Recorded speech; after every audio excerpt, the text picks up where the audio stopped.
example, in Buryatia, the citizens there are not allowed to go into the forest because there is a risk of forest fires and so on and so forth. So we heard about the frost, we heard about 25,000 settlements are under the threat of fire.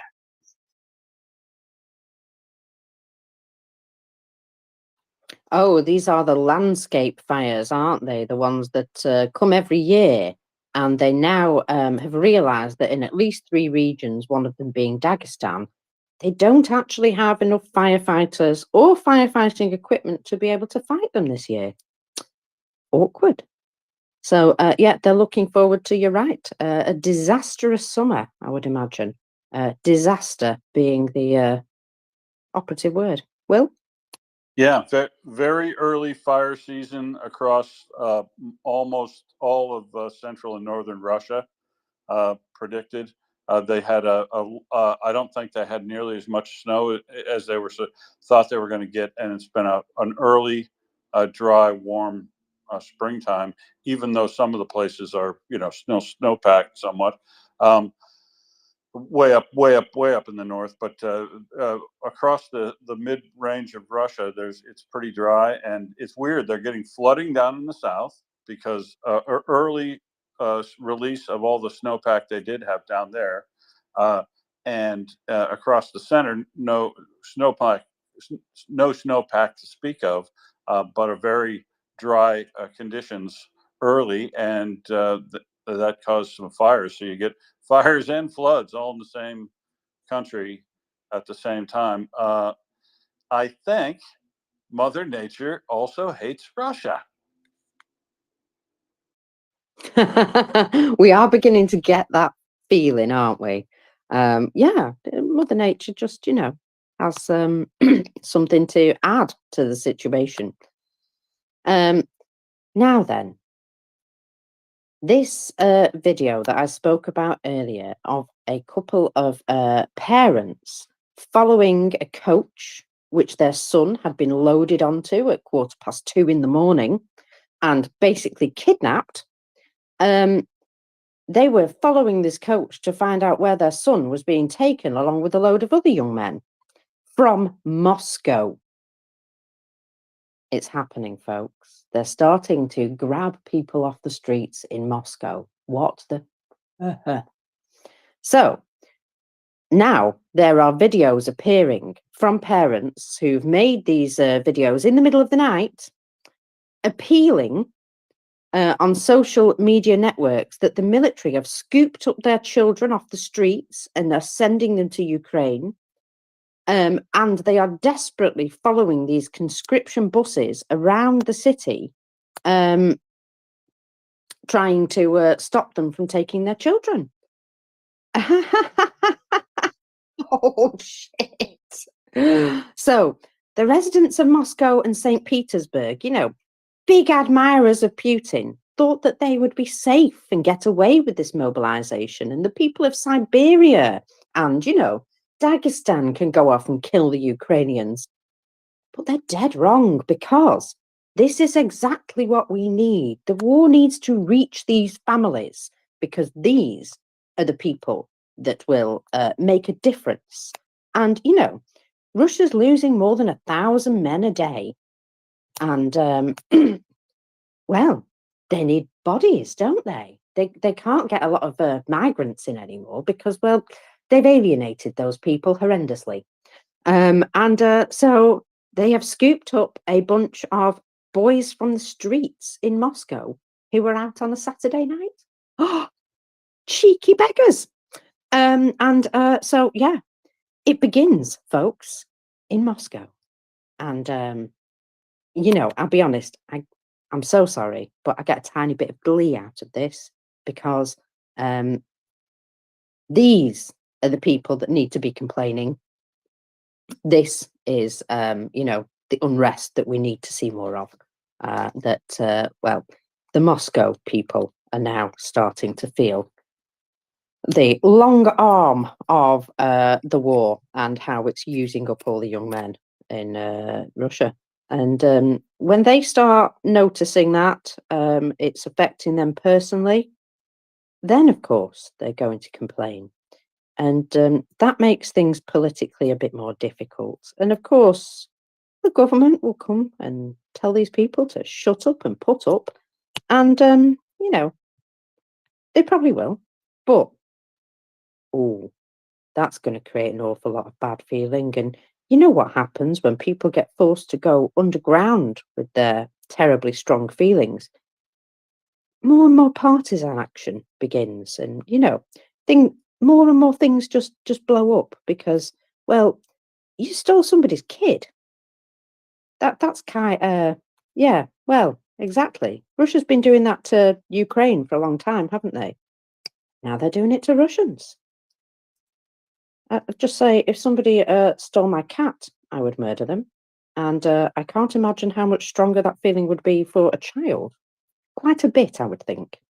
No matter who you are, I imagine you still have an amount of feeling for your children. I know we see a lot of awful videos out of Russia, but, you know, they're the extremes that we see, aren't they? And I'm quite sure there are a lot of parents who actually do give a shit about their children. And so, yeah, having them dragged away off the streets and calling them in the middle of the night, Mom, the police have picked us up and thrown us all on a bus and are dragging us away somewhere.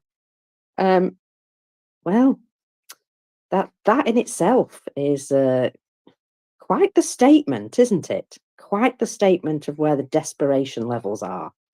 Wowzers. So, yes. Watch that space. But I'll retweet this so you can see that it's you know, there are a number of videos that are stating that this is what's happening. Now, you'll be glad to know that Andrew Perpetua is still doing his list. And we do love his dedication to the cause, I must admit. And what do I see again? Oh, yes, that's right. Tons of civilian-type vehicles. And, sorry, motorcycles. Just loads of motorcycles. What the what? A Chinese golf cart is on there too, but just a ton of motorcycles. Did you see, Will, a training video yesterday? Oh my God, yes, it was cringeworthy. Yes, a training video of how to attack trenches on motorcycles.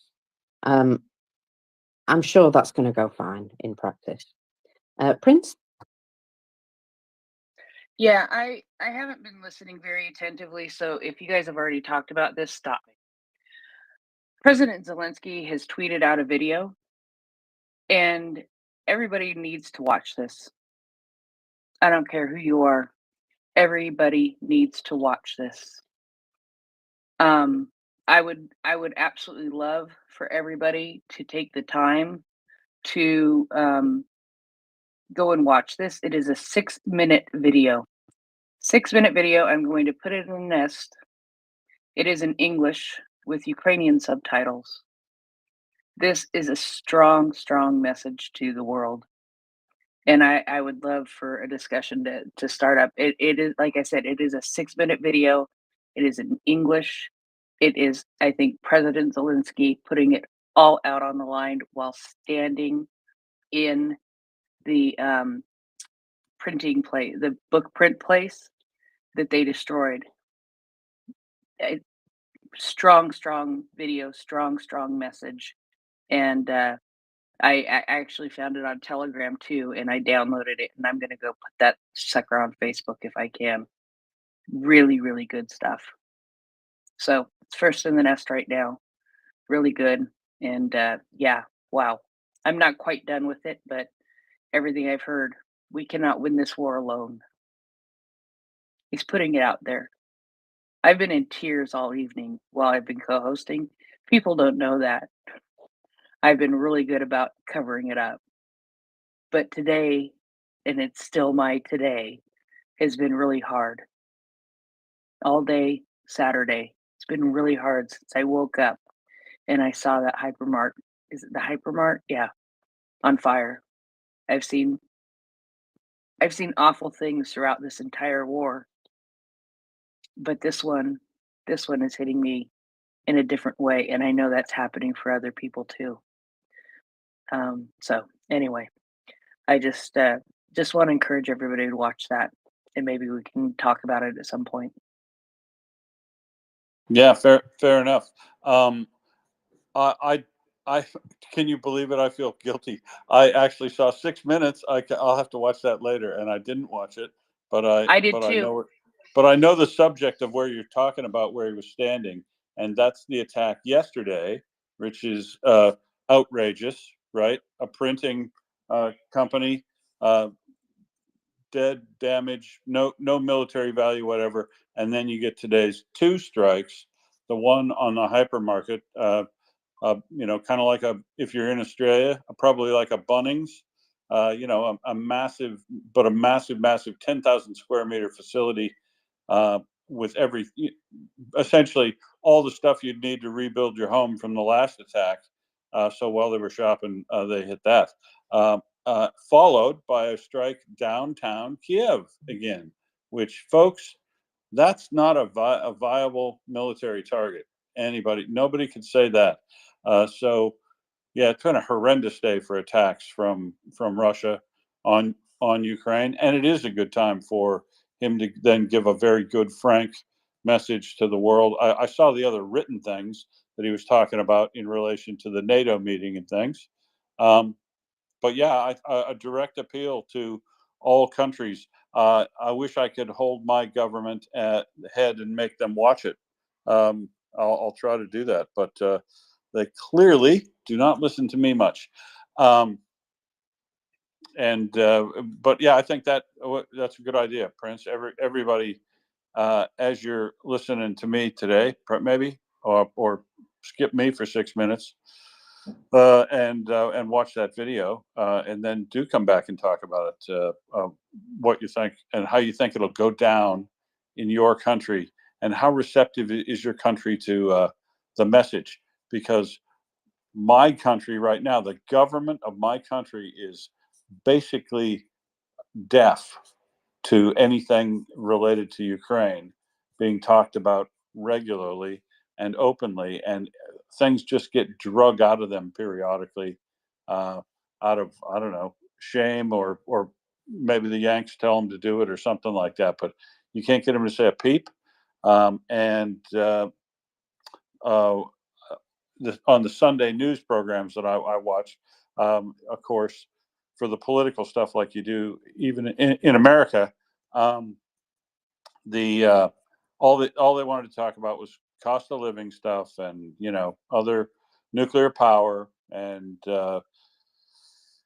promises made, promises broken, all domestic political stuff, which it really should be taking a back seat to, if they want to have it out, on national TV, that'll talk about Israel and Gaza, and where the government's support is for Israel. But that gets ducked. But that being ducked means that Ukraine doesn't even get spoke of at all. And I have said, and will continue to say, that Ukraine is a far bigger story than Israel and the Gaza Strip is, in the overall scheme of things. And taking our eye off the ball, not that I'm saying we should take our attention off Israel. What I'm saying is that we can walk and chew gum at the same time. The U.S., the truth of the matter is, the U.S.'s forces and force structure are such that they can deal with this problem in Ukraine. They could deal with, or they can deal with supporting Ukraine in all they need, like training cadre and everything that they need to do there. They can manage the activities in the Gulf and the Middle East areas, and still have plenty left over to counter a Chinese threat if necessary, and protect the country of the United States. It isn't even close, folks. The United States is the only country, only liberal democracy that you can stand up and say those guys have been spending enough on defense to make sure that they'll be okay. That's never been the issue with the United States. It's whether or not they can be distracted and cover everything. and it doesn't set a good example in Australia, where our government acts like they can only do one or two things at a time. They got to be a bit more big brain than that, and they're not. They're being dead silent, trying not to, put their head above the parapet and get called out on having a controversial decision on anything. And are as such are ducking a lot of important stuff down here. It's very frustrating.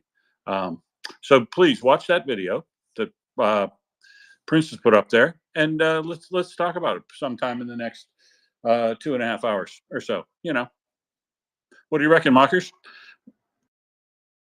Oh yeah, absolutely. Although I am not going to get 6 minutes to look at it until what, 9, for at least 5 hours. He calls Biden out by name. So we blooming should. That can get you in trouble. I can tell you from personal experience. He called Biden out by name and he called Xi out by name in the same sentence. Basically, one right after the other. Oh, let me play this. I haven't seen it. I would say that I can use those both in the same sentence. I would hope that Biden steps up and gives Ukraine the support that our adversary Xi has been providing Putin.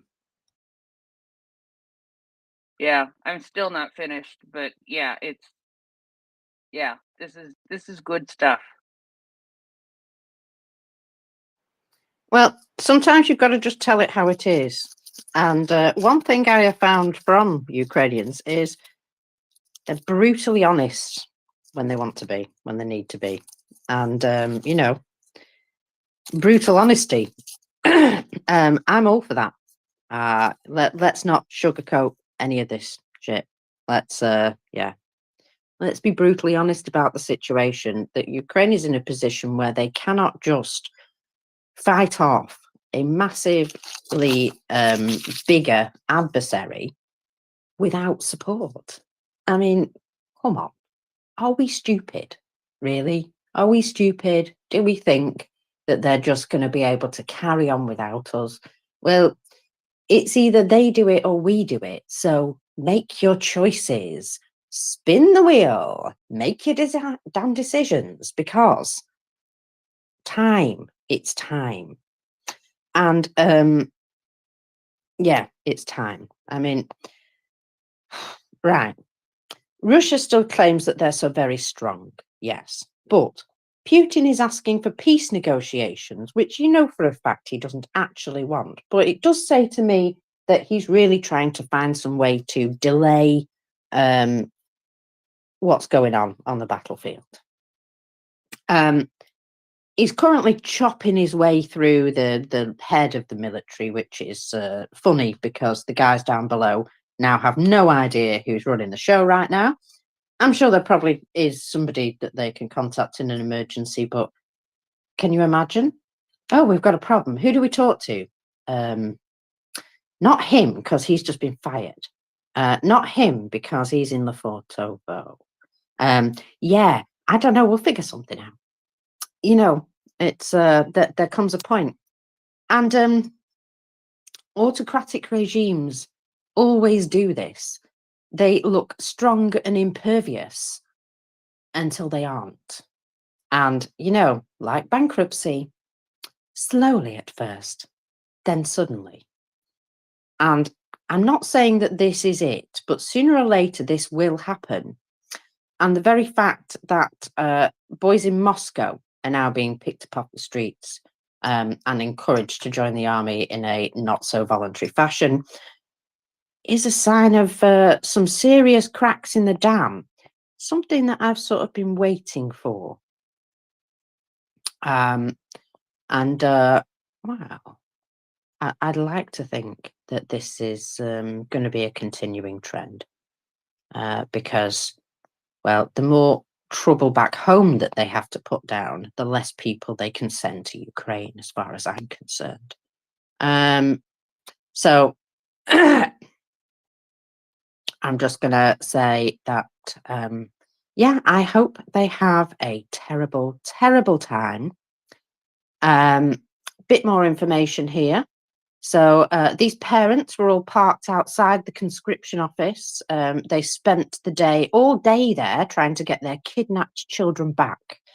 Around 60 men, young men, were taken right off the street of Moscow and press ganged into the military at 2 a.m. Their kids were then taken by buses to the military unit. Oh dear. It's starting to reach the privileged and the few now. Good. Iwana. Thank you, Marcus. Yeah, interesting to see how they do not mobilize, do not conscript, and do not do anything, but they are taking people out of the street. But I raised my hand because something that you said about autocratic regimes that look strong until they aren't, and I think it's totally true. And I talked about this in the space before, but it was a long time ago, and maybe it's time to have a reminder. In 1989, in Romania, we had elections. There was I don't know what number of Congress of the Communist Party somewhere in September, and we re-elected Romania, practically re-elected Ceausescu. Of course, there was no free elections, so it was kind of a sham elections, because that's what is happening in the these kind of regimes. He was elected by 99.9%, something like this it was. And we kind of lost hope at that time. I remind you, this was end of September 89, because we knew about the revolutions in other countries. We knew about Poland and Czech Republic, and we were hoping that something will happen finally in Romania, and it was like very difficult to accept that another election passed and Ceausescu is still there and the Communist Party is still there. Then in November there was demonstrations and things in Bulgaria. So yeah, and December, end of December, it all ended. There was the revolution, and the communist regime fell like 3 months after the election, in which they were reformed and in which they seemed stronger than ever. And yeah, so exactly like you said it, autocratic regimes look strong until they are proven not strong, actually very weak. And it took just 3 months to this to happen in Romania. Yes, and didn't you say also that that was sort of sparked off by a bit of a side protest? That it was a protest about one particular thing, and it just people were so pleased to see that people were sort of standing up to the government that it just got out of hand. People were like, "Oh, we'll get on this train," and it became much bigger. Yeah, exactly. That's what that was it. So actually, it was started in Timișoara. The authorities decided to move a priest from his parochy. He was a Lutheran priest. So the people in his parochy just gathered and tried to say that they love the priest and they want him to remain there, and so on and so forth. So there were like a few hundreds of people. Imagine it was just a small parish. But again, as I said, there is a reputable Romanian journalist that was very anti-communist and very vocal, and even had problems because of this. And he was asked why he was not there starting a revolution, and he said, the times, the fear was real. We had like Securitate, we have the security forces, the regime forces that were everywhere, listening to everybody, people telling one others and things like this. So he said, I couldn't be the first on the street, but if 2 people were there, I would have been the third. And that's exactly what happened. This protest brought like a few hundreds of people in the street, and then there was an opportunity for thousands to come. And there were thousands and thousands, and it spread from Timișoara to the other cities. And then Ceausescu tried to hold a meeting in Bucharest to calm things down and reaffirm his position. and he brought, like, the syndicates, the Communist Party brought people there with with you know having like papers saying how good the Communist Party is, and Ceausescu said, we will give you more, 100 lei more to the salary, everything will be fine. And instead of applauding and laughing, a slight wooing started, and then everybody in the crowd turned against him, and he was forced to flee with a helicopter from the roof of the building, and then the helicopter was taken down somewhere in Târgoviște, and he was arrested. So yeah, as you said, people were waiting for a spark, because it's difficult to be the first on the street. It's difficult to be just a few on the street, because the police can get you and beat you. But if there are thousands in the street, or if there are at least a few hundreds, then thousands, this may happen. A revolution starts like this.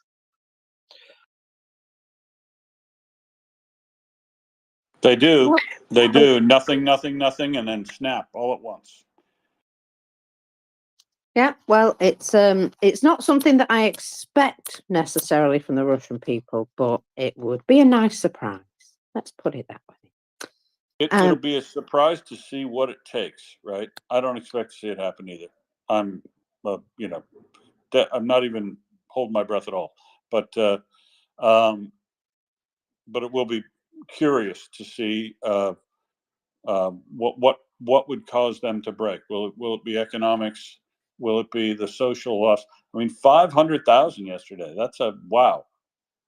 That is a lot of dead, permanently disabled, and missing in action. 500,000. Imagine if your country did that, and then figure out how is your country bigger or smaller than Ukraine, and what would that number represent in your country? It would represent nearly 250,000 Australians dying, going missing in a war, or being permanently disabled and having to be taken care of under the NDIS. It's a horrendous number that you would think would be unsustainable in any country, but not in Russia, which is why I say I hold a sick, perverse curiosity for what it would take for Russia to finally have a popular revolution and generate another turn. You have to have a turnover, right? I'm not even hopeful of success, right? It probably turn to another dictatorship of another flavor or whatever, but it's something Russia has to do for itself, and it is bizarre to see how much damage they will take on themselves before they do anything about it. I can't imagine Australia taking anywhere a tenth of that value before they would absolutely freak out here.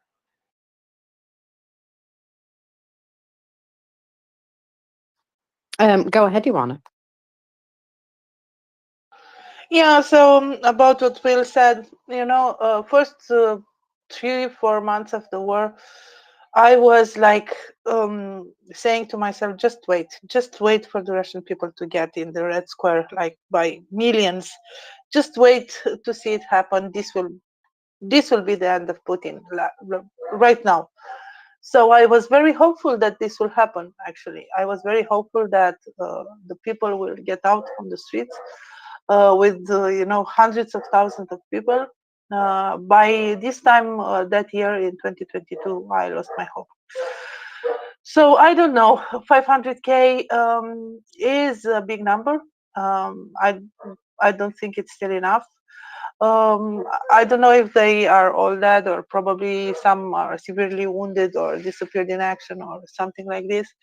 500K, it's a big number, but Russia can take some more. So I guess many thought this is the way for Russia to lose a lot of people and realize that this war is senseless and just get back home. I think that the sunken cost starts to make its impact here, because probably Putin said, "I'm all in for now. I cannot go back." I have to obtain some victory. I have to obtain something. So this is one of the problem. But also for the other side, there is a sunk cost. You know, uh, we, and by we I mean the liberal democracies, the free countries. We said that we support Ukraine. We did support Ukraine to a smaller or larger extent.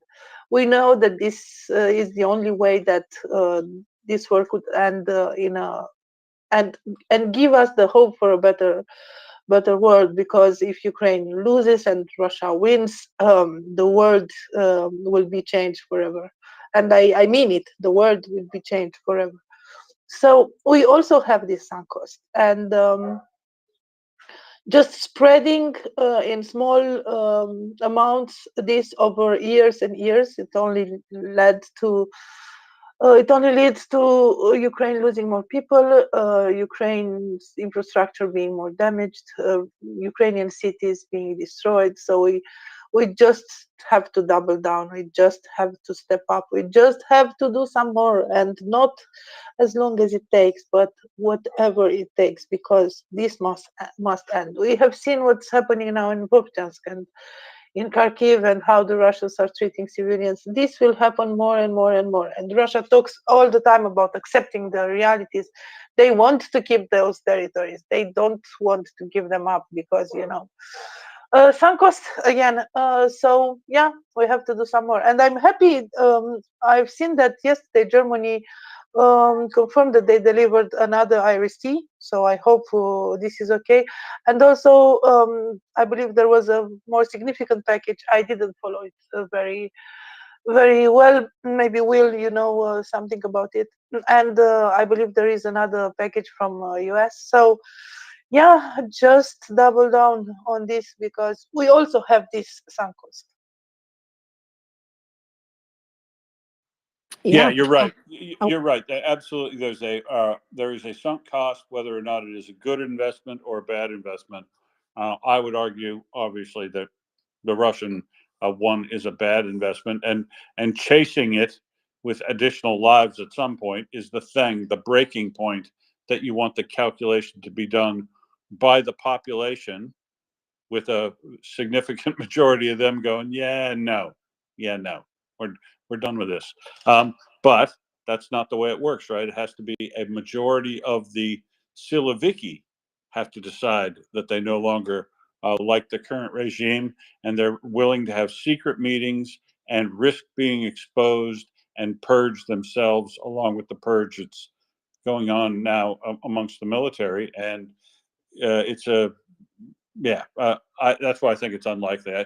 I don't think they will be able to orchestrate uh, a a purge to get rid of Putin and stop the war, which is why I think it's just unlikely. But whatever, I still think we got to keep all the pressure we possibly can on the population of Russia as a whole, and make them know that they're at war each and every location, not by attacking them directly, no attacking cities like we see Russia doing repeatedly again overnight, uh, and three major civilian attacks in a day, in 2 days, three in 2 days in Kharkiv. It's shocking, horrendous behavior, and in response, Ukraine has struck some uh, uh, excellent new military targets. So it couldn't be more different. What's the motivation for sunk cost versus chasing bad debts. That's another, that chasing a sunk cost like Russia's doing, like a bad gambler, which eventually runs out of money. And Russia's running out of money. We can talk about that too. Their sovereign wealth funds being drained even further, and it now contains debt and wealth that some might not consider to be full value wealth, because it's not usable just anywhere as easily as you might think. So, yeah, they're running out of money too. Mockers? yes, you've come to me now when right, no, I've refound it. I was about to say I've completely lost what I was going to mention. But no, there's been something written here by a friend of ours. Well, no, a friend of Ukraine, shall we say. He's a German chap. He's called Jürgen Borheider. That's what I'm going with. He's a master of science. And, well, he says, are the Ukrainian statements about the losses of Russian soldiers correct? And his assessment is no. They're, in fact, too low. When the Russian Statistics Office, Rostat, is reporting that 524,000 additional male disabled people have been created in Russia, how big could the Russian losses in soldiers be? Within a year, male disabled persons have increased by 30%. 524,000 is an average of 1,436 persons per day. If you deduct 26% for men who have intentionally injured themselves or made errors in their life, 387,000 is an average of 1,060 per day. So more than 1,000 people per day are being made disabled, but are surviving. With 820 days of war, we could consider 1.18 million soldiers with serious war injuries. So how many dead? Best case, 30% dead to 70% war injuries. 1.1 to 1.5 million soldiers. Worst case, since Russia relies on infantry like in World War II, we can use the ratios from then as a guide and say, in that there was 6,329,600 dead and 3,798,158 with war injuries ratio. So it's 1.67, which turns out at possibly 2.3 to 3.2 million soldiers. The question arises, 3.2 million soldiers dead or disabled. Does this sound realistic? Well, let's go through some numbers, because we like science. In 2021, there were 900,000 active soldiers, apparently, with reservists of 2,500,000. Paramilitary, 250,000. Mercenaries, 100 to 200,000. Permanent recruitment, 500 to 750k. Prisoners, 100 to 200,000. 2022. I do this all the time with dates, you may have noticed. Mobilization of 300,000, according to Forbes. However, could have been up to 700,000. Military servicemen who sign a contract, so 45,000 to 135,000, although has also been stated to be apparently 4 times more. Companies and authorities that send employees to gain advantages, number unknown. Domestic Shanghaiing of people off the streets or, your local population of migrants, again, unknown. And of course, there are known incidents of recruitment from abroad, Asia, Africa, the South Seas, again, number unknown. Relevantly, over 5 million Russian soldiers are possible.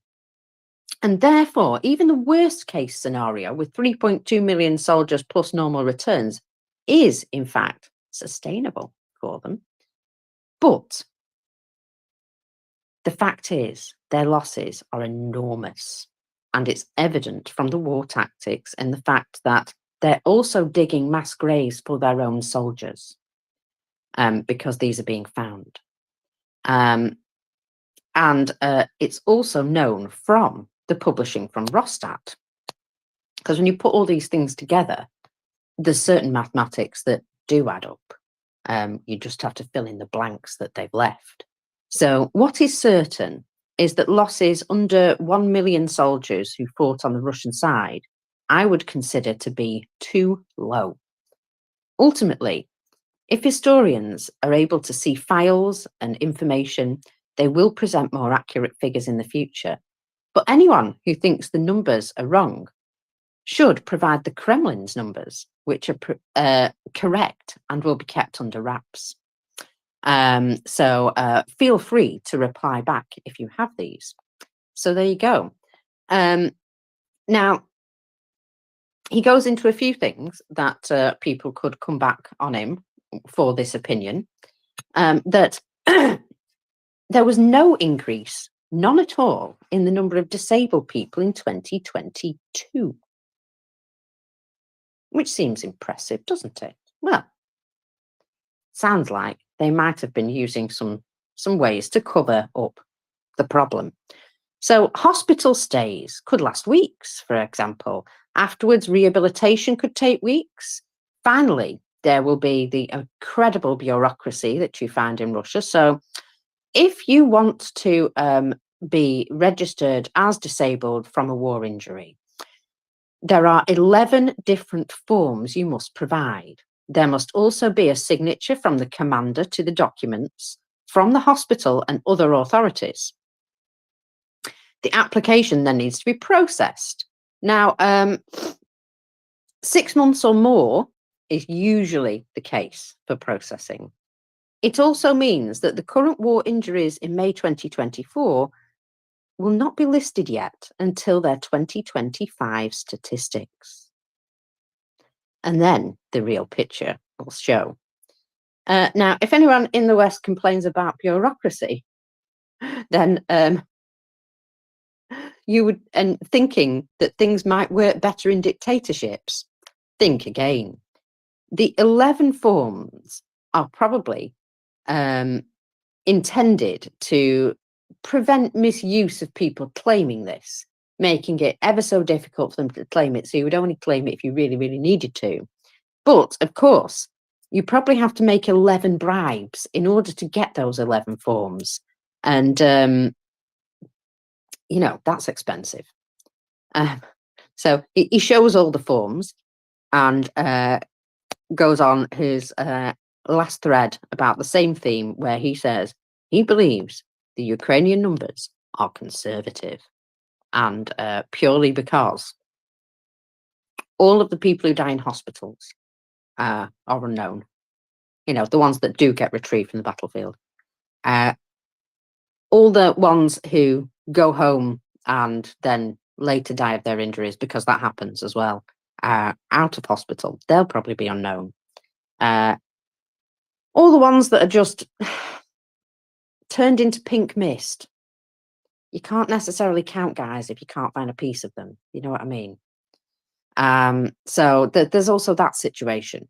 Yeah, I imagine there's going to be an awful lot of people who have just simply gone missing, and they're, you know, just pushing up daisies somewhere and never to be seen again until maybe, you know, a farmer starts doing something new in his field and uncovers a skeleton in 3 or 4 years' time. Yeah, there's an awful lot of people who are just disappeared, and it's purely because, well, when you blow something up, sometimes there's nothing left to identify afterwards. Iwana?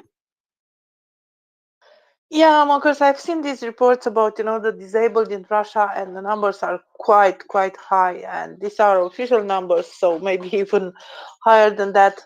Let's say he said like 25% self-injuries.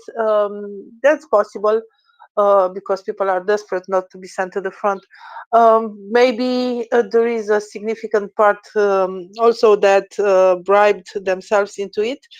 But even if we take half of that number, it's quite high. And if we are multiplying, the death to wounded ratio, it gives us a lot. I know that somewhere in autumn I made a calculation according to the Russian numbers for mobilization, the numbers that they have given themselves, and it's just mobilization, not conscripts, not prisoners, not other, migrants or whatever. And I was at about 2 million. So it's I think it's a lot. So I don't know exactly what number of forces they have right now. Will maybe knows that it was estimated to 400,000, 500,000, which means that the other 1.5 million are either that disappeared in action or wounded. So yeah, high numbers, but I also made this calculation, the ratio to the Russian population, and it has given me about 7%, between 7 and 10% of the men that are at age and able to participate in a fight or whatever. 7% for any reasonable country would be enormous. For Russia, I believe it isn't. So they will continue, unfortunately. They will continue. And yeah, I think that the Ukrainian numbers are quite conservative, because they say that they are just taking the figures that that they are sure of. And we have seen the percentage of loss in Russian brigades. Sometimes it was 80% or 90%. So I do believe that those numbers are quite conservative. Indeed. Well, only the Russians know, I suppose, and even then, they're probably not keeping a proper tally, because what's it matter? I know, incredible. Now then, when Peskov comes out and says something, you can immediately agree that the opposite is happening or will happen or has happened. Yes. So Peskov has come out and made this statement, which I would imagine is going to make quite a few people in Russia nervous. There is no need for mobilization in Russia. Yeah, get ready, folks. It's coming. Couple of questions following this. If there is no need for mobilization in Russia, why aren't they allowing any of the currently mobilized to rotate and come home? Is it that they need them after all?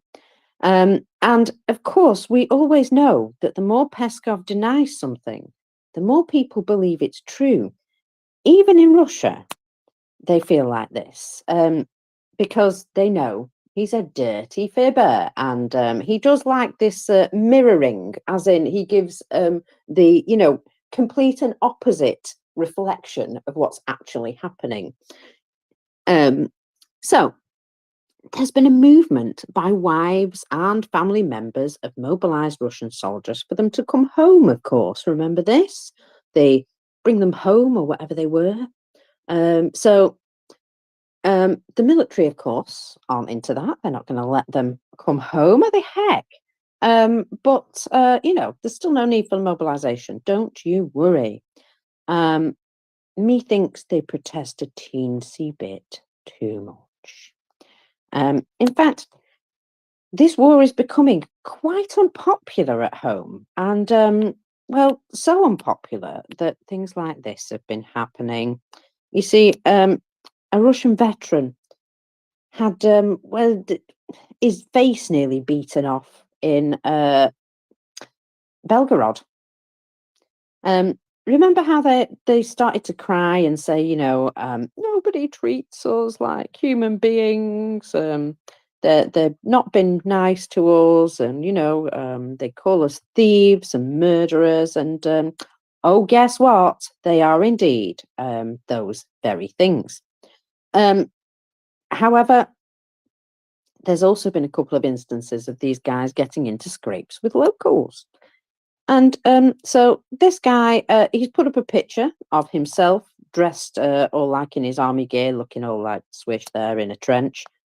And then a picture of himself with his face completely misshapen and beaten in. And I'm not sure if that's a haircut that he actually chose to have, but it's a look. So, sorry, I'll just, oh, I did retweet it earlier, but I'll retweet it again. There we go. So this chappie, he's called Vladimir, of course he is, and he's an active military man. He says he serves in the 138th Motorized Rifle Brigade and came on vacation to his hometown of Belgorod. On May the 21st, around 10 p.m., I was severely beaten by a group of unknown persons near the magnet store. Well, be glad that the magnet store still exists, huh? I have already contacted the police and filed a report, but justice is moving too slowly. Shocker, eh? And there was me thinking the police were terribly effective. Oh, no, only when, only when they're told what to do by the higher-ups, not when they've got something to investigate. Anyway, I'm not one of those people who sticks their tongue in one place and does nothing. I think basically he's saying, I'm not the sort of person to keep me gob shut. There is some suspicion that these devils will go unpunished for a long time, which is what I'm trying to correct. I dedicated my life to protecting our motherland, and what happened to me should not happen to anyone else. I ask for anyone who has information about this incident to contact me personally.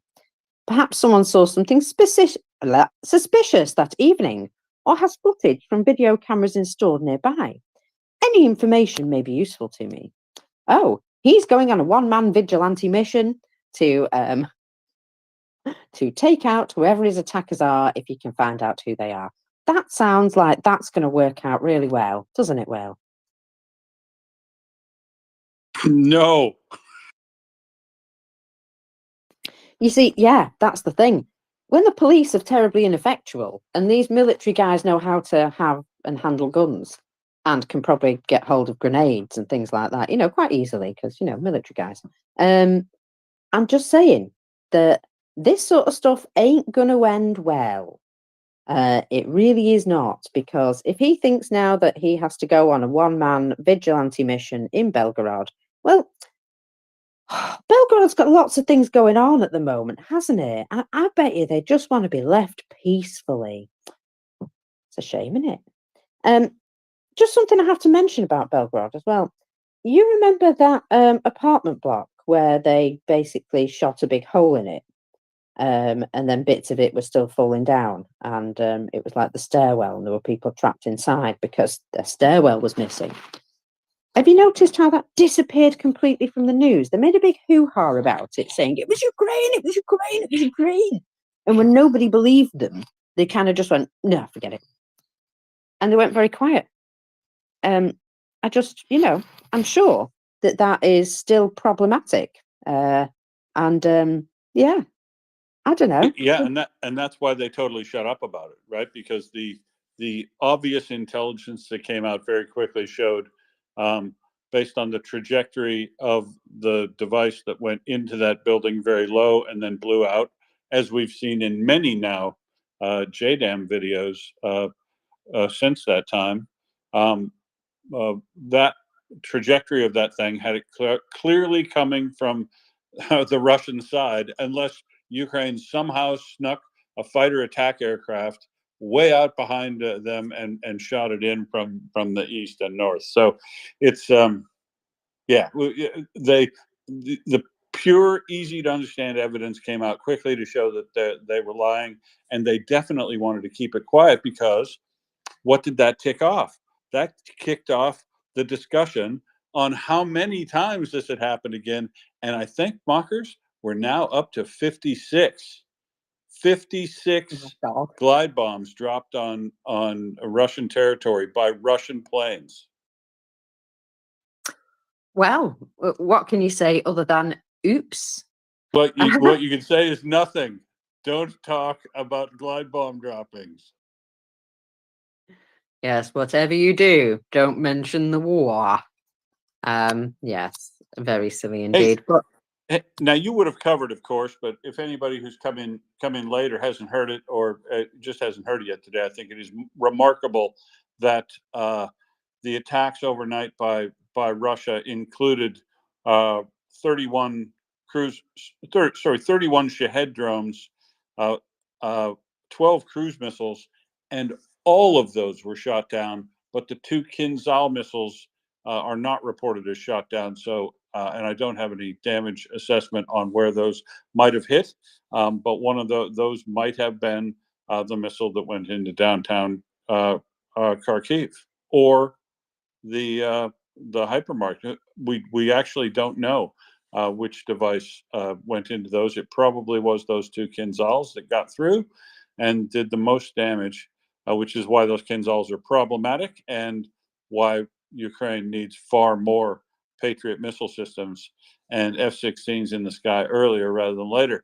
Although the F-16s won't be good at shooting down the Kinzhal missiles, they can definitely make sure that the planes that launch those Kinzhal missiles stay well back from the danger zone. Okay, I don't know what to do in this moment. Please speak to me or give me some indication. Yeah, I could hear you. Can you hear Oh, and me? now I can hear you. I Right, can hear okay, you. that was weird. Just completely lost him. So yeah, sorry. Carry on. It's all right. It's all right. So yeah, 31 shot down, 31 Shaheds, 12 cruise missiles. It's a good record.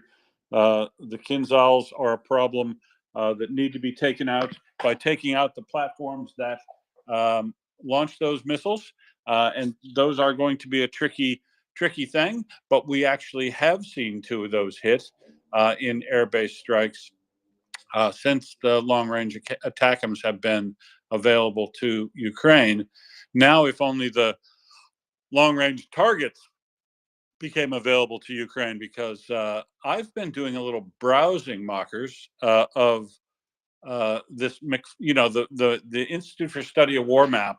It doesn't name names, so to speak. So I've been out hunting around for the air bases that are on that map, and doing a little pre-work for as and when they become available as targets, because you would not believe the number of Su-25s and Su-34s and Su-35Cs that are in and around, the air bases to the north, up Smolensk and over at a place called Kakino, and the really attractive one. I should show this one to you. Is Sesha. Sesha is a cool air base because it's got a strip down the center, but of course, it looks like a crop circle because all of the planes, the fighter and the larger aircraft, are all arrayed around in a circle that the runway bisects, and it's so it's an interesting Soviet design, and yeah, I'm just finding all these just in case, just in case I need them later, mockers. Well, yeah, it's always worth keeping an eye on things that you might just need in the future. It's because I'm lazy. It's just because I'm lazy, right? I want to go out, get drunk with my mates like I do, show up, and Prince will be going, what about this airbase? What about this airbase? So I'm doing some of the homework now to make sure I know what's going on at these places, just in case, so I can be hungover or late to work or didn't do my research or whatever. And she's going to ask me what happened here. You will, and I'll know. And you'll go, how did he know that? Because he's pre-checked every single airbase in Russia. So, shall we have a latest defense intelligence update from the UK MOD? Suppose we could, couldn't we? So, here it is, Defense Intelligence Update for the 26th of May 24.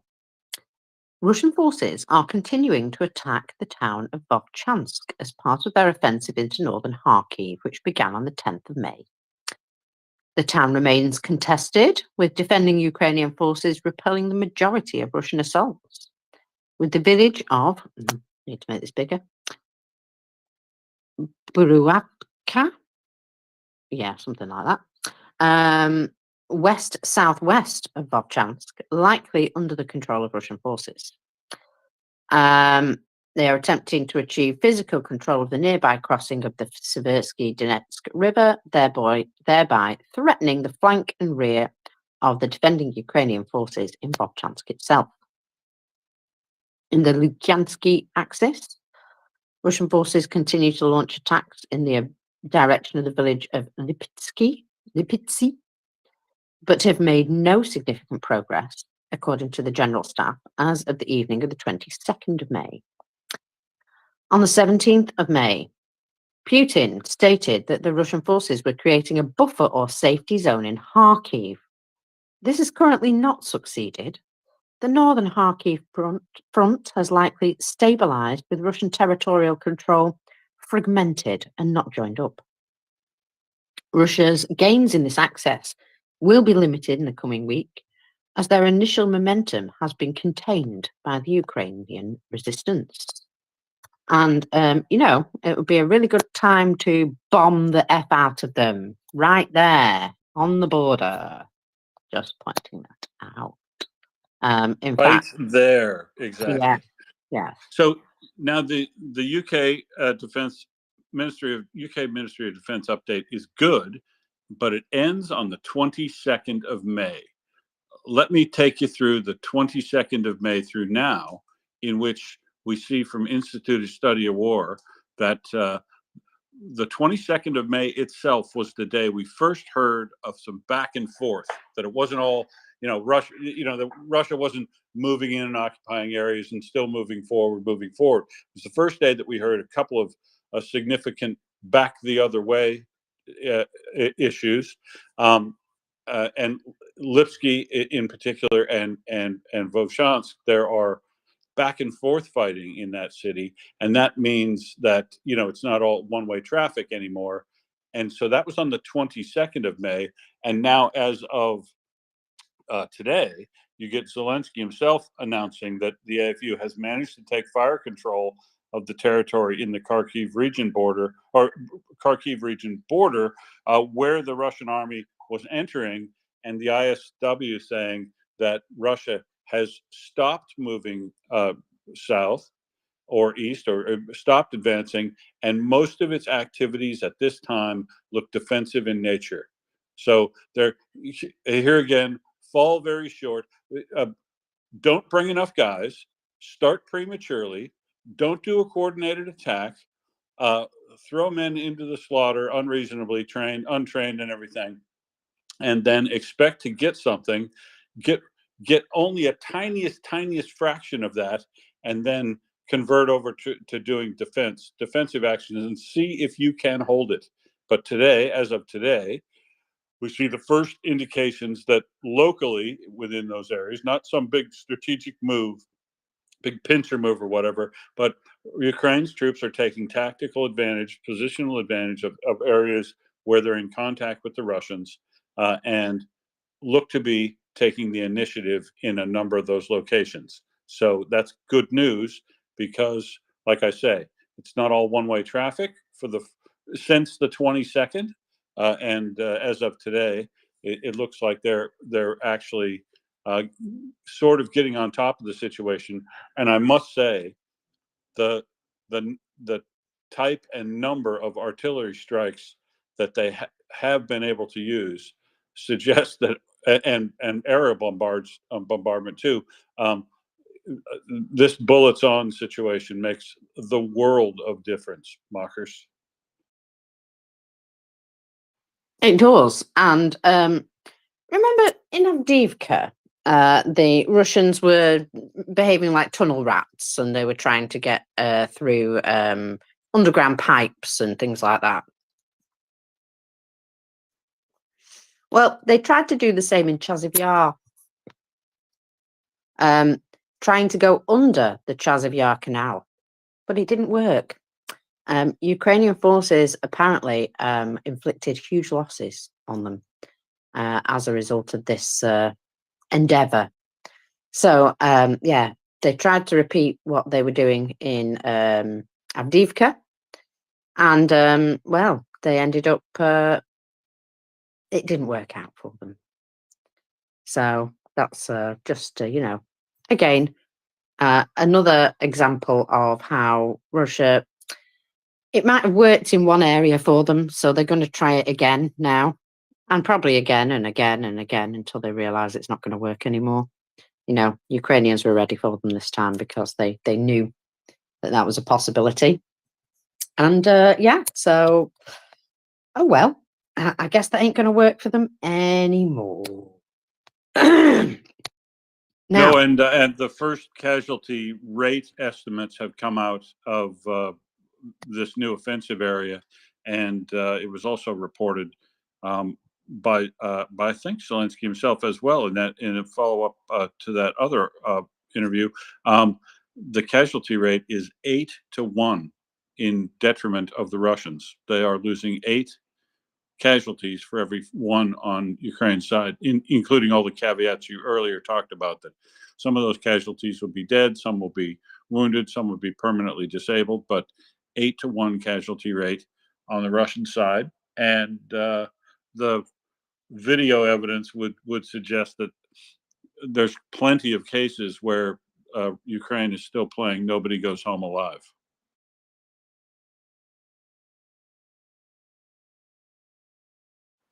oh well, yeah. The I mean, situation and it would is, it, it if would you be come here, it's kind of horrifying to talk about it, right? To see one of these vehicles get stopped with a anti-tank round or a mine or something like that.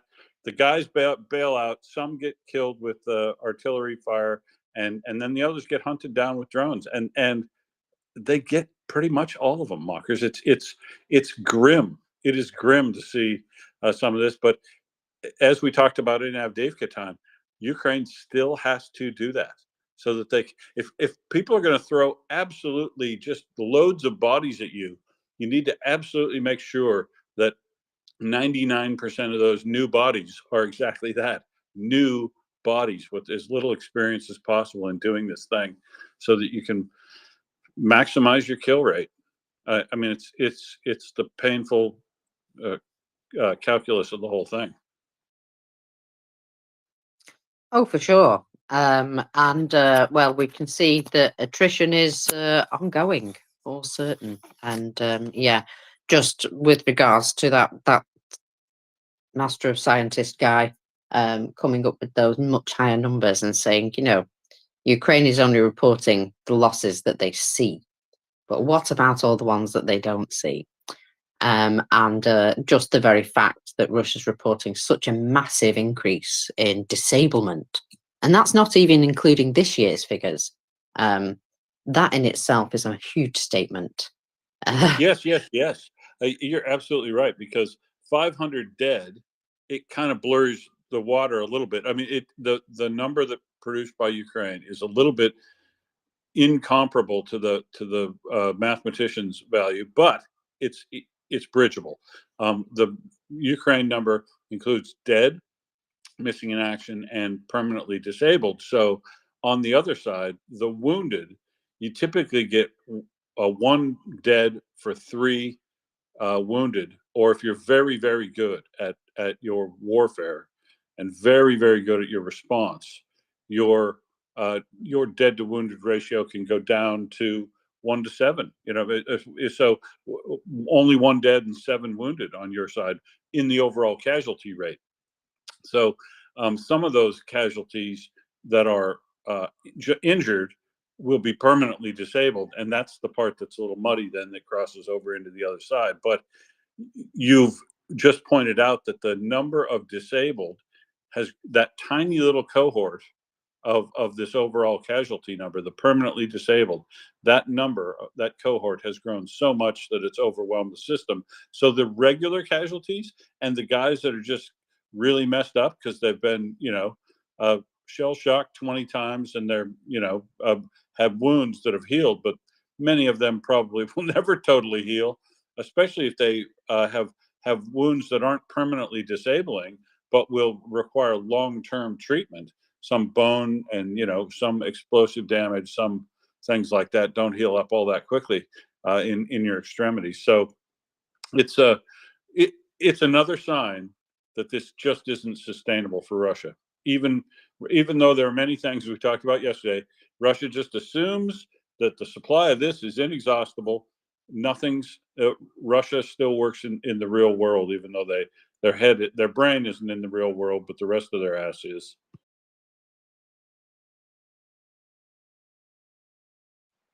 Indeed. Chris, go ahead. Ow. Oh. Yeah, I've got. Where are they? They're all pretty sleepy this morning. Well, you might be Well, able they're to probably make it. sleeping in. Did she enjoy her trip down the pub and get her chew eventually? Oh, she loves the pub, Dee Dee. Well, she loves the pub. Dee Dee loves the pub. Yes, because she gets one day when she went there, Will, she had leftovers from Sunday dinner. She's never forgotten that. Right, so they're all like all the scraps of meat and stuff from the Sunday dinners that they do down there. Yes, so yeah, she's very keen. You can see her looking at the bar door area there, which is where either her chews or her, in exceptional cases, Sunday dinner scraps come from. Watch that door, Dee Dee. Yeah. Yummies emerge from that door. So yeah, they make a fuss of her there, So which obviously means that. And she's a good-natured dog. She doesn't mind a pat and people coming up to her because No, a big attractive dog like that's going to draw some attention. Yeah, no, she doesn't. Thank goodness of that. Yeah, the one time that did worry me was there was a I don't know, like a group of young girls. I think they were probably been to ballet class or something like that, and they were surrounded her, and that was like, whoa, no, that could be too much. That could be too much. Yeah, can I pet her? Can I pet him? Can I pet her? And all the rest of it. I'm like, yeah, just back off a bit. So she is very safe dog. But yeah. But if they get threatened, Will, that's it, right? Yeah, they're going to react. Anyway, you form an orderly queue, children. Say that again. You say to them, form an orderly queue, children, and no yes, loud noises. Exactly. That's it. That's exactly right. That's. I have to do that. I have to do the look. This is how you do it. This is how you approach them, and that so that they don't take your hand off. Yeah. So anyway, yeah, and it was good. Anyway, obviously, yeah, they look after us. So obviously, I keep drinking there. Well, that's the way it works, isn't it?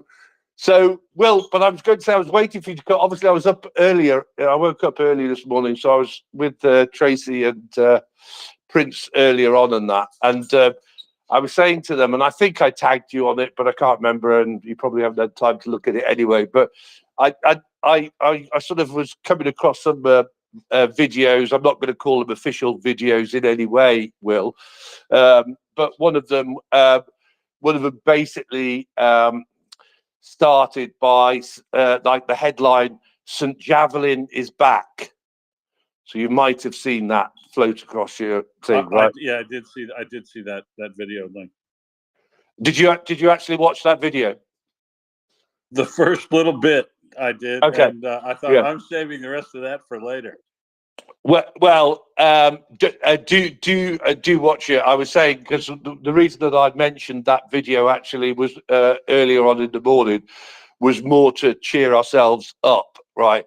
Because there was a bit of a video story there about the Kharkiv front line, right? And so you've basically got Ukrainian soldiers like looking out over this, really expansive field, Will, bit like that one that I think you saw with all the furrows in it. It was like a field that went on forever type of thing, right?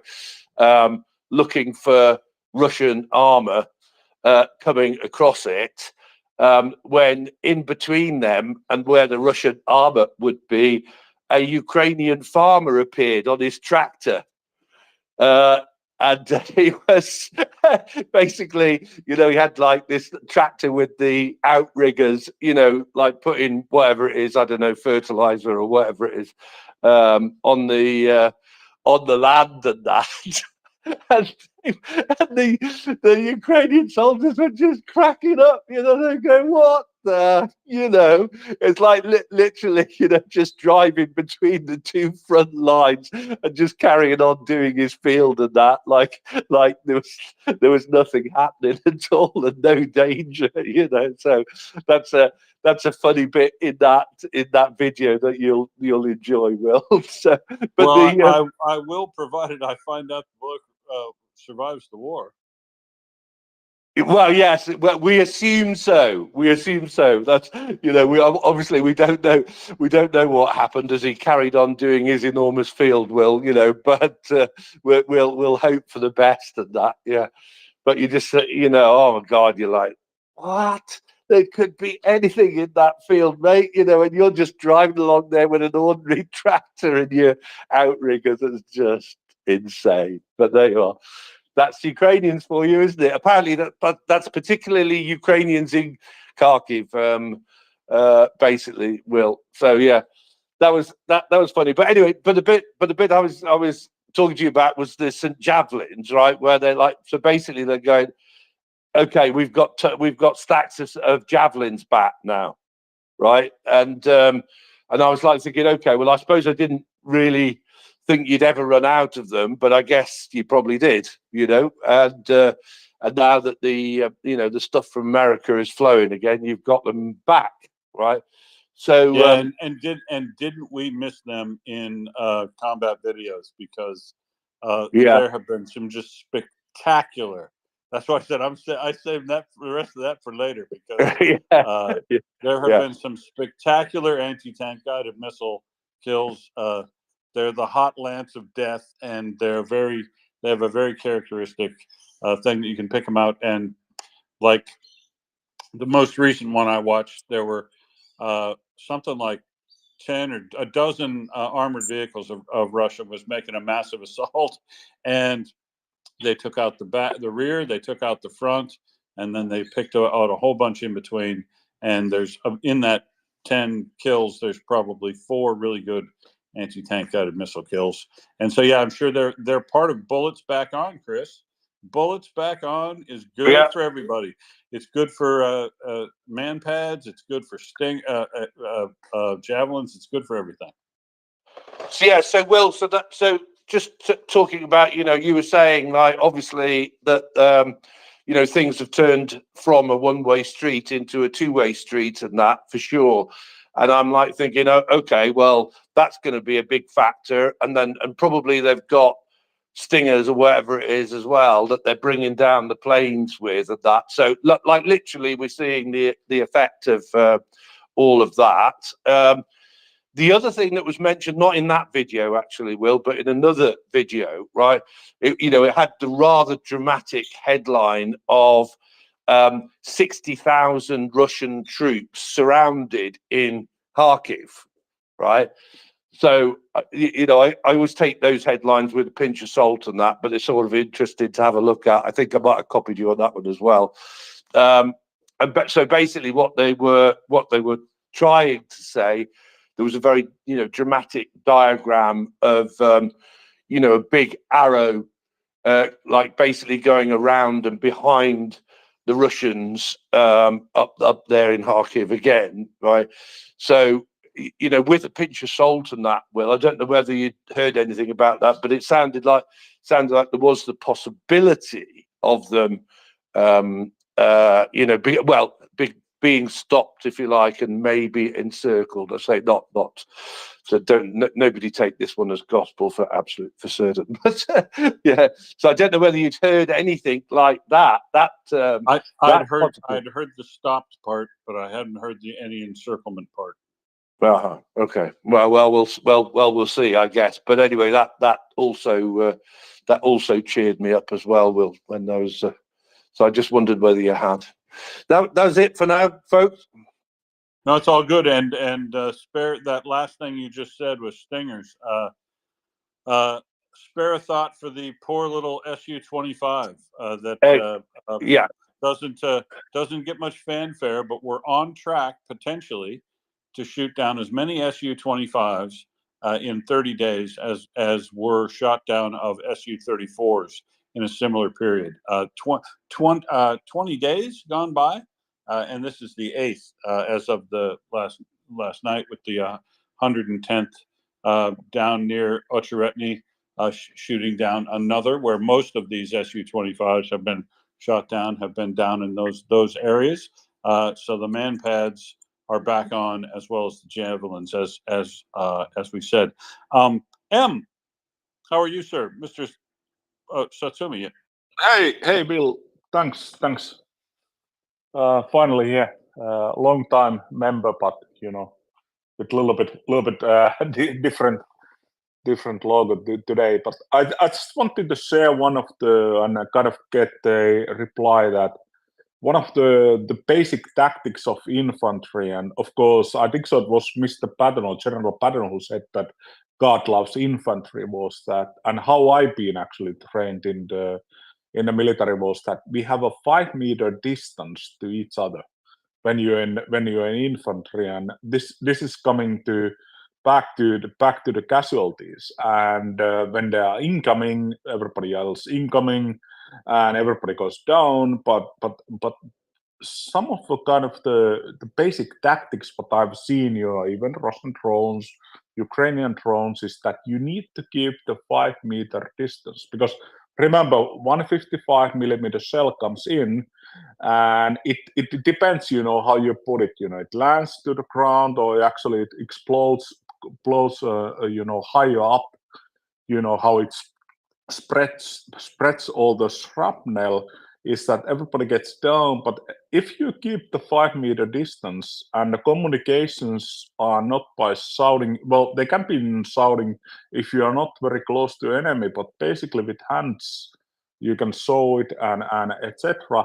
So I will still emphasize that if the basics, and I'm of course willing to share some of our other tactics, but 5-meter distance to every single infantry soldier is so crucial, because it really saves lives, and of course the other side, they don't follow any of these practices, but even this is something I really like to see.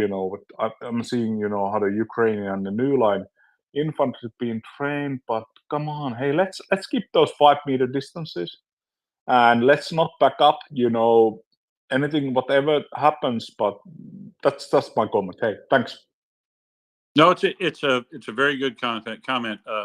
Other side of the world, I also went to a NATO basic training, and 5-meter distance, and being shouted at to keep your spacing, and have something hit you or thrown at you, and if you didn't, it was reinforced in us.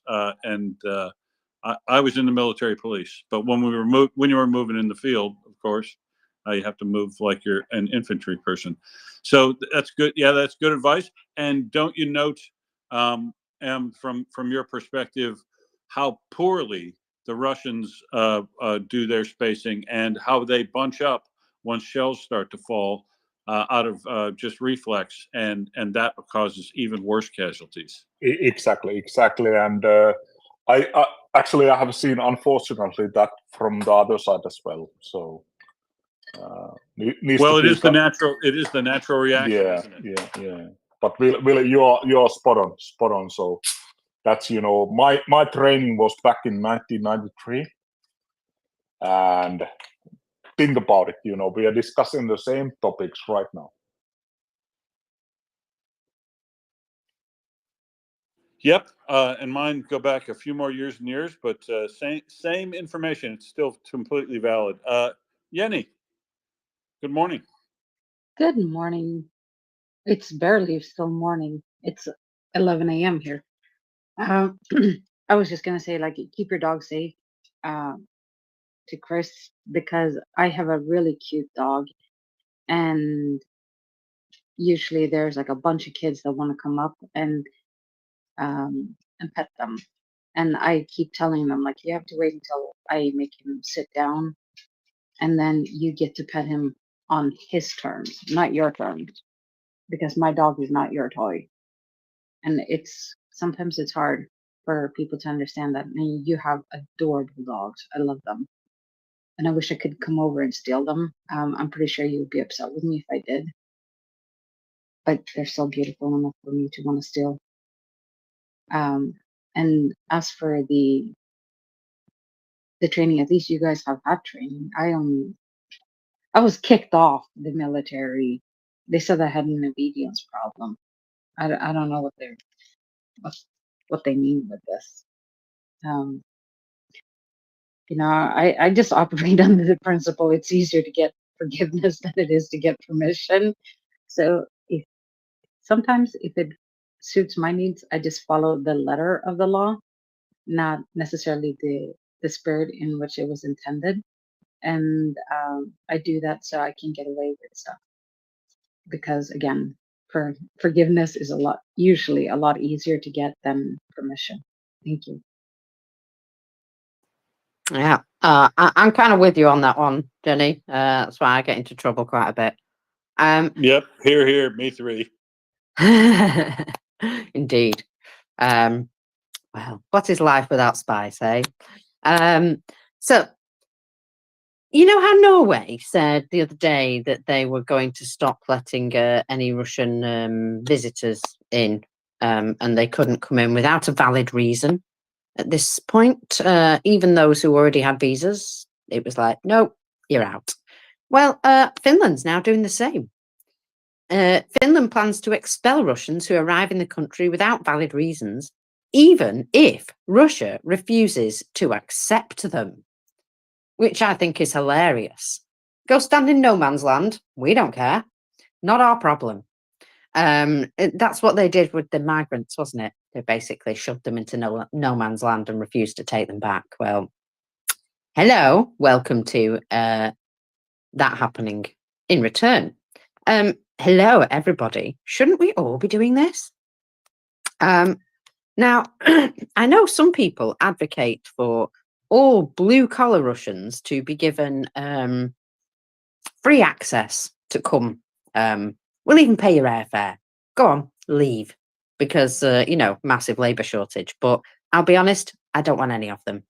They can all go home. They can all stay there. So, yeah, Well, as far as I'm concerned. I will modify that slightly to say I want any Russian. I would be happy to welcome any Russian into my country and my community, provided they made their way here themselves as an asylum seeker like anybody else, and most of them know how to do it much more attractively than your average Sri Lankan. They'd simply get into Indonesia somewhere, and they'd find a way in because they've got money. And this is the thing: any Russian that wants to show their commitment and vote with their feet to get out of Russia and take their skills and all the assets they can with them and just flee Russia, I would be happy to welcome those people in and find them work. But I'm not paying for any airfares. I'm not helping them in any way. I actually would help the needy in the world, and the Russian aren't needy. They are basically, I don't know what you'd call them, disconnected. They don't own their government. They haven't done anything in so long that they let their government become an authoritarian oppressor, and now they want pity for that. Sorry, yeah, pity pantry is the pity pantry is empty for Russia, mockers. Yenny again. So first off, I thought that Finland already stopped any unnecessary travel. I think they only allowed in those who had like business or school in Finland. And can correct me if I'm wrong, but they shut their borders down in 2022 for the Russians. This is why they sent the migrants, because they knew that the Russians would never be welcome. And also, if they can afford to pay their airfare, they're not poor. They're most likely not even, hunted by the government, because otherwise the government would have already stolen all their money. The people that are needy, they're the ones that live out in the middle of nowhere in Russia that have no, indoor plumbing and have to squat in the backyard. Whatever, scrape it up. Scrape up the money for a plane ticket. Get to Thailand. Get to Turkey. Get to Cyprus. Get But to they any will place you never. can go visa-free travel and get out. But they will never be able to have two rubles to rub together. So they will never be able to get out of there. So the Russians that can actually afford to get into the West, they can be sent home on their own dime. Just charge it to the Kremlin. Anyway, yeah, I'm harsh, but I think they deserve it. So thank you. Unless they're claiming asylum, and then you treat them as you would any asylum seeker, with assess their claim, keep them safe until that, and then they don't get to choose where they're settled. They get settled at random based on the draw of each country that's taking in migrants, and a lottery program, I would say. I mean, it's sort of done by horse trading now, but I'm a big fan of everybody being forced or being coerced into signing up for the International Organization for Migration, and we can stop all this boat people nonsense. We can treat people humanely. We can deal with asylum seekers, and we can weed out criminals and not let you bring, terrorists and all that. It can be done much more efficiently, much more effectively through everybody working together through an organization like the International Organization for Migration, where people would go to their first safe harbor. And in the case of the person being ejected from Finland, if they're Russian, being put in the no man's land, they have a safe harbor. It's back in Russia. That's what their passport gives them. But anybody who doesn't have a safe harbor can get to the nearest safe harbor, claim asylum, be assessed on any of the grounds that you can. I mean, I could be fairly lenient on that, but you have to be assessed, you have to be risk assessed, and then you get thrown into a pool where everybody who's drawing migrants that year, who puts a quota on to take in a number of migrants of various types, takes a percentage of the draw of the people that are available, so that you don't encourage people to seek asylum by saying, "Oh, I get to pick. I'm going to live in Canada." Nope. You might end up living in, I don't know, Northern Ireland or Australia. You might win the lottery. But what you're saying is, when you become an asylum seeker, anywhere but here, and you're liquidating your entire life where you're at, and trying to pack up your assets and your valuables and your children, and and a small pet maybe, and get out of where you are. It can be slow moving. It doesn't have to be something where people are fleeing at the front of soldiers or whatever, but a person who's willing to liquidate their entire life and hand that money over, or basically spend almost all their cash to get out of where they're at and into some place so that they have some hope to survive, and their children have a decent life, because they're living in a country like Russia right now. I would be pretty lenient on calling them refugees, frankly. But as I say, I'd pass a battery of tests. We'd assess them all. But if we only stopped having people have to get the entire distance of where they think they need to go in order to seek asylum, then we could cut the legs out of people smugglers, and we could eliminate the profit in sending people across the Mediterranean, for instance, and plunging them onto the places where they land, where they think they're going to get better treatment. That can all be addressed more equally and equitably in a unified system. And the other thing we have to do is stop the push factors in the countries where those people are fleeing from. There is a very good reason why Russia should be driven out of all the Central African countries, because they create migrant crises and they exacerbate them and use them to their own effect. Sorry, I did go on a bit there. Over to you. Thanks, Phil. Actually, good points, but you raised up. I have a little bit different point. So regarding, somebody asked, how many Russians come over? Yeah, not many anyway, but we already have them. So basically, the GRU, SVR, and FSB people are already in Europe. Have been here for a long time, and we have this nasty thing in Europe called double citizenship. So you basically have a citizenship of 2 passports, and these people have already come here prior to war, a long time ago, or 5 years ago, and these people, but if you look like different services, so FSP is like little bit like more polite. The SVR is like works only via embassies, but GRU is Russian military espionage. Who does Salisbury, etc. Very very strong attacks. Always spills of blood. So basically, these people are already in Europe and in Finland, and what they do nowadays is that they recruit.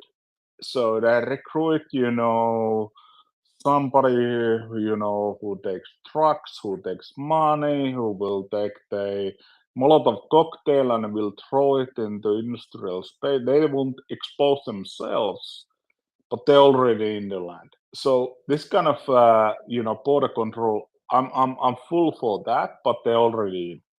And my thing is that we should actually take back every single dual passport what we have granted after Mr. Yeltsin, and for European wide, because Russian is behaving like they are behaving right now. So I would ban all the dual passports and terminate them immediately. So that's kind of my take on this one. Thanks. And Mr. Helsinki has more than. Hey, thanks, Phil. Hey, M or Mr. or Helsinki fella, to clarify what Jenny said before. I think the Finland closed in mid or late 2023 the 8 border crossings to the north of Finland. That all those they said are just basically going to be permanently closed for a period of time. Yeah. I think there was something like 8. Yeah. Yeah, but there are there are exceptions, diplomatic stuff. Right. Okay. Like Jenny students, said, people working. So Yeah. all the good stuff, the GRU does. It's a diplomatic stuff.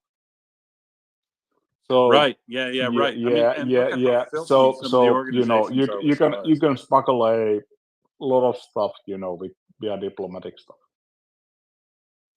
Too true. Helsinki fella. Yeah, thanks.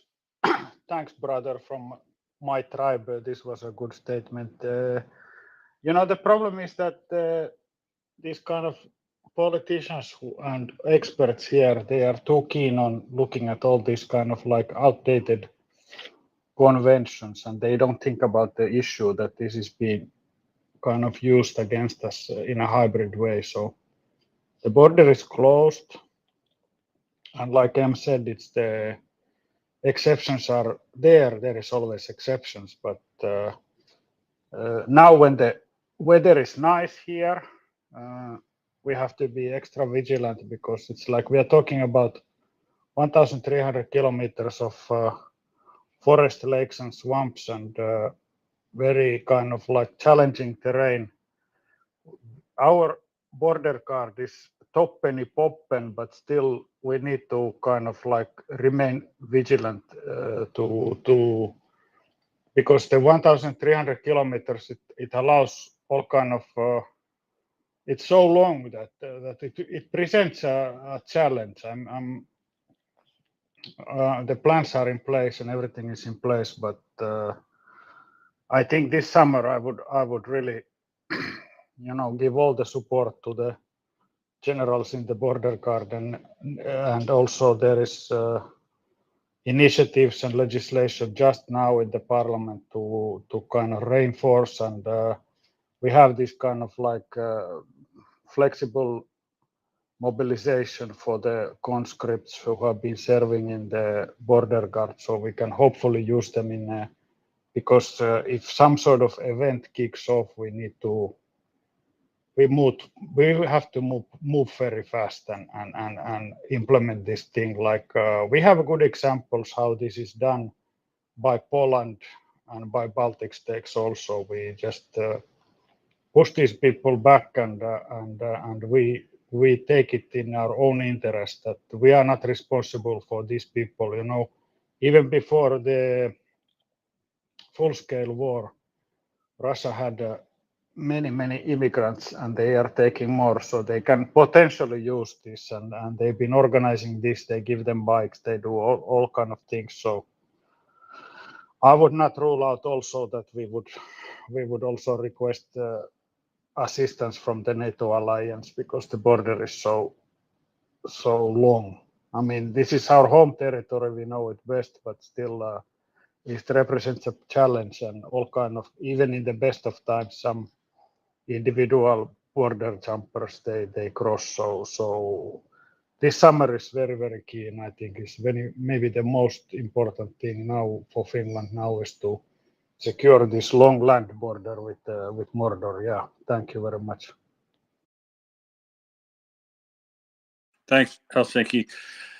Yeah, infiltration of Russia. I mean, it's all part of the. China and Russia have done an excellent job since. I'll arbitrarily set a line of 1991. China's been doing it for a lot longer.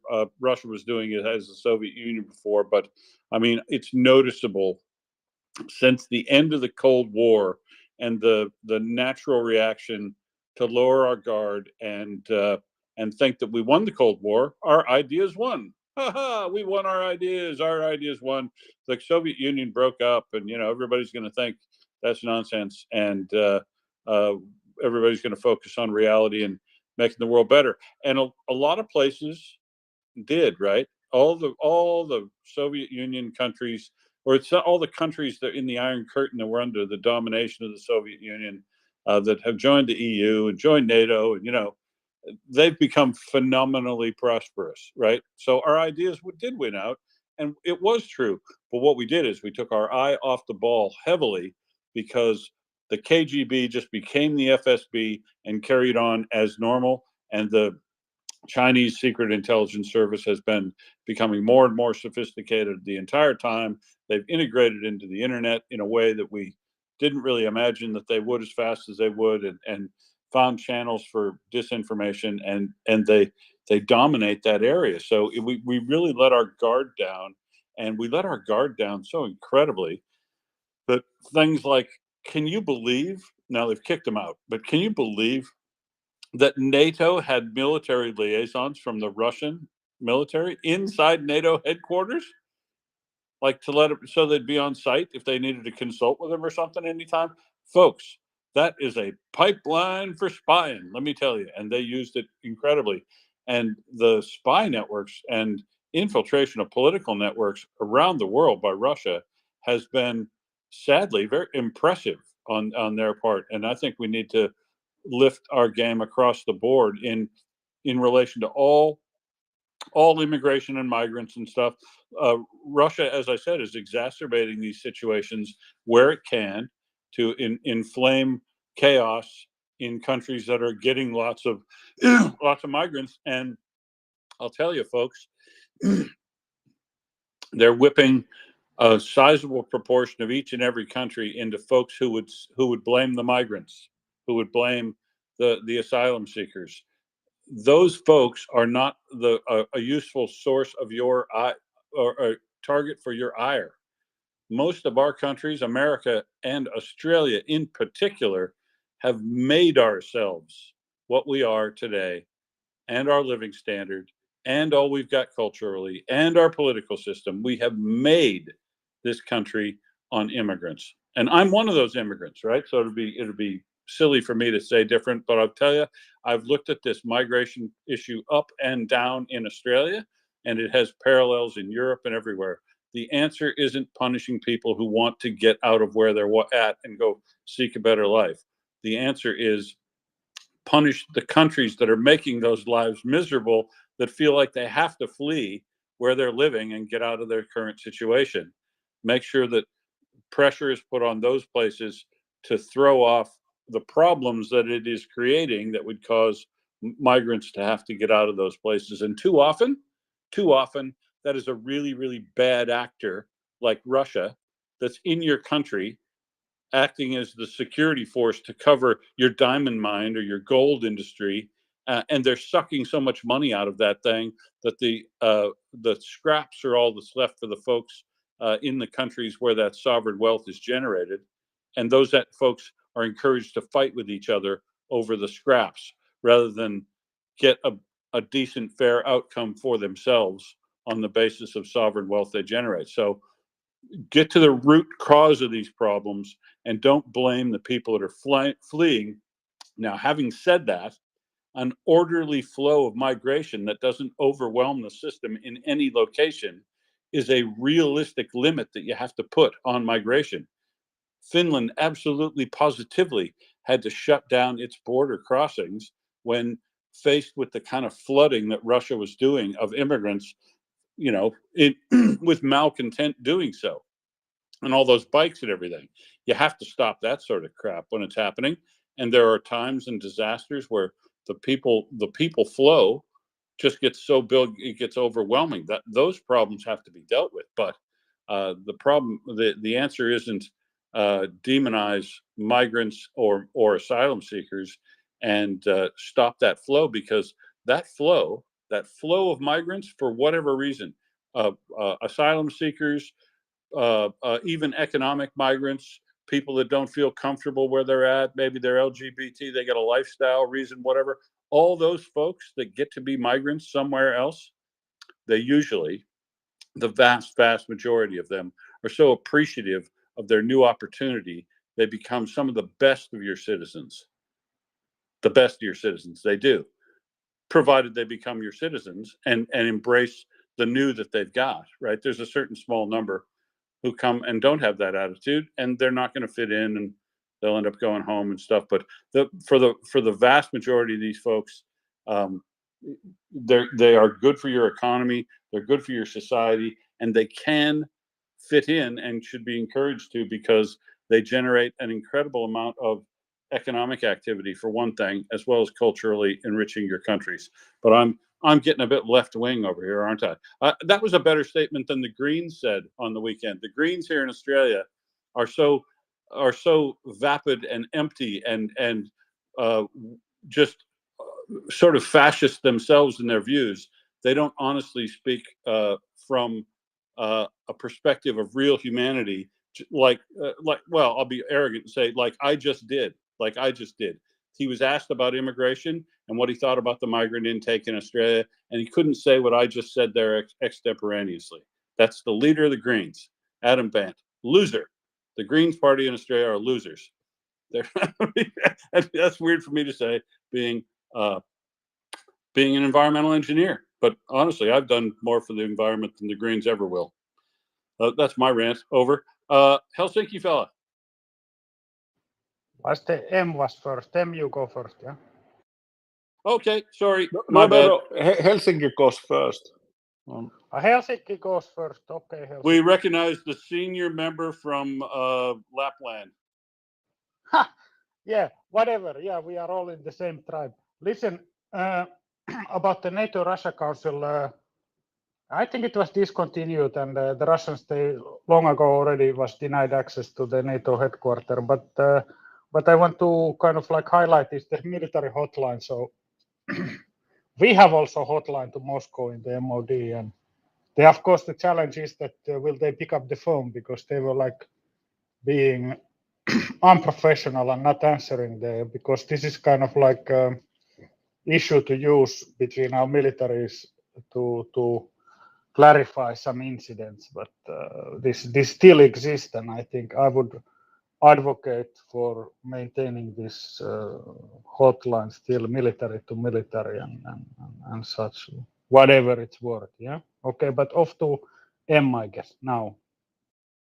Yeah, that's true. I mean, you do have to have diplomatic relations, but you don't have to have a diplomatic relation where they've got 100 people to maintain diplomatic relations with Russia, and then most of them end up spying and doing nefarious shit, right? That's M. Yeah, well, okay, well said. You know, I have a little bit different poll, Bill. Can I say it? Yeah, sure, go ahead. Yeah, so I'm actually looking at Russia right now. I'm 10 kilometers from the border. It's called Mökki, you know, in Finnish, like Helsinki says. I call it dacha. Dacha is a Russian word for kind of your valet, cabin, etc. So I always had very good relationship with Russian people, and especially St. Petersburg, and everything was really good, until this full-scale invasion happened. Of course. Okay, did somebody? Okay, sorry, I thought you muted me. Yeah, so I had really good relationship with Russian and Russian people, and it was very essential actually to have this tourism here in the Karelia area. And now I'm asking, back in 3 years of war, what they think about it, and it's a mixed feelings. What I get from the Russians right now. It's kind of, can we go back to what it was, and can we? But I never ever give up what they did for Ukraine. And my thinking first was that it's a Kremlin only thing, But this Kremlin only thing, actually came from St. Petersburg, because Mr. Putin was vice governor of the St. Petersburg, and I'm always thinking that it's any way kind of back to the hope, and these guys, I'm looking there right now, is that if we want to fight, yeah, we're gonna fight, but still there are people there who sent me messages, and they say that we understand what you're saying, even this broadcast here. And the thing is that they agree what we are saying, but they are so kind of pushed down, so you cannot do anything. So just my comment. I don't makes any sense. Hopefully fills a little bit space, to be honest.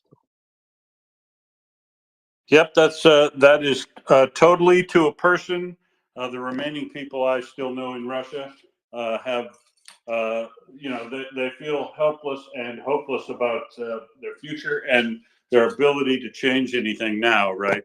So, and I'm still talking to several of those folks because they're still my friends. But I've had And we'll one comment. How does revolution start? Outside or inside? Outside or inside? Oh, inside. Yeah. Genau. Sorry, I speak German a little bit. Yeah, inside always. That's true, but none of my friends are brave enough to go start a revolution, right? They're not those people. They're not going to do that. So at this point, they feel sort of helpless and hopeless of they know the future is going to be terrible for them for the next 20, 30 years, and several, they're not. Will, one comment. If you ever saw kind of history lesson, was that it was only 2,000 Bolsheviks who started the communist revolution. It was only 2,000. Yeah, that's right. It does take a core of only that small, but these days, with a mass communication and things,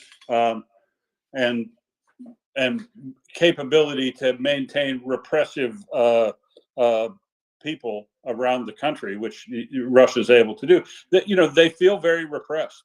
People feel like the expression they've told me is it's like the bad old days, right?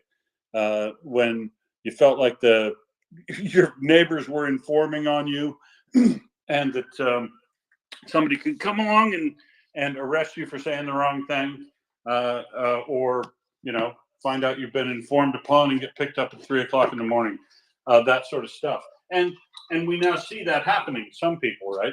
We see that happening in the ranks of the military in Russia, because there clearly is a purge on. It is a very repressive regime. But my position still stands. you got to own the government in the country where you live. You do hold some responsibility for what your government does on your behalf. And that's why I say anybody who I know in Russia that can get out, and, they should, especially if they're, fearful for being arrested, saying the wrong thing, and can take from the country, take from Russia their skills and capabilities and move somewhere else, and don't say, I'm moving out just to get out for myself, but I'm also deathly opposed to what my country, Russia, is doing, and they seek asylum and get out of there. I think there's nothing wrong with, well, I don't expect everybody to be brave and fight in a revolution, but I do expect people to do what they can, and withdrawing their services from the Russian system and fleeing it's not cowardly. It's an escape hatch, and if people can do it at this point, I'd be okay with them doing that, because everything weakens Russia. And the key overall thing is we got to keep weakening Russia in every turn possible, across the board, in every way possible, as much as possible. Yeah, Chris. fully agree. Fully agree. If I can a little bit speaking willing on your behalf. And what we need to do next in EU, we need to get Hungary back, because people in Budapest, they don't support Mr. Orban.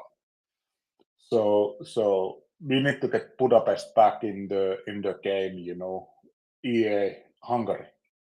Boy, that's true. And if you see the crowds they can get out on the streets in Hungary, every time I see that, I have hope that maybe Orban isn't long for the world as far as being leader of that country. It will be done. It will be done. Yeah, and like to say, when Ukraine wins, it will set off a cascade of other countries throwing off their oppressive regimes as well, I suspect. Yes, fully. Including Georgia and Hungary and Moldova. Will get rid of that. Fully agree. Fully agree. Yes. Chris.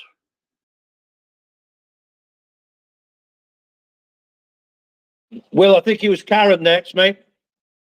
Just to be gentlemanly. You guys are so polite.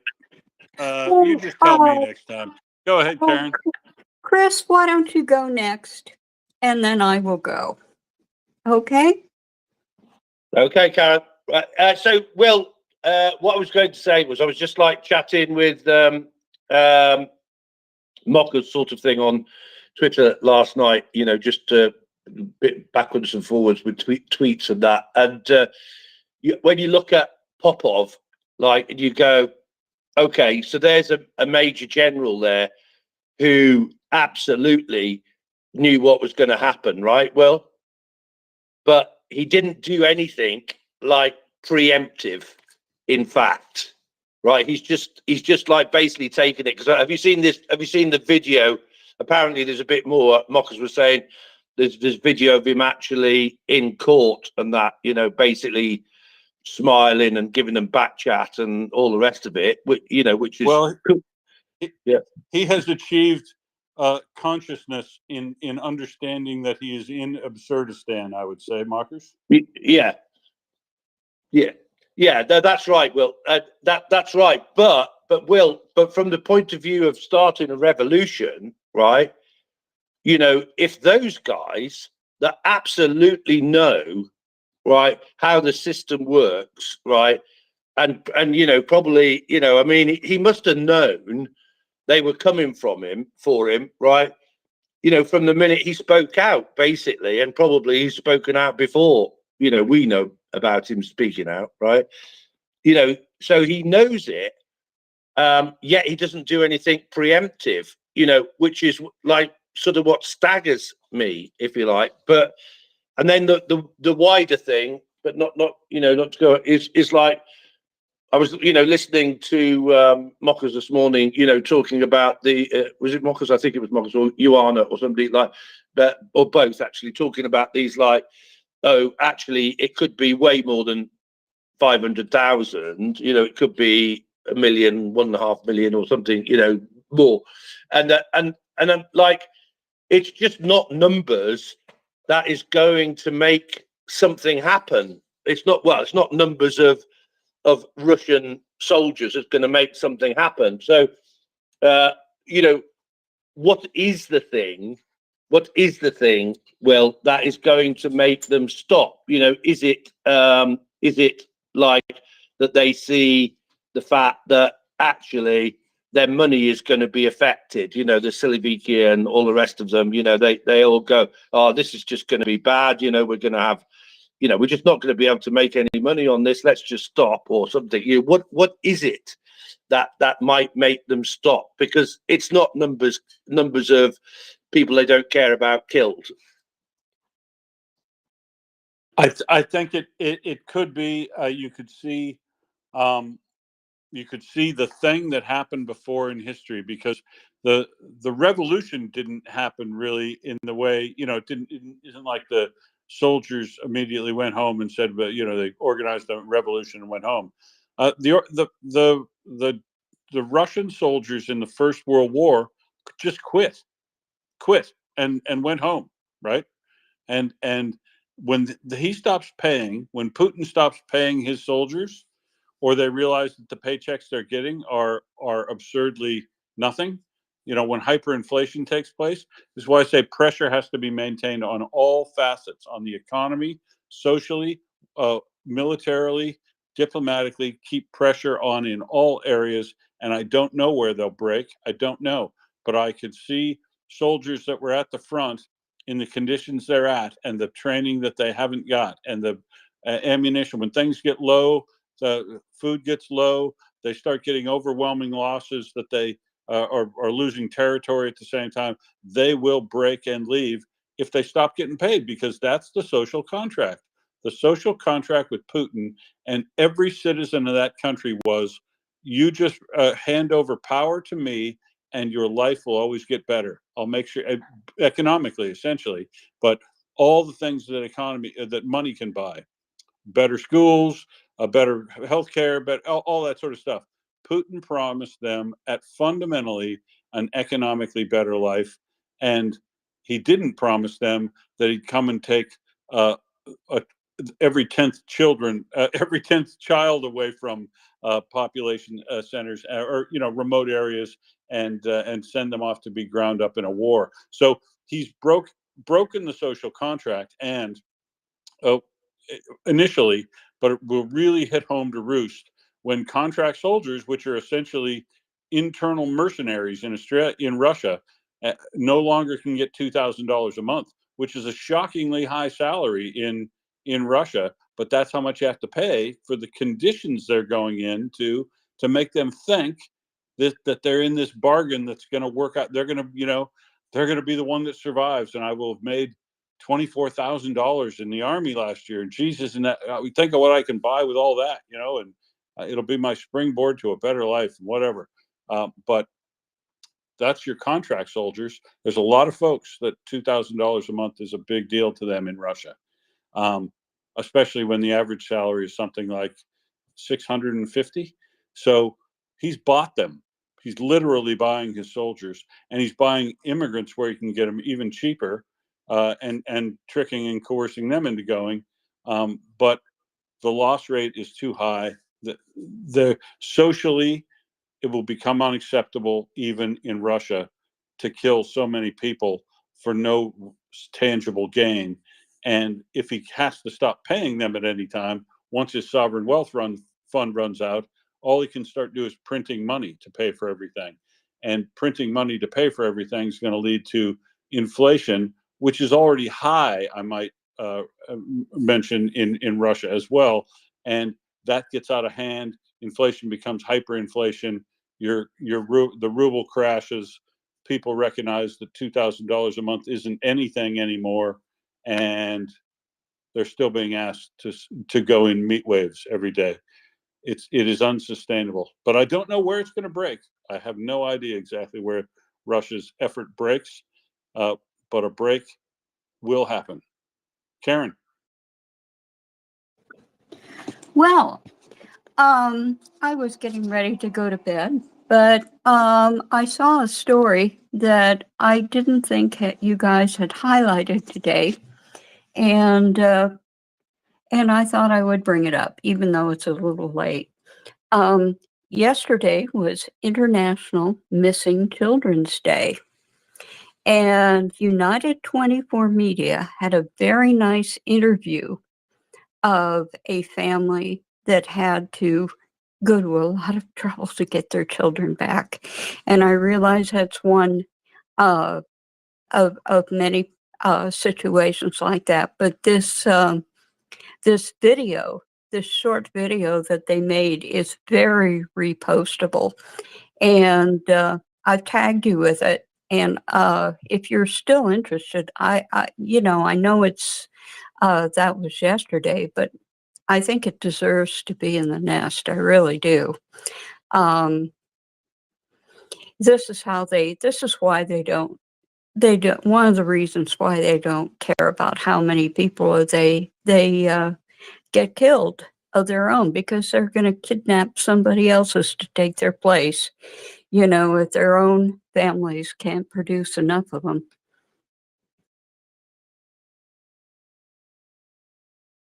True. I'll try to look at it and pop it up there, Karen. But put it in the blue pill now, and I'll have a look at it because you've sent it to me, and I'll see if I can get it up.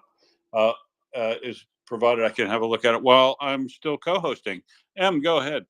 Yeah, helping out Will, and thanks Karen for the comment. So actually, I saw that, and it's so devastating what I'm seeing, But the war is hell. Like it's something like how I would describe it. You need to be able to kill the enemy, and it's just so horrible.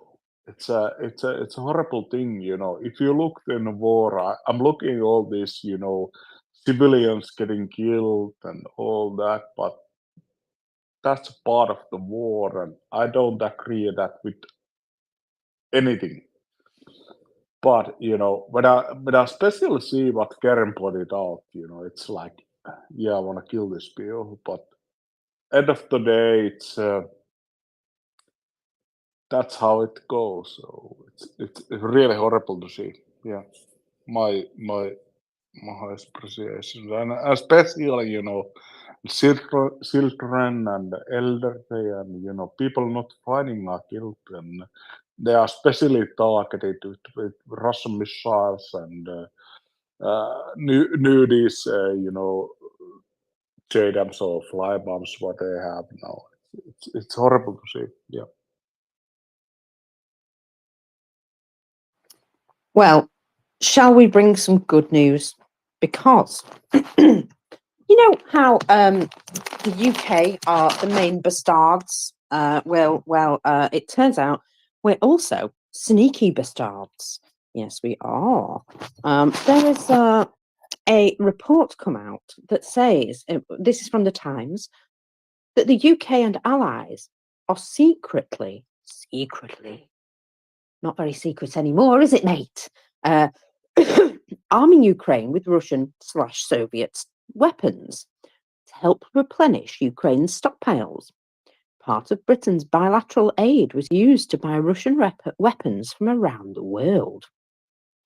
This work was kept completely secret, partly because of where Britain was getting it from and who was supplying it. I don't know. For some reason, I'm thinking Shoigu, Gerasimov. Where is the artillery? It's at the front, but there's a nuance. Thank you for that. No.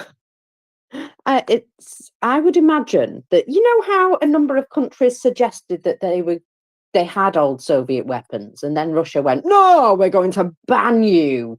We're going to ban all the goods that we buy from you and cause you economic pain. And then they went back on it. Well, a couple of countries did this, and I wonder if they've then decided to just sell it anyway out the back door. Who's going to miss it, really? And so they're obviously not disclosing their locations for these sorts of more political reasons. That Russia can't hold them to account if they can't confirm that they've handed them over, can they? So Russian weapons being used up, getting rid of Russians and their weapons. To note, UK has basically been doing this since day one, but it is nice, isn't it, just to get a little confirmation of who the main bastards are. Sorry. So yeah, you know me. Whenever I see stuff like that, I'm just like, yay for the UK. And have to report this news because it's necessary for my Britishness. Now then,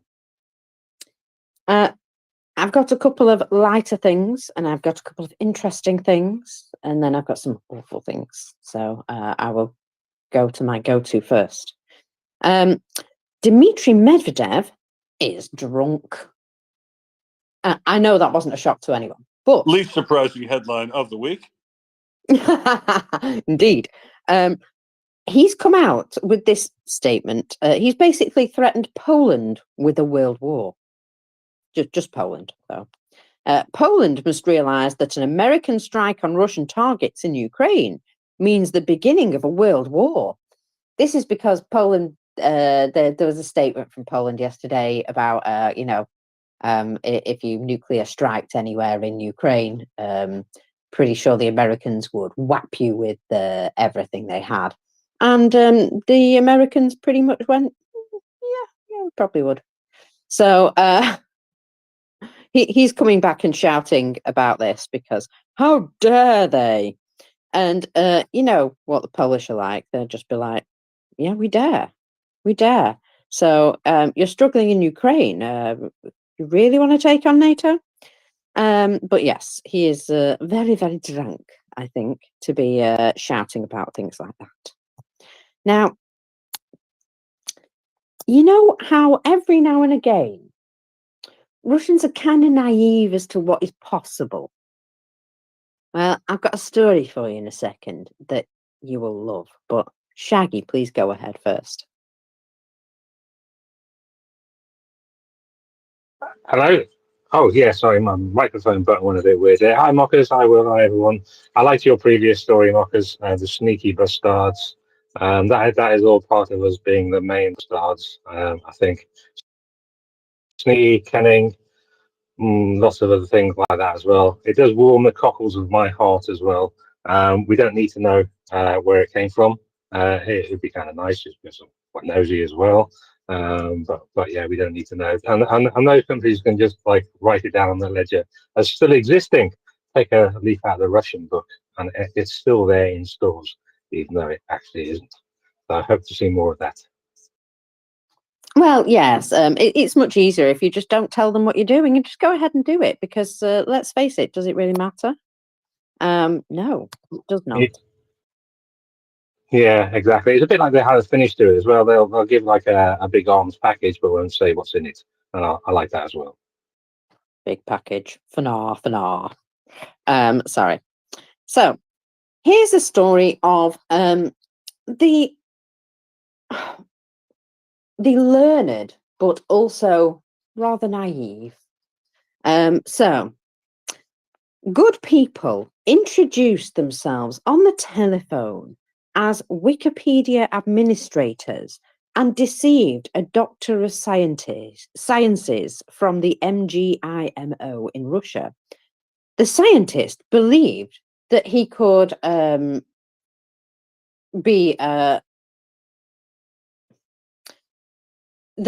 be given access to an app that would allow him to edit his own Wikipedia article about himself without anybody knowing.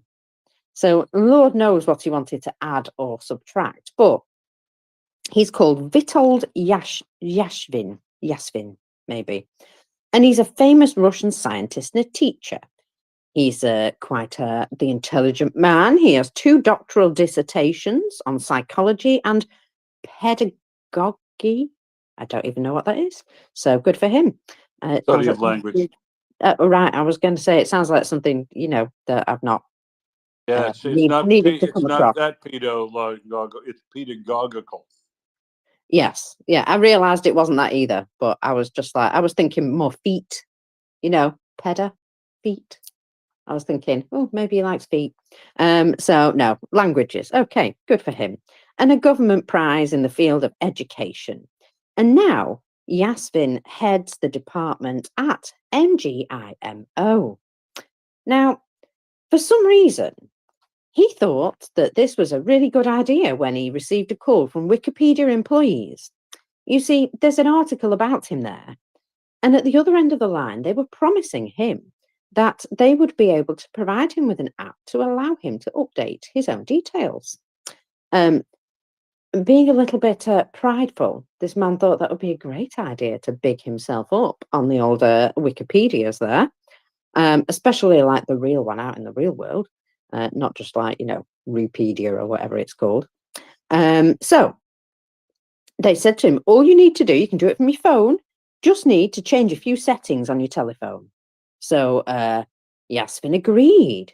He followed their instructions, downloaded a small application, and suddenly his phone was blocked. The coat of arms of Ukraine appeared on the black screen. And when he later logged into his online bank, he learned that 115,000 rubles was missing from his account. Do you like that? Sucked in. Sorry, Sorry, Mokes. It was my mic. You almost had me. Yeah, Sorry, Mokes, it was my mic. No worries, fella. But for a second there, you almost had me. But you can change your Wikipedia articles without anybody noticing. I'm like, wow, is that a thing? I might have to invest in that. No, it's not a thing, Will, but they convinced him it was a thing. And, I love it. Go ahead.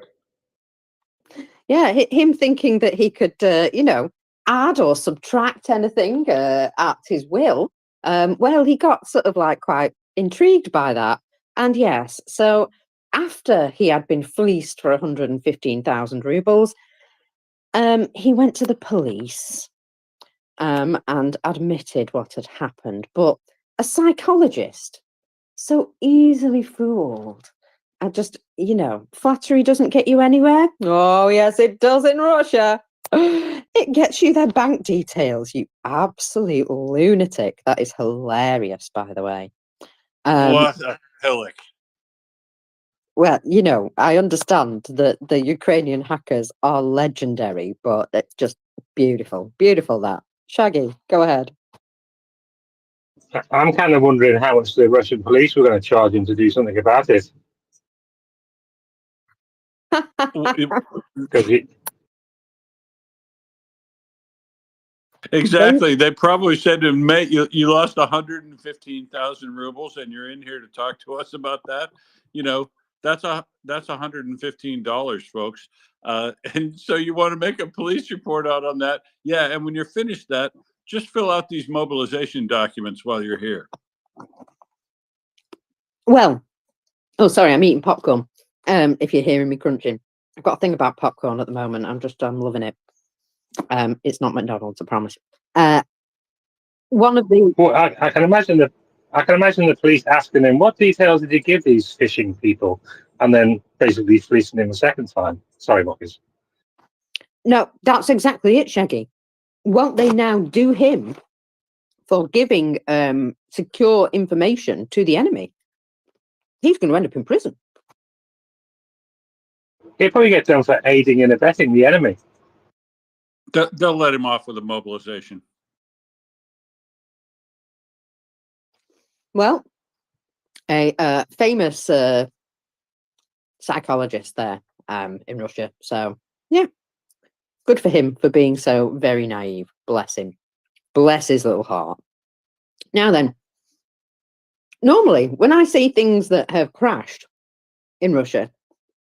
Usually trains or buses, but no, a couple of ships collided last night under the Litani Bridge. A motor ship called the Solaris rammed into a pleasure and excursion vessel called the Cheka LNG, apparently. Traditionally, there were no casualties. Of course, the damage from the collision is being calculated, but the Northwestern Transport Prosecutor's Office is trying to determine why they crashed into one another, as there was no particular reason for that to happen. You know what that is, don't you? That's the qualities of vodka. That's probably what happened there, yeah? Either way, just just general fun times. Just it make me fun, make me laugh. All these things happening because you know exactly why they happened. Because they were drunk. Good times. Hey, I've got to do two things before we go off in a minute, and that is I didn't cover something up in the nest, but I have a feeling I will return to this subject so very often that I'll just give it the 1 second treatment, and that is, of course, that we have. We'll call it the purge update. That the Russians have arrested another senior officer in the procurement area of the Ministry of Defense. His name, if you're keeping score, is Veritelsky. He's been detained for bribes. So the account goes on. I believe we are now up to 36. That's 36 on the high-ranking officers list who have gone down since the 24th of February, 2022, on one reason or another, fired, gulagged, or disappeared. This guy, another major corruption thing. I haven't tied him to anybody else yet, but I do note, and take this one with a grain of salt. The other thing I put up there, I commented on that the Moscow Times is reporting, which could be dubious. So this all might just be speculation, but the Moscow Times is announcing that there is a war going on essentially between the FSB and the Russian Ministry of Defense, with hundreds and hundreds of various ranks will be arrested. Now, the general officers, senior officers, is up to 36, but already there have been hundreds of people arrested. If you're curious about this and you just want to go through a browse of a number of posts that I've commented on since December 2022, just search for the word purge in my timeline and read all about what I have called a creeping Stalin-esque type purge throughout the Russian MOD. And this guy is on that list too. So I'm sure I'll come back to this and talk about the purge and the status of it more. But essentially, the Moscow Times has picked up on this story and said that recent arrests are just the tip of the iceberg. Then it's going to go extensively through the Russian military, and the answer is always, the reason why is why we're getting everybody is it's always corruption, but it isn't always just corruption. It is people, as Mockers and Chris have pointed out, like Popov, who are considered dangerous, those who have severely embarrassed themselves in their role, severely embarrassed Putin in their role, or people that are just so phenomenally corrupt that it is actually weakening the capability of the Russian military to do what it's supposed to be doing.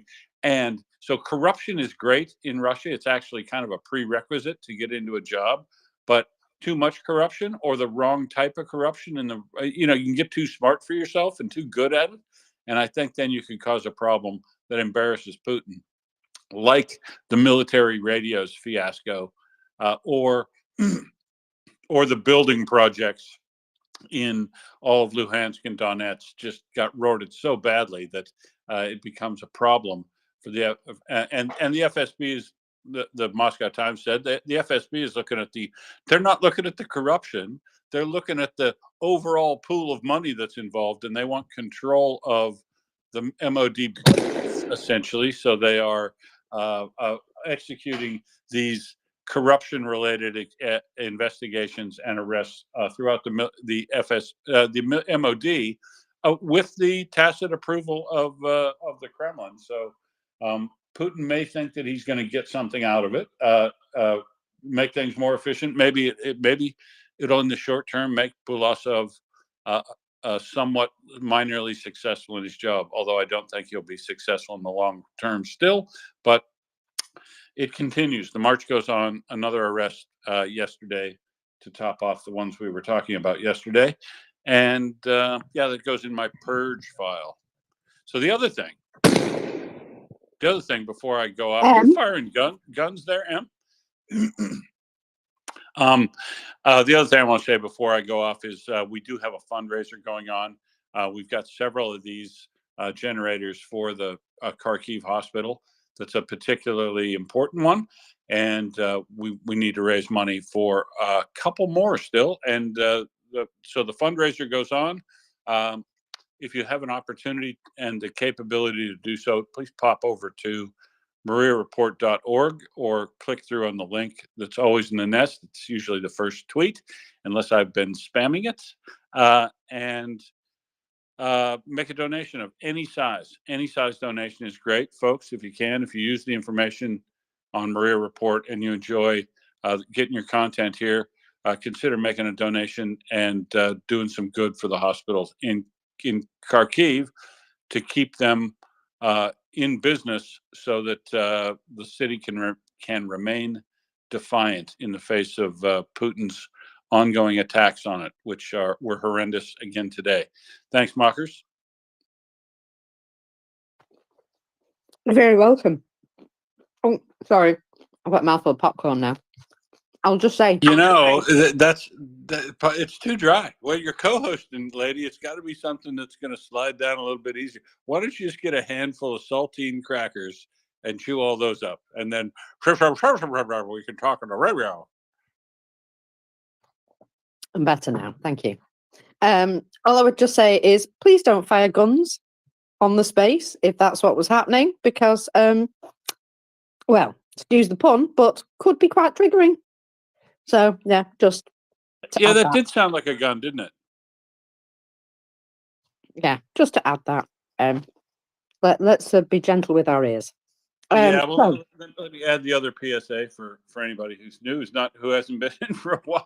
Obviously, we try to moderate things in the space. So come up if you're a listener and you haven't for a while, or you just want to, or you want to ask a question, or you want to add to a point that's being made. Please request the mic with the button on the left. You'll get added to the speakers panel, and then when you're on the speakers panel, raise your hand, and you'll get called in order of your hand raising if it's somebody who's responsible, like Mockers, and watching it. Otherwise, I'll just turn around and pick people at random and start arguments about who is next, because we all have our style here at the Maria Report, and that's mine. Indeed. Sorry, I went back to the popcorn as soon as you started speaking. Once you start eating a bag of popcorn, you just cannot stop, can you? I know, it's terrible. Richie Rich, welcome up. Yeah, good morning, guys. I hope everyone's okay there today. And yeah, just waking up here in sunny, well, not that sunny actually, Yorkshire, UK. Just filing through everything that went on yesterday. And just pointing out, seeing what happened in the heart of Kharkiv yesterday, the despicable, violent terrorist attack on people going about their daily, shopping on a busy Saturday afternoon, is utterly despicable as far as I'm concerned. It's a direct, blatant, purposeful terrorist attack on innocent civilians on the middle of a Saturday afternoon, and they fucking knew what they were doing. Pardon my French, but I'm so angry about this at the moment. I'm tweeting, retweeting everything at the moment. We've seen videos emerging. I'm sure many of you have already seen this morning videos emerging of the epicenter of this attack, which is highly disturbing and shocking. And I've just been throwing it at every single propagandist, idiot, terrorist, simp that I know on these spaces and showing them, we know that you're lying pieces of crap. We know that you spread despicable lies and deceit to the rest of the world, saying that this place was an ammunition storage unit. I can't believe the amount of tossers that I came across yesterday on spaces banging on about, oh, they're attacking ammunition units and all of this. I despise these people. They are the reason innocent people are being murdered. Yeah, I'm just so angry. You can probably hear it in my voice this morning, you know, and then I hear about 6 or 8 Tu-22 bombers flying over last night as well. And I'm just like, this is disgusting. This needs to be brought to an end. And Mr. Secretary of Defense in the US needs to have a reality wake-up call of gigantic proportions. If he thinks that Ukraine can stand back and continue to allow this type of ridiculous attacks on its infrastructure, on its innocent civilians, without them allowing any type of hits back on Russian territory. This is my big standpoint at the moment.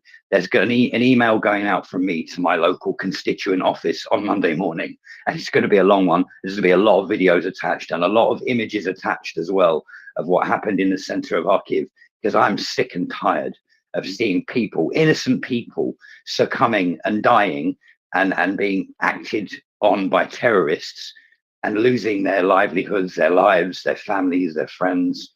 I'm sure we're all sitting in that position. You know, every single one of us that supports Ukraine in here, that have donated, that have stood by these people. It seems like the Russians have, what can I say? They've instigated more insane attacks, more, you know, hard-hitting ones. It's like it's become more hard-hitting recently, and more disturbing, you know, and they're purposefully aiming at really, you know, busy places. And there's just not enough voices in the world speaking up about this at the moment. That's what disturbs me. Another thing that disturbs me, sorry, I'm on a bit of a rant this morning, is the UN's failure. The United Nations' utter and complete despicable failure to the people of Ukraine. Why is the Russian government still sitting on United Nations Security Council? It's fucking despicable. I'm tired of seeing them go, oh, we'll sit there and talk about it through a microphone. No. Fuck you. You've just murdered countless individuals in the middle of Kharkiv yesterday. You don't belong here. I'm sorry, I'm so angry this morning. But yeah, thank you for listening. I'm just absolutely fuming this morning. It's okay, mate. I fully understand how fuming you are because, yeah, I was so fuming yesterday. I couldn't come and speak. I wanted to come and talk on the space and I just couldn't. I saw the explosions happening in Crimea and it didn't really console me, I'll be honest. I was particularly cheesed off still. And yeah, I just felt like, good. I hope it hurts them because it was just a very, very painful day indeed. Something like this should be the most massive uproar. Think of the huge uproar that was kicked up by Russia at this Crocus City Hall thing. And that wasn't bombs, you know. What if Ukraine had just bombed that? Can you imagine the absolute international uproar? And yet, you know, it's just another weekend in Ukraine. It shouldn't be. I'll be honest, right? If I was the wife of anybody who was sitting in the way of Ukraine being able to properly defend themselves, I'd be the most powerful person in the world because I'd say, you know what, darling, I'm just gonna go and get my passport and I'm just going to take me and the kids to Kharkiv. Thought we'd go for a visit. I tell you what, they would change their minds like that.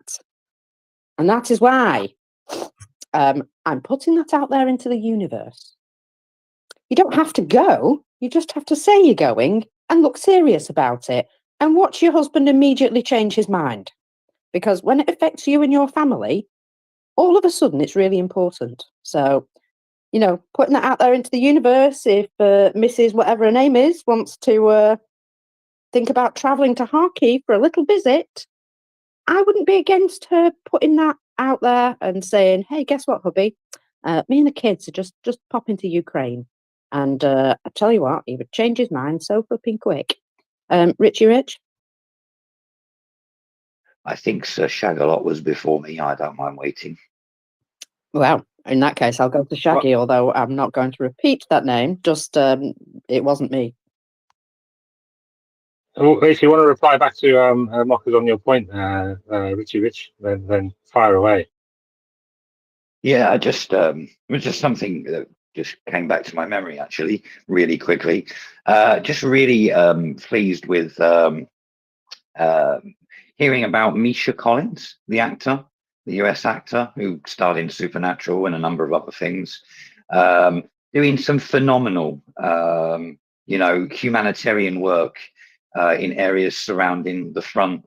What a brave guy going out to those places this last few days and overseeing some of the ongoing mind shifting that's been going on. I just wanted to, throw that in as a real positive there. That it's great to see people of prominent stature, shall we say, stepping in where it's counted. And yeah, top guy, top marks for that one.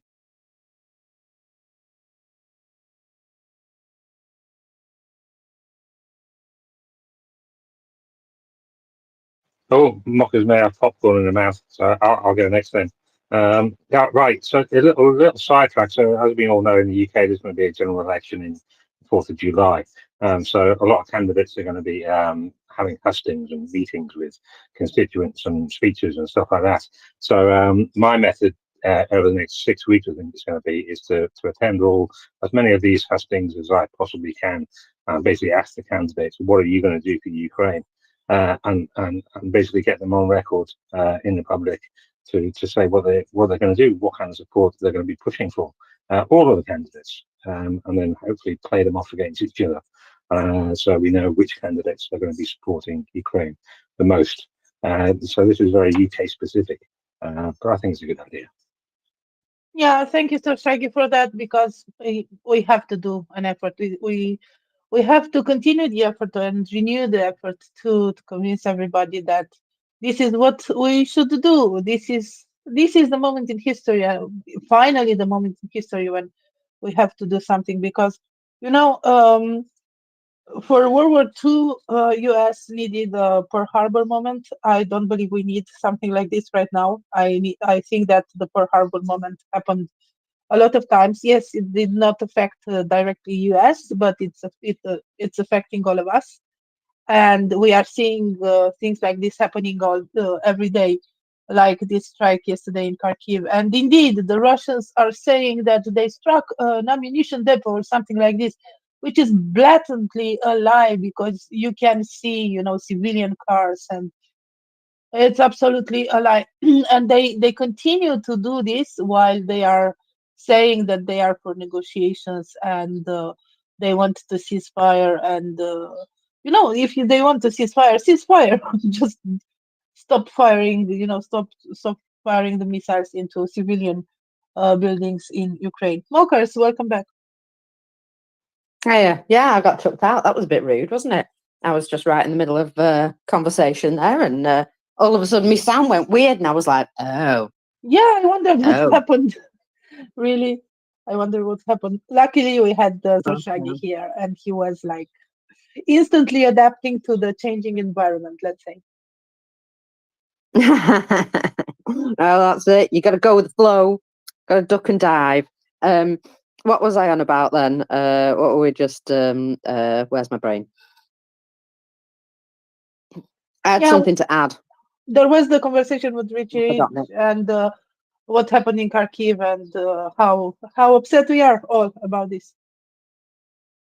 Oh yes, of course. And yeah, I'm kind of hoping, awful as this situation is, dreadful as it is, you know me, I'm one of these silver lining kind of idiots.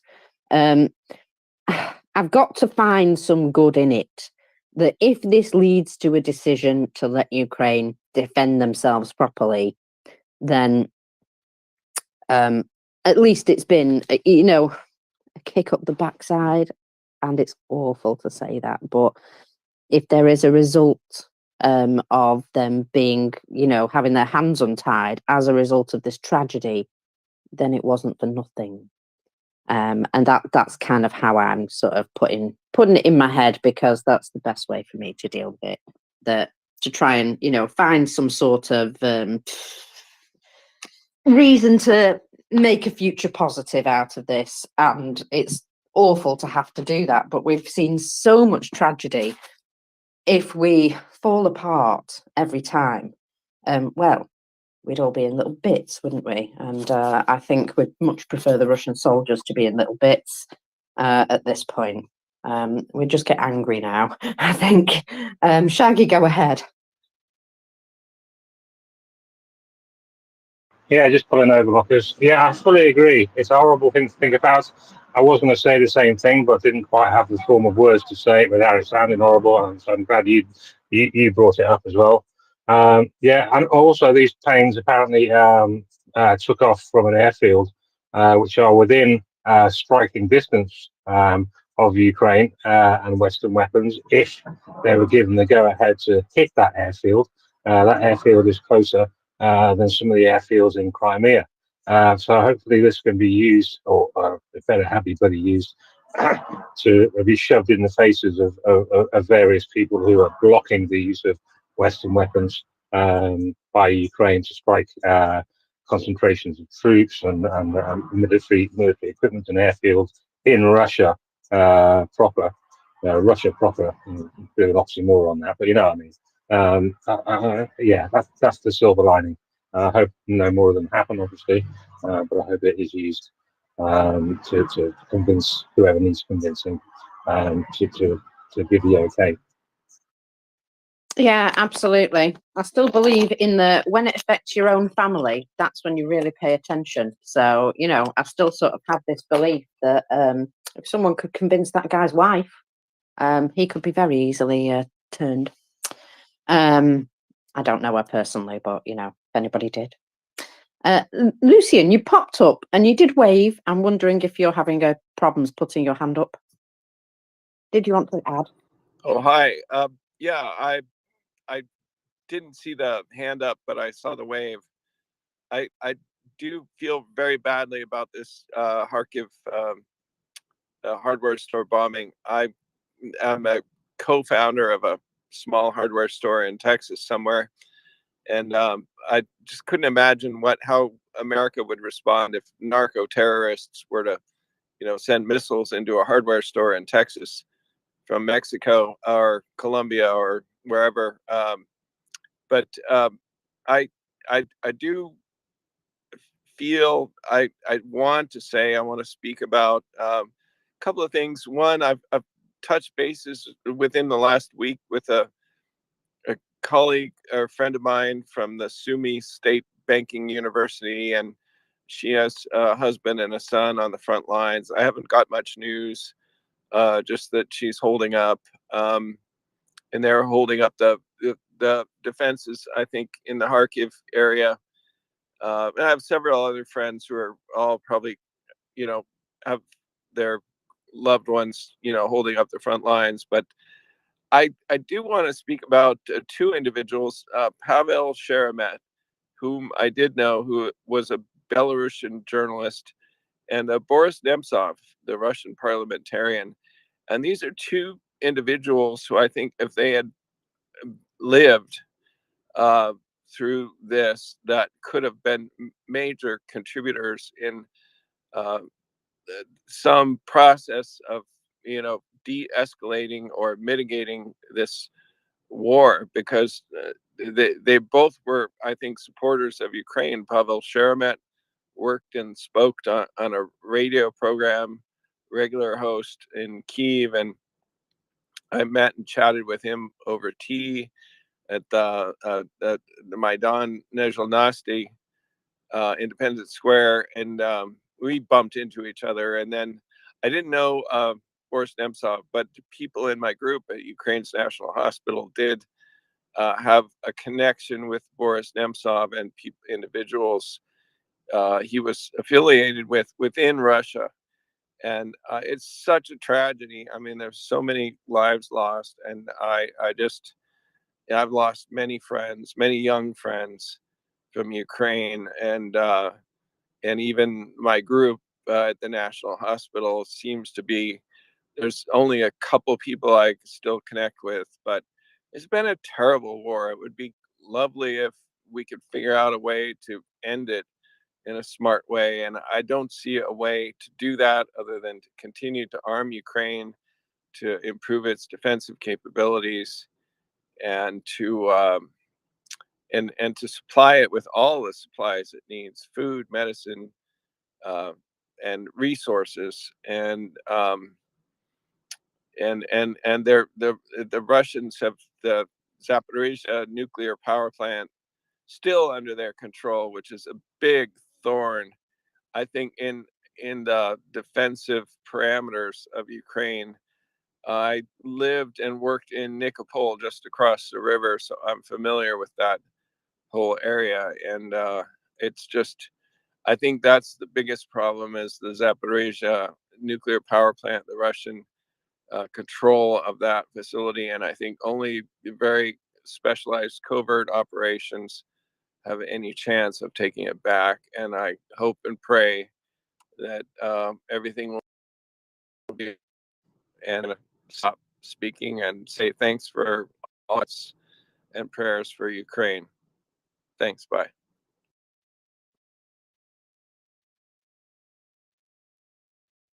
Thank you. So, Mockers, do you have something you want to address right now? I'm looking in the Russian press, and I'm seeing some things, but if you have something more on Ukraine, should we stay on this? Oh, go ahead, my lovely. Yes, we can move.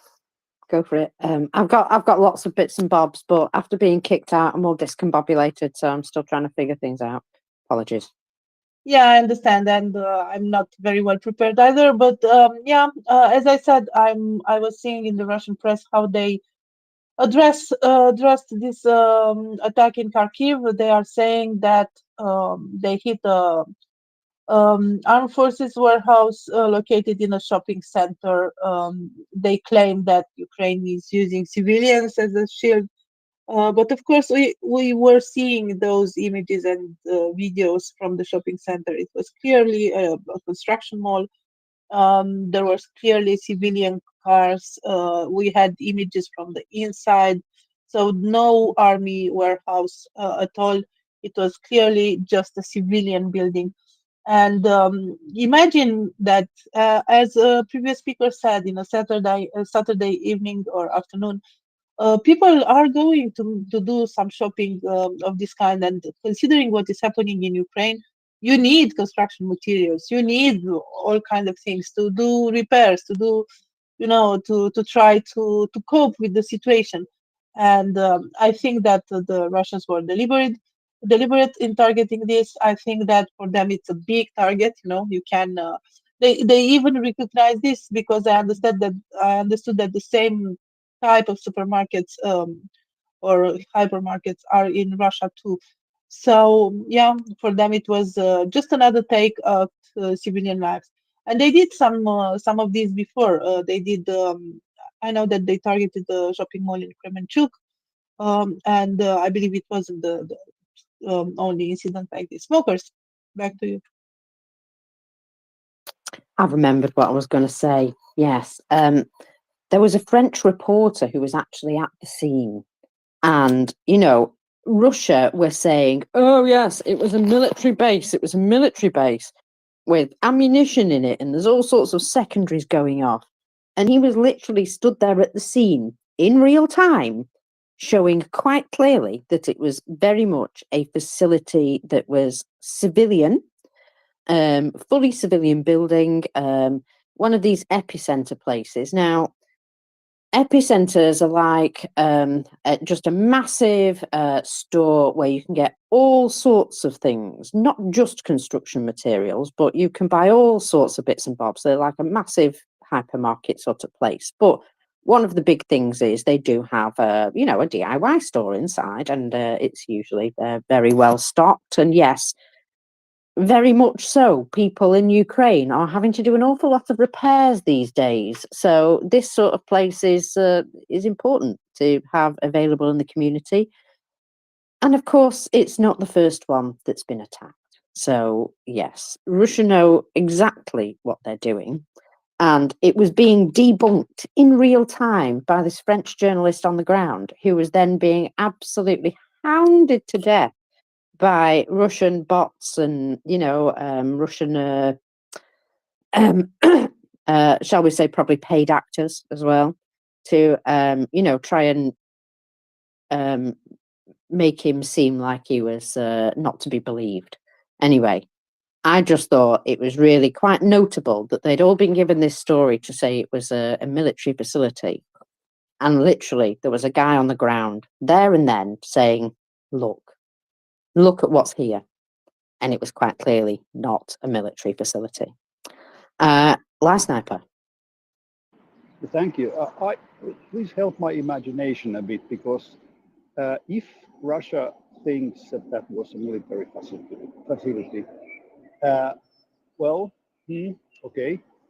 But why would they hit it on Saturday when it's most probably filled with people? I mean, the only explanation for me is that Russia would like to maximize the number of civilian casualties, but they would never do something like that. They could have hit it in the night or whatever during the week, but really, I don't know. I've been listening here now for a while, and I think it's actually quite outrageous how seldom we mention the word war crime. For example, when I think about these children who are taken to Russia and then they are put into Russian military, conscripted. Sorry for the noise. Well, anyway, it's a war crime. Or if the civilians are like, how do I say, Ukrainian hostages are forced to do some work, like taking care of injured Russians. That's also they are. Are there any war crimes which they haven't committed so far? I think they have mistaken that list of war crimes like a to-do list, and it's. But how would I say? We just look at the actions they do, but to realize and point out that, hey, this is a war crime every day, like hundreds of times, that it's become so, like, we have become numb to realizing or pointing out that that Russia is committing war crimes all the time, every day. And I think it's just the Overton window of what is. It's not, of course, not acceptable that they bomb some hypermarkets, but it's a war crime. And if I think about in the past, some country does some war crimes. That was, oh my God, what are they doing? And now Russia is doing them every day, and we don't even realize or remember that those are war crimes. Thank you. I'm sorry.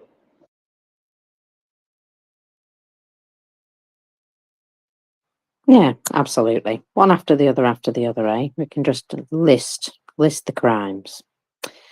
So I have. Oh, excuse me. My app just went wonky. I have a number of random things, but there was a video that came out from yesterday, I think, showing the Russian Su-25 shot down with manpads. And it shows the hit relatively clearly compared to the earlier released video. So I'm going to retweet that so you can see what I mean, although it does go blurry at one time. But yeah, you can actually see the thing hitting the ground instead of just a big red ring and nothing really in the distance, which I did notice was very annoying. So talking of war crimes and, you know, how Russia are not going to be satisfied with just a piece of Ukraine. Because, you know, that is entirely wrong. Now, oh, goodness, let me through the cookies. Let me through the cookies gate. Thank you. Poland is having to tighten security at the, is it Rzeszów airport over Russian sabotage threats. There's a surprise, eh? Yes, it is Rzeszów airport. So, Poland is stepping up security measures. Now, I'd like to point out that this airport already has its own ring of patriots around it. It is, yes, the most spiky looking airport I've ever seen in my life. And obviously has to be because it's the main transport hub for foreign aid to Ukraine. And due to recent cases of sabotage that are believed to have been carried out by Russia or on their behalf, they are deciding to take more stringent measures. They go on to say, we face a foreign state conducting hostile and, in military parlance, kinetic action on Polish territory. This was stated by the Interior Minister, Tomasz Siemoniak, stating there has never been anything like this before. Well, they've just been very quiet about it and probably only really doing it in political circles. So, but now they're doing like proper kinetic actions. So he confirmed that security at the airport had been increased, though without specifying the measures they've taken, of course.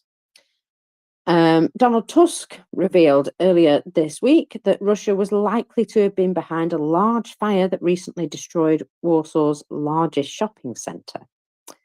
They do like destroying shopping centres, don't they? I wonder if they've got a real thing for them, because they do love shopping in the West, don't they? I wonder if this is what it is.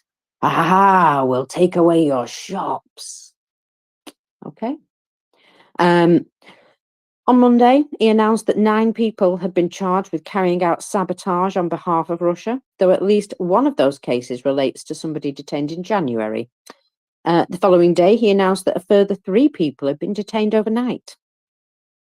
In December, 14 foreign nationals, most of them originally Ukrainian citizens, were found guilty of espionage and planned sabotage on behalf of Russia.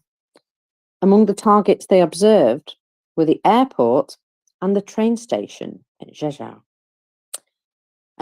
Siemoniak told Bloomberg that recent acts of sabotage have been ordered by Russia's GRU military intelligence service, which he noted was also carrying out very similar actions in other parts of Europe.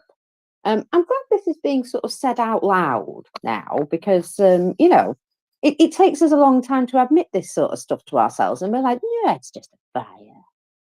And then we find out it's not just a fire, and then we sort of like, you know, just quietly deal with it. And no, we shouldn't. We should be shouting about this. We're under attack, guys. So anyway, the Interior Minister said that in order to carry out these types of acts, one-time agents are being used, such as a group of football hooligans or an organised crime group, and they are recruited in return for substantial payments. And this is said to be a very serious situation. We are no longer talking about agents of influence or online activities. These are individuals who are coming with the intention of destroying things, setting them on fire, or exploding.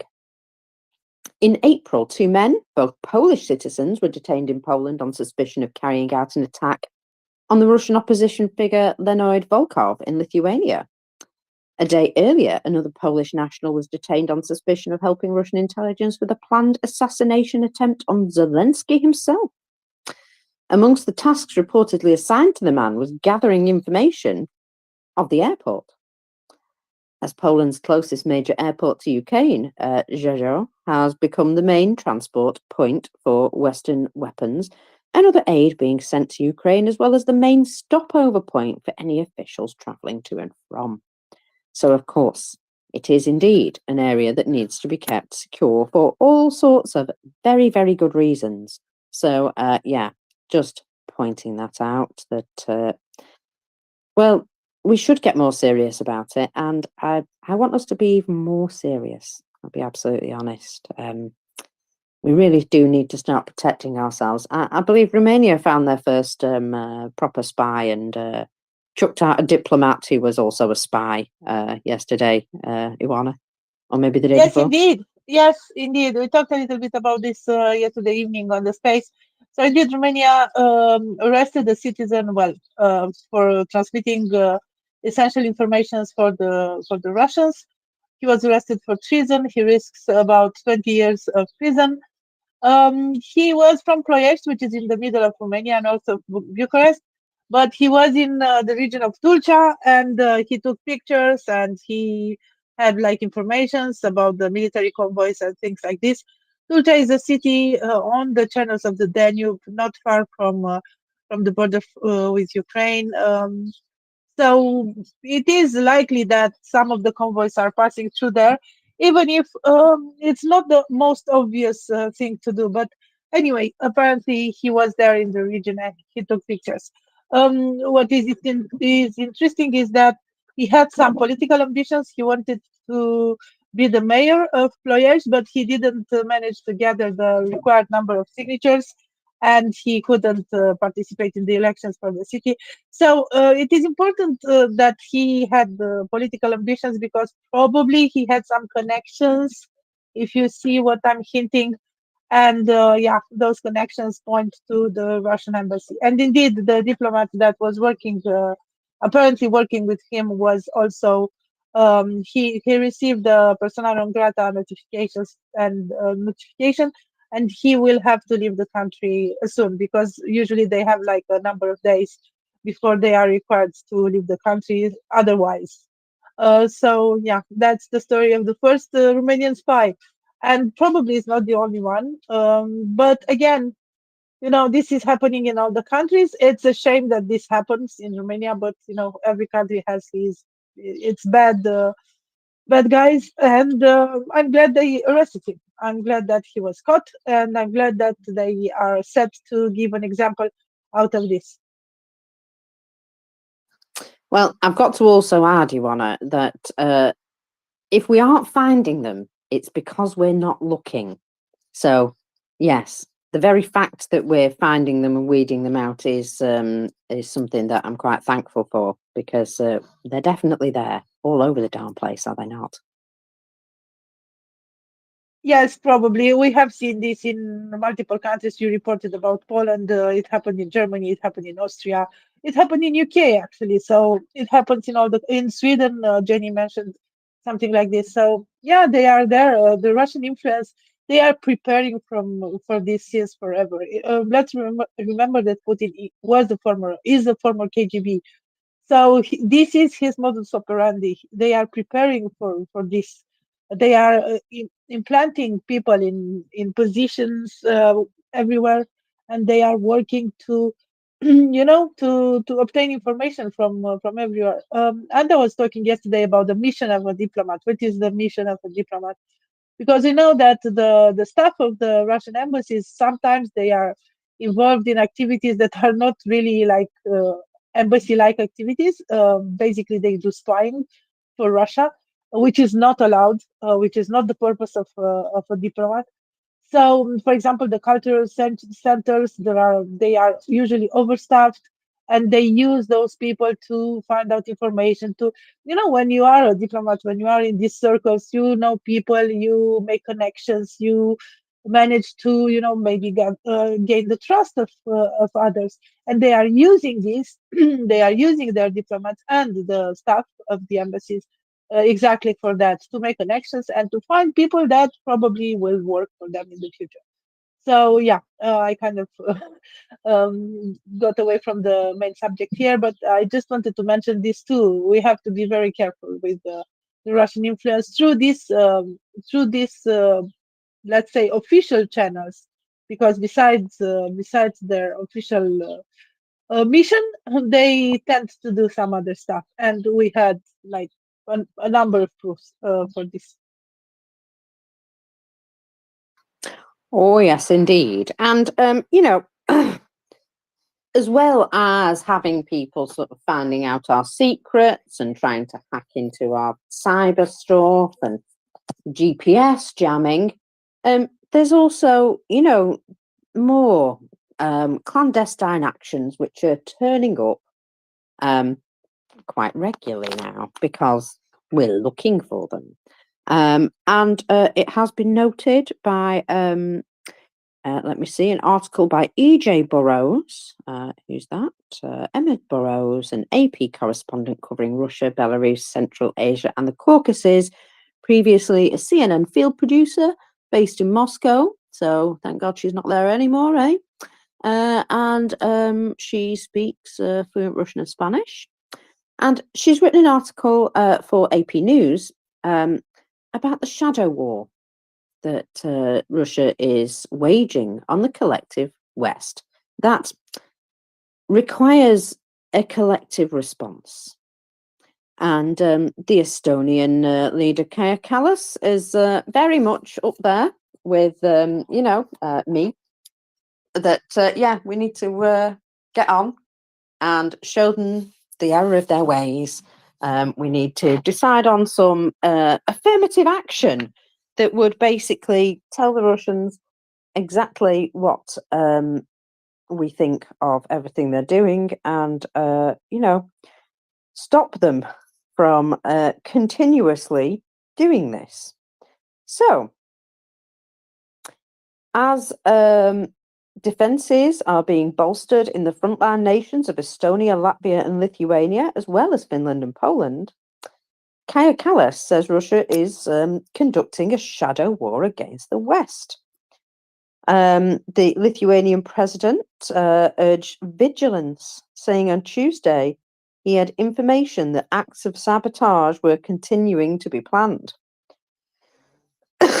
And the Polish Prime Minister, Donald Tusk, said at least 9 people have been recently arrested, as we just discussed, on suspicions of both physical attacks and arson, allegedly directed by Russia's security secret services, and described these people as of Ukrainian, Belarusian, and Polish nationality, with some of them being well known in the criminal world.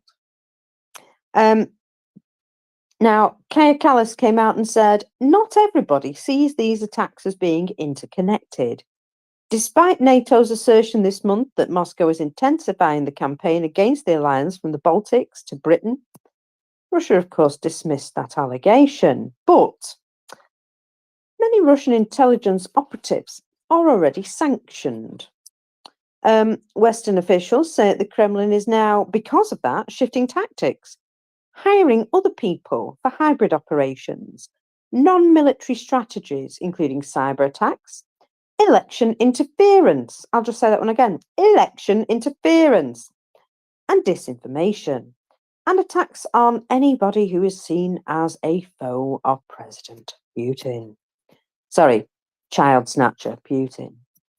With crucial elections in the West ongoing, officials say they believe the tempo of their activities will only increase and that we should take tougher countermeasures.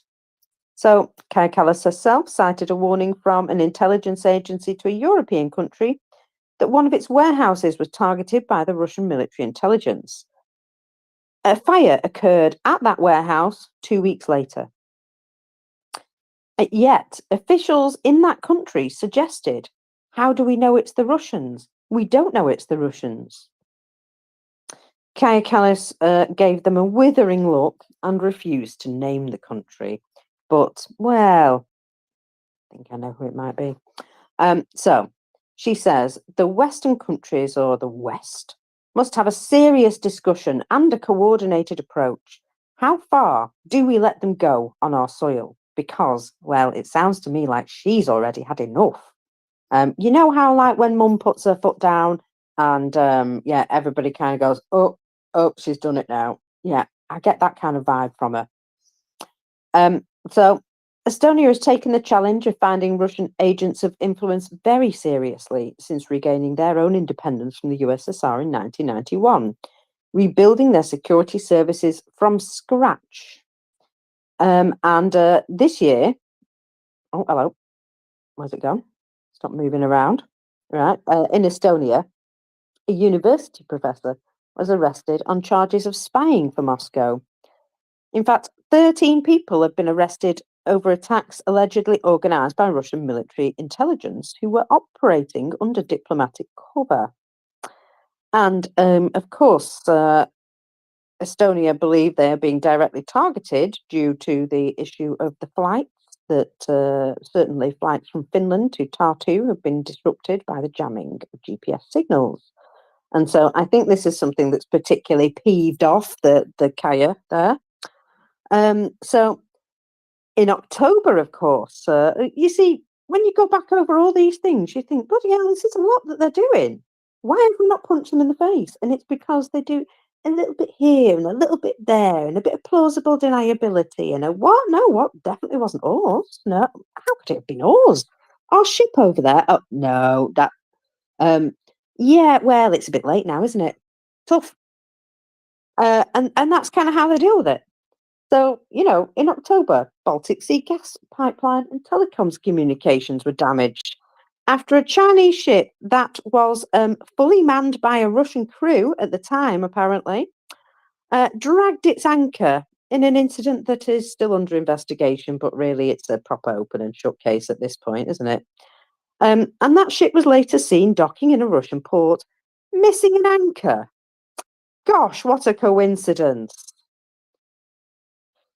I know, it gets silly, doesn't it? Anyway, Britain have also expelled Russia's defence attaché in May after 2 British men were accused of working with Russian intelligence services, setting fire to a London warehouse that belonged to a Ukrainian business. In April, 2 German Russian nationalists were also arrested and accused of trying to attack military sites in southern Germany. So, Callas told the AP, what I would like to see is the recognition that these are not isolated, singular events. Second, that we share the information about this amongst ourselves. And third, make these events as public as possible. Estonia has a reputation for aggressively pursuing espionage activity and publicising it, consistently seizing more Russian agents per capita in their country than other European nations. And she says it is not very plausible that there's such a large pool of agents in Estonia. That makes them easier for us to catch. A permanent secretary at Estonia's defence ministry confirmed this, implying that other countries could indeed work a little bit harder at it. Oh, cheeky. So the former Estonian president, Toomas Ilves, in office from 2006 to 2016, told AP that some nations don't act because they're still hoping to do business with Russia again in the future. People are still afraid of decisive action. And the absence of decisive action basically tempts bad actors to keep pushing their luck, he said. He himself was victim of a major cyber attack blamed on Russia during his time in 2007. So Russian officials, he said, will push their luck until something bad happens to them, where they don't want to pay the consequences. But of course, we always pay the consequences of their actions. This, if allowed to go unchecked, will lead to unintended death and injury. Estonian officials and security experts say, citing a trend of Russia's outsourcing attacks to locals, sometimes recruited relatively cheaply on video game platforms and social media. It makes it harder to identify the connections between attacks or even trace them back to Russia. A Bulgarian investigative journalist, Christo Grozev, who exposed Russian intelligence involving the poisoning of the former spy Sergei Skripal in Britain, and the late opposition leader Navalny in 2020, honestly, was a victim of such outsourcing. A former Australian intelligence officer,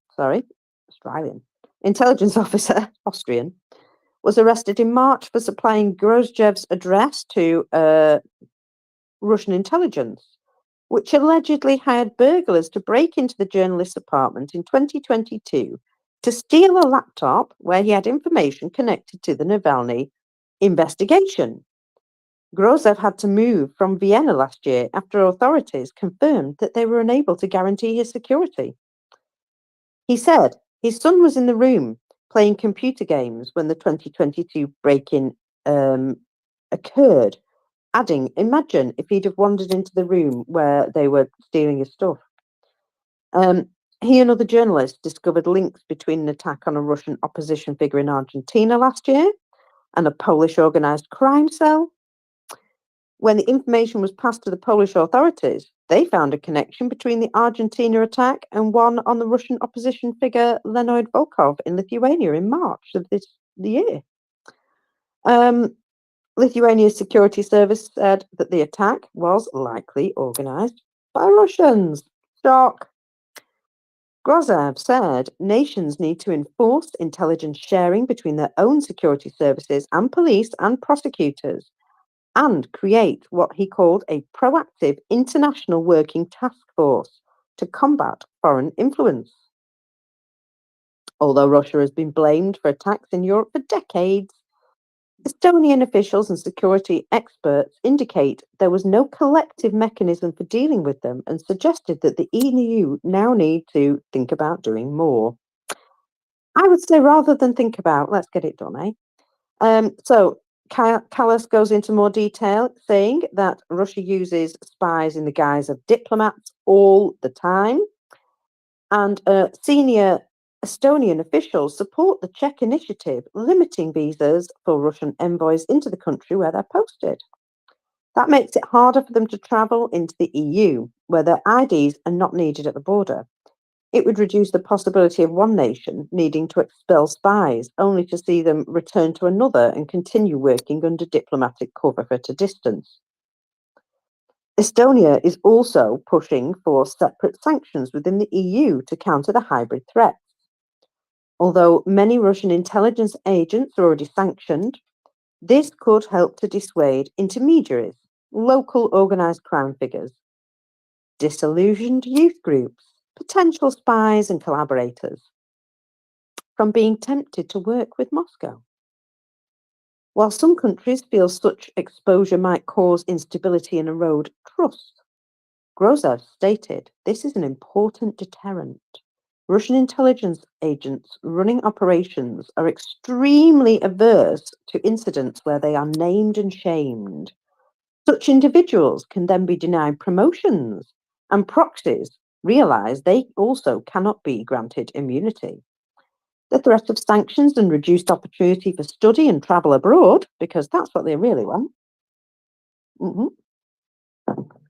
Coffee. Can also help discourage younger Russians from joining the security services in the first place. You see, the Russians seek to sow fear and break Western support. And they want to use every tool available, including shadowy attacks to undermine our unity, collapse our policies, destroy the collective West as a functioning body. Or at least that's what they want to do. Obviously, we know that that's very unlikely, but still, the whole point is that they are continuing to poke at us all, and not just like a little bit here and there, trying like to get into our cyber systems and stuff like that. No, actual blowing things up and setting things on fire and generally making a massive nuisance of themselves. For example, this morning, apparently, Polish services found 8 detonators upon a group of people. The group consisted of 5 persons. Currently, with the cooperation of other Foreign Service officers, the whereabouts of all members of this group is being determined. So it's just a snippet of the information from the Polish news here. Let's see if I can get it to... don't want to do that. Do you want to do that? Right, okay, yes, I've got into it. Also, you find that you get halfway down something and they go, yeah, it's now pay to read the rest. And you're like, meh. So, there was another attempt to set fire to a large-scale facility in Warsaw. This was discovered by investigative journalists. Notice again, investigative journalists doing the work of our own security services. Some of these people are going to need medals at the end of this. So, I'm going to try and give their names. Mariusz Gizveski and Radoslav Grucha. Anyway, those guys. They're from Radio ZET in Poland.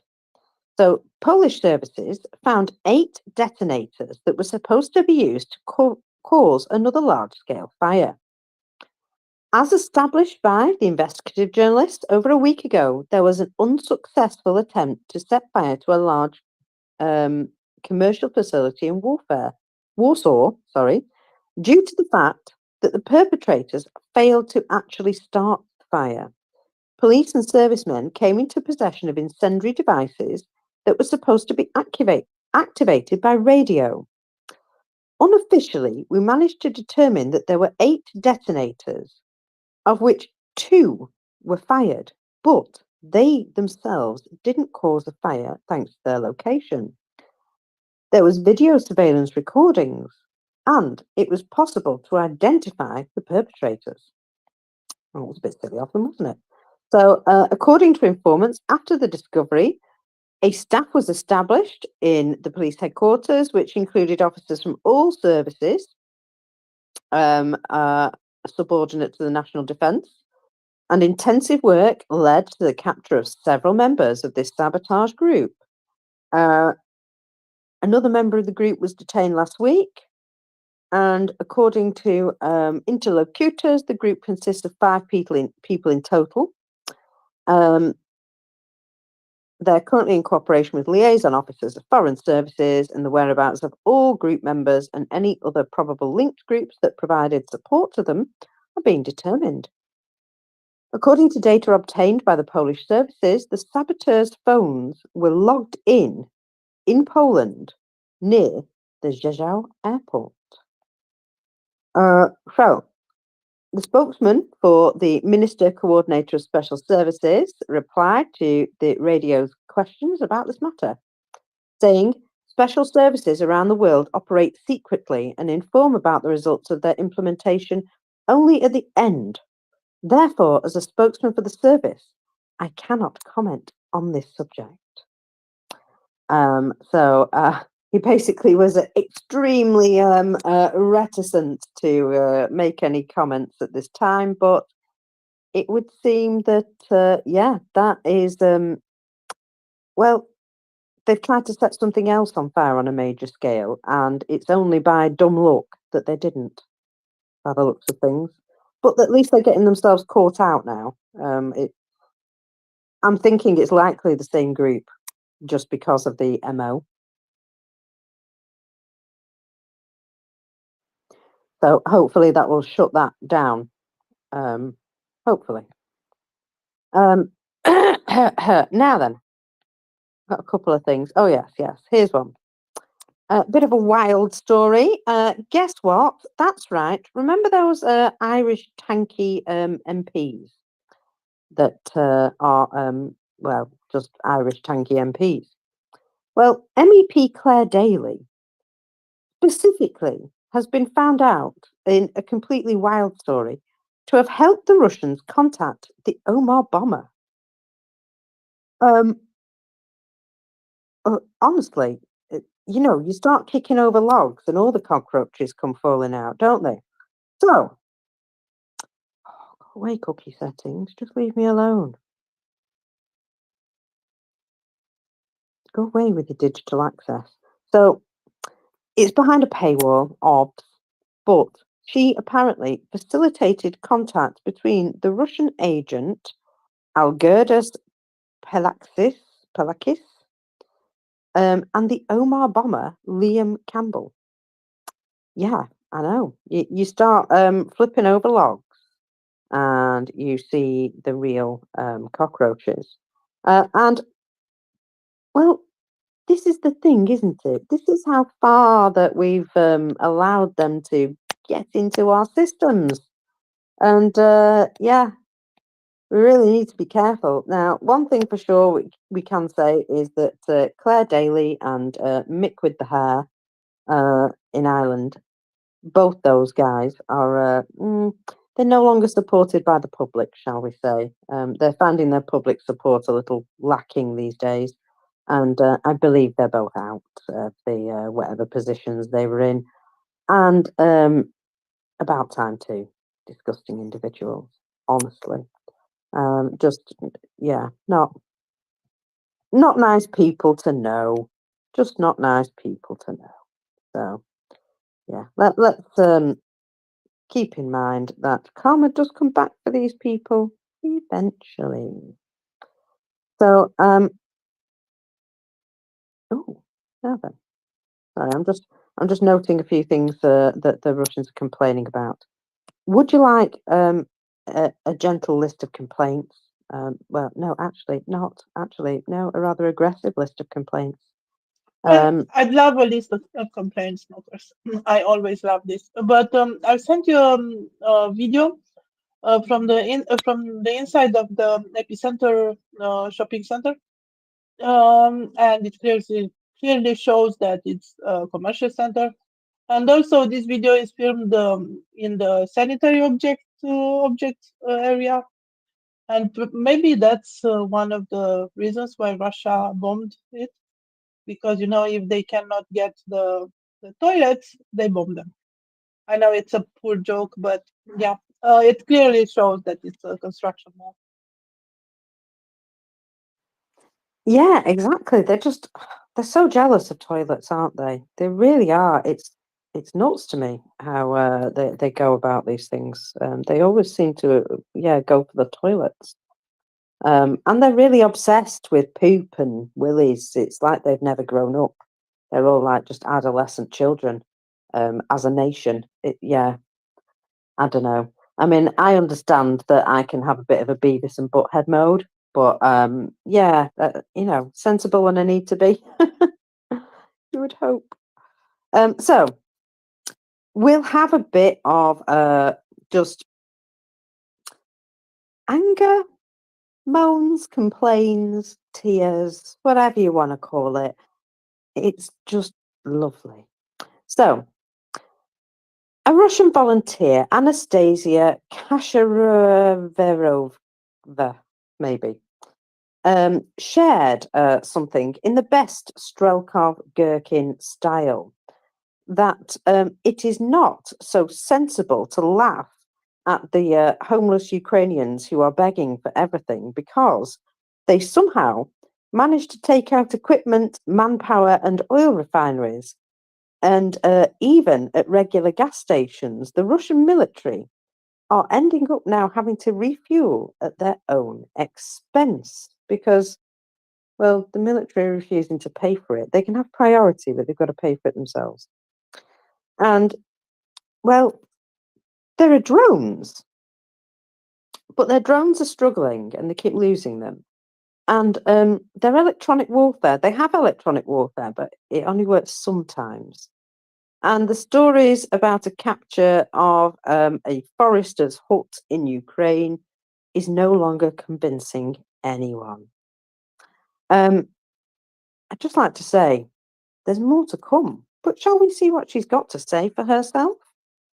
Because she's obviously a bit down about the whole thing. So, Ukraine is preparing a counteroffensive for the fall of 24 or for 25. Currently, they're throwing nothing but drunkards, workers, and their young people from disadvantaged families in as meat. Of course they are. And in Western Ukraine, according to my information, mercenaries are being trained. Armenians, the French Foreign Legion, and others are all there.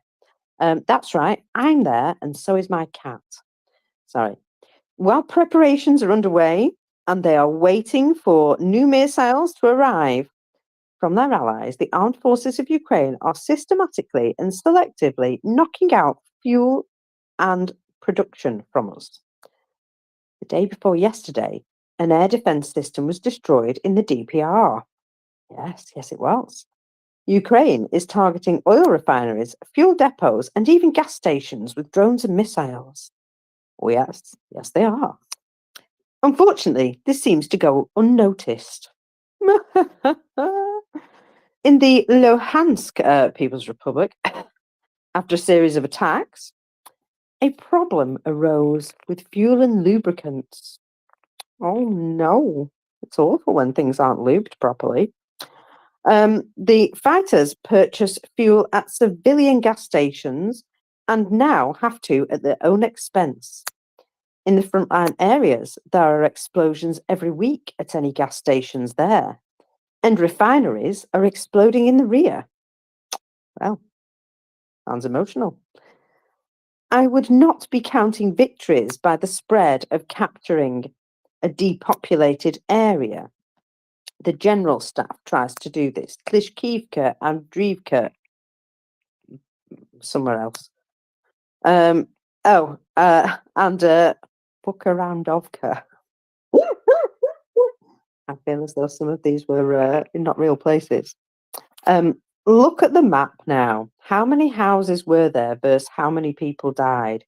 Yes, the enemy did retreat, but we must not forget the fall of 2022, as in when we ran away out of Kharkiv. We are hushing up the same problems again, but they exist. And the bravado about the capture of Kharkiv, he says it differently, when enemy forces are already accumulating there, can only be demonstrated by the crazy ones and those do not know how to count. She is a little bit doomy like Gherkin, isn't she? Ah, good. The artillery is suffering, both the equipment itself, that's kind of the point, and the untrained guys. So what? Our artillerymen have been sent to assault. The equipment is playing up.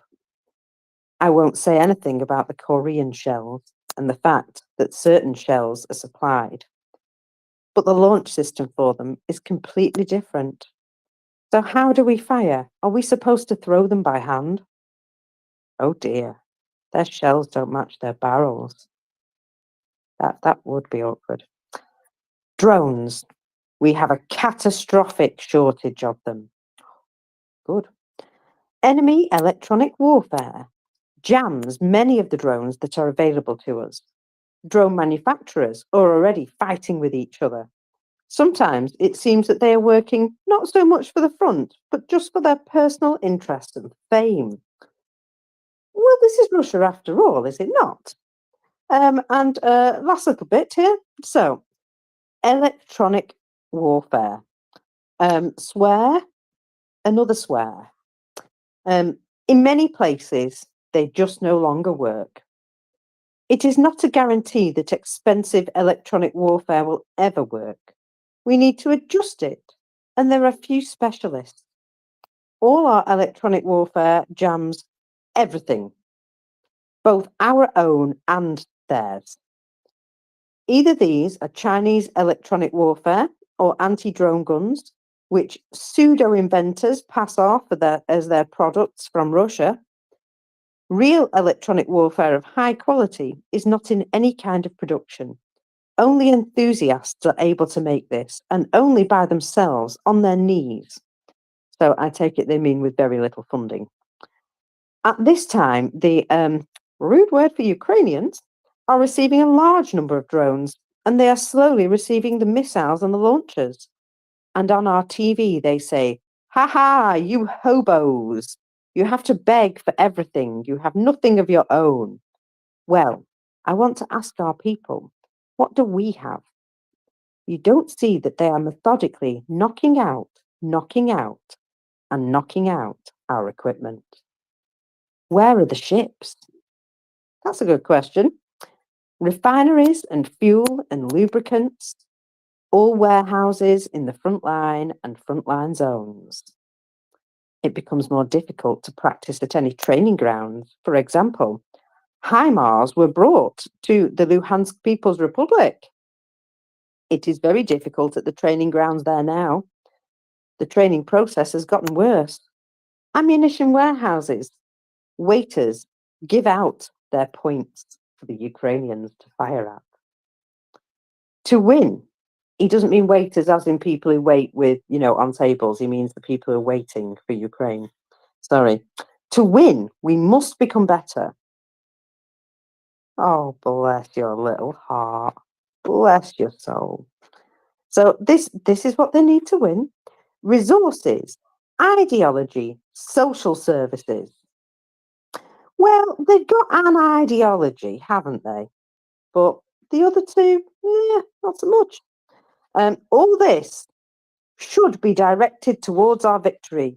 Propaganda only works to its detriment when it focuses on the problems of the enemy, which we also have lots of. You cannot relax and believe what they say in peace. Now, I wonder, I know this is a lady, but I wonder if that would be considered, saying something detrimental about the Russian armed forces, Iwana. What do you think? It sounds like it to me. Yeah, so it's a mix. It's a mix of things. Some of the things she said, if it's a she, are mirroring. Some others are true. This thing about ideology and focusing on the enemy and not on yourself. This is really striking home in a way. But even ideology, they do not have an ideology. They do not have a purpose for this war. They may try to construct one, but it's not credible, and they don't even have that. About social services, we kind of know what is the situation. Well, they have men, they still have equipment, even if old. They are not very good with drones, but they still have drones. So yeah, I don't know what to say. It's kind of a patriotic, urge to do things better, but what are the options actually? What are the options? Because I don't see really some options there. And about conquering, empty territory or something like this, small settlement. Well, apparently they lost the initiative in the northern Kharkiv region. Apparently they are now on defensive positions, and I do believe that all this thing was done around the date of 9th of May in order for Putin to claim some petty victory over something. And they managed to get those positions, but now it's kind of difficult to hold on them. What do you think about this?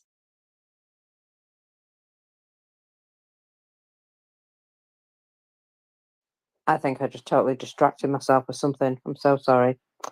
I just want to send you something in the background. Sorry, I was in the middle of doing 3 things at once, like you do. Apologies. So yeah, I know how it is. No, I was asking you, what do you think about the Russians being able to hold the positions that they managed to gain in northern Kharkiv? And because I do think that all this action or whatever initiative was done in order to please Putin and have something for the parade for 9th of May.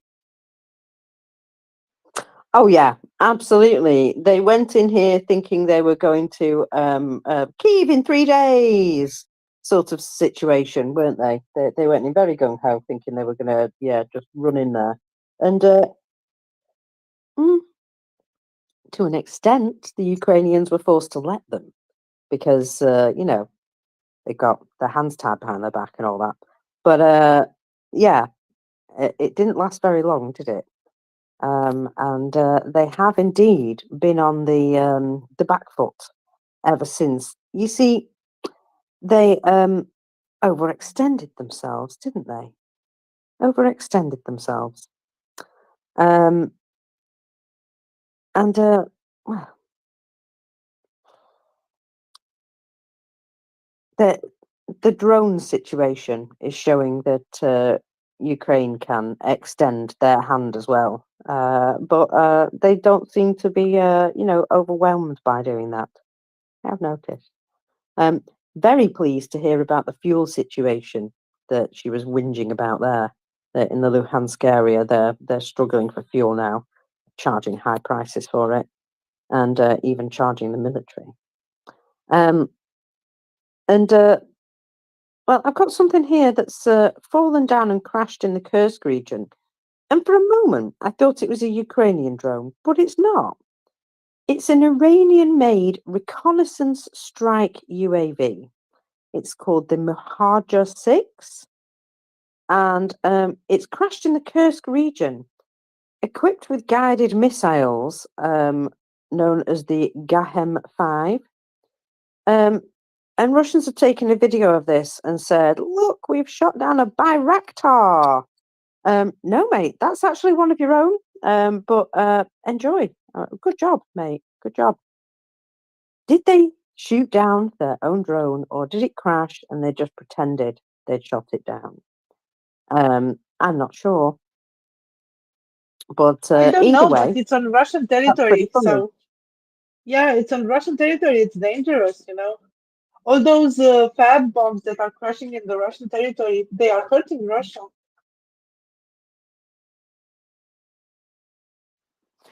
Yeah, exactly. Well, I'm sure they'll just have a drink and forget about it. But oh dear, there's an awful lot of complaints coming out about the whole situation, and I just can't wait until they become no longer a threat to everyone. That's good because, you know, Wow. Yeah. sorry, Marcus. There are these arguments that Putin is pushing towards, the idea of negotiations and ceasefire in order to have some counter to the meeting in Switzerland, to the peace conference in Switzerland that will be mid June, and there are all these arguments that Putin wants to convey the idea that he's ready for negotiations and he's a peaceful leader and he wants only peace and so on and so forth.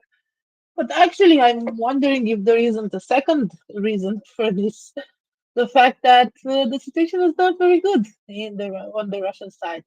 That they accepted themselves with this offensive in Kharkiv. They pushed themselves out in the wild, let's say, and they had some success, but very limited and untenable.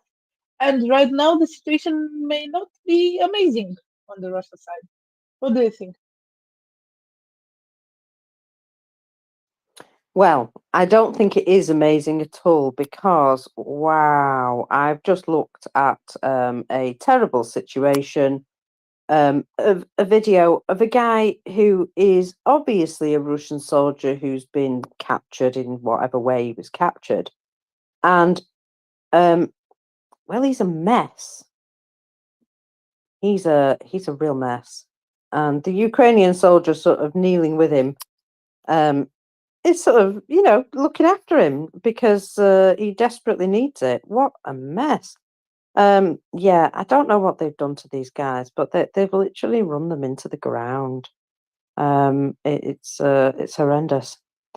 So this guy's laid down complaining to the Ukrainian who's sort of, providing him with some medical assistance and water and what have you. And it looks like they've entered this Russian trench and just found this guy still laying in there, left behind by his buddies because he's injured.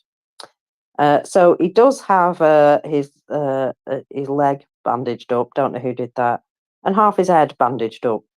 And he looks a bit wrecked. I'll be honest. There's blood all over his outfit. And it would appear that his guys just bogged off and left him. And so he's complaining, and he's saying they really effed up the boys. But that being said, at least he's alive, because there are 2 instances that I have seen almost back to back this morning of a Russian soldier getting injured and his fellow soldier just turning around and shooting him and then running off themselves. So I wonder if this is some sort of, order that they've been given, that look, if somebody's injured and you can't carry them back, you best shoot them where they stand or don't stand, because there ain't no medical treatment coming to help you. So it's a mercy. Because honestly, 2, one after the other, and I was like, hey, is this suddenly a thing? And they were definitely different instances. So, now, mercy and very practical, very pragmatic, because no money for medical treatment, no money for paying for disabilities or pension or salary. So it's very practical, actually. yeah, exactly. A little bit harsh, but yeah, very practical. One guy just lost his lower leg, and his colleague shot him. Yeah, so gather he couldn't be bothered helping him to hop back to help. So this Iranian drone that's been knocked down in the Kursk People's Republic is saying this is a Turkish Bayraktar. It's resting. Well, the Polish are like that, and the Turkish. It's a Bayraktar that Ukrainians have been fussing around. So isn't this Bayraktar considered unbreakable? Well, it's broken now. Good afternoon. Please contact the person producing this video. The Ministry of Internal Affairs are unable to currently find this object. And then somebody has responded to that with a middle finger emoji. Just saying. And then a little bit later, guys, this is ours. It is in Mohajer 6. And then there's about 20 people responded to that with laughing faces. So, it took them a while to figure it out. But of course, they had to have a go at the Polish and the Turkish just in case. In the meantime, so now then, you know how I said that the Russians are just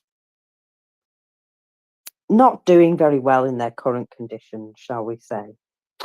And one of the things that they've been doing to try and bolster their forces is dragging in all sorts of other minorities from other groups and countries to assist by, throwing their bodies into the meat wave as well. But something they didn't count on, and you remember when they were employing young children from Africa, sort of youth from Africa to build drones in Alabuga, but they were specifically not taking young African men because these guys were, they didn't have the attitude that they were looking for. Basically, these lads were much more likely to stick up for themselves and tell you to go stick it where the sun don't shine. And so, as a result, they sort of decided not to take that group. Well, they have. Unfortunately, for some of the Russians that have had to work with them, they have taken some of these guys into the army, however. And I think you'll find now why the Russians probably have something a little bit against the African boys, because, they will stick up for themselves a lot more readily than the Russians. So, hello. I ask anonymously. I am a soldier of the Motorized Rifle Brigade, which is currently performing combat operations in the Kharkiv region. I thought for a long time whether it was worth writing about this at all, but I have finally decided to do it. In general, I do not know how to say this, so I will just say it. I was raped. This happened a week ago. We were already in the zone. It was the Africans who were sent to us. We immediately realized that these guys could not be trusted. They don't even speak Russian. Oh, well, there you go. They don't even speak Russian. They remained aloof, and it was not clear what was on their minds. They whispered amongst each other. One day, I was resting after my shift. The other guys from my department were still on a mission, and these freaks remained on duty. I woke up with a terrible headache and saw several of them nearby, holding my arms and legs. Oh, so basically they bopped him on the head and he'd woken up during the midst. And yes, I was being hit on the head repeatedly with a rifle butt. I lost consciousness. I am embarrassed, but when I woke, I realized signs of what had happened. The worst thing is, I cannot tell anybody close to me about this, and these guys are still walking around laughing in my face. I feel like this could end up being. I think he's trying to say this could end up being my death or their death or something. I'll just shoot those bastards point blank. I don't know which one of these will be better. Tell me, what should I do? Oh, so he's saying he might unalive himself or he might unalive those guys. What should he do? Now, I'd just like to point out that if he hasn't experienced this previously in the Russian army from his comrades, he's been doing very well indeed. So goodness. But of course, obviously, that the African boys have obviously realised what it is to show your dominance in the Russian army. Fast learners, obviously. And they decided that they would, I don't know, make a preemptive strike, something like that. Either that or they're just not very nice guys either. And I don't know, maybe the Russian army way of life suits them more. Either way, this guy is devastated. And I understand it's a horrendous thing to have to happen, but this might be part and parcel of why African boys were not really recommended. But, put them in the army. And it seems that African people really do assimilate cultures very quickly. And so, golly gosh, how awful that they managed to fit in with the Russian armed forces so quickly. Yes, that's right. Now, there's a little bit more horror where that comes from. Yes, Russia.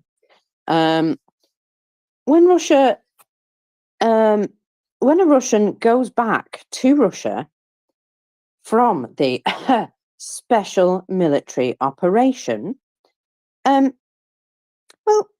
an awful lot of them seem to just continue to do murders. Don't know if you've noticed. So one way or another, they're just causing lots more problems for the people back home.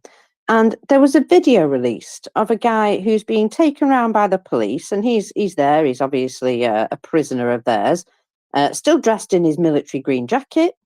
And he is a guy called Ruslan Shingare. He's 25, and he's a soldier who returned from Ukraine and decided that he would murder an 8-year-old girl near Rostov just because. Now, prior to this, he was not a murderer. So prior to being sent to Ukraine, this guy did not have any real penchant for murder. But when he returned to Rostov, he decided, oh, maybe I could just murder one small child and nobody would notice. Or something. I don't know. But he has been arrested. Now then, I'd just like to point out that if that was a Ukrainian 8-year-old child, he would have received a medal. So don't ever feel sorry for the guy, but yeah, or any of them. But even so, I just thought that's worth pointing out that, yes, yet again, somebody who was not previously a bad person in the way of a murderer, I think they'd had some violence and fights and stuff in the past, but yeah, they were not a lawbreaker. come back from Ukraine and decided, just can't help myself. I'm just going to have to murder somebody's child. I don't know what gets you into that sort of mindset, but apparently that's where he is. So, but at least they've arrested him because, you know, murdering a 8-year-old in Russia is high crime. Murdering an 8-year-old in Ukraine will indeed get him a commendation. It's a very upside down world they live in, isn't it? Now, bear with me a moment, Iwana, because desperately in need of a new beverage. So give me 2 ticks if you can. No problem, Marcus. So, yeah, I've seen that story, very sad story, but we kind of expected that, Marcus. People returning from the special military operation doing havoc in Russia itself, because of course they were brutal before. They become even more after the war, and they come back and they do whatever they do. We know that what they are doing. So about this Kharkiv offensive, I was checking with the Institute for the Study of War, and I would like to just take some small excerpts from it because it's quite interesting. So both Ukrainian and Russian sources stated that Ukrainian forces are increasingly contesting the tactical initiative in the northern Kharkiv Oblast and characterized the Russian operations in the area as defensive, even if the Russian forces are likely attempting to try to gain some more territory in the area. So there are reports from the Ukrainian General Staff that say that Ukrainians are pushing the Russian forces back from the defensive position in the northern Kharkiv Oblast. According to President Zelensky, they established the combat control over the section of the border where Russian forces initially crossed into northern Kharkiv Oblast, and so on and so forth. The disparate Russian elements currently operating in northern Kharkiv Oblast and the Russian military's apparent hesitance to commit available reserves to fight suggests that Russian forces are likely attempted to bring the northern group of forces up to its reported planned and strength before intensifying offensive operations. So basically, they are regrouping right now. Apparently, there are about 35,000 personnel in that border area, and they intend to concentrate 50 to 70,000 personnel there. So they do want to continue this, but for now they are regrouping. So for now they are relying on limited elements of units that are part of various different force grouping in eastern Ukraine. So actually they pick and choose from different divisions. It's kind of not very organized. I don't know if this is normal in the war, but probably that's what they have, and they are doing whatever they can with what they have. So they seem to hold back some reserves from some battalions and gather this strength. So that's why it is absolutely essential that Ukraine takes initiative or continue having initiative right now in order to prevent a further attempt to advance. Also, Institute for the Study of War emphasized the fact that Russian forces continue to leverage their sanctuary in Russian airspace to strike the city of Kharkiv as an effort to depopulate the city and demoralize Ukrainians. So they used the glide bombs, the S-300, S-400. As we know, they mentioned the strike at the hypermarket. So that's what Russians are doing in Kharkiv right now, and we are letting them do so because Ukrainians still don't have enough missiles or whatever, and still apparently are not encouraged to use the official term to strike on Russian territory. Also, Institute for the Study of War. Yeah, go ahead, Moka. Sorry, I didn't. Go ahead. Well, I've got a bit of a development coming about that. Remember when I said this attack on Kharkiv yesterday was absolutely vile, deplorable, disgusting, and intentional? And I hoped that the awfulness of it would have some sort of effect. And I'm hearing unofficial signals coming from the USA that the White House is already discussing the decision to grant Ukraine permission to use weapons within the territory of Russia. There has not been a consensus reached at this point, but People's Deputy Yehor Chernev, who is the head of the permanent delegation of Ukraine to the NATO Parliamentary Assembly, stated this. According to him, in informal conversations on the sideline of the NATO Assembly, the Americans are already in the process regarding permission to Ukraine to strike the territory of Russia with American weapons. So, like I said, I like to try and find a positive in any situation because I am really that idiot. But in this case, I kind of feel that this dreadful situation might just actually have an eventual outcome that leads to Ukraine being able to defend itself properly. So fingers crossed. Carry on, Iwana. Sorry, I just wanted to jump in there. Yeah, that's very good. I'm reading the Russian reaction to this, apparently.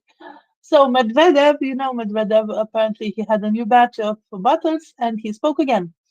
He commented on the words of the Polish Foreign Ministry, Radoslav Sikorski, that U.S. threatened to distract the Russian military if Russia uses nuclear weapons. So it's not really on this, but it's kind of related to. I'm sorry, I didn't read all this before. But anyway, Medvedev commented on possible, U.S. attacks on targets in the Russian Federation. Because the Polish foreign minister said that if the Russians will use nuclear weapons, there will be conventional attack from US. And it's nice to see the language of the deputy chairman of the Russian Security Council, Dmitry Medvedev. First of all, the Yankees have not said anything like this until now because they are more cautious than the Poles. Secondly, an American strike on our targets means the beginning of a world war. And any foreign minister, even of a country like Poland, must understand this. So, yeah, it's kind of, Medvedev, like a statement from Medvedev. Sorry. But there was another one about this agreement from US to strike for the Ukrainians to strike targets on Russian territory, but I don't find it right now. I thought it's that that Medvedev commented upon, but apparently it's not. Lost you completely there. Medvedev. Yeah, Medvedev is always very entertaining, no matter what he says, because he's always drunk. Now, oh dear, in the Kherson region, remember there were a couple of places that were hit yesterday that were suggested that they might be bases of Russian soldiers. Well, apparently one was a location where there were some Kadyrov troops. Now, they'd done a video the day before of them all dancing and singing in the Kherson region. And then yesterday they put out a rather more somber video of them packing black bags with their comrades. And so apparently not singing and dancing anymore. Sorry. And, well, keep your eyes peeled today, folks, because it appears there might be more fireworks coming up in Crimea soon.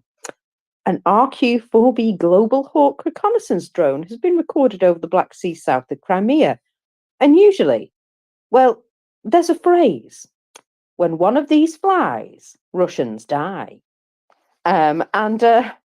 So apparently this is a phrase that has come out of the Russian soldiers in Crimea and has been adopted by the pilots of the drone there. So, yeah, they apparently very good at pulling out the old targets for Ukraine there. Now, it's being reported in the Kharkiv direction that the Russian, well, whatever they were doing, offensive, adventure, don't know, has been basically stopped. Near Vovchansk, a Russian breakthrough was averted, according to what they've said here, and north of Kharkiv, attacks near Lipsy and Ternova have been repelled, and they are reporting a stable defence has been secured in the area. Now, that all sounds great, doesn't it? But like Ioana said, there are more of them collecting over the border and looking as though it's very likely that they're going to have another go. But, well, they got so absolutely decimated the last time. I just wonder how they're going to convince them to move forward this time. Yeah, I think those guys are probably quite happy just staying over the border there. Remember that when they first started this and they started getting really hurt, some of them actually refused to go. And I wonder if this is why they've been sort of forced to have a moment and regroup and what have you, because the guys were getting a bit unruly. It was actually noted that a number of the groups that they were sending forwards, that the Stormzy guys were fighting with another group of contract soldiers, I believe, or conscript soldiers, one or the other. So, yeah, just pointing that out, that all is not roses, even though they're reforming themselves, apparently. And of course, there's so much troublesome stuff going on at the top of the military. They maybe don't have any clear orders right now. So they're just sort of, kicking their heels, buying a bit of time, sitting in their like little safe zone. Yeah, it seems that really there is kind of a mixed match of troops there, and they do not really know what to do. But anyway, wouldn't it be nice to receive a small surprise or big surprise or hot surprise right now, because they are happily gathering across the border, and they think that they are at shelter there because they won't be hit. Wouldn't it be nice for the US to allow Ukrainians to make them a little present, something hot? Something to regret them standing so close. I would say so. It has been confirmed that they are indeed so many kilometres from the border, within range, but just, mooning basically at us. So I did mention this today, that there were some ships that had collided into one another. What I didn't know was that there was a collision with the Don Bridge in now, I'm trying to decide if this was the same ships or if this is a new one. Let me see. No, this is a new one. So we had two ships collide in one location, and this now in Rostov-on-Don. So today, a dry cargo ship has crashed into the Don River Bridge. The Ministry of Emergency Situations commented on the incident with this ship. As a result of a failure of the steering control, a bulk carrier carrying metal cargo passed into the non-navigable span of the Rostov lifting railway bridge. There were no casualties. Currently, the bulk carrier is being towed towards the pier. The shipping lane itself is not blocked. They state there is no damage to the railway track and the bridge is functioning normally with no train delays, of course. But, well, I'm just having a little look to see. Oh, well, it did do quite a bit of damage to the top of the ship. So basically, the ship went under a bit of the bridge that it was too low for, or too tall for, or one of them. The bridge was too low, the ship was too tall. I think either it was a bridge that is supposed to be lifted for the ship to pass, or the ship didn't get into the main channel, because maybe it had like a main span where the ship should have went through, and it went to the other side where it just hit the bridge. Yes, and so that's two just boating accidents that have been had today. The other one, it was on the Neva River, isn't it? It was on the Neva River, the other one. Yes, yes, it was. Yeah, and I'm sort of putting this down to just Captain Smirnoff at the helm, because that was just two ships that seemed to crash into one another. I think someone must have been asleep. I'm not sure how you miss a ship, when you're slowly moving towards one.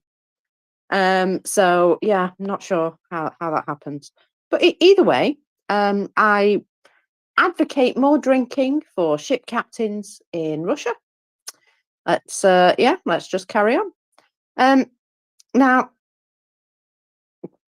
oh dear, there's been a nice picture produced of a Russian unit who must have taken this photo on somebody's phone before they set out. And here they all are in their gear, all smiling, all looking like a nice team, ready to go out and fight.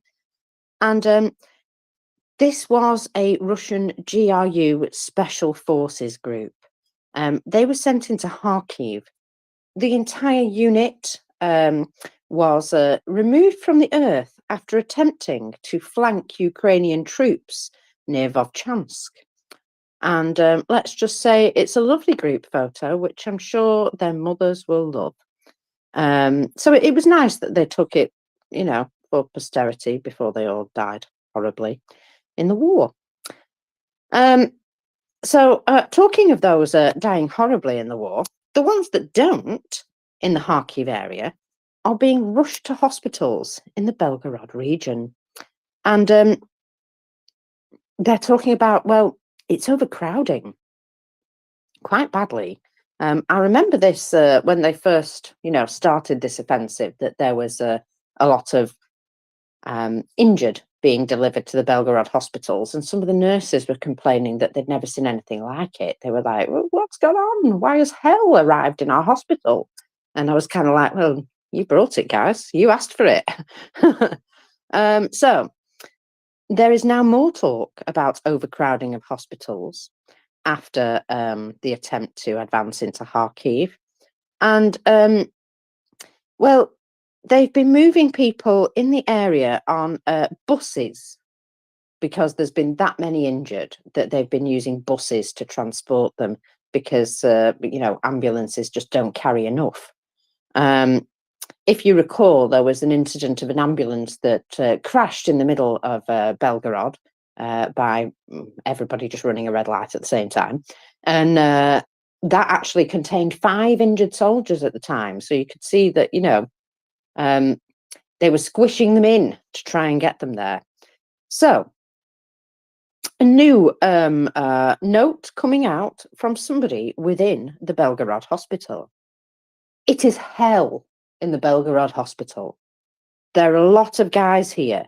Evacuation is continuous by buses. Every 20 minutes, 5 buses are sent. The guys really need clothes, tracksuits, used, we don't mind, but new socks, t-shirts and underpants if possible. And so they're asking for this stuff because obviously when the guys are coming in, they're having to chop off their clothes to get to their injuries. And you know how it is, you can't really send a naked man home, can you? Well, you can try, but usually they jump out the windows when your husband comes home, those guys, sorry. So, yeah, there's also some pictures from the Belgorod hospital, which do indeed confirm that they are quite full of people. There's a corridor here. And I'll be honest, for a hospital, this place looks pretty clean and tidy. I know, I'm shocked, actually. This Russian hospital looks pretty clean and tidy. But there is 1, 2, 3, 4, 5, at least 6 people in on wheelie trolleys in the corridor in this hospital. Oh, hang on, there's some more pictures. Oh, that would be a ward, which literally has people like just squished up next to one another. So no privacy there then. And gosh, there's a lot of wounded chaps. In fact, there's also the walking wounded. There's a guy there with something wrong with his foot, and got a big bandage around his head and a big bandage around his hand. But he also still appears to be holding a bottle of booze. So, you know, he's obviously fine. Sorry, that just amused me. He's there with all these injuries and a bottle of booze. So, yeah, the Belgorod hospital is still experiencing quite a hard time. Quite a hard time. And I'm not entirely upset about that. So there you go. Considering the situation in Ukraine and how it's been for, what, 2 and a bit years now?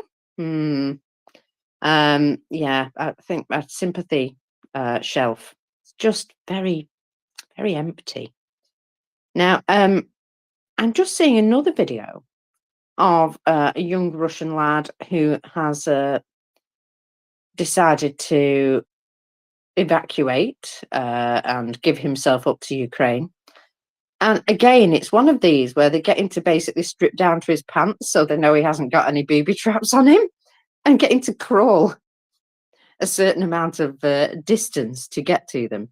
And so this is the second one I've seen now of them turning up in their tighty whities or their underpants, because basically just, as they're giving themselves up, they just don't have the possibility of checking them. So they're just like, take all your stuff off. Just come in your pants and then we know you've not got any grenades. Well, at least it was a nice day. At least the weather was nice, eh? And, it is one way to make absolutely sure that your opponent is not armed, isn't it? And it has been known for some of these Russians to, commit quite brutal suicide as well, especially when they think that they've been captured. So, there's also that aspect as well, that the Ukrainian soldiers have got to be absolutely certain that they themselves are safe. And so this guy stripping down to his undies, it's not doing him any harm, and he gets out safe, scot-free. To be fair, probably them clothes were minging anyway. So yeah, it's oh, what's this? This is a third video now I'm seeing of and this is just this morning. Well, actually, no, it's this afternoon now, but this is the third instance of this. A number of soldiers walking along. One of them gets injured. The other guy shoots him to put him out of his misery and carries on walking. Well, in this particular case, there were only 2 people around before, but in this particular case, there's 4 guys. 3 of them get injured. And one of the guys just gets away with it, luckily, and he sort of walks around them and just carries on going. It's not it's not a bug, it's a feature. Yeah. And just goes to show, doesn't it, that they're just, oh, well, you're in my way, I'll just shoot you and carry on. Gosh.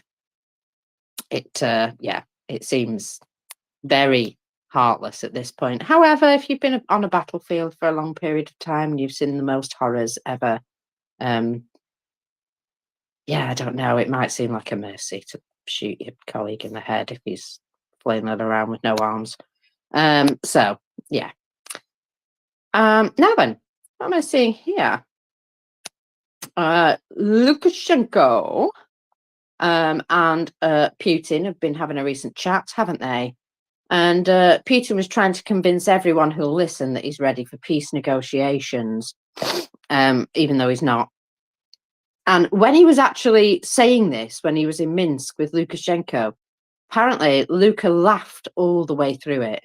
In fact, yes, he is. He's just sat back there laughing, chuckling his head off, while Putin is just lying his head off. So, there's been a bit of a development. 2 Russian military helicopters have now arrived in Belarus for the first time since August 23, according to the Belarusian Hajun project. According to observers, 2 Su-24MR reconnaissance aircraft and at least 4 Russian Su-30 SM fighters, 1 Mi-24 and 1 Russian Mil-8 helicopter are currently at the airfield in Baranichevi. Whatever. I'm so bad with some of these now. If they've just got too many A's in them, I'm just like, give up. So this appears to be the result of the recent talks between Putin and Luka, which doesn't generate any suggestions of peace, does it? No, it really doesn't. It's a signal that there's additional chaos that they want to, or at least Putin wants to, sow around the world. And using Belarus to do that is, another sort of plausible deniability, get out clause. Oh, can't hit me here. Yabu sucks, gonna moon you. So yeah, it's all about him continuing the war. And all the statements about peace talks and all of that is exactly why Luka was laughing his head off, because he knew for a fact that Putin was already planning to bring in additional military stuff to his country. So yeah, I just think lies, lies, and damned lies. Yeah, exactly. And wasn't Lukashenko hinting something about the Suwalki gap recently? I believe he did. Oh yeah. So Oh yeah, he likes to make these proclamations himself to look like the big man too. Yeah. Yeah. So these are all things that we see them doing this stuff right in front of our faces, and it gets a bit tired. It really does when we see it keep happening, and yet we don't respond, and we really would like to respond.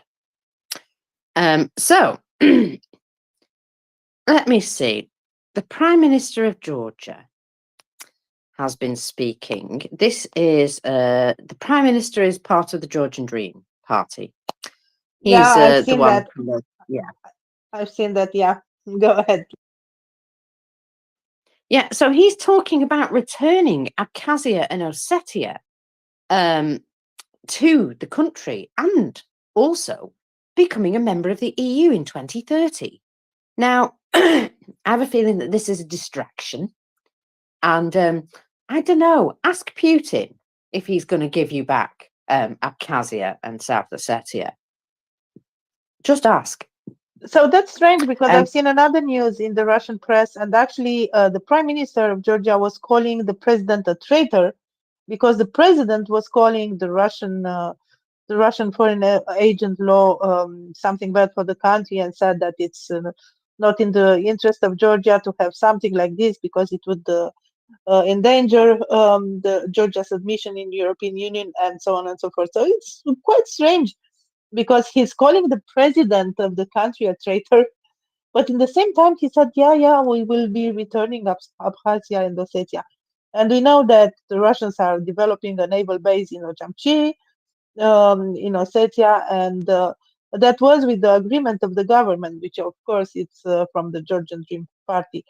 And also they practically donated to Russia some administrative buildings in Abkhazia. There were some protests from the people there. So practically they said, yeah, that's the administration of Abkhazia.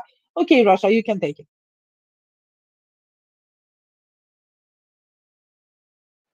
Well, I think that they should indeed take back Ossetia and Abkhazia, but not in the way that's the Georgian Dream is suggesting. They're suggesting basically we're going to join Ossetia and Abkhazia and become part of Russia, not the other way round. I feel that's the way he's That's leaning the there. trick. That's the trick. Yeah. Yes, exactly. So don't believe a single word of it, because yeah, he's looking at it from that angle.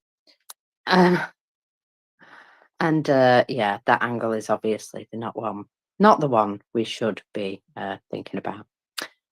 Now then, I've got a couple of things. One of them I might have to have a rant about, but the other thing is a fire. which is allegedly a building on fire in Moscow near the southeast metro station. The fire could be reportedly seen for miles, but they've not given out a lot of details, and I'm still sort of checking to see if I can find out more, because my phone's hiding things from me. But there's not been an awful lot of new news yet from that location. However, things don't need to be on fire in Russia for them not to work, you know. Excuse me. I've got a something here, a little tale of a water tower. Because you know, I enjoy these sorts of tales of things just going terribly, and you can imagine if this is happening in one place, it's happening in more.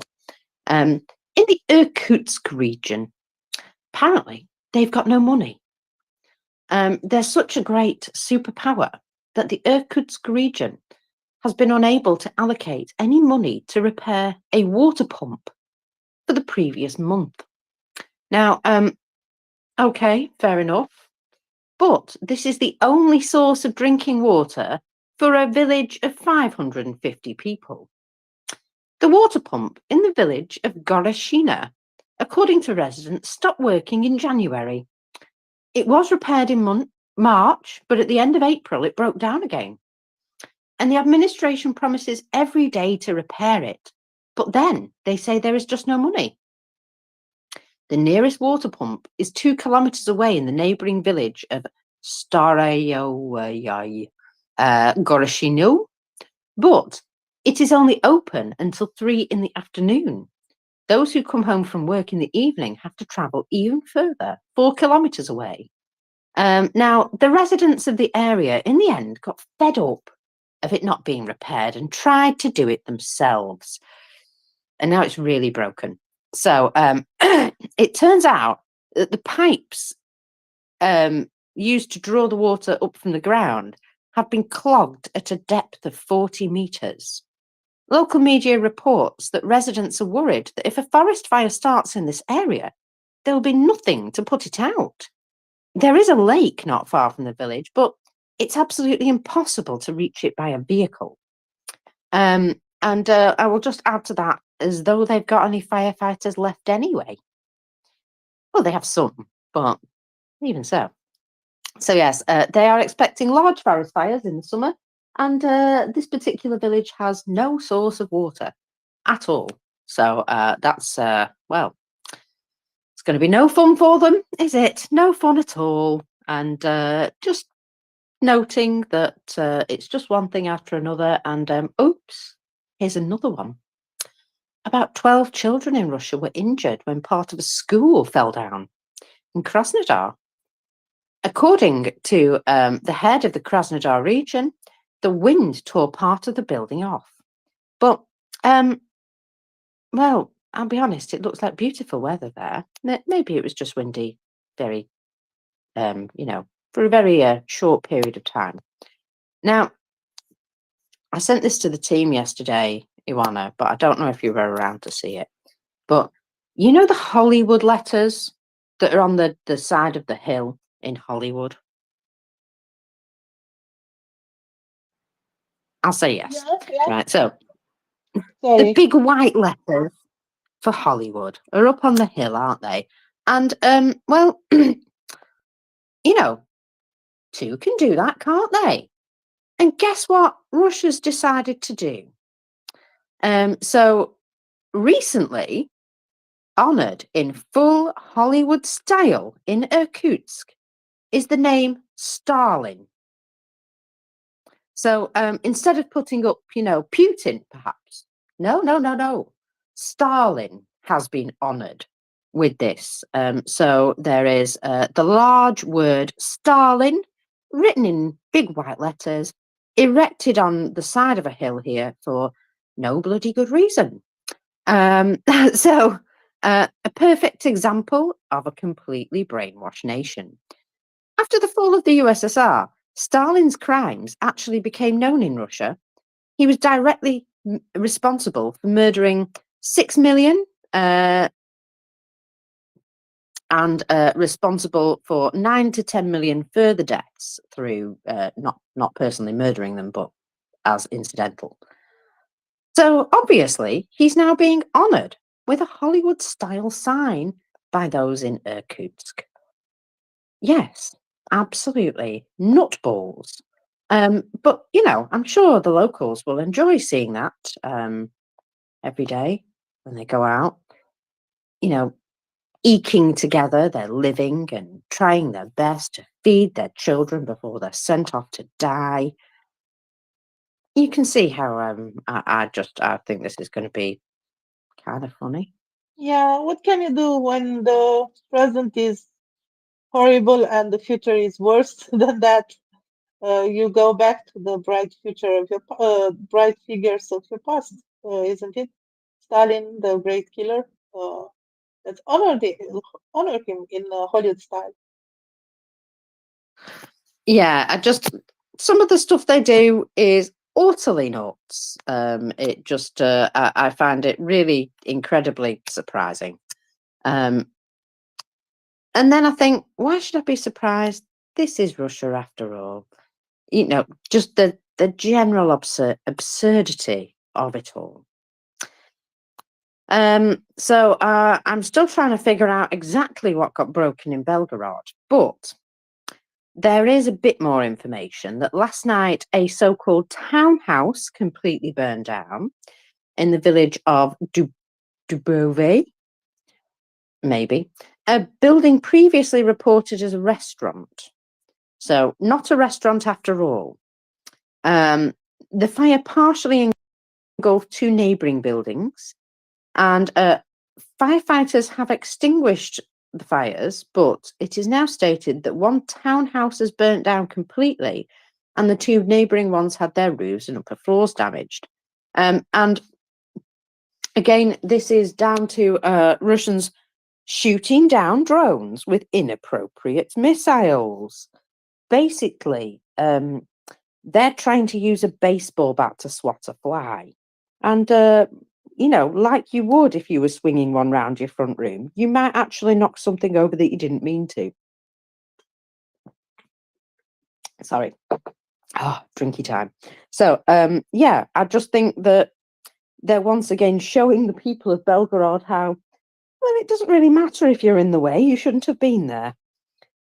So large chunks of these rockets that they're air defense rockets that they're firing are falling into their houses. And, you know, you can call it debris, call it whatever you like, but if it's a big flaming chunk of metal, it's not going to do you an awful lot of good when it lands on your house. And so it seems that quite a number of the fires last night in Belgorod were actually as a result of their own air defense, just dropping debris everywhere. Well, there's been a bit of information has come out about the strikes in Crimea as well now. You have to just sort of wait for these things to drip out, unfortunately. But the Russian side did confirm last night Ukrainian attack and strikes at or near a Russian airbase in Crimea were, in their words, effective. So, the strikes hit several secret facilities near Evpatoria. I don't think they were very secret. When they say secret facilities, and I'm like, but you're talking about them. They weren't secret. So, which one exactly we could not reveal? Sorry, you said several secret facilities and then said which one we couldn't reveal. How about more than one? So at the same time, there is an alarming fact. Shortly before this, valuable equipment important for the defense of Crimea and strikes against the enemy was delivered to one of those facilities, and it has been lost. It is also known about the death of 11 military personnel. This was an effective strike. It seems that the timing was perfect again, just after the delivery of some equipment. Good job, the Secret Service of Ukraine. Well, excellent job. The probably Atesh agents who are sneakily infiltrating the Russian forces, and I'm loving that. Important equipment, valuable as well, for the defense of Crimea and strikes against the enemy was delivered, and it's been lost. Oh, what a shame. You know, that leads me to believe that, yes, Ukraine knew exactly what was going on there and just waited until it was delivered. So cheeky, so cheeky. It's amazing how they found these things out, isn't it, as well? Incredible what you can pay for in Russia. So, oh dear. Remember what we said about Moscow boys going home and causing trouble?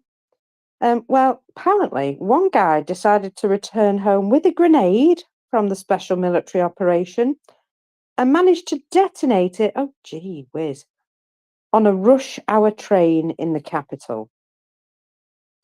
No information has been given regarding the casualties or the injured, but, well, I can't imagine that that was a nice scene. And what I am seeing is a little clip of a video showing firefighters obviously putting out a train, which appears to have had, yeah, quite an emotional moment. There's some broken windows and stuff.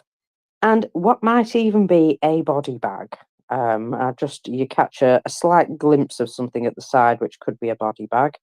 And so, rush hour train in the capital city.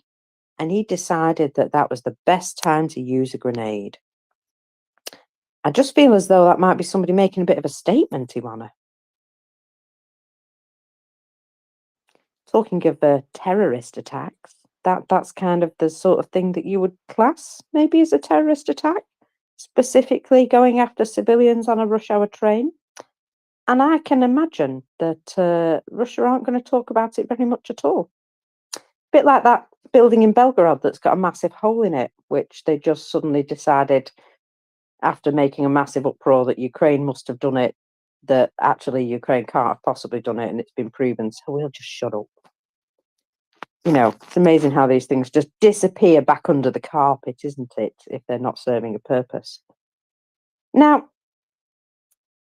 there's been information coming out from Russia, which I went through previously, that they were just failing to bother to purchase vaccines.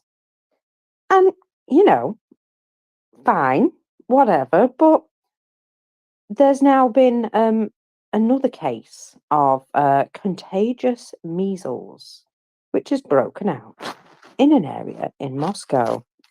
And let me just get back to the report about it. I think it was Moscow. Yes. A new case of measles has been registered in Moscow. Rospotrебnadzor, whoever they are, has reported this case in the south region of Moscow and has advised people to take precautions. Now, one of the problems is there is multiple reports of shortages of vaccines in Russia, but every time anybody asks about it, they turn around and say, no, there isn't a shortage at all. But all actual signs point to there being a shortage. And they're doing the same things with just all sorts of other medicines. Well, measles apparently has been setting a record in Russia. The incidence rate for measles has been broken in Russia. In 2023, over 12,000 patients were infected, which is 127 times higher than the year prior. In 1 year, it's gone up by 127 times. Goodness. In 2022, it was reported around 100 people were infected. These statistics are cited by Medvestnik with reference to data from Rospotrobnadzor, them people. As noted in a specialized publication, the incident rate last year was considered the highest in 29 years. So yeah, just saying that you know, we do have vaccines for a reason, and Russia were bad mouthing vaccines for you know, years, and getting a lot of you know, Western countries involved in the, oh, vaccines are going to murder us all. Well, actually, measles is really not good for you either. So you know, they've sort of pioneered this anti-vaccination movement, shall we say, and it does save them a lot of money if people really don't want them. Although they're not giving them a choice anyway, because they've not really been providing them either. But yeah, I think, you know, there's a lot of diseases that have been cut out of countries by just providing an appropriate vaccination, and it saved a massive amount of illness and death, and probably you know, disability, because some of these childhood diseases can lead you to be quite disabled if you don't you know, if you get a bad dose of them. So again, they're not doing their society any favors, are they? And then I heard this, and I'm kind of hoping that this is a joke, but this comes from a Russian Telegram channel. My child, 5 years old, is not able to drink water. In fact, he does not want water at all, but he is burning. A month ago, he was bitten by a stray dog. I do not want to go to the doctors. I don't trust the medicine. Are there prayers that can be said? Now, I'll just say that that sounds to me a tiny bit like rabies.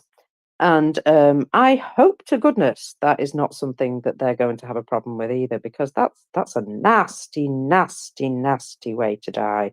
And it is pretty much 99% fatal. So lovely. Excellent. That sounds like fun, doesn't it? So yeah, I'm going to say for now, I'm going to keep that as a non-zero chance, but I'm not 100% going to believe it just yet. Mary, welcome up.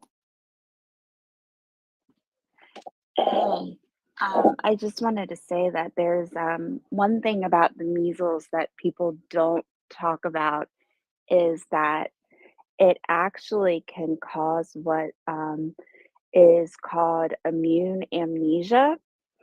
And so it can cause the body to, and some people, to actually lose immunity to all of the previous viral infections that you've experienced. So all of the immunities that you've gained throughout like your life, that your body has, you know, built, that you're now protected against, for whatever reason, the measles can cause you to lose about, I think when I read the study, about 70% of those in some people. And that is one of the really, really bad side effects of measles, because that is your body's way. You start building these immunities from the time you're born into adulthood. So if you all of a sudden lose 70% of these immunities, that is very dangerous. So that's just one of the really dangerous side effects of the measles that people don't always know about. On top of all of the other really dangerous side effects of the measles is the immunity amnesia. So just wanted to point that out. Thank you guys for everything. Thank you, Mary. Every day's a school day, obviously, because I didn't know that one either. I knew that certainly having it as an adult after, you know, maybe not being immunized as a child was very bad for you indeed. And I know that a lot of these sort of childhood diseases, it's kind of encouraged for people to, even if your child's immunized, let them have a dose of the whatever it is anyway. Because then that will boost your natural immunity. And I remember people having chickenpox parties when I was a child. You know, it was the 80s. So let's just say that yes, natural immunity is also a very good thing. And yeah, having that stripped away from you, well, in this day and age, you wouldn't dare go outside, would you? you never know what might happen to you. And yeah, it would make you probably quite a sick person indeed, because childhood diseases as an adult are usually nastier, much nastier. And that's another reason why it's a really good idea to have some sort of immunization.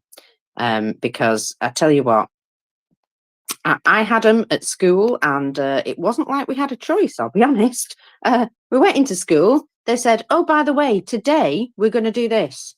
All line up in the corridor in front of the nurses' station, and you'll all get your immunisation, and that'll be that. And that was that. And I think my mum must have had a letter from the school confirming it, like this is going to happen. But yeah, we didn't. Nobody told me until the day it happened, and I was kind of like, oh, okay, fair enough. Someone's going to stab me. Yeah, no, there was none of this choosing. What's this choices thing? But yeah, I just I feel as though it's a bit different these days. You know, people are very concerned about what they put into their bodies and their children's bodies, and I get that. But science is actually really, really good. And I know people try and knock science and what have you, but science has done an awful lot of good things for us. We wouldn't be here if it wasn't for science. So maybe we can trust them every so often. I mean, especially when they're trying to save people's lives. I mean, you know, just science. Just believe that, you know, some people do things for the greater good and not just for conning us.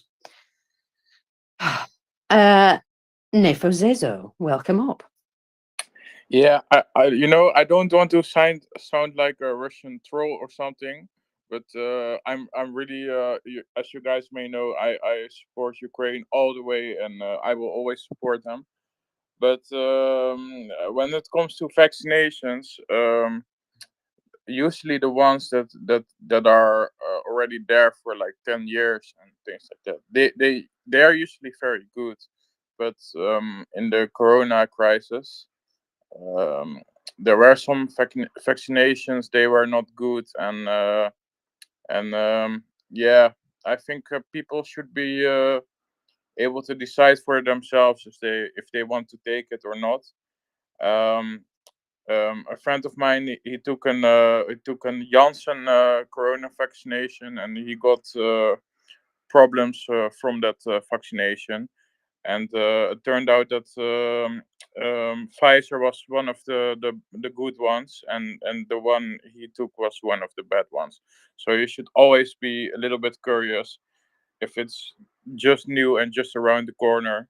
So yeah, but on the other hand, you know, I want to also say the Russians made use this corona pandemic against us. Probably the Chinese. It came probably out of the Chinese lab, and we should maybe expect some kind of Chinese disease weapon in the future. So yeah, well, let's not hope it, but it's possible. Well, you know, Yeah, yeah. I'd Let's like not. to respond to that. So I Oh, won't go on, talk Ivana. about the coronavirus because you know it's complicated, and I won't get into those theories. But what you were talking about, smallpox, measles, the vaccination is there since like the last century, I believe. It's tested, and it's an easy way for the kids to have a mild version of the disease or not have it at all. Even if it's not a very serious disease as a child. There is, however, a percentage of the people affected, as Mary said, that may develop some other problems later in life. It can be life threatening for some of the kids. And all the purpose of vaccination is also to protect those who cannot be vaccinated, the very young kids and babies, the people that have immunity problem. So this is the herd the theory. If 80% of all people are vaccinated, the disease won't spread. So this protects those who cannot be vaccinated. So in regards to measles or rabies, as you just mentioned, mockers, and indeed those symptoms very much look like rabies, and it's a disease that is still exists, and you should do those injections immediately if you are bitten by a stray dog or something like this. So those vaccines are there for decades, and they are tested, and there is no question, absolutely no question, if to do it or not to do it. So yeah, the fact that in the world in general people are reluctant about the vaccines and less inclined to believe in science and more in some holistic theories or something like this, it just speaks about how we are not applying critical thinking. Imagine in Romanian we have like saying for mothers when they are having the baby, may he live or may she live, and this comes from history because 2 centuries ago you had like 10 kids and 2 reached maturity.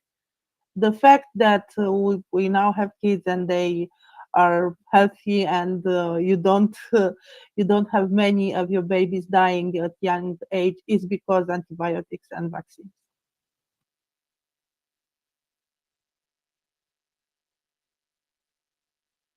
Yeah, absolutely, and that's the whole point of them existing in the first place. So yeah, they're they're leaving themselves open to lots of other problems with basically just not buying them.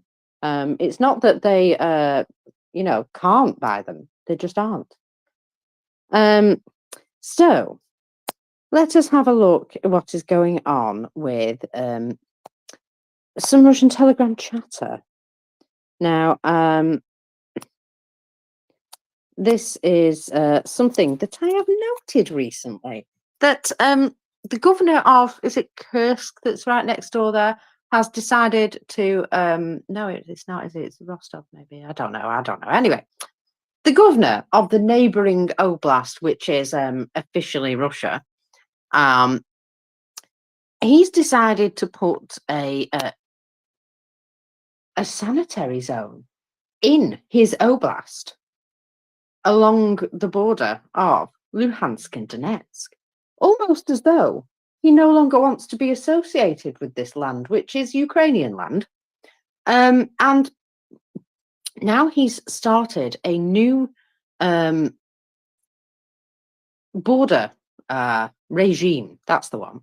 So the new regions are basically being separated by a secure border strip. Now, if they just wanted to do this all the way along the edge of Ukrainian territory on their land and just stay on the other side of it, that would be great.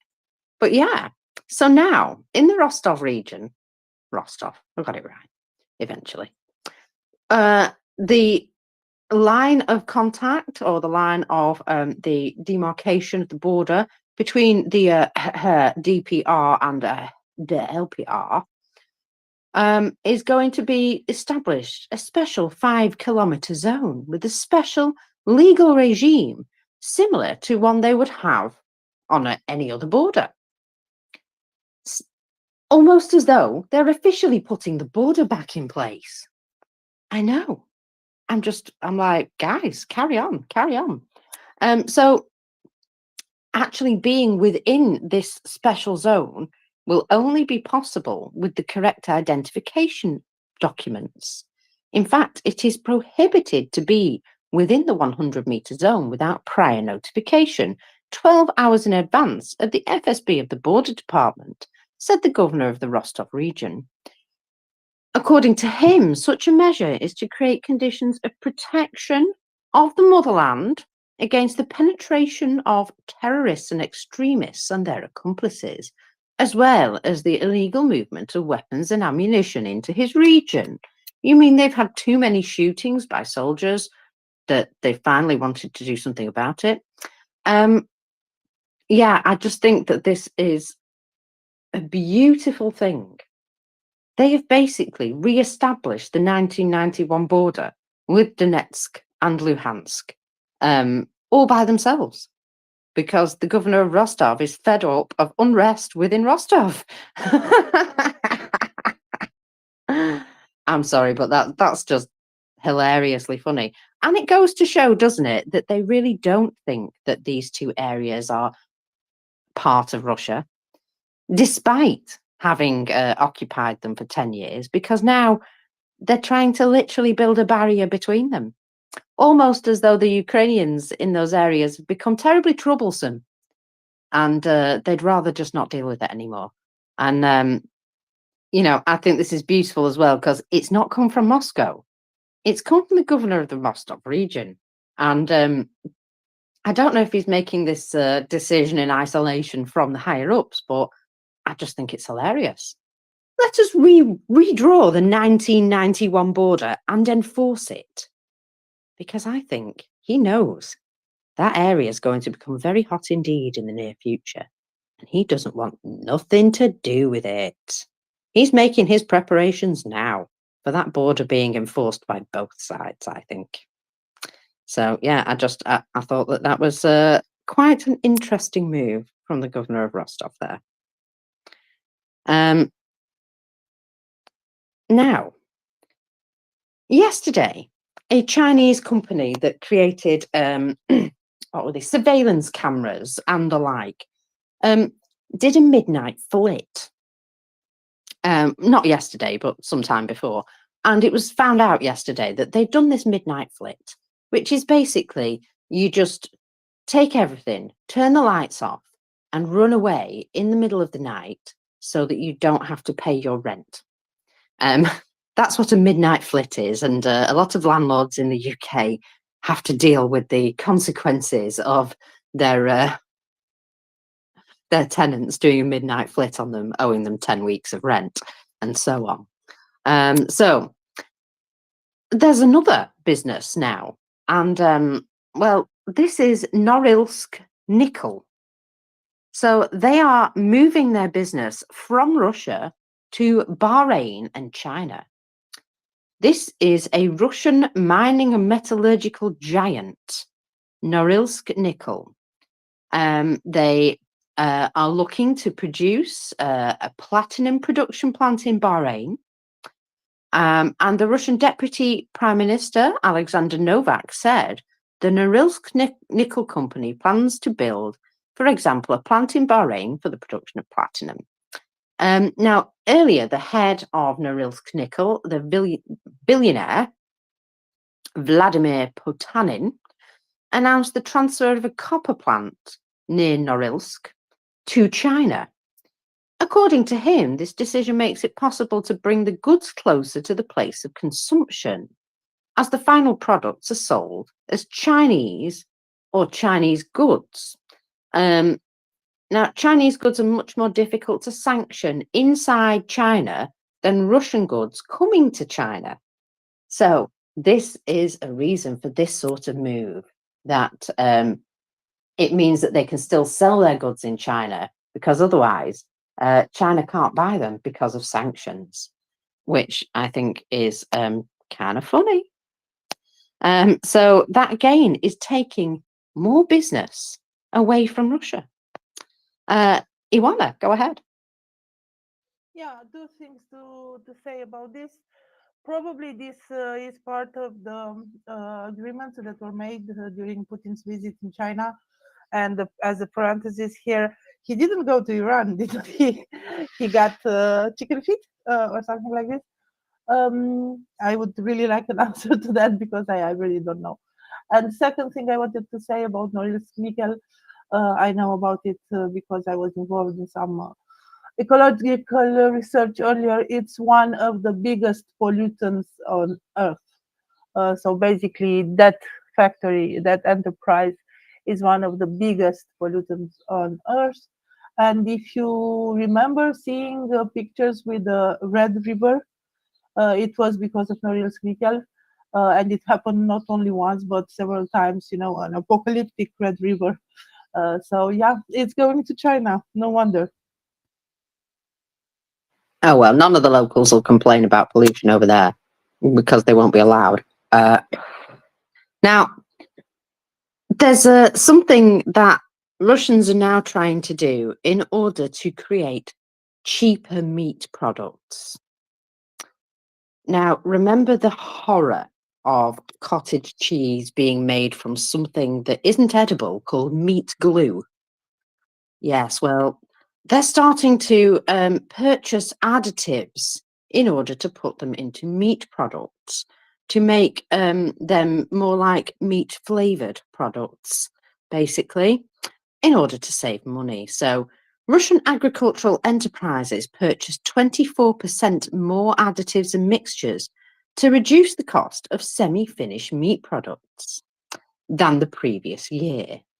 One company called Tender Pro calculated the demand of agricultural enterprises for this product grew most for soy proteins by just over 50%, animal proteins by 39.3%, something they call egg melange, which sounds by 25.4%, and meat flavored flavors by 11.5%.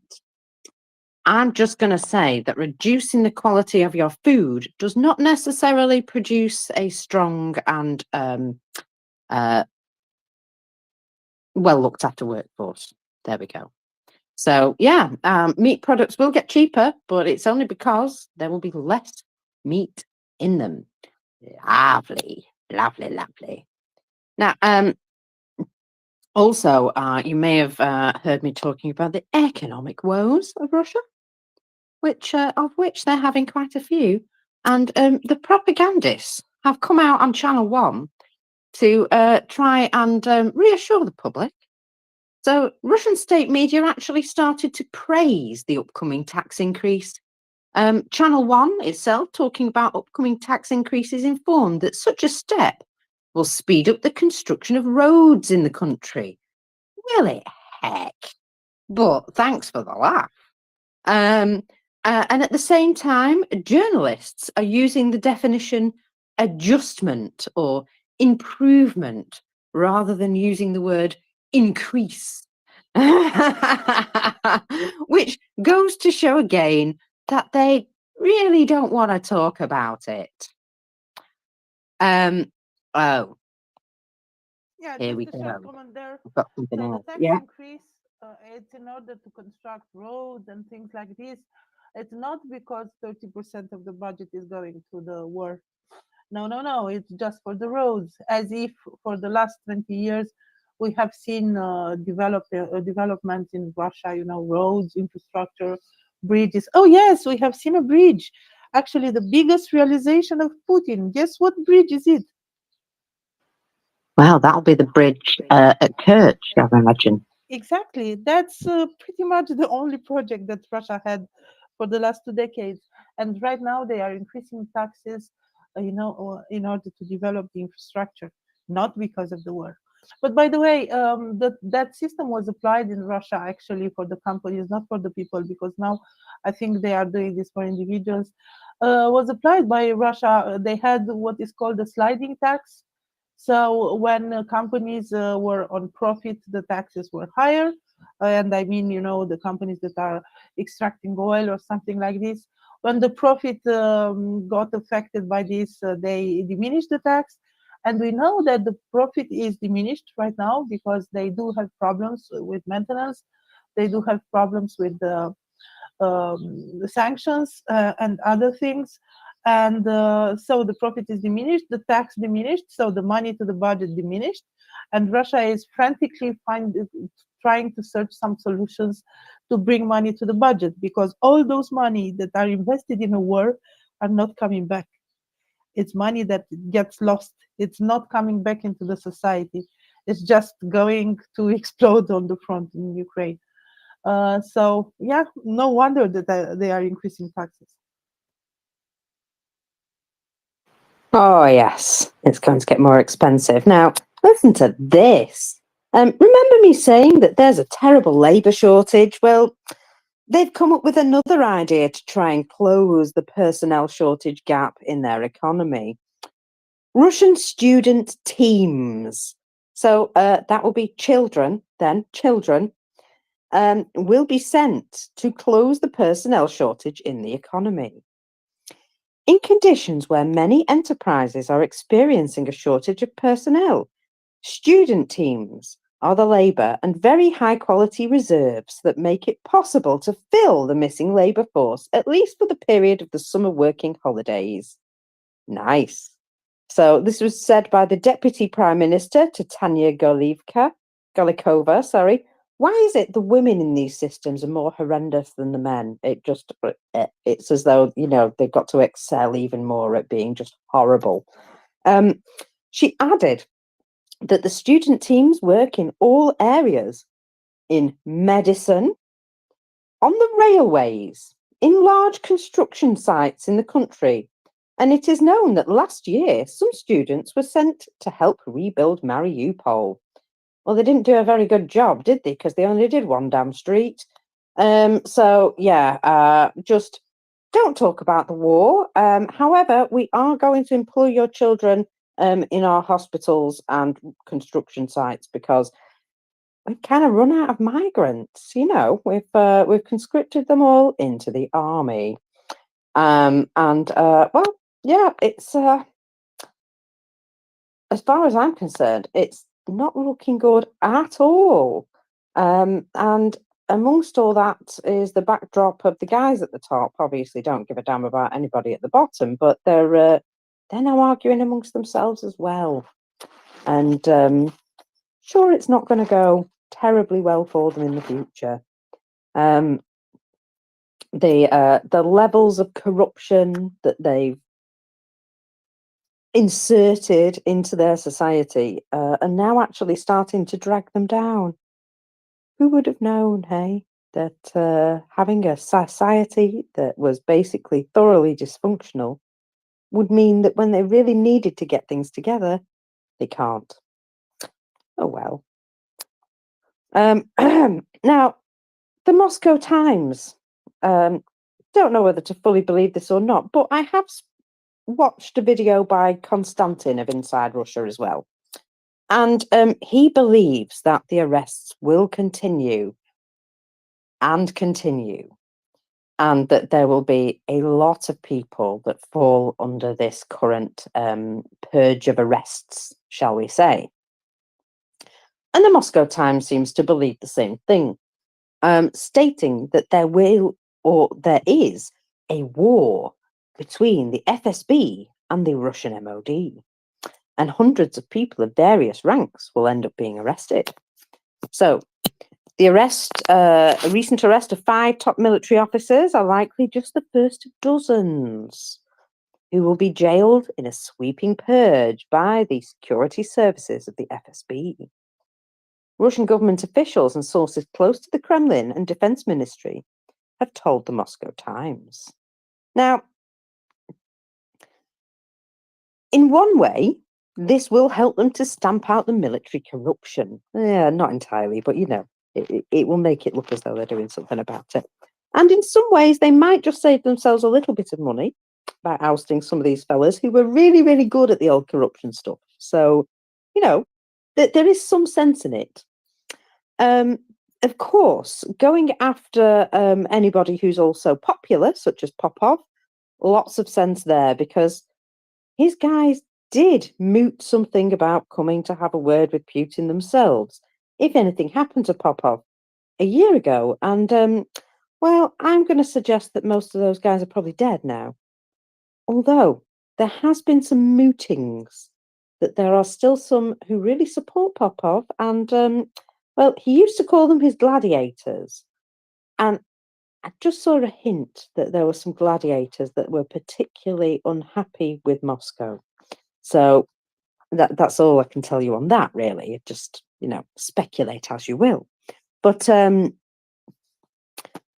the stamping out of military corruption and any possibility of anybody being able to stand up to Putin by using the military, well, they're all being filtered out. And in one way, they're able to pin the blame on them for the botched invasion of Ukraine. For example, the guy called Shamarin or something, he's actually one of Gerasimov's buddies, but he completely effed up the communications, and that was literally his job. And it was horrendous at the beginning of the war. He actually didn't do anything towards making them prepared for, being able to go into a war and communicate at the same time. Because none of these guys were planning on actually ever having a war. They were quite happy with the status quo of just making money. They were never planning on going to war. And then Putin just dropped this on them from a great height, and now they're all in trouble because they weren't prepared. I know. So they're getting blamed for some of the cock-ups, of course, so that's fine. But it also means that the military top brass is being divested of control. And, well, who's going to take control? Is it going to be the security services? Because if it is, well, it throws the army into further disorder at a time when they really can't. I can't imagine it getting any further into disorder. And also, it it leaves the question of, when all the dust settles, who will be in charge? Because if the security services new to the military, who would stand between them and Putin if they decided to topple him? Just a question. Ivana, go ahead. Well, thank you, Marcus. I have news that it's kind of funny, and it's not related to what you were saying, but I just want to share it. So apparently, the Russia's first deputy prime minister, Denis Manturov, so it's practically the prime minister, is talking about the aviation industry. And he's saying like this: Russia will not allow a repeat of the situation similar to the departure of Boeing and Airbus. He said that Russia learned a good lesson with foreign companies that left the country's market in one day, and the authorities will not allow such a situation to happen again. So tell me, Mokers, I'm sorry that Ming is not here, but tell me, what big aviation companies are there in the world?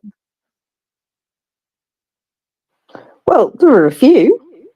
So it's Boeing and Airbus. So he said they will not allow this situation to happen again. How can it happen again? Because they already left. And he practically is saying that everything is fine in the Russian way, everything is fine, but actually hinting of the fact that they do have problems. We are constantly working in terms of maintenance. They fully comply with all the requirements set by our Russian aviation authorities. So it's not international requirements, the requirements of Russian aviation authorities.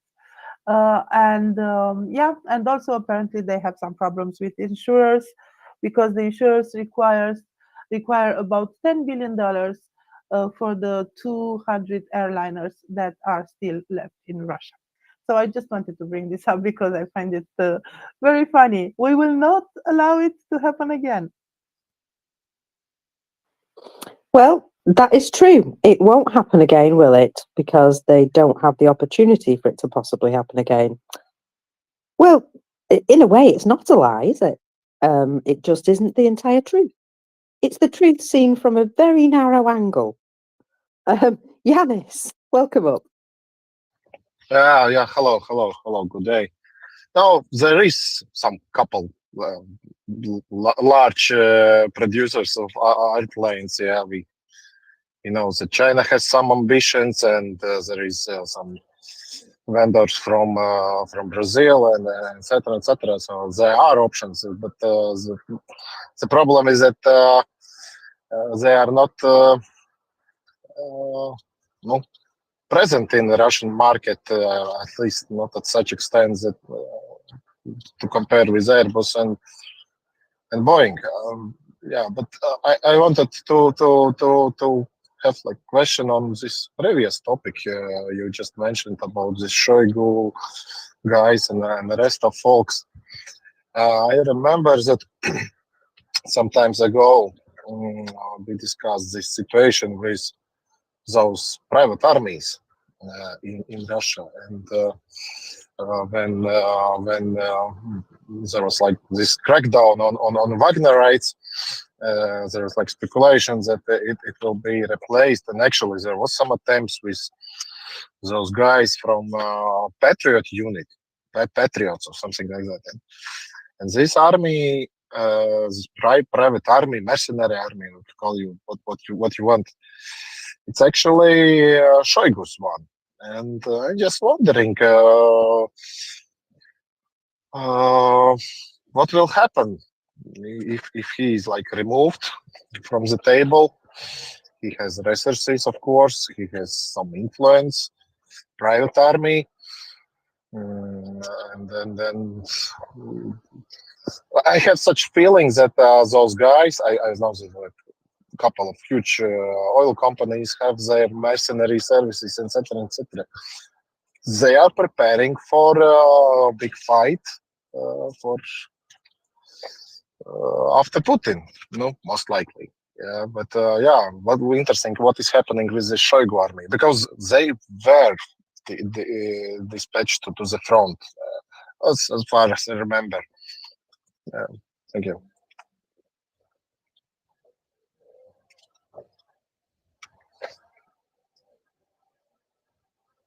Thank you very much, Yanis. I've actually completely, my brain's just gone blank. Ivana, I was listening to you as well. That's really annoying, but my brain just went blank. So sorry about that if you were asking anything that required an answer. Where was I? I'm coming up to my last 5 minutes. That's what it is. That's why my brain's going bananas, because I've been in here since 6 a.m. and it's now 2 p.m. And no flipping wonder I'm feeling a bit like I need a nap. Now, what I haven't mentioned at all today is our fundraiser. So I absolutely should. In the whole time I've been here, I've not mentioned it. My goodness me. So, well, yesterday was a really, really crappy day for Kharkiv.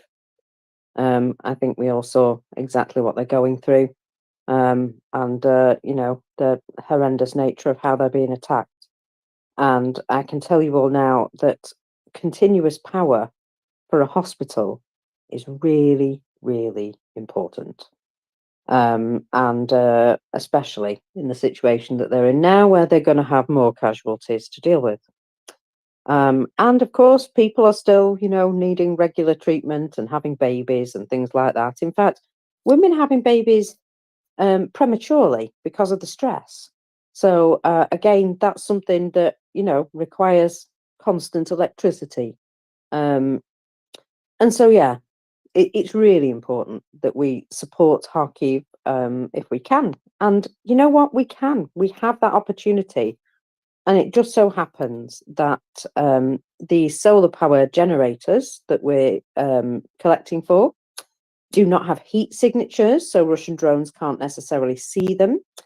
They're extremely safe. You can have them literally inside the building, inside the room with you. And you're also being able to, they're called, New Use Energy brand SunKit 6010 and SunCase 3651. There you go. So this is incredibly worthwhile to do right now, because we can make a tangible difference to the people of Kharkiv. We can make a difference to help them keep their hospital running at the capacity that it needs to be. And yeah, it's really important to me, this one. I was going to buy myself a Vichy Vanka, and I decided, you know what? Actually, I don't need to look cool right now. Much as I'd like one, I'll wait, because I'll buy one from Ukraine when I go after the war. I'll go and get myself one in Ukraine. That will be a really good reason to visit Ukraine, because I really want an authentic Vichy Vanka from the place. So my money for that, which I'd been putting away for, I decided I would spend on this collection fundraiser. That's the one, because this is more important than my threads. And besides, I've got far too many clothes anyway. I took 2 bags to the charity shop yesterday, and I've still got about 6 more bags that I could take. So yeah, let's remember that we can have our little luxuries, but before we buy them, do we need them? And would Kharkiv benefit from that $5 or whatever you were going to spend on a coffee? And it really would right now. So I'll just say to you again that I think this is extremely worthwhile. I was so proud of being able to actually help Kharkiv when I saw the other day that 3 generators were being prepared to be sent already, and that they were going to go to a critical facility that desperately needed them. This place had been identified as somewhere which was considered critical. I rang my mum and I told her how proud I was of the fact that we were able to do something that actually made a difference to the people in Ukraine. You know, that I could see would make a real change to how they were able to cope with that situation. And so, yeah, this one is really important. So thank you to anybody who's contributed and anybody who hasn't yet contributed, but will do in the future. And if you can't contribute yourself, spread it around. Let people know. Give it a retweet, because this one, you know, Kharkiv is going through an absolutely horrendous time right now. And their hospital services obviously are going to require support. And the whole of Ukraine is going through rolling blackouts. And one of the things you can't do is start a complicated operation when you're not exactly sure if your electricity is going to hold out. And so these units are helping them continue to carry on using their operating theatres, even though there's blackouts and there's attacks. And so, yeah, so very important, this stuff. And I can't stress enough how, yeah, incredible it is, how incredibly satisfying it is to be able to do something for those people right there, because they really need it. And to be able to do that right now as well, instead of, you know, oh, well, in 6 months' time. Yeah, means a lot to me, that. So, I don't know if you know, but I just made myself cry saying that. Tears, big fat tears pouring down my face like a big old girl, because that's how much it means to me that, yeah, we can make a difference to those people in Kharkiv. So if you feel like you want to have that feeling too, that sense of, oh, thank God I can do something to actually help, getting rid of that feeling of powerlessness, well, this is one way to do it. Make a little donation and just be really glad that your local hospital is not being bombed, because, yeah, we're very, very lucky, a lot of us. Now, I see that our replacements are turning up. So we have John already here. Yeah, oh, thank you very much, Joanna. I was just going to say, do you want me to go first or shall you? And you've said, go and get off first. Well, that's lovely, because I am going to go and have a wee nap now, because I went to bed late, I got up early, and 8 hours. I know, it's a long one, that. So I will see you all shortly. If not later, then definitely tomorrow, because you know me, just can't stay away. So love you, folks. Thank you so much for spending time with me today. And if you missed out on the Ukraine volunteer transcript, let me see. I started talking about it about 10 to 9 in the morning, my time. So look at what the time is now. It's about 2 p.m. for me now. Work it out, roll it back on YouTube, because it was a really, really good one. And I was so glad that he's actually alive, considering he'd not checked in for over a month. So yes, excellent stuff. I really enjoyed reading it. A lot of people messaged me and said they really enjoyed listening to it. So if you want to hear it and you missed it, that's what time it was on. And there we go. Now I'm out of here. Thank you very much, guys. And I will leave you with the lovely Tim and John. Thank you, Marcus. Go get some rest because you deserve it. I don't know how you do it. Well, I had some 8-hour shifts, but it was absolutely horrifying for me. I'm not so at ease at speaking.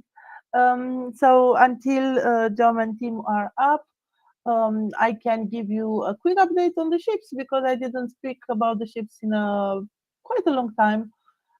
So you know that this is my thing. The quick update is that for the month of May, things are going well. We are over 200 inbound ships and outbound ships, over 6.2 million tons. The number may actually be a little bit higher because lately it's kind of difficult to follow the ships because all of that GPS jamming that is not only affecting the planes but also the ships, and there are some weird, spooky, spoofing things that are happening with ships moving on land and things like this. So it's quite entertaining to follow them. In total, we have more than 1,700 ships. Imagine that. We are quickly approaching the threshold of 2,000 ships, and the total amount exported until now is almost 49 tons, which means that for agricultural products, which make about two-thirds of the exports, we are over the grain deal in total, because during the grain deal, Ukraine exported about 33 million tons. We are there with the maritime transport right now at about 33 million tons. So it proves that Ukraine can do this and doesn't really need the grain deal. What interesting facts I've seen? We had two big ships arriving lately in the last week or so.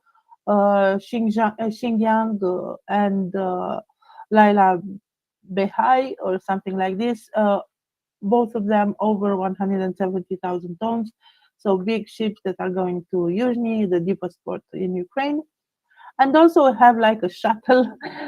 This is really nice. It's a cargo ships, not a cargo, a container ship that is doing a lot of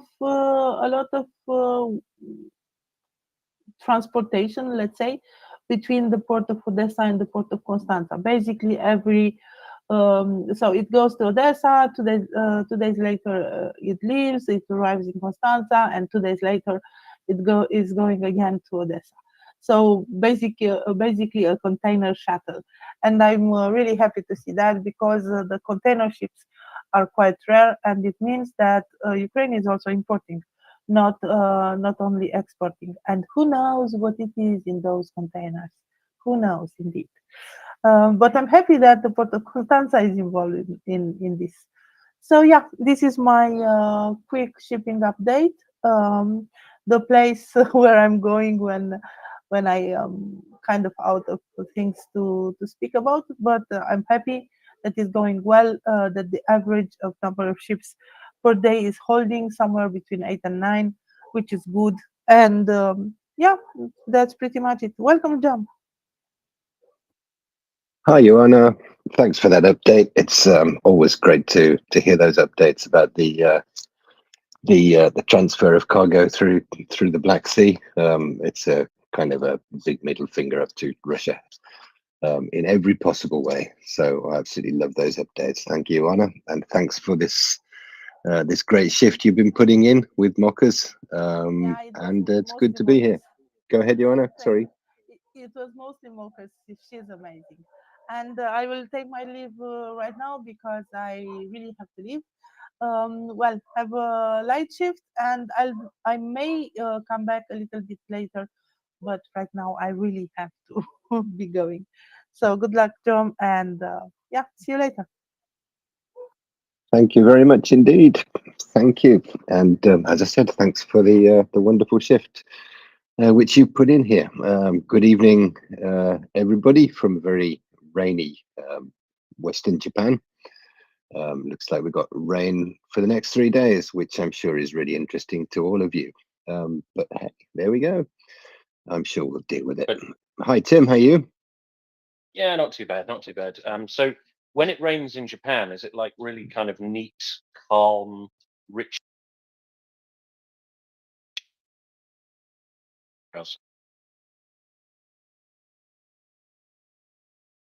Yeah, you're breaking up a bit there, Tim. But yeah, when it rains, it's very precise. I think your mic is muted. Jon. Hi, Tim. Can you hear me?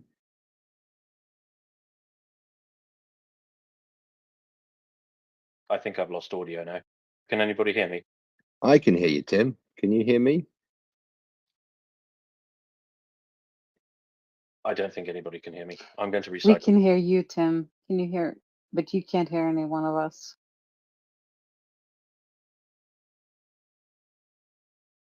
Okay, so that was a brief appearance from Tim there. Thanks very much for that.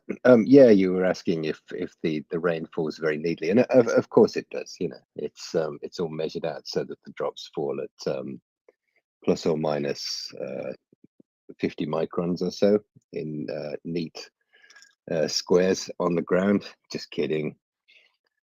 Yeah, it's when it rains here, it really goes for it. I mean, I don't think there's a word for drizzle in Japanese. So yeah, but there you go.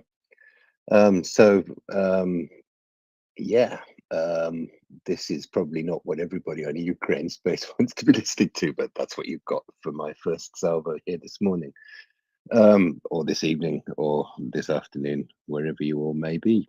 Yeah, I'm just kind of catching up a little bit. I've just had a quick look through the numbers and seem like pretty respectable numbers, which we saw yesterday. Also, I saw that in Russia tried it on with some Shahid attacks, all of them shot down, and firing several missiles into Ukraine last night, most of which I think were shot down.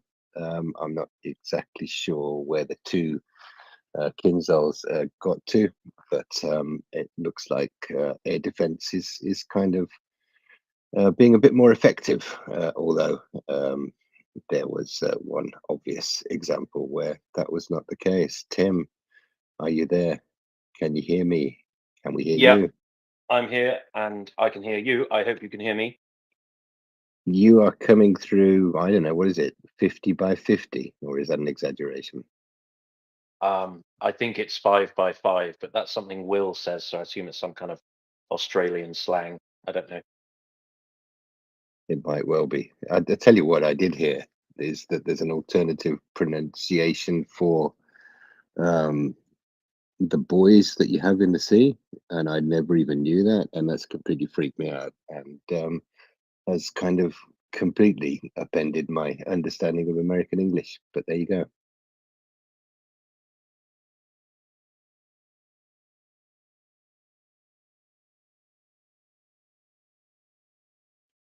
So looks like Tim is still having a few issues, or he's making himself a cup of coffee, or he's moved to part of the house where the Wi-Fi is not perhaps as good as it might be in other places. I was I just changing will. the title, Jon. I beg your pardon. Oh, okay, that's all right. Yeah. Oh gosh, you have as well. Oh, I've got a name check. Not sure I deserve that. But there you go. So yeah, I guess we could probably start the hour with the fundraiser, and just point people in the direction of that. I think Mockers was just talking a little bit about this, and after the attack on Epicenter yesterday, I think this kind of becomes even more relevant and even more important if it could possibly be. It certainly makes it more salient anyway. So if you're feeling the rage that I think many of us are feeling, and you want to connect raging with donating and Rage Donate, then please add a little bit of money to the pot. I don't think we're far off getting the all of the generators that we're planning to provide through this latest fundraiser. So please go ahead and do that. What do you think, Tim? Should everybody Rage Donate? I think they should Rage Donate. I mean, this one kind of hit me hard, right? Because a few things kind of aligned. So Epicenter is a chain of DIY shops, you know, not like B&Q, Home Depot, that sort of thing. And I've been to a couple of those in Ukraine, right? And so this is like it's quite a big deal in Ukraine. It's owned by one of the French bricolage chains, I think. Um, and it's like your local B&Q, like it's somewhere that just normal people go to buy hammers and stuff. It's so mundane, right? And that's the stuff that affects me most about Russia's invasion of Ukraine. It's the mundane and the everyday things that get caught up in this unilateral violence by Russia, right? It's like those twins in Kramatorsk. What were they called? Oschenko, I think. Yulia and was it Lena Oschenko? There's the two 15, 14, 15-year-old girls who were killed about a year ago now. And they were just out for a burger. They were just doing a very mundane teenage girl thing. And they just both got slotted by a Russian attack. And now it's B&Q. It's something we've all done. We've all gone to the local hardware store to buy something, to fix something, and there they were in B&Q doing mundane things, and all of a sudden a Russian attack. And so that's what gets me, right? It's not the horrors of the front line, right?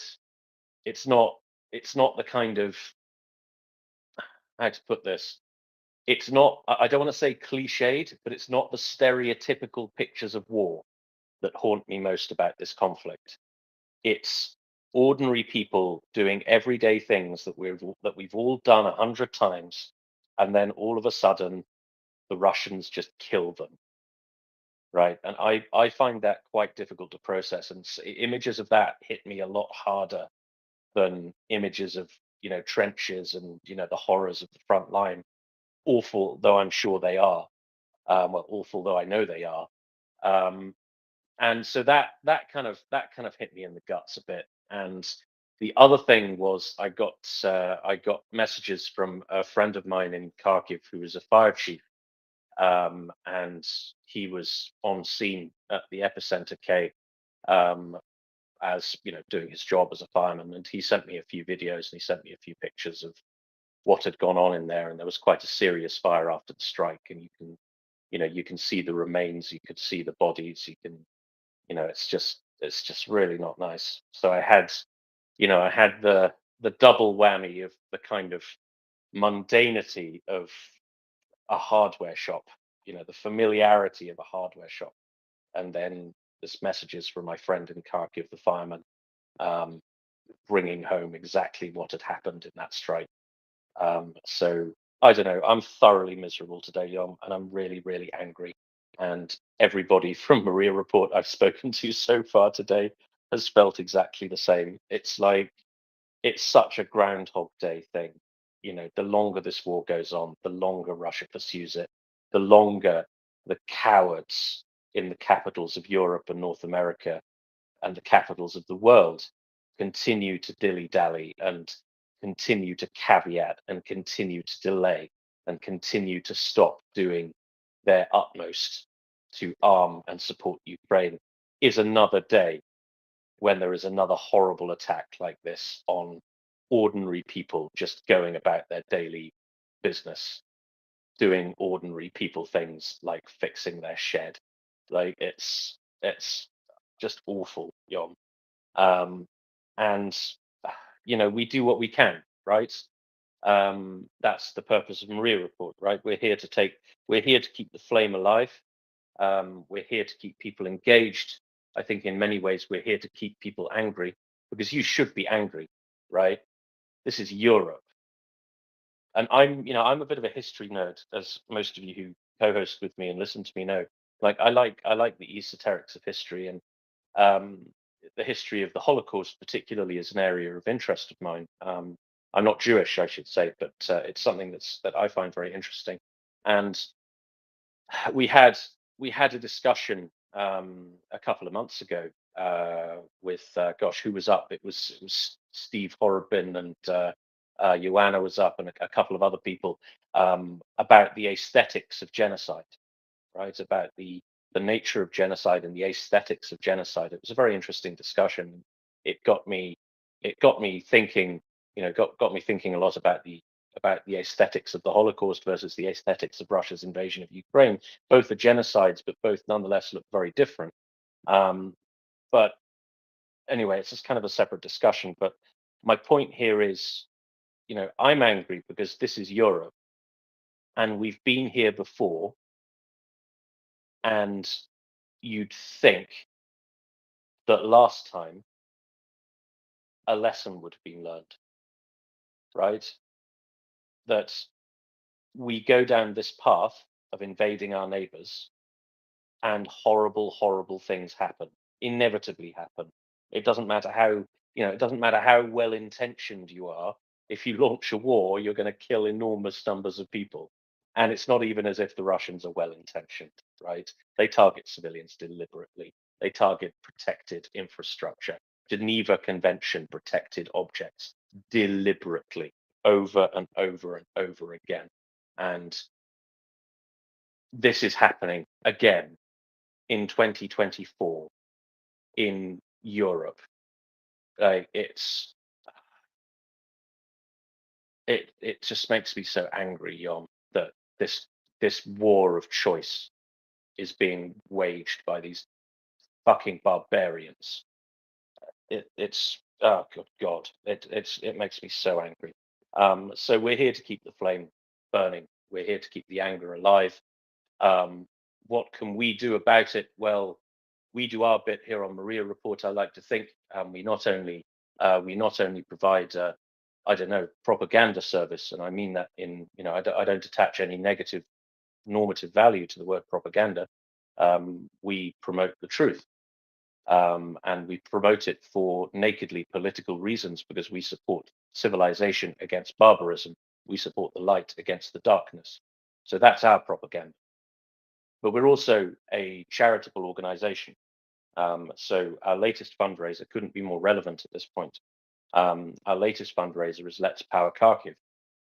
So Kharkiv again has been struck. The ordinary people going about their mundane daily business, going to the B&Q, buying a bag of nails or whatever it is they needed, have once again paid the price for Russia's evil. And we are raising funds to support that city. We are raising funds to support those people. So I don't know. I don't want to be too miserable. I'm in a really horrible mood. I don't want to be too miserable about this, but check out our fundraiser. We do what we can for the people of that city. We had a bumper day on, I think it was Friday.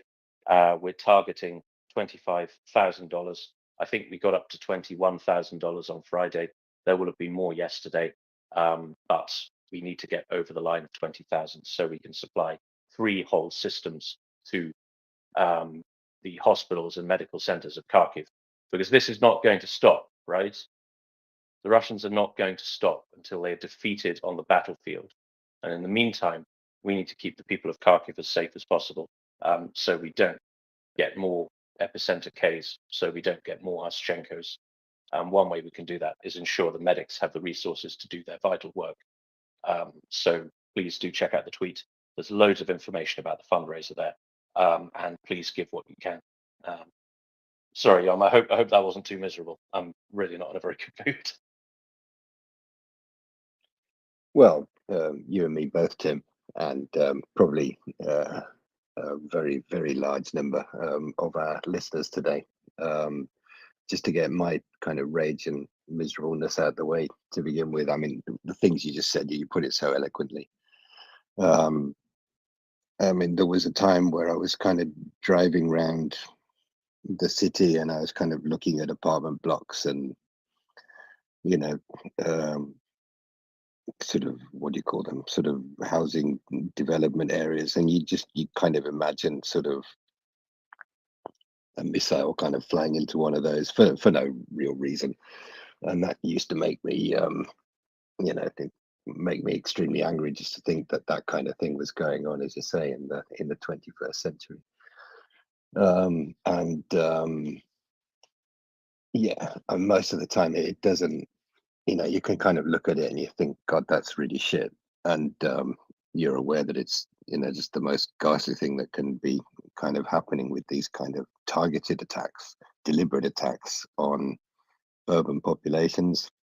And most of the time you can just kind of look at it and know what it is and kind of move on. And last night when I was on with Tracy, and I was kind of seeing that develop and seeing that horrific fire that broke out in that store that you were talking about, and it kind of it hit me much harder than anything has for really quite a long time. And you just think, just what on earth are these people thinking? What on earth is this all about? And yeah, there's so many things I wanted to say. You've put it far more eloquently than I can. But like you, I'm feeling pretty knocked sideways by it, and I'm extremely, extremely angry. I saw one tweet just on my timeline from President Macron, who's, you know, basically said in a few short words what we're saying. I think want to see some action on this, as you say, from people all over Europe, North America, anywhere that's kind of committed to, as you said, sensible, civilized values, and on a sort of a kind of a more personal level. Yeah, we keep putting out the information. We keep raising money. Current fundraiser is nearing its end. If everybody can chip in just a little bit more, we'll get that over the line, and we'll get on with the next one, and we'll raise some more money for the next good cause, and keep this going until those bloody barbarians are driven out of Ukraine. So there, I've got out my system a bit to some extent, and maybe we can move on to other stuff. What do you say, Tim? Fantastic. Thank you, Jon. Now, for those of you who are just tuning in, the big news today, and the reason why Jon and I seem a little miserable, is there has been a Russian strike on an ironmonger's DIY store in the Ukrainian second city of Kharkiv in eastern Ukraine. There have been at least 6 people killed and several dozen injured. There was this attack was, according to the regional governor, was by two glide bombs, and it has confirmed 6 people killed.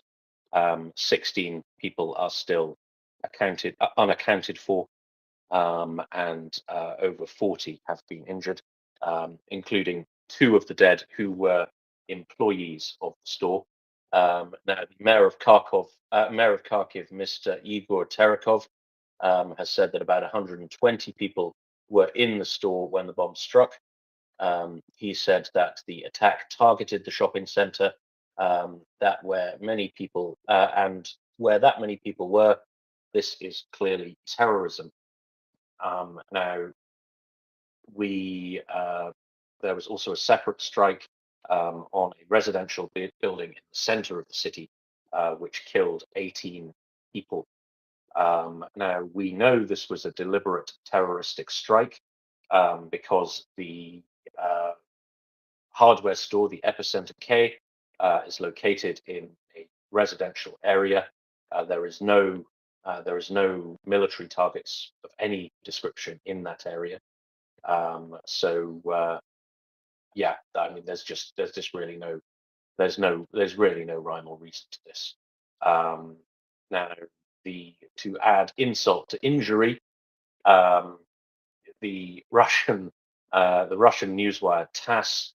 It's not even a newswire. So the Russian spout of nonsense that they call a newswire, TASS, has said that this shopping center was in fact a warehouse for the Ukrainian armed forces that they had located inside a shopping center for some reason. because that's the sort of thing Ukraine does, isn't it? Um, so yeah, this is just prize nonsense. Um, the yeah. Anyway, so the Russians are already trying to lie their way out of this one, and so be prepared for that disinformation vector. They do seem to be going for the obvious lie that this was some kind of Ukrainian army installation that they were targeting. That is simply obviously untrue. Now, the the managing director of the shopping center, Mr. Andrei Kudinov, has said that as summer is in full swing, their shopping center was full of locals buying things to repair their summer houses. For those of you who are unfamiliar with the culture of many parts of of Central and Eastern Europe, particularly the former Soviet Union, um, there is a big culture of dachniki, so people who own kind of summer sheds. It's a bit like, I guess, in the West it would be equivalent to allotments, I guess, where you have your flat in the city, and then you have your little piece of land, and you have your summer cottage, so to speak, in the countryside. Um, Nearly everybody has one of these. They're quite common in Scandinavia as well. So nearly everybody has one of these, and it's just kind of a place where you can get out to the city and hang about and have a barbecue and that sort of thing. Um, it's uh, it's it's very, very common, and it means that also that DIY is a huge business particularly in Ukraine. It's also a huge business here in Estonia because everybody has their own little house that they need to repair. It's said that as soon as there's sort of a slightly wry joke about this here in Estonia, that as soon as as soon as you buy a place to relax in the weekends, you end up having to repair it all weekend. So there's that element of it. But yeah, everyone here is a bit handy. Everyone here owns one of these things, and everybody invests a lot of time and love in repairing them. Of course, this was, as I spoke of earlier, this was one of the very mundane, everyday things that Russia decided they would target in their latest terroristic attack. There does seem to have been a severe fire in the attack. As I said, I've seen images from a friend of mine who was a fireman in Kharkiv. There's also images in the press. I mean, the top top of one of the stories is a picture of a fireman standing in standing in the middle of what looks like a gardening section. You can see little potted plants of ferns kind of strewn all around him, and there's obviously a very serious fire in the background as well. So it's this kind of juxtaposition of the horror and the mundanity, as I mentioned, the kind of the workaday nature of a garden center where you can go and buy a potted fern that the Russians have decided to destroy. So, in a video address, in his nightly address to the nation and to the world, President Zelensky has said that this is yet another example of Russian madness. There is no other way to describe it. When we tell world leaders that Ukraine needs sufficient air defenses, when we say that we need real decisive measures to enable us to protect our people so the Russian terrorists cannot even approach our border, we are talking about not allowing strikes like this to happen. Now, of course, Russia has denied targeting civilians deliberately, but they have killed several 100,000 people since the beginning of their invasion. And there's very little doubt that they do it deliberately, but even if they don't, this is an illegal war. Therefore, there are no legal military actions Russia can take on the territory of Ukraine. Every single shot fired, no matter at what, no matter at whom, is itself a discrete and separate war crime. There is nothing Russia can do in this war that is legal. And we know beyond reasonable doubt that Russia deliberately targets civilians. Otherwise, why would they fire two glide bombs at a hardware store, at a hardware store, at a DIY store. So yeah, there's that. Did you have anything to add, Jon, or should we try and find something a little more cheerful to talk about? Well, just a thank you for the kind of synopsis there, the key points there. I think you've laid that out very well. Yeah, I mean, I'll just add one other thing. One other thing that I was thinking today as I was getting on with my stuff was, you know, somebody's targeted this. Somebody has put the coordinates in for these glide bombs, and given them to the pilot who's delivered it, and the pilot's got up and pressed the button. I'm sure it's a bit more complex than that, but that'll work. And the bomb has deliberately reached its target. And I just wonder what those people think and how they feel about themselves, knowing the coordinates of the place they are targeting, what it is. And I hope that they're seeing the results on whatever social media feeds they're looking at. And I hope that they're probably a forlorn hope, but I hope that they're thinking about their life choices. But maybe it's a forlorn hope. But yeah, let's move on to something a little bit more upbeat. Tim, what do you say? Absolutely, absolutely. So to change the subject completely, there does seem to have been some movement on the proposal in the G7 to deal with the $300 billion worth of Russian assets that are frozen in various central banks of the world. Now there is a G7 foreign ministers meeting, which is taking place in northern Italy. This is current. Well, it was kind of, there was a meeting yesterday, but I think the meetings are ongoing. There's been a comment from Chrystia Freeland. Those of you who don't know who Chrystia Freeland is, she is the, I assume that's a she, is the Chancellor of the Exchequer of Canada. She said she was optimistic that G7 leaders would reach an agreement. Now, they seem to have created some support around the notion of a Russian central bank assets being used as collateral for a $50 billion loan to Ukraine. So that would work as having, you know, that the way that would work is you essentially create a covered bond. So you collateralize the bond with the principal with the Russian assets, and if Ukraine ends up defaulting, then whoever owns the bond gets the Russian assets. Now, was it you who was talking to me about something like this a few months ago, Jon? This doesn't feel like my area of expertise, but maybe we discussed it before. Oh, it might have been Ming actually. Okay, yeah, possibly not you then. Okay, so this is a meeting, or this comes on the back of a meeting of the finance ministers, sorry, not the foreign ministers, of the G7 nations in Stresa. They will be presenting their ideas to their bosses at a summit in mid-June.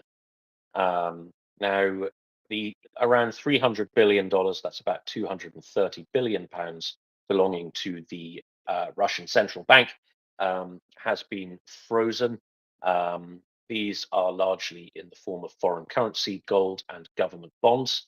Now, around 70% of this, or 162 billion pounds worth, is being held by Euroclear, which is a cooperative company owned by a consortium of banks that acts as a securities depository. Mustn't get those two mixed up. See, I was doing a funny joke. So it's a big custodian in Belgium. It's a kind of clearinghouse, mostly for fixed income trades, and it's also a custodian, depository, that sort of thing. Now, in the US, There's also another quantity held in LCH ClearNet, which is the Paris branch of the London Clearinghouse, and also there is some in the US. So there's about 40 to 60 billion dollars worth of Russian central bank assets in the Federal Reserve System, and in the UK, across the Bank of England and the London Clearinghouse, there is about 25 billion pounds worth. But there are no official figures on what is held in the US and what is held in the UK, unlike figures for Belgium and France. Now, a number of different positions have emerged. So Lord Cameron, the British Foreign Secretary, has said previously that the UK was in favour of lending the entire sum to Ukraine, on the basis that Russia would be forced to pay reparations at the end of the war anyway. Now, the Chrystia Freeland said that they are working on a collaborative approach. There seems to be a little bit of resistance on this coming from the European side, because they seem to be of the opinion that confiscating these assets would undermine the global confidence in capital markets. But I don't know. This is bollocks as far as I'm concerned, Jon, because this is the first thing you do when you're at war. So when you go to war, the first thing you do is you confiscate all of the enemy's money. Like this, it's just basic. And you know, this even happens in peacetime, right? So this has happened quite recently, and this is another reason why. Yeah, okay. So there are a couple of arguments against this, and they're both invalid, right? So argument number one, which is predominantly an American argument, is that it would be illegal under US law and would require special legislation. No, now we had Uriel Epstein of the Renew Democracy Initiative, which is Gary Kasparov's think tank / campaigning charity. He came up and did an amazing segment that I strongly advise you to look up. Now, they produced a very detailed report that examined the legal position on in the US on exactly what confiscating these assets would involve, and they concluded very firmly that it is perfectly legal and it can simply be done at presidential behest. Now, this is in contrast to the position of Mrs. Yellen, who is the US Treasury Secretary, who pleaded international law. Now, this is the idea that it breaks international law to do this. Kind of yes, kind of no. So the point that's rolled out is that the property of central banks specifically and foreign governments specifically is protected by sovereign immunity, and therefore you can't confiscate it because that would break sovereign immunity. Now, no, so it would not, and it's very well precedented, right? So whenever, as I've said, whenever two countries go to war, the sovereign immunity no longer applies. Now, you could very well turn around and say, well, that is, you know, that there's no declaration of war here, right? We're not at war with Russia, but modern wars are not declared, right? A declaration of war was never a particularly concrete thing from a legal perspective anyway, right? It was just kind of a ritual that you did. A state of war was something that was simply factually observed. It's never required a declaration of any kind to bring it into effect, right? It kind of reminds me of that scene from The Office, the US version, where the boss is wants to declare bankruptcy, and he just strides into the office and says, "I declare bankruptcy," because he declared it. He didn't just say it anyway. So it's similar to that, right? The declaration of war thing is not like, it's not like a concrete thing, right? If a war exists in fact, then the declaration is irrelevant. It's just like a formality, right? So modern wars are not declared in the same way as they used to be, and the extent to which they had to be declared to exist has always been moot. So this, the first thing you do when you're at war is you confiscate whatever you can from the foreign government, right? That's kind of basic. So there's a strong argument that we're basically at war with Russia at this point, right? Because we are backing Russia's enemy, and our enemies are backing Russia, and Russia is constantly attacking us in these kind of liminal ways that she likes, because she doesn't have the balls to attack us for real. So I think it's entirely irrelevant, and in any case, it's very well precedented for countries that are at peace to do this, especially if there's a question mark over the legitimacy of the government. So the UK has in fact done this very recently. So when Mr. Maduro, who was the dictator of Venezuela, when that other shitbag died, what's his name, Hugo Chavez, the unlamented Hugo Chavez, except by Jeremy Corbyn for some reason. When he died, Maduro proceeded to steal the election, and the king, or the queen as it was then, did not recognize Maduro's as the head of state of Venezuela. Now, Venezuela had an enormous amount of gold deposited at the Bank of England, and the British government confiscated it and said, this gold belongs to the government of Venezuela. And that's not you, is it, mate? Because you stole the election. So these things happened without any accusations of breaking international law. And lo and behold, the capital market of London still functions and is still probably the dominant one in the world. So that leads us on to argument number 3, undermining capital markets. Now, this is like, I don't know why anybody looking at the security of property in Europe would raise an eyebrow over governments in very narrow and specific circumstances confiscating the assets of a country that is committing genocide. And even if they did, I can only imagine this having a positive impact, right? So we confiscate the assets from the Russians, and everyone goes, wow, they're confiscating assets from countries that commit genocide. It's like, yeah, we are. So what incentives does that give you? China, Iran, Venezuela, North Korea? Maybe don't commit genocide, and then you won't get your assets confiscated. How about that, fellas? So if that's undermining confidence in capital markets, then boy, let's do a bit more of that. Hey, Jon.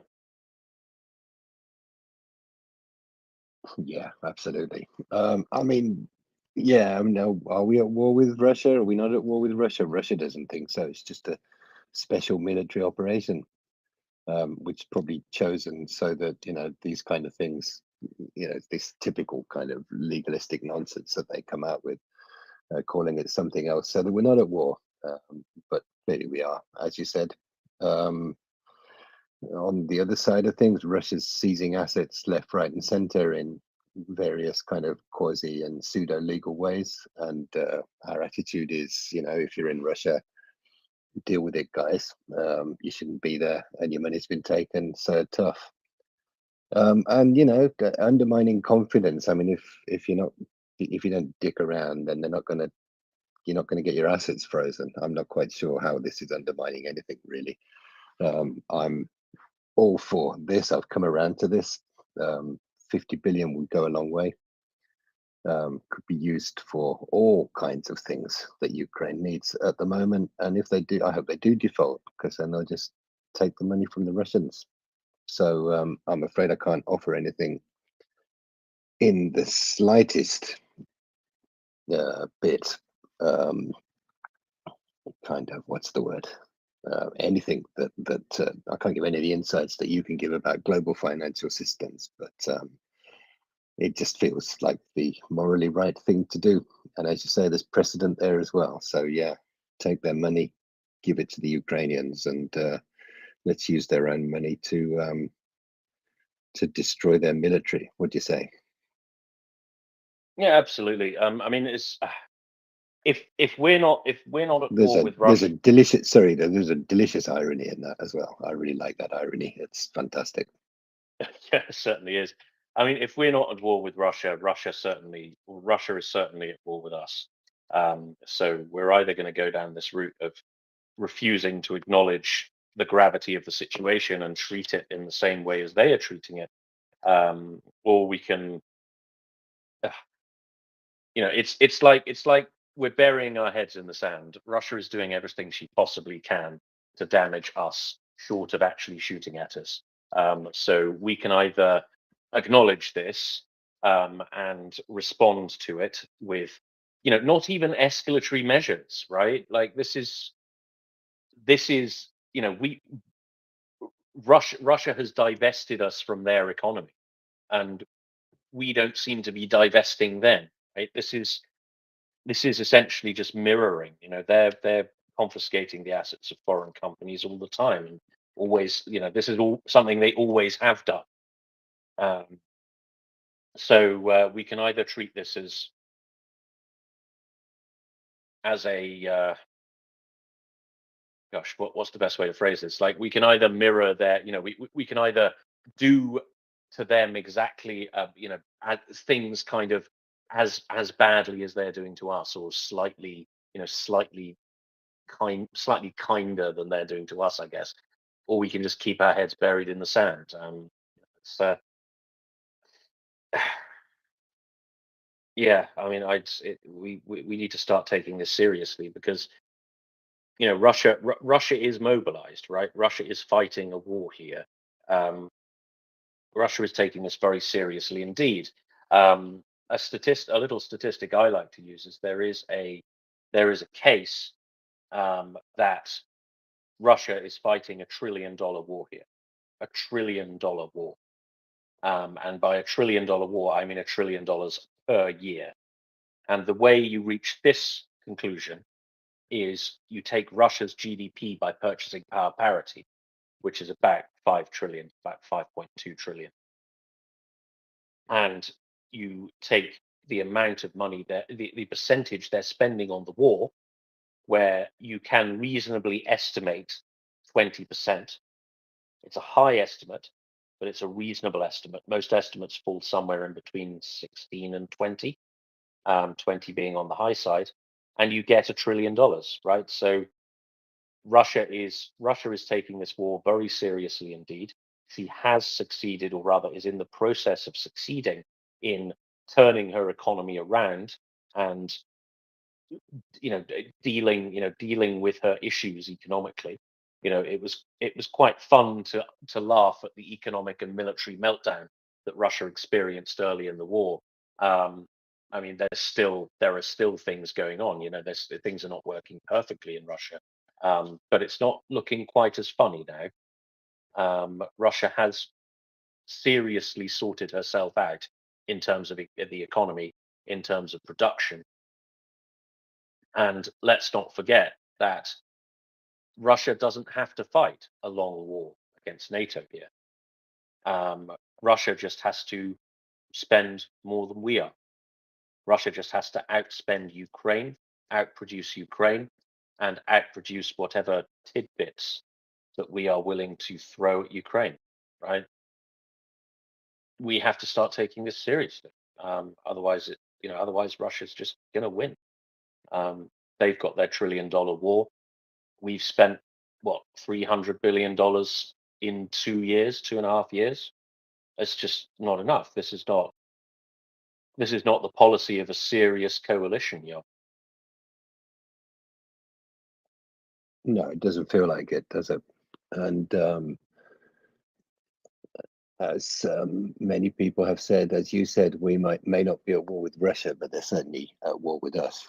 Interesting article in the New York Times today, which has its issues, of course, but the headline is about a sort of a covert sabotage campaign aimed at Europe. Kaya Kallas, somebody who I'm sure you're quite familiar with, is talking about this sort of shadow war that is going on, arson attacks, all these kind of things that we have covered here on the reports and many people will be aware of. We need to get serious about this. We can't let this, we can't just ignore it. You can't stick your head in the sand and think that it's not happening. The longer we do that, the longer Russia will get its economy aligned to basically fighting this war and the next part of the war if they win this one, which again will be something you're extremely familiar with and extremely cognizant of. And while that's all going on, China, North Korea, Iran will be looking at their aims and looking at their cooperation with Russia. And we're going to be in a really, really bad place, if we're not already in a really bad place, if we don't start sorting this out. So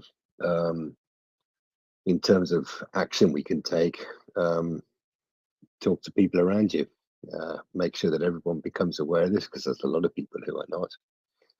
And talk, of course, to your elected representatives, but your erudition and eloquence looks like it's generated a hand, Tim. Should we go to decoding, unless you want to come back on anything? No, I think we'll go to decoding. Decoding trolls, welcome.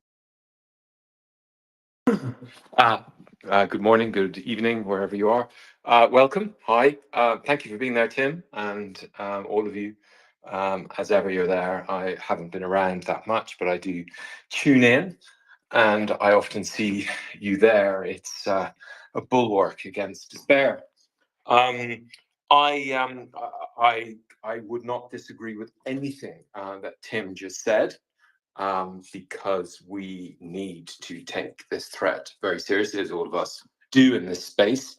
At the same time, there is space for comedy and for scorn and for a realistic assessment of the Russian economy that takes into account exactly what Tim just said, because obviously Russia's advantage is they've done what we hoped they wouldn't do or assumed they wouldn't do, which was go from deciding to take Kyiv in 3 days to allowing Ukraine's resistance to provoke Russia in a form of reflexive control into transforming its entire society, its entire economy. And we saw that they occupied Crimea and Luhansk and Donetsk without too much economic impact, although I do put a lot of weight on the sanctions that were brought in immediately the occupation of Crimea began, and their impact on the Russian economy, obviously not enough, and then especially after MH17. But they didn't transform the whole of Russian society. And now we see the tail, Ukraine wagging the dog. And you'll see what I'm deliberately doing here. I'm putting a narrative structure on it, which turns, rather than the Russian view, looks at Ukraine as a creature or a puppet of the West without any agency. I give Ukraine agency, and I do genuinely believe in this, that Russia, and as Tim was saying, Russia's advantage now is it's transformed its entire economy and it's shown it's willing to do that. And that gives it an edge over, not over Ukraine, obviously, because Ukraine has done that too, to a large extent, although not to the extent that Russia is doing. Ukraine is still a civilian society. It's not a totalitarian society, and et cetera, et cetera. I won't go too much into that. But by comparison to the West, which is very slowly awakening, thankfully, after Macron is moving them onto a wartime economy. But by comparison to what we are doing so far, Russia has this edge because it is willing to transform its entire economy and put all of its eggs in the military industrial complex part. So all that said, I listened to this guy called Constantine, who some of us probably here hope maybe listen to. He's a very interesting chap.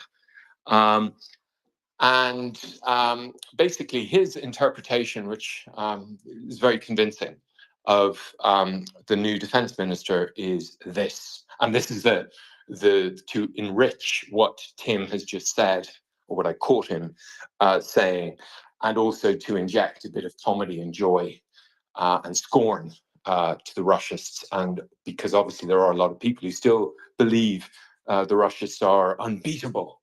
And that idea that their economy, which is, as we know, somewhere between the size of Portugal's and Chile's, is unbeatable, and that Putin has an unlimited cauldron of rebirth that he can just dip his dead soldiers in, and miraculously they come alive the next morning and take Kharkiv or whatever. So basically, the comedy comes in the fact that this guy, the new defense minister, so he, as some of us might know, but I'm just trying to transfer knowledge here, he began his career in around 1981 in Gosplan. And Gosplan, as some of us might know, was the central planning authority in the Soviet Union. And not only that, but his father was the god of Gosplan. So, this hereditary communist dictatorship. And despite the result of Gosplan's genius being the collapse, the immediate, the sudden, the unpredicted, I still haven't found anyone who predicted the demise of the Soviet Union so quickly, happened. So 10 years after this guy takes his place in Gosplan, 1991, the USSR collapses because of, not least because of the war in Afghanistan and turning their entire economy over to military production and not being able to compete with the United States and the collective West. So this guy, so he did not, as I understand it, then have a Damascene conversion. He has continued to be a genius of price setting. And so the meaning behind his appointment as defense minister is interpreted by Konstantin, who's a Russian economist, and runs a very successful YouTube channel, which I find very enlightening. I was introduced to him because Jonathan Fink on Silicon Curtain runs a monthly show with Konstantin, who comes and shares his pensée with all of us. And so basically his interpretation of the appointment of this new defense minister is not, as in the common, most newspapers and stuff, that this is a sign that Russia is going to take, is transforming, or it's not only, which is exactly what Tim said, that Russia is transforming, it has shown its willingness to transform its entire society, its entire economy, to try and achieve what most of us, I think, in this space understand is just unachievable, which is somehow to subjugate Ukraine and or convince the collective West through its terrorist attacks in Western Europe, or its shelling of Kharkiv, convince the collective West somehow to do a deal under which it gives Russia Ukraine. And as far as we can see from Putin's latest speech, this has been their game all along, and it still is their game. So there's no new content there. So anyway, this Gosplan, so then to enrich on what Tim has just said, the meaning of his appointment is, and Tim will get this expression in English, that Russia is really on its uppers. The heels of its shoes are worn to shreds. Its leather soles are letting in water, but it's still polishing the outside of its shoes, and you don't see the rips in its uniform because you're not looking closely enough, and we don't get that perspective. But by appointing this Gosplan guy as defense minister, and this is aside from the purge which is going on, which I'm sure Tim would have a view on that, not necessarily helping the chaps in the fields fight the war. Quite apart from that, Konstantin's interpretation of this is that Russia is totally on its uppers and that it's running out of road and it needs to squeeze more out of less, and that the Gosplan guy's job is to do this. And some of us might know, and I didn't know, but I've now learned it, 80% of Russia's defense budget goes to one company called Rostec. And that includes all the way, when I say 80%, apparently that includes all of the wages of all of the soldiers, all of the materiel, including ammo. Rostec owns Sukhoi, it owns MiG, it owns everything. And the guy who runs Rostec is one of Putin's KGB colleagues. They lived in the same building in Dresden together back in the day, in their one-room apartments. And this guy runs Rostec. And so basically, according to, I'm turning him into a deity now, Konstantin, but according to Konstantin's interpretation, basically Gosplan guy, his job was basically to go around all the factories and say, we need to produce more with less. Let's change the prices and raw materials and doing audits and inspections. So that in itself will not help Russia's war machine make shells more quickly, etc. But actually, this Rostec guy has apparently done a preemptive strike. He's very rarely appears in the media, but he's made it very clear that, in fact, through a massive media campaign, which is to preempt Gosplan guy's arrival in his factories, saying, you know, we need to do more with less. He has said, it's very hard to make a profit these days. We need to talk about this. And this Gosplan guy apparently has no people. His people aren't everywhere. We're seeing with this purge all of Shoigu's people being rolled up throughout, that he's planted everywhere over the past few decades. But Gosplan guy has no one. But this Rostec guy apparently has people everywhere. So in a battle between the Rostec guy and this guy who owns and the Gosplan guy, you wouldn't bet on the Gosplan guy, basically. Yeah. And anyway, so that I just wanted to inject that perspective. Other people may have heard exactly the evidence that I've heard and have different memory of it or anything, but I just wanted to throw that in there out.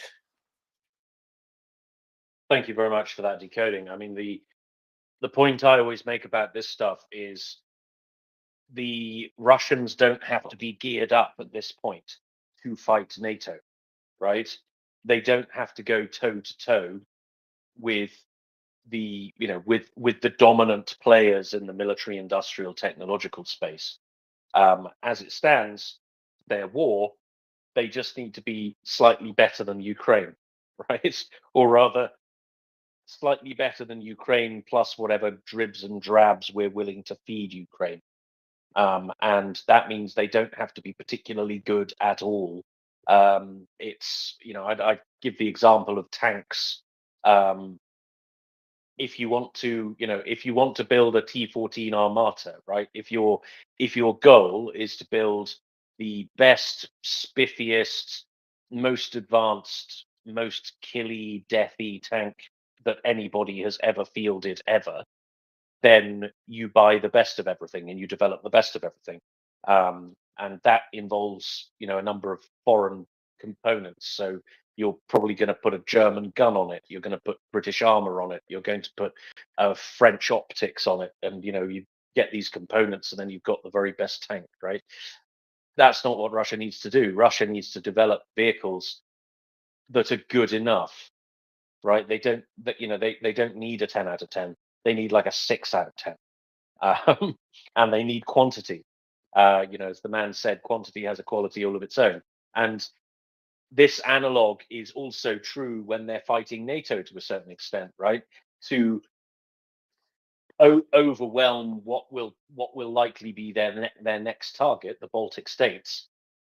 you don't need, forces that can go toe to toe with the Americans, right? If the Russians manage to defeat the logic of NATO Article 5, and we end up in a situation where the Americans just aren't coming, right? And that's a realistic situation at this point.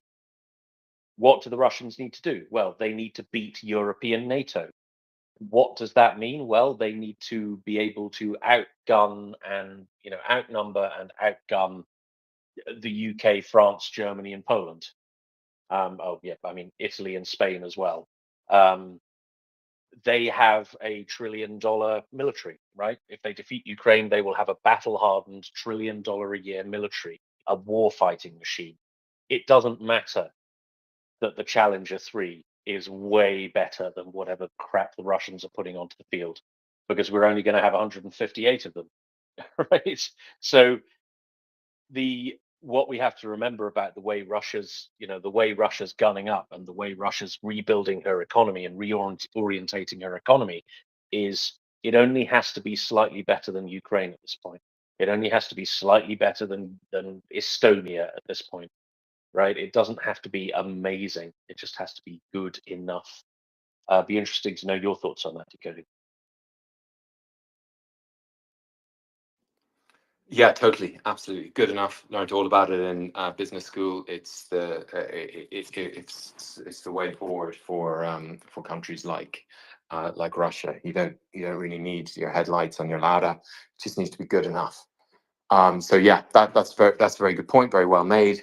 And I am extremely concerned that it seems impossible to get people to understand that Fico's assassination attempt was probably most likely done by Russia, that these hybrid warfare attacks, I'm expecting ISIS attacks, and Russia has clearly telegraphed this. I've telegraphed this months and months and months ago. Inform Napalm has telegraphed this by getting their hands on the documents, and yet people can't get into their heads, for instance, that because Fico is pro-Russia, that doesn't mean the Russians wouldn't defenestrate him as soon as it was useful to do a deniable NATO attack. Now, I'm quite pleased to hear that the Georgian Prime Minister, he has accused the EU Commissioner for Enlargement of threatening him, when the EU Commissioner for Enlargement said, according to the Prime Minister of Georgia the other day, said to him, you don't want to go the same way as Fico. And what I read into this, if the EU Commissioner for Enlargement actually said this in private to the Prime Minister of Georgia, what I'm reading into this is that people who have real power, unlike me, people at the top of their game, also see what I see and understand that the transactional relationship, which, for instance, Putin has with his 140 million dead souls and all of the people in the field, or Trump has with his supporters and people like Michael Cohen, who they throw these people under a bus as a matter of course. That Russia would do the same to Fico. And if you were designing an operation to do exactly what Tim just described, where you were undermining NATO from within by these missiles, by these drones, by trying to kill the Greek Prime Minister in Odessa a few months ago, I and many people here will remember all of these data points, who are, these mysterious fires in English armaments and Welsh armaments factories and across Europe.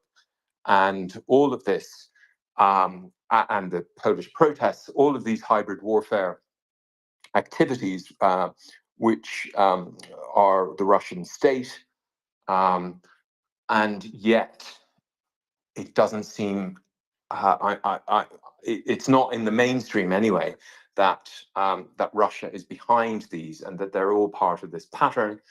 And that is one of Russia's edges, because it colludes with those in our community, in our power, those with power in our societies who don't want to face the reality, which many of us here faced, and I did within minutes, within seconds actually, of hearing of the occupation of Crimea in March 2014. I understood exactly what was going on, that this was it. This is the war.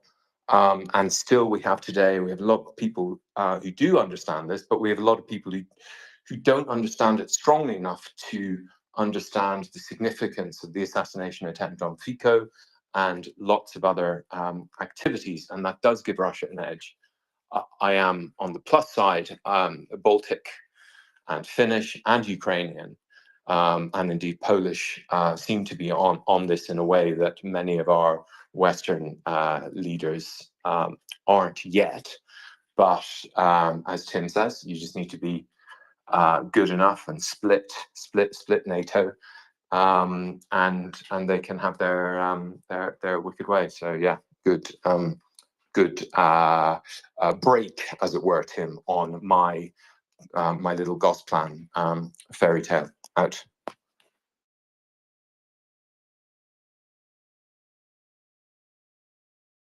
Thank you for that decoding. I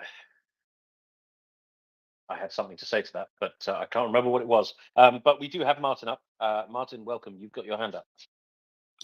Tim, thank you. John, thank you. And decoding, always fascinating, insightful, revelatory to hear your comments. Really appreciate them, as well as yours, Tim and John, and everyone else. Slava Ukraini. Martin Zelig in Winnipeg, Manitoba, Canada. Decoding, I'd like to just add that, yes, there was a prediction about the fall of, let me say the implosion, because that's really what happened, the implosion of the former Soviet Union. And that was the Soviet dissident writer Andrei Amarlik, who wrote the essay, the long essay, "Will the Soviet Union Survive Until 1984?" He was killed in what some would consider suspicious circumstances while living in, I believe it was Italy or Spain, after leaving the former Soviet Union. But he was one, and there were some others too, dissidents, who predicted that incarnation of the evil empire would not last long. Amarlik was out, of course, by several years, but he was one of those who saw the inevitable. And of course, 1984, needless to say, inspired by who else but the one and only George Orwell. So I just wanted to bring that to everyone's attention. And also, if I might mention, Tim and John and everyone else, there was an article in today's The Guardian, which I just saw, and I retweeted it. It's under my, you may have mentioned it already before I came onto the site, which I retweeted under my timeline. Zelensky calls on world leaders to attend Ukraine peace summit after deadly Kharkiv strike. And just prior to seeing that link to that article, I listened to, and I also retweeted that the talk that President Zelensky gave in Kharkiv at that publishing house that genocidal Muscovy sent a rocket or missile slamming into and burned. He's an amazing man, that President Zelensky, absolutely just an extraordinary leader. And let me just add, if I might, that we need more leaders in the West like Zelensky, because I see what's happening now as the and I think you have pointed this out in the past, Tim, actually, so I may just be echoing your words. I probably am, because I listen so frequently that the thoughts of other people more knowledgeable than myself just seem to become part of the general feed of information that I use. But it's the indecisive leadership in the West that I think is one of the great impediments to the continuation of this war. Anyways, but President Zelensky's speech, you can read it for yourself, and he's powerful as always. And his opening statement was, "For them, it is a pleasure to burn. We all know who we are dealing with. Russia is run by men who want to make it a norm, burning lives, destroying cities and villages, dividing people, and erasing national borders through war." And then he goes on, and it's basically a plea for countries to attend this peace summit in Switzerland, and in particular, President Biden and the Chinese leadership, Xi. I won't read the whole thing, though it's not long, but you can read it for yourself. And Tim, you may want to post it into the nest. So, one further thing. May I mention this, Tim? Thank you for allowing me to speak. I was sent an article from the Al Jazeera website last night by a friend. You know, I try and read a lot of sources, and it was very, very interesting. And also, I posted that under my timeline. And basically, it was an article from Taiwan about how civil organizations in Taiwan are working to prepare citizens for what looks to be, hopefully not, but what looks to be at some point in the not too distant future, an invasion by the dictatorship in mainland China under Xi. What's significant among other things in that article, very good article, very thorough article, is that Ukraine is mentioned a number of times, including quoting from Taiwanese volunteers, or at least one Taiwanese volunteer, who at the start of Muscovy's illegal, unprovoked war of aggression and genocide against our ally, democratic Ukraine, and I have to keep always reinforcing that, we have to keep that in mind, that he went and volunteered as a medic in Ukraine for several months. And so how they're seeing what's happening now in Ukraine as a way to train other people. It's much more involved, the article, but I wanted to mention that so people can take a look at that, and it might be up for further discussion. So thank you for allowing me to speak. And Tim and John and Decoding Trolls and everyone else around the world who's listening, Slava Ukraini, please retweet this site, the one indispensable source of continuous, ongoing, accurate information around the world on Ukraine's fight for its survival against this genocidal monster from the east. And Ukraine will win, and it will win decisively, but it's up to us. And we need, again, more decisive leadership in the West. Anyways, that's my take. Guys, thank you. I'm going to drop down to listener and carry on. Thank you.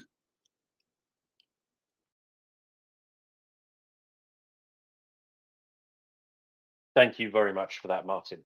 Always very encouraging having you up, because you give us a little pep talk every time. So thank you for that. Okie dokie. So further to the strike on the epicenter K, there has been a video released by President Zelensky, in which he invites world leaders to attend the Peace Summit, the so-called Peace Summit, in Switzerland next month.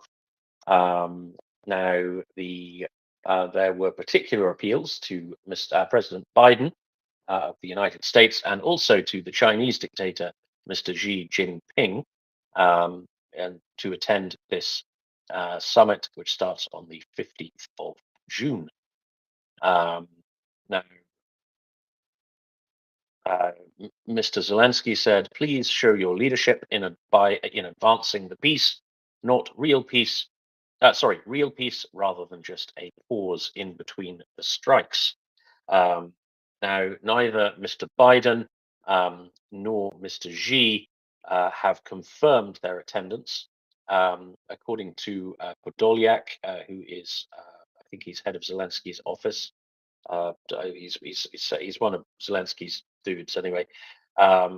He has said that negotiations are ongoing over Peking's participation. Now, the Chinese have been quite openly accused now by various Western intelligence players of supplying Russia. Now, we've seen supplying Russia with armaments rather than just financial and moral support, as is their usual MO. We have seen Chinese-made mortar bombs being used by the Russians, but the consensus here on MriyaReport was they probably came from North Korea, because I seem to remember they were of Chinese manufacture, but they were really, really old. Like they were from the 1970s or something like that, and they were of a type that the Chinese don't use anymore, if I recall correctly. Yeah, there have been accusations by Western intelligence that China is indeed simply supplying the Russians with ammunition and war materiel at this point, as well as, of course, providing them with financial and political support. Now, I don't hold out much hope for the Chinese intervening here, at least not intervening on the side of civilization. They had their chance to do the right thing, and they had their chance to do the right thing in February 2022, when they could have joined the almost universal call for Russia to immediately withdraw her forces from Ukraine, and chose not to. So China had a chance to do the statesman-like thing. China's had a chance to join the forces of civilization, but China seemed to have bottled it. What we have seen since is yet more confirmation that a coalition of the uncivilized is being formed against the interests of the West. They have identified their common enemy, and they are aligning accordingly, acting accordingly. And I do wish that Western leaders would see this with more clarity. Like, we seem to have an awful lot of siloed thinking going on in the halls of power here in Europe, as well as in North America, or perhaps particularly in North America, where we see this kind of, how to put this, we see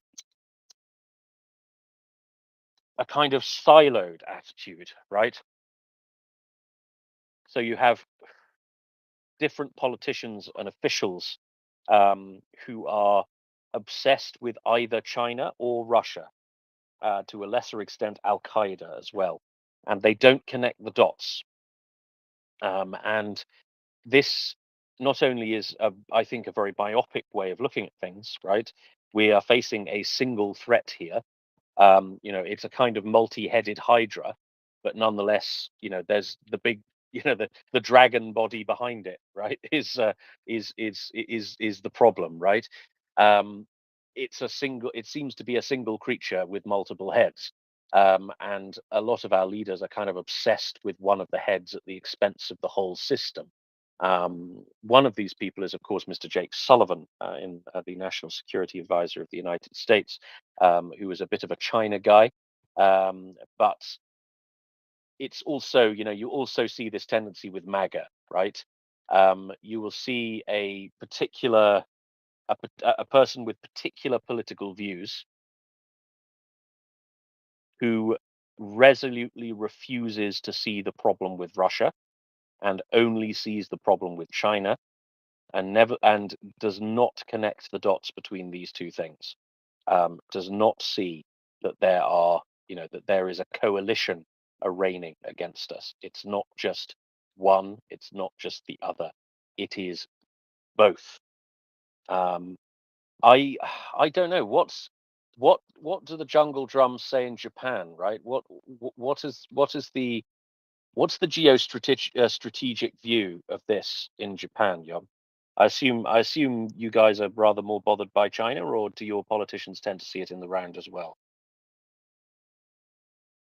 I think we're pretty much seeing it in the round. It feels like Ukraine is the test case for China kicking off, and the response in Japan has been very resolute, because they know, as we know, that if Russia gets away with this, then Taiwan's next in this area, and then who knows what happens after that. I mean, they're already kind of messing around the Philippines and various Japanese islands south of Okinawa, for example.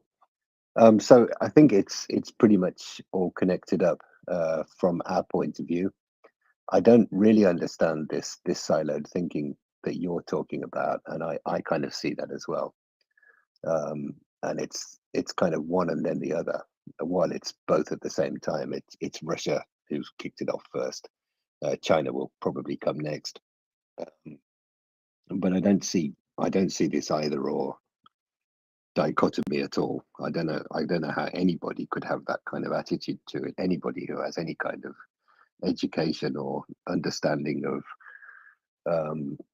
geopolitics, and you kind of hope that those kind of people would be in the right places in the US administration.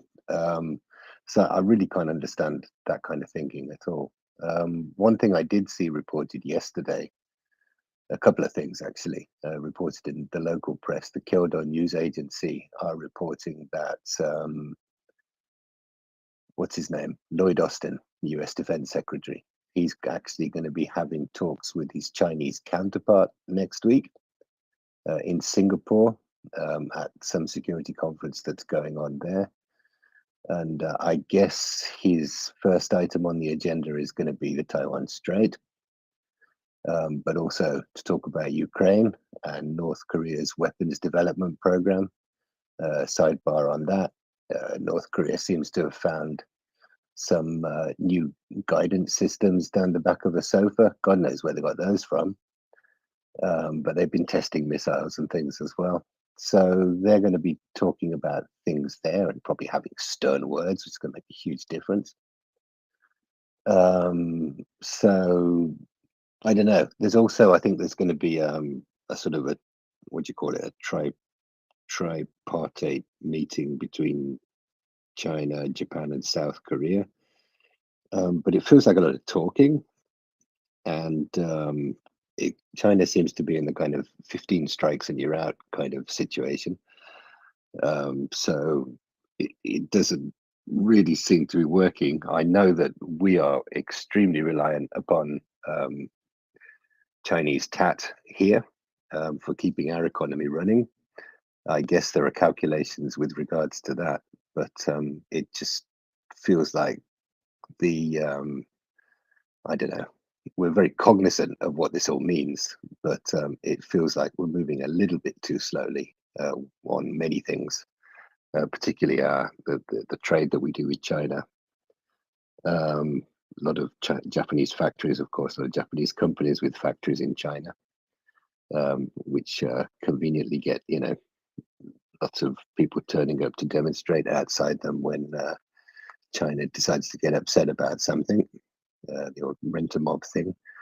But yeah, I don't know how we go about doing it, but we certainly need to kind of disengage, I think, economically with China as much as we can.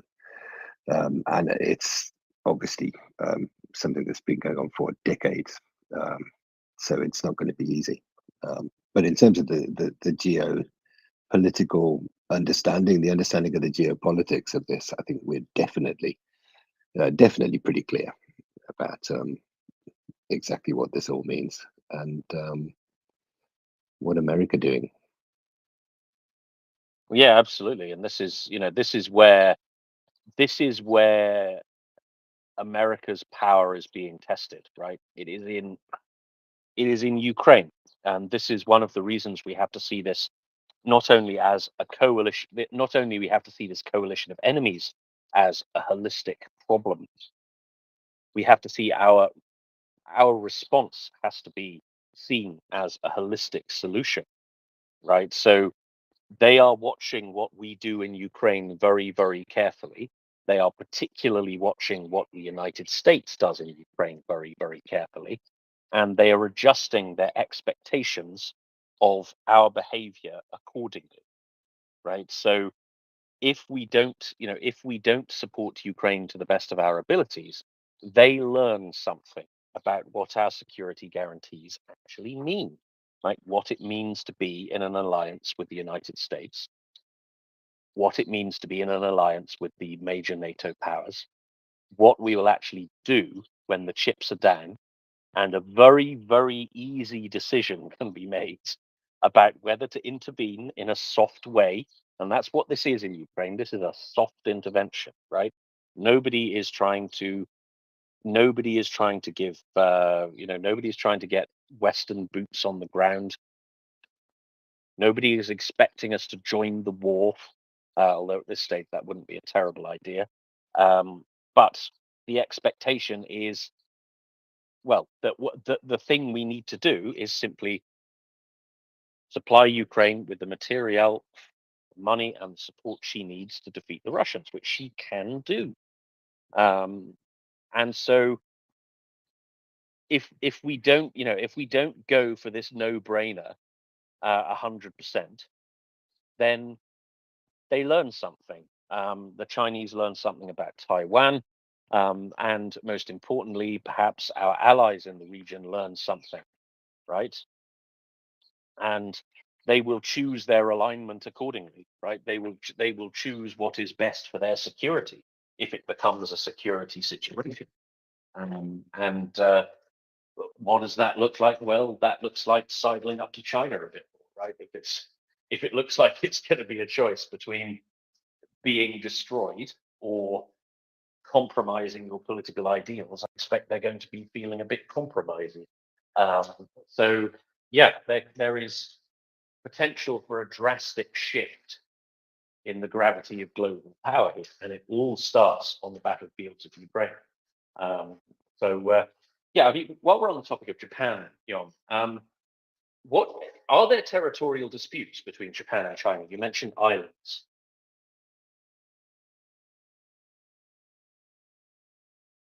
Well, there are territorial disputes on the Chinese side, if you like. I think these are Japanese islands, and China, I'm not quite sure whether they're laying claim to them as such, but they're certainly bringing a lot of their ships in and around these areas and messing around, flying, reconnaissance planes and stuff over them. They're pretty unprotected, because you don't kind of expect this sort of thing in the 21st century, but it's kind of going on. I haven't got the names of the islands to hand at the moment, but if you look south of Okinawa, you will see that there are a few small islands down there, which are pretty sparsely populated. And China kind of likes to, push on these pressure points and kind of mess around with things. But to go back to what you were saying a little bit before that, if I may, Japan was pretty fast out of the gates actually when the full-scale invasion kicked off, and they definitely very clearly and very explicitly aligned themselves with the side of good, which is, I think, fairly brave thing to be doing at the time. And I think we all got a bit kind of, I wouldn't say jittery, but there's certainly a lot of things that we were forced to face when the whole kind of Johnson debacle kicked off with funding for for Ukraine and getting that blasted bill through Congress. We have moved quite a lot actually over that time, over that 6 months, in terms of defense procurement, raising defense spending, providing a lot of stuff to partners in the region, such as the Philippines. I think we're providing them with a few warships to better protect the islands that China's messing around with, and closer cooperation with South Korea. So there's kind of been a lot of stuff going on, and as you say, if things are really looking a bit dodgy, some countries might decide it's better to get a bit closer to China. But at the moment, I don't see that happening. I think we still believe that the US will honor its security pact. I guess I see a lot of worry about a Trump presidency in the Japanese media. So yeah, it's kind of a bit up in the air, but at the same time, I think we are beginning to make the right kind of moves to kind of prepare for those kind of difficult questions that might occur in the future if America doesn't come through as it should. But I mean, really, the people you got in the White House, surely if they're all kind of China hawks, then they should be all over this. I don't know. I wish they'd sorted out. Hope that helped him. Yeah, no, it's very interesting. And how's the military mood in Japan, right? Because Japan has some post-war restrictions on exactly what she's allowed to do militarily. I understand these are kind of constitutional questions for Japan. Is there any like political move towards a greater degree of, I don't want to say belligerence, but you know what I mean?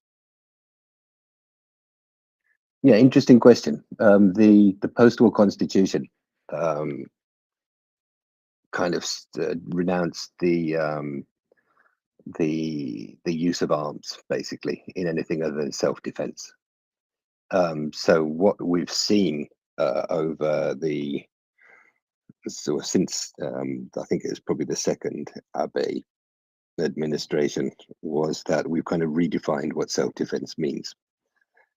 So instead of self-defense just meaning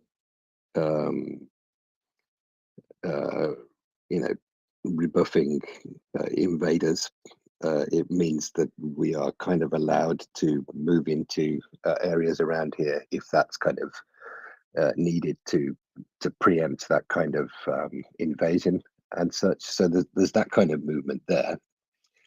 The second thing is this idea of supplying arms to other countries.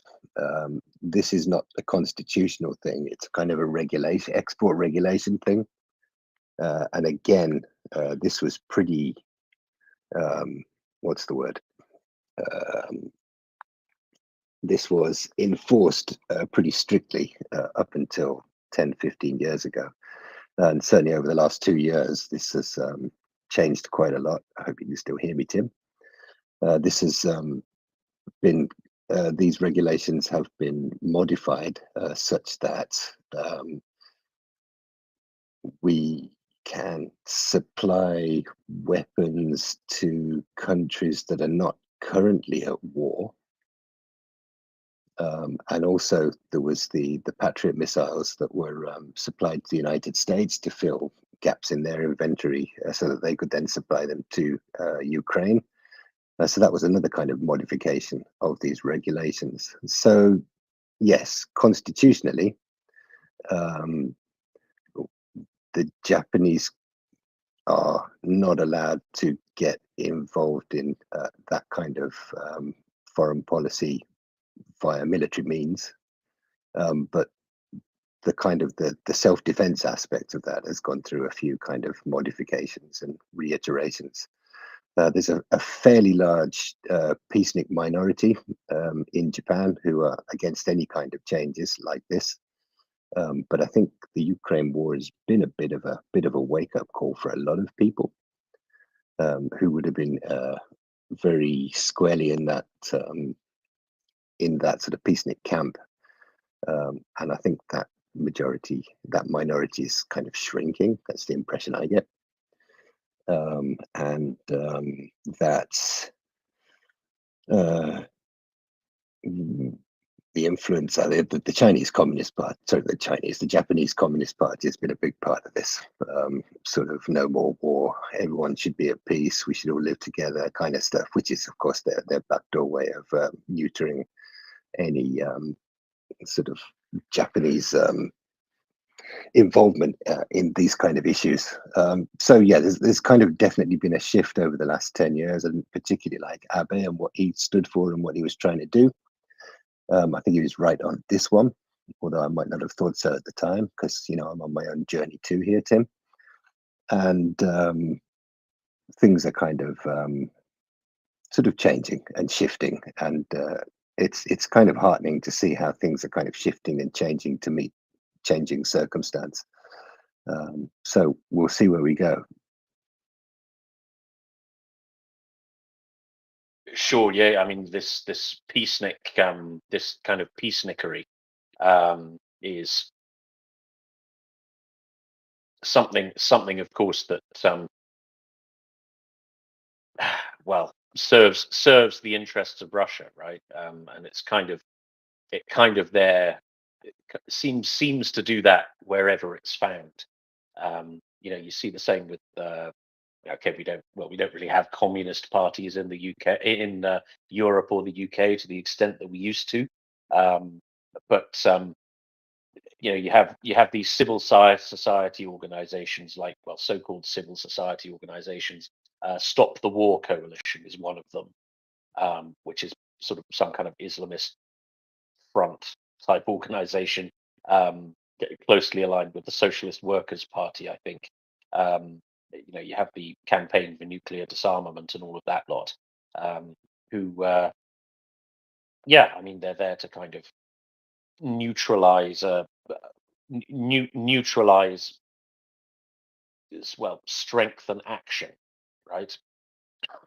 They're there to, well, I mean, the goal of the Campaign for Nuclear Disarmament is to ensure that Russia is the only nuclear armed power in Europe. I mean, that's kind of the inevitable result of their agenda. But there's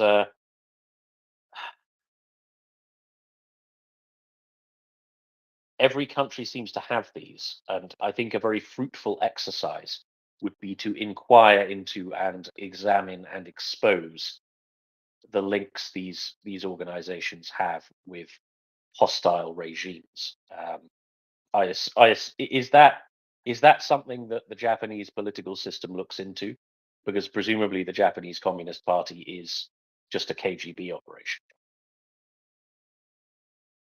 Probably, I think CCP operation now might be a better way of looking at it. I think these kind of, when I was at university, I mean, the noisiest group was the Socialist Worker Party Society, whatever they were called, Socialist Worker Student Society, and they were always kind of moaning about stuff. And I think they were pretty much, a front organization for the Soviets. CND, I think, probably started off coming from a more sort of, I don't know, what's the word, innocent, naive desire for peace and harmony and love around the world and imagine all the people and that kind of stuff. And I think these kind of things get hijacked pretty quickly. They put their people in place and kind of shift aims and narratives and so forth. I think here in Japan, the Communist Party has actually polled pretty well for quite a long time post-war. They have consistently returned quite a lot of seats, a lot of members of parliament here, Diet members. They never really had a great deal of power because no one will really engage with them for coalition formation, and basically the LDP's been in power largely for the 80 years or so since the war ended. The Liberal Democratic Party, sort of centre right to fairly long way right, coalition of different factions within that party, but they basically held power for most of the time since the war ended. Because the Communist Party is kind of has a voice on various Sunday morning politics shows, and they sort of talk a good game, and they talk about all the things that need to be fixed, which need to be fixed, and they do get a fairly high percentage, probably like 10% of people vote for them or something. And as I said, they return diet members, but they're not really that influential. And as you said, I don't know whether there's been any kind of investigations of funding. I think it's a pretty open secret that they're aligned with, especially with the Chinese Communist Party, and probably with Russia as well. I think we have pretty good transparency on funding, but I'm sure they've found ways of getting around that. And they have a pretty good grassroots operation for fundraising and stuff, because there are still quite a lot of people who support the Chinese Communist Party. And yeah, there's a few other people as well, not just the Communist Party. There's a few members in the opposition parties. I'm thinking of one guy in particular, I think it's actually a local representative, who is a complete anti-vaxxer, total vaccinated. He's an absolute nightmare, absolute idiot. And he kind of spouts all kind of garbage and then gets kind of taken down on Twitter for it. There's another guy, I think he might still be in the LDP actually, who regularly visits Russia, and I'm not quite sure why they haven't investigated him and taken him down. He was involved in a scandal 20 years ago, which I remember. He was doing ridiculous things then. So I don't know, maybe they just keep an eye on them and just let them carry on. But I think our counterintelligence here is not all it should be. So yeah, sorry for the rambling thoughts, Tim. I hope that answers some of your questions, or maybe just creates more. No, it certainly does. It's great to have some background on that, Yom. I mean, Japanese politics is one of those things that seems to be thoroughly impenetrable to anybody who's not in Japan. Well, yeah, I mean, the weird thing is you've basically got this kind of, well, it's not a one-party state, of course, because we have our elections and everything, and things kind of shift and coalitions form, generally sort of centre-right to right-wing coalitions. But even the LDP, it's not really one party. You've got factions centred around different people, and some of them are like hugely socially conservative, and some of them are kind of a bit more kind of, I don't know what you call it, post-war consensus Keynesian right-wing type stuff. I don't know, but there's a whole range of those factions within the LDP, and it kind of shifts, the power balance shifts between them to see who they're going to elect the next sort of party head and prime minister. And then he's got to bring different people from different factions into the cabinet, because it's always a he. And sort of balance all that stuff and support kind of ebbs and flows, and you know, it kind of depends on where their support is as to whether the next election gets called or not. Yeah, what's her name? Kamikawa, the Kamikawa. It's two characters. I'm not quite sure what the order of them is. Who is the foreign minister? She's done a lot of really great work. She's constantly visiting capitals in this region. She's been to Europe a lot. She's been to the States. She's been talking with people, building coalitions. Talked to India. She's done an absolutely fantastic job. But last week she was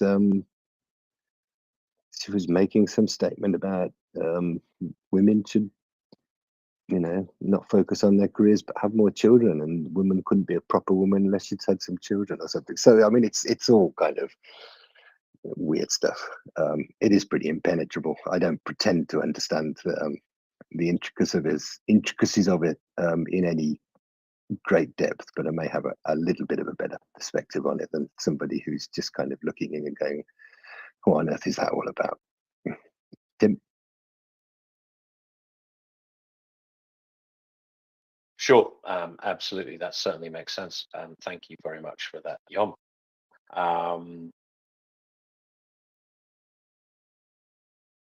Okie dokie. So just building up to the last few minutes of the Tim and Yom segment, where I think you will have the dulcet tones of James Healy and Tracy, the SPQ fella, to replace us. Doubtless they've got a lot of interesting things to talk to you about. So we will have a quick look at the main headlines, I think. So the biggest stuff going on. We're still reeling from the aftermath of the strike on the Epicenter K, the DIY supermarket in Kharkiv city.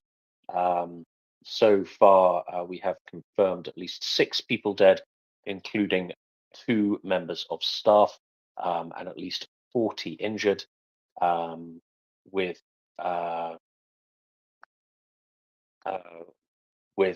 16 people, 16, still unaccounted for. This was as a result of 2 glide bomb strikes by Russian aerospace forces on a civilian area of Kharkiv. The usual behavior from the Russians there. Separately, there was a missile strike on a residential building in the city center of Kharkiv, which injured 18 people. But there have been no reports of any deaths, thankfully. So this has been greeted by dismayed and outraged reactions from around the world. Of course, Volodymyr Zelensky, the president of Ukraine, has said this is yet another example of Russian madness. There is no other way to describe it. He has also, in his nightly address last night, stressed the urgency of his Western partners and allies supplying effective air defense systems that he has been asking for months now to counter the threat, the constant and effective threat of Russian aerial attacks, particularly but not limited to Kharkiv city. For his part, Emmanuel Macron, the president of France, has denounced the attack on the hardware store as unacceptable, which I think is probably under-egging the pudding just a tiny bit. A quick flash announcement. Yom kindly reminds me. I don't know if any of our listeners use the listen anonymously function. Now, it allows you to listen into the space on Twitter without showing up in the listeners list.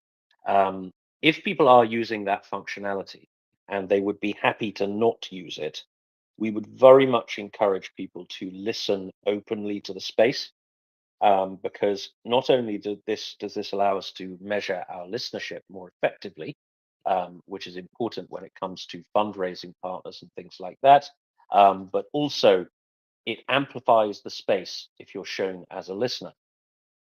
So if you're listening openly, a little blue flashing thing will appear around your profile picture, and your following will see that you are a MriyaReport listener.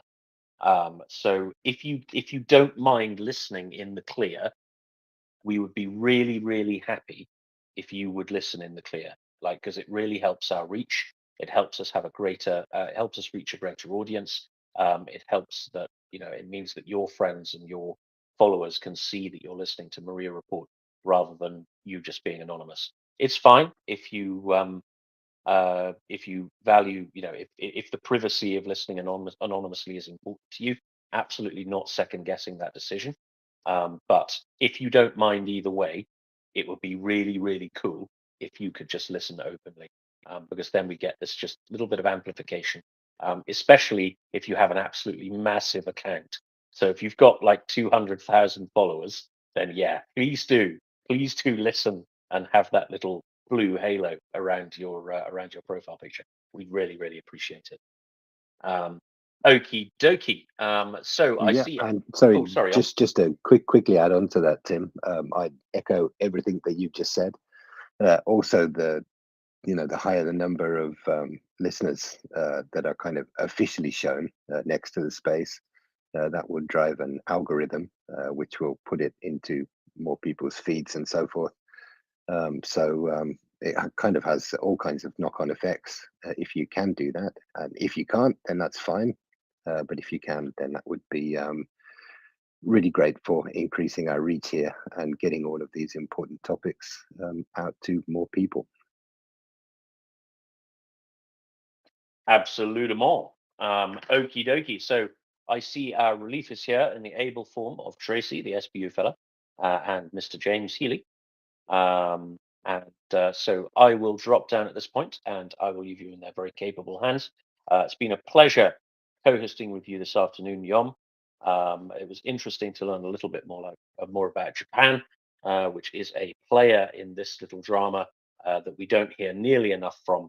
And that's possibly because we're a bit culturally siloed here in Europe. This kind of the bits outside Europe are just kind of blank spots on the map with "Here be dragons" written on, really.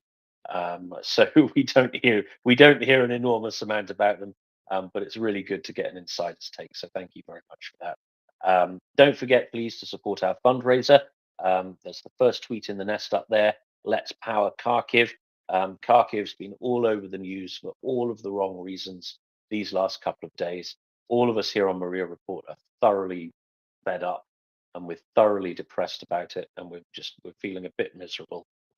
So it would really help us, cheer us up a little bit, if you could rage donate a few of your pennies towards our Kharkiv fundraiser. We're nearly there. We're in the low 20,000s at the moment. We're looking for 25,000. So we've got that little push. Then we'll be able to supply 3 spiffy new solar power systems to the fine medics of Kharkiv and allow them to continue their vital work, even in the face of the kind of horrors that Kharkiv experienced over the last couple of days. So that's all from me. I'll wish you a very good evening. And as always, Slava Ukraini. Heroem Slava. Heroem Slava. Yeah, all that. Thanks, Tim. It's been a pleasure here too.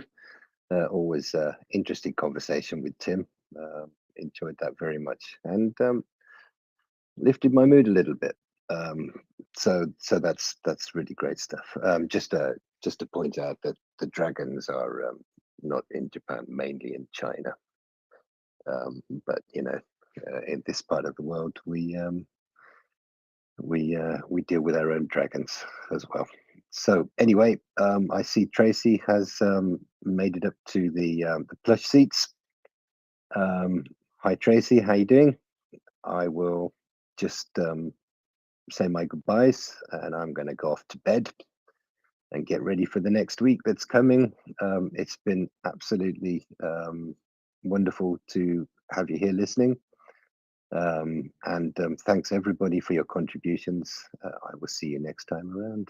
And Slava Ukraini and Flick Russia. Heroem Slava. Heroem Slava. Thank you very much, John, and thank you, of course, to Tim as well, and thank you to everybody else who is here today. So hello, everybody. Good morning, good afternoon, good evening, whatever time of day it is. I hope you are having a good one. So we shall try find some things to talk about. We will, of course, bring you all the updates that we have to go through, especially from Kharkiv. And unfortunately, there are more updates coming out as we are doing the little switcheroo here from Ole Senegabov. He's the head of the military administration in Kharkiv, and he's been speaking on, well, the air of the telethon, and then there is some information that's been released by the police as well. Of course, we will keep you updated on that information, but we will also be bringing you other news, other things to talk about. And, well, I think maybe let's try and find some stories about Kharkiv that might give us, well, I don't know, might give us a bit of strength to continue another day by looking at the amazing things that Ukrainians do, such as that one example of that one lady walking out 10 kilometers with one stick and then finding another branch to use as a stick, and incredible examples like that. So we will find some of those things to talk about as well, because there are lots of examples of people doing things like this, just people being human, and just the incredible humanity. And so I think we should also remember to talk about those things as well, and try to keep it in perspective, because as difficult as it is, and I've been affected like many others as well, we are not there. It's not happening to us. We don't have to deal with trying to get out of a huge centre like that in the construction centre, the epicenter there. Imagine trying to get out of there. You may have seen the videos floating around, the various ones released by official sources, of course, and of course the one with President Zelensky in the printing house in Kharkiv, and other such like videos. So if you have seen them, I would ask you to share them, and share them with your news media. Ask them why they're not talking about it in a way that they should be talking about it, in terms of the fact that Russia is being basically committing terrorist acts every single day, committing war crimes every single day, and we should be using those words to categorize these things. It should not be Russia attacked such and such in Kharkiv.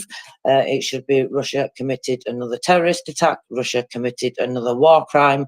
These are the words that we should be using.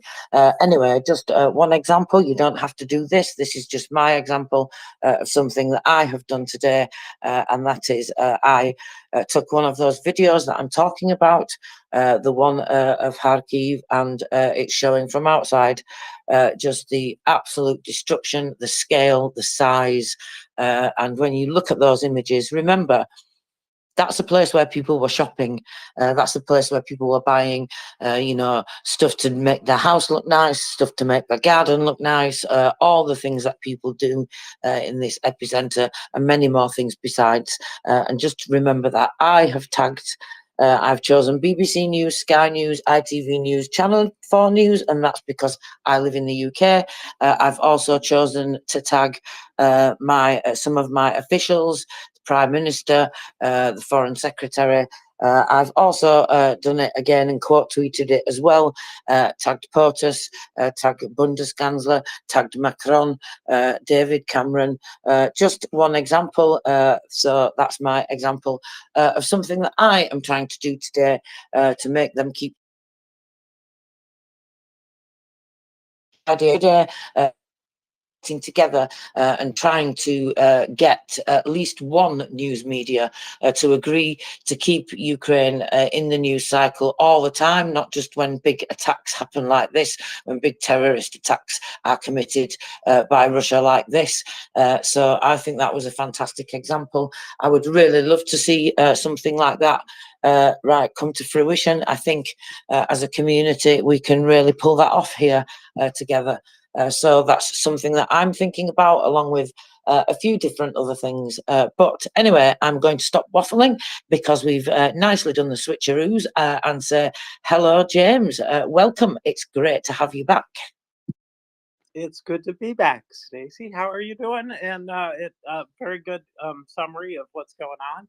I'm a little bit scared about Kharkiv and what's going on there, but I'm assured by the Ukrainians that things are stabilizing there, and that's good. But boy, it would be good to have another 100-kilometer distance, until you've reached any Russians. That would be kind of an ideal thing, wouldn't it, Tracy?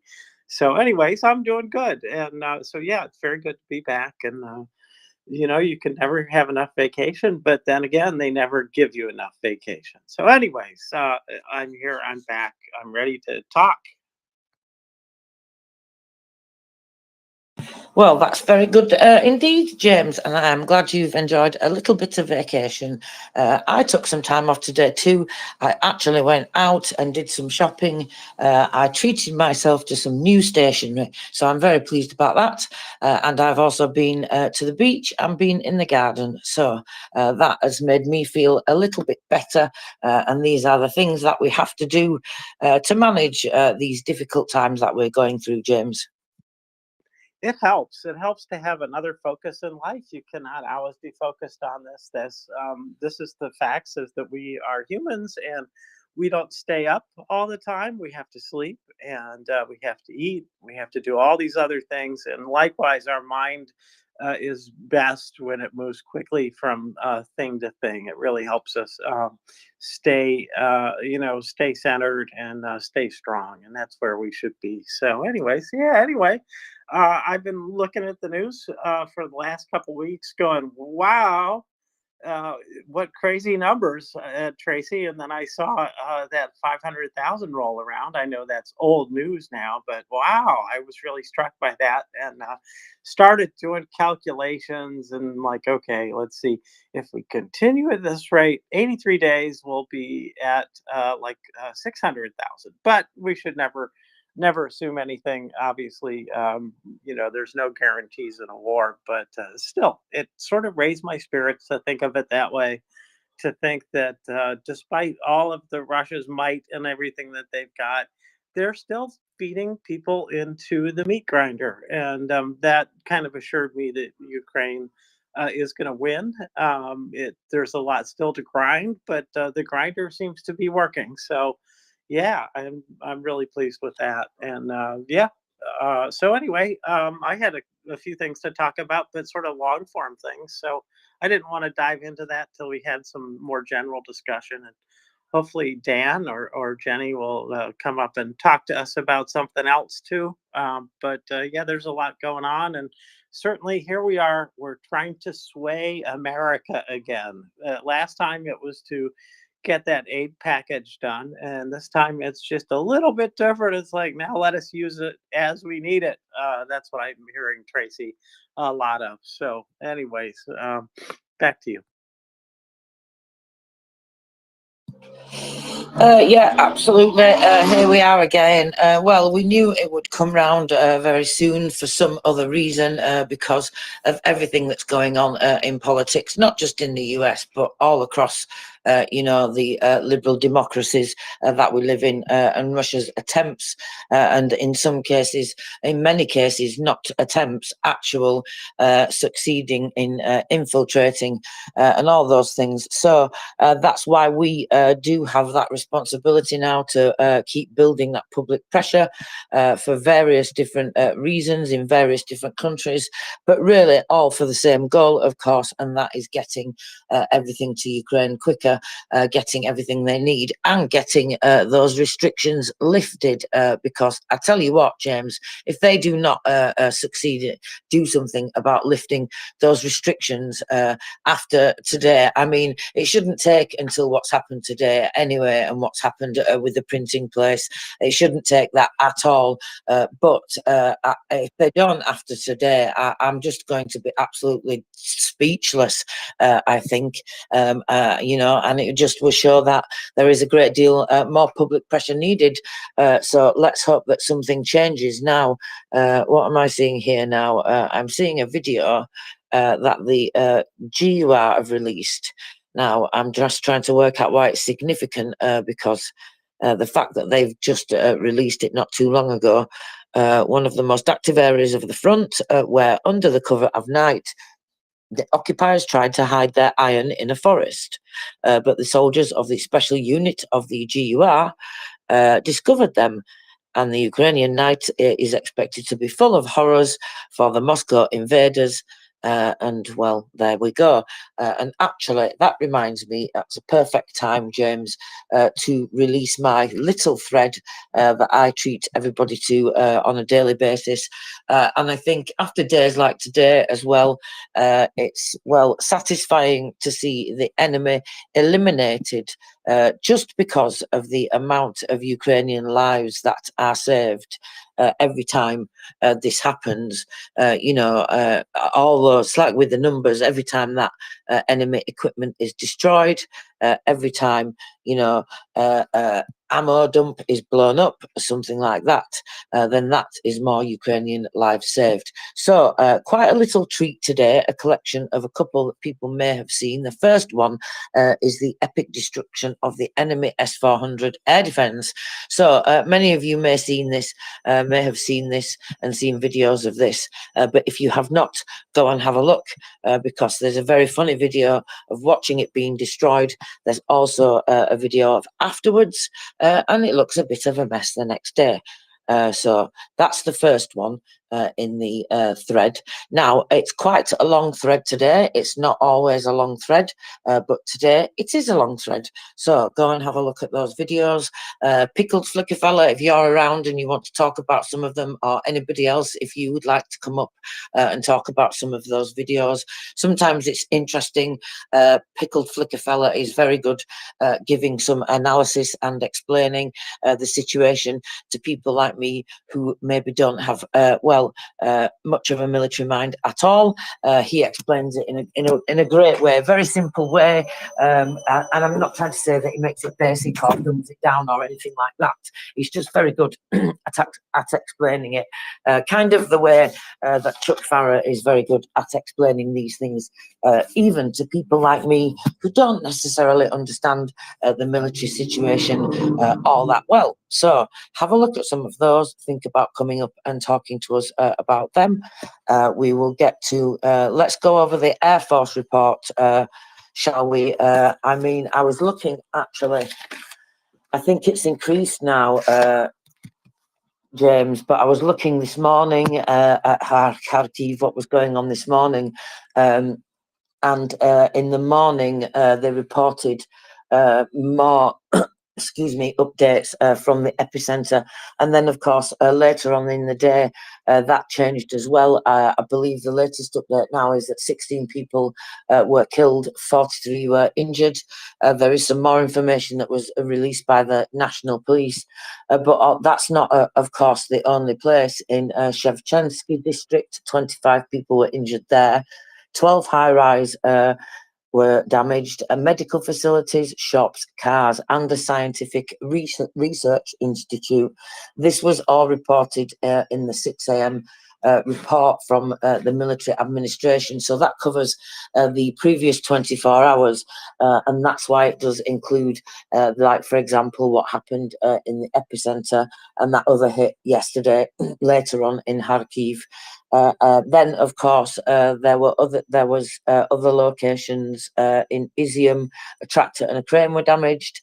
There were KABs to Kupiansk. An ambulance was damaged then, and that was just up until the early hours, really, sort of 8 o'clock in the morning. James, you've probably seen, as I have, that there's been various notifications and updates coming throughout the day, and actually another hit, which I'll come to in a moment. But the information from the police regarding the epicenter attack there, the rescuers, police, prosecutors, doctors for the second day, and all emergency services are trying to still look for and identify people who are missing as a result of the Russian terrorist attack. 10 people have already been identified, 8 of them by using DNA tests. Among the people that are killed, a 12-year-old girl and her mother. 8 people are considered missing at this point, and this is the latest update from Ole Senegabov, the latest update as of 15 minutes ago. So that's obviously still ongoing, and there's going to be information coming out like this probably for at least the next couple of days, I would think. So I just wanted to go over that. Because I think when we're talking about the numbers, James, that we should mention that just in that morning's report, and that doesn't even include, in fact, actually, just let me go to the one incident that happened not too long ago, and a 72-year-old woman was killed and 2 civilians were injured, including a 9-year-old boy. That was when the occupiers hit Bohuslavka district in Izium. That was just after 1 o'clock, around 1:15 p.m. This afternoon in Kharkiv. So if you, not including those people there, already in the morning, the total people injured and killed in those various attacks in Kharkiv in the last 24 hours, it totaled 88 people injured and 25 people were killed, but 2 more have been added to that total since then.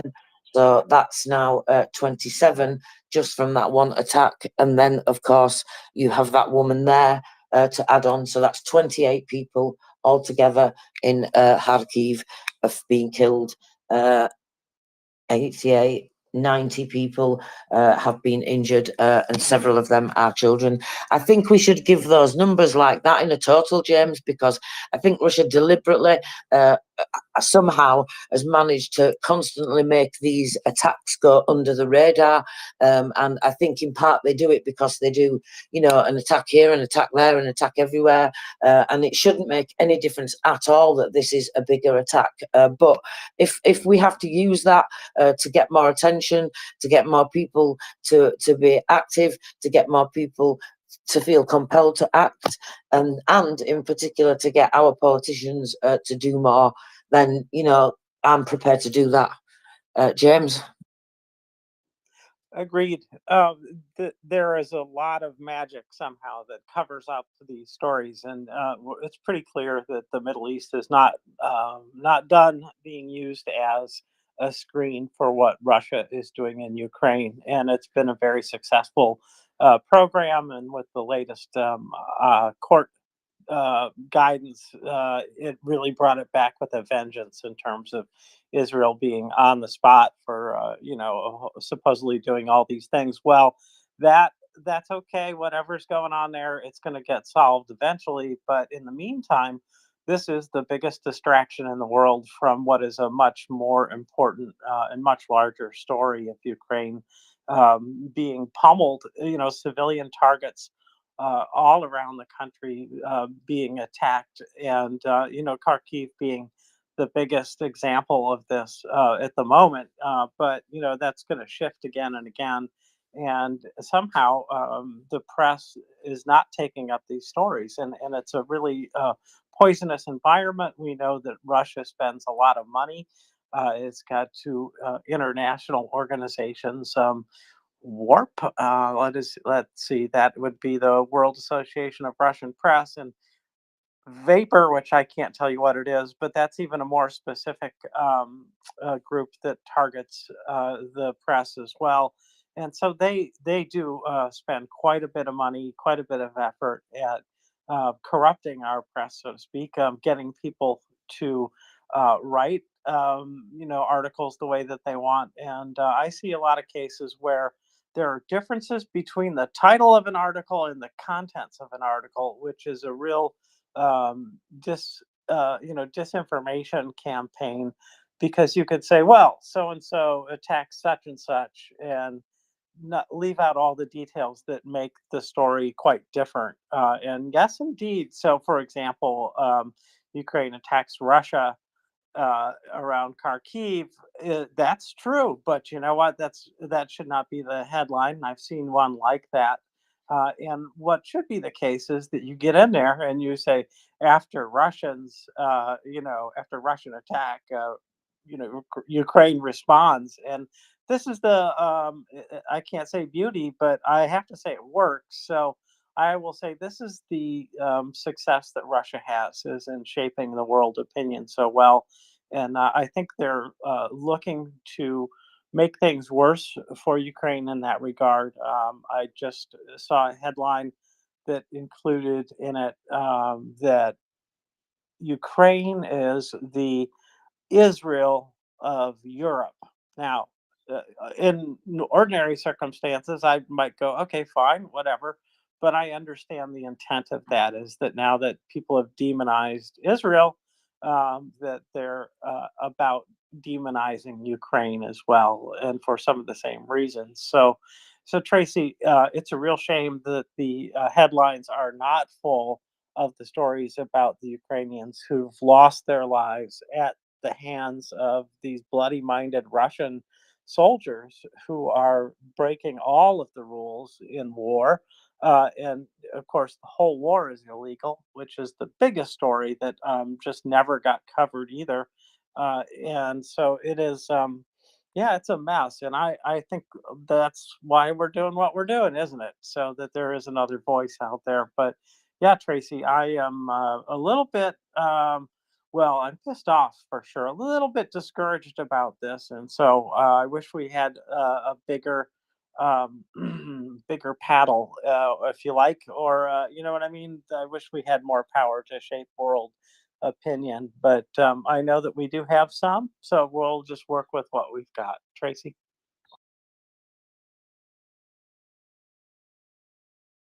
But, Yeah, go ahead. sorry, James. Go ahead. We will work with what we have got, indeed. And what we've got is a fantastic community here that works well together, and it's a good job. We have MriyaReport because, well, we will make sure these things are kept talked about. We will make sure these things are kept in the international community. We may be small, but we are mighty and we are powerful, especially when we unite. And the recent example of what everybody did in the US, getting that aid unblocked and getting that shifted through, that is an achievement that we have to not forget. And we have to not rest on our laurels, of course, but we have to all look at that, I think, and example that and remember that. Remember, these are the things that we can do.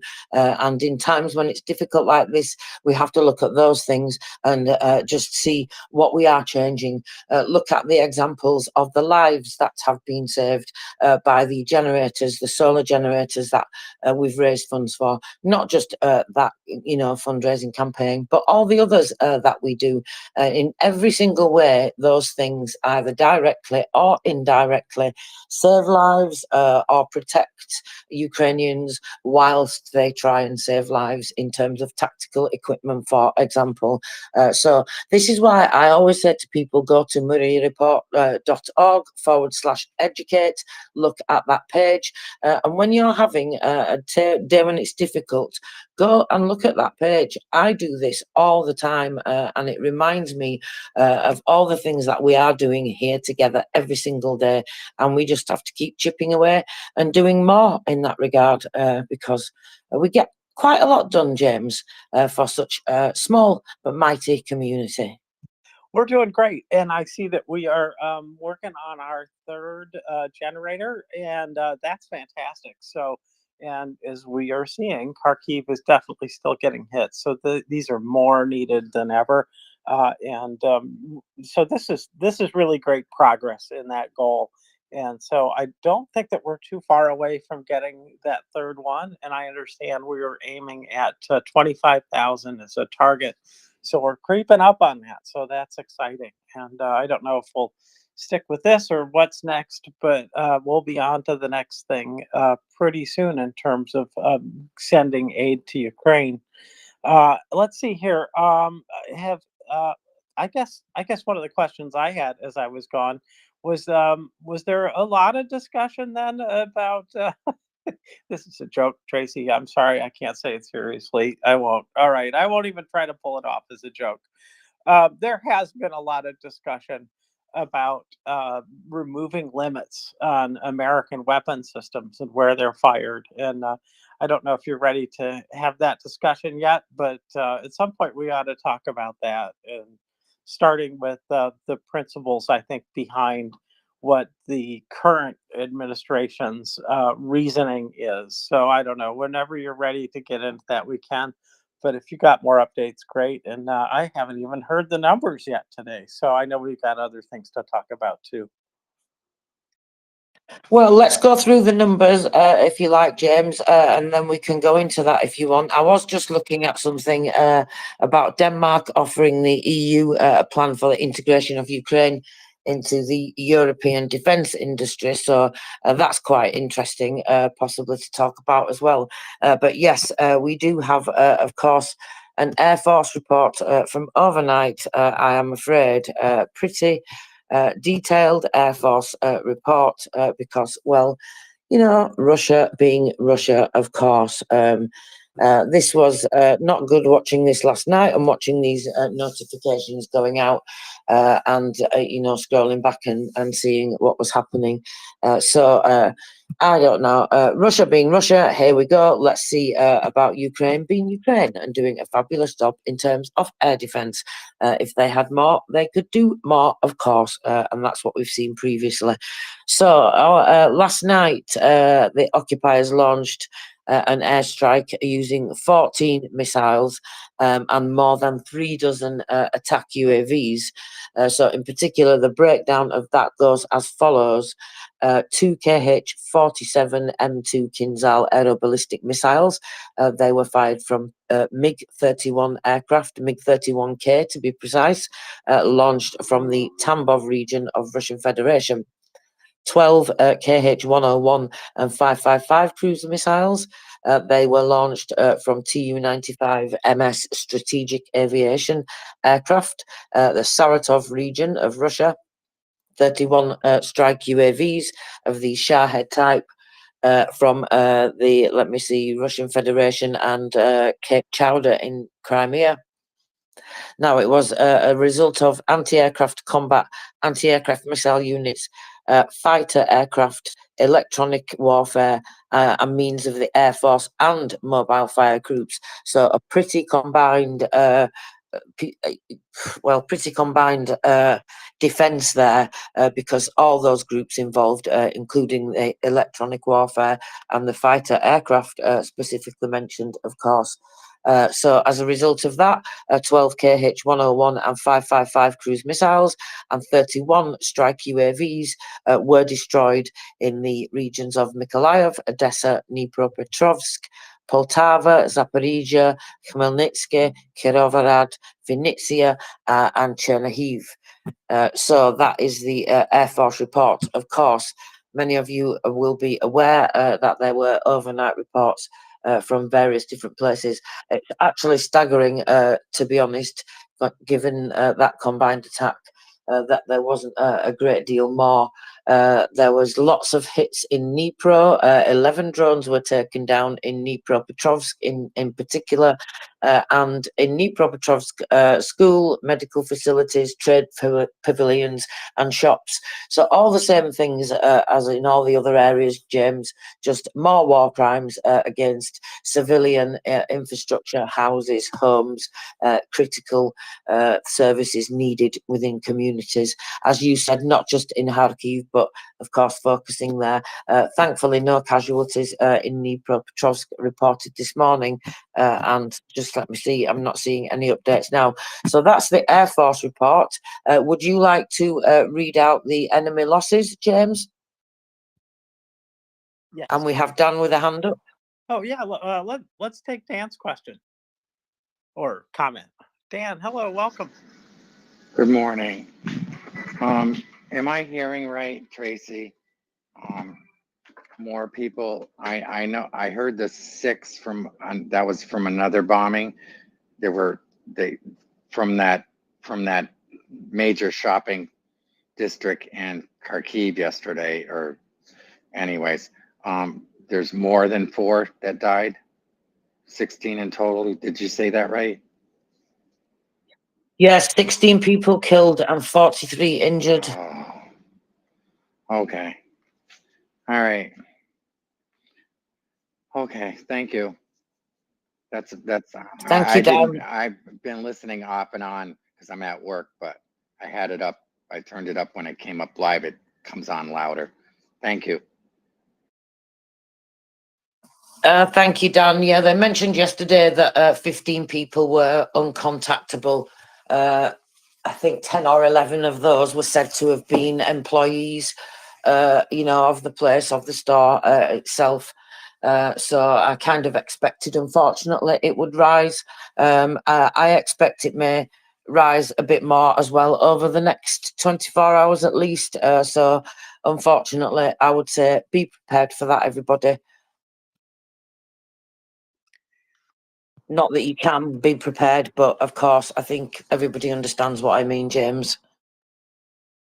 To me, well, it's always sad when somebody dies like this. It is only Ukraine's really careful management of this war that's keeping the numbers from being much higher on the Ukrainian losses side, both civilian and military. So it's a real credit to Ukraine that relatively few people are killed. It's because they're watching the skies constantly and they're getting people into shelters as fast as they can. But these things happen. And in some respects, I guess I am expecting more people to be killed, more Ukrainians to be killed. But they are doing a marvelous job of protecting people as best they can. But there's just far too much reach on the Russian side. They can reach out and touch Ukraine pretty easily, unfortunately, with very large bombs. And I know that they're planning on using even larger bombs soon. So, this doesn't look like a giant war. It is, in fact, but it doesn't look like it because the civilians haven't suffered in the same way, to the same extent, I should say, that other conflicts have seen, the civilian population just sort of decimated. So kudos to Ukrainian armed forces for what is a wonderful defense of their country, but it is sad every time. So, anyways, Dan.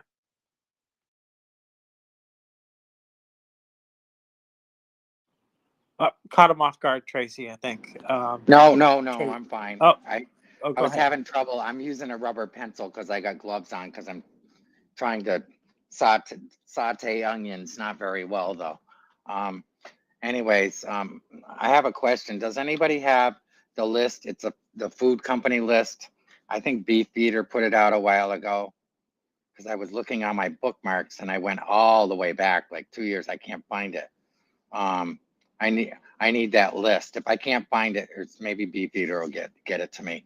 I'm gonna take that list, and they were so helpful with my MriyaReport cards at Staples.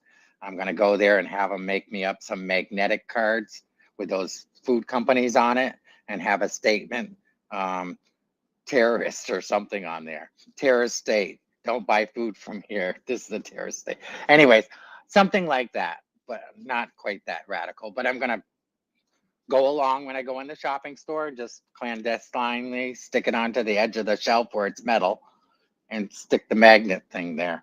If I get arrested, oh well. Dan, that's not a bad idea. I remember one of the one of the big companies involved is Mondelez, Mondlz, I believe Mondelez. No, yeah. Anyways, I'm not going to spell it well, but Mondelez is the name of one of the largest of those. I'd have to look, and I have far too many things bookmarked, so it would take me probably an hour to go back and find it. So I'm not That's going to okay. try to do it now. I'll But hit yeah, up that's a good idea. I'll hit up Beefeater. He'll get it to me. But thanks. There you go. That's a good source. So yeah. Well, so the Russian losses for today are again very good. We've seen a real upsurge in that after this sort of ammunition trough was escaped. We saw how short they were of ammunition, and now they apparently every area has at least enough artillery shells to do the job that they need to do, which is so so comforting to me that they don't feel like they're running out of something that important to their job. So good on them. But anyway, to get to these numbers, here we go. This is from the Defense of Ukraine account, and the English version, has a quote which is luck is when determination meets opportunity, and that from Richard Branson. And so the losses of the Russian occupiers in Ukraine from the February 24 of 22 to May 26 of 2024. And so today there were 1,110 eliminated personnel, and am I on the right day? I feel like I'm on the wrong day, Tracy. Say that again, James. I apologise. I was distracted. I'm sorry. I am too, because I'm looking at this and I'm thinking, this happen yesterday? I'm sorry. No, I'm off. I'm just off my game a little bit, Tracy. Anyways, no, we're doing good. Don't worry. Listen, James. I got the date wrong twice, right, last week. Once Prince caught me, thankfully, and the other time I caught myself halfway through. Well, they say that once you ride a bicycle, you never forget how to do it, but I don't know about that. Anyways, I will say this, that I'm getting back into it still for sure. But anyways, 190 total, and today they added 1,110 eliminated personnel to that. The number of tanks destroyed was 12. Armored combat vehicles 17, artillery 24, MLRS systems 1, UAVs 11, aircraft 1. Yes, this is good. Every time we take down an aircraft, that's a big deal. So there is a 1, and then 31 vehicles and fuel tanks, and then finally special equipment 7, which is a very good day in that category. So overall, another good day, and this is quite a run that they've got of days with at least 1,000 eliminated Russian personnel. So doing great. Ukraine has really figured out how to do this, and they are maintaining quite a streak here. So I hope they keep it up. Anyways, Tracy. I was just retweeting the space. So, public service announcement, everybody. If you would mind kindly, should I say, retweeting the space, we would be very grateful for several reasons. If you're new around here, we ask you to do this, well, to bring more people into our community and to grow our community across the world, so we can do more mighty and powerful things together to help our friends in Ukraine, and of course, because some people cannot find the space when they want to, because, well, I don't know, technology likes to play tricks, it seems. Joking aside, we like to beat the algorithm, and we like to raise the profile of pro-Ukrainian accounts, and because, well, another reason, it seems to not happen as much as it used to around here, James. Now, isn't that a little bit odd? Of course, I'm being very, very sarcastic there, a lot of British sarcasm, because yes, indeed, we do need to get those links out there. We do need to share that with everybody, because people that use the space regularly, even co-hosts, we struggle to find the space sometimes. Even when we're coming to co-host, this can happen to us, and very often we will have to come in and out and shake it all about several times before we do the switcheroos properly, and we have to do that because we cannot find the space sometimes either. I very often have to go to the MriyaReport account, the MriyaReport page, and click on the purple circle, the outline that's around the avatar. If you click that, it's highlighted in purple when somebody is in a space.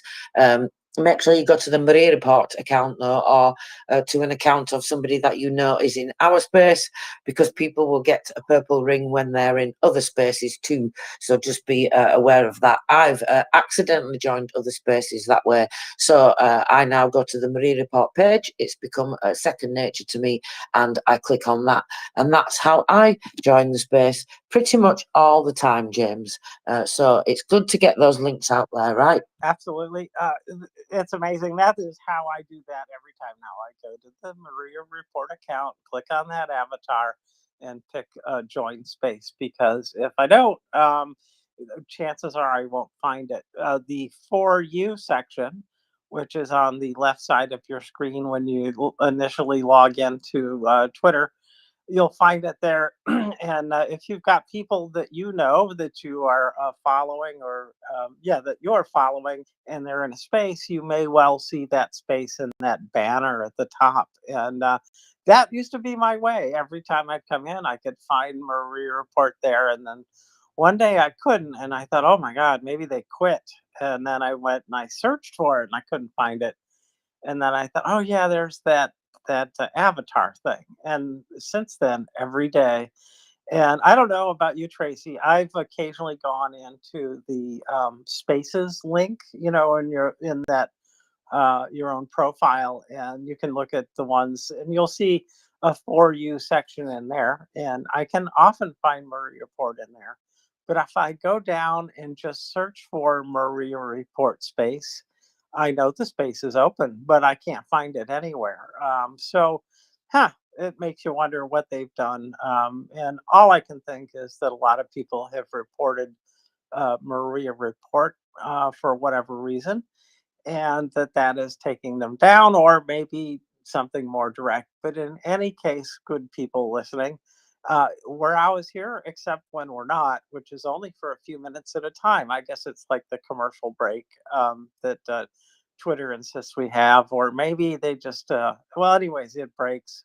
Then we get back up and we start over. But we're always here. So anytime you can't find us, go to our account page and join us that way. So anyways, Twitter, I kind of missed the days before that guy bought it. But what are you going to do, Tracy? Buy it? Are we going to buy it? No, I don't think we're going to buy it. I mean, definitely not. But what we can do is try beat that algorithm every single day and not give up. That's what we can do, James.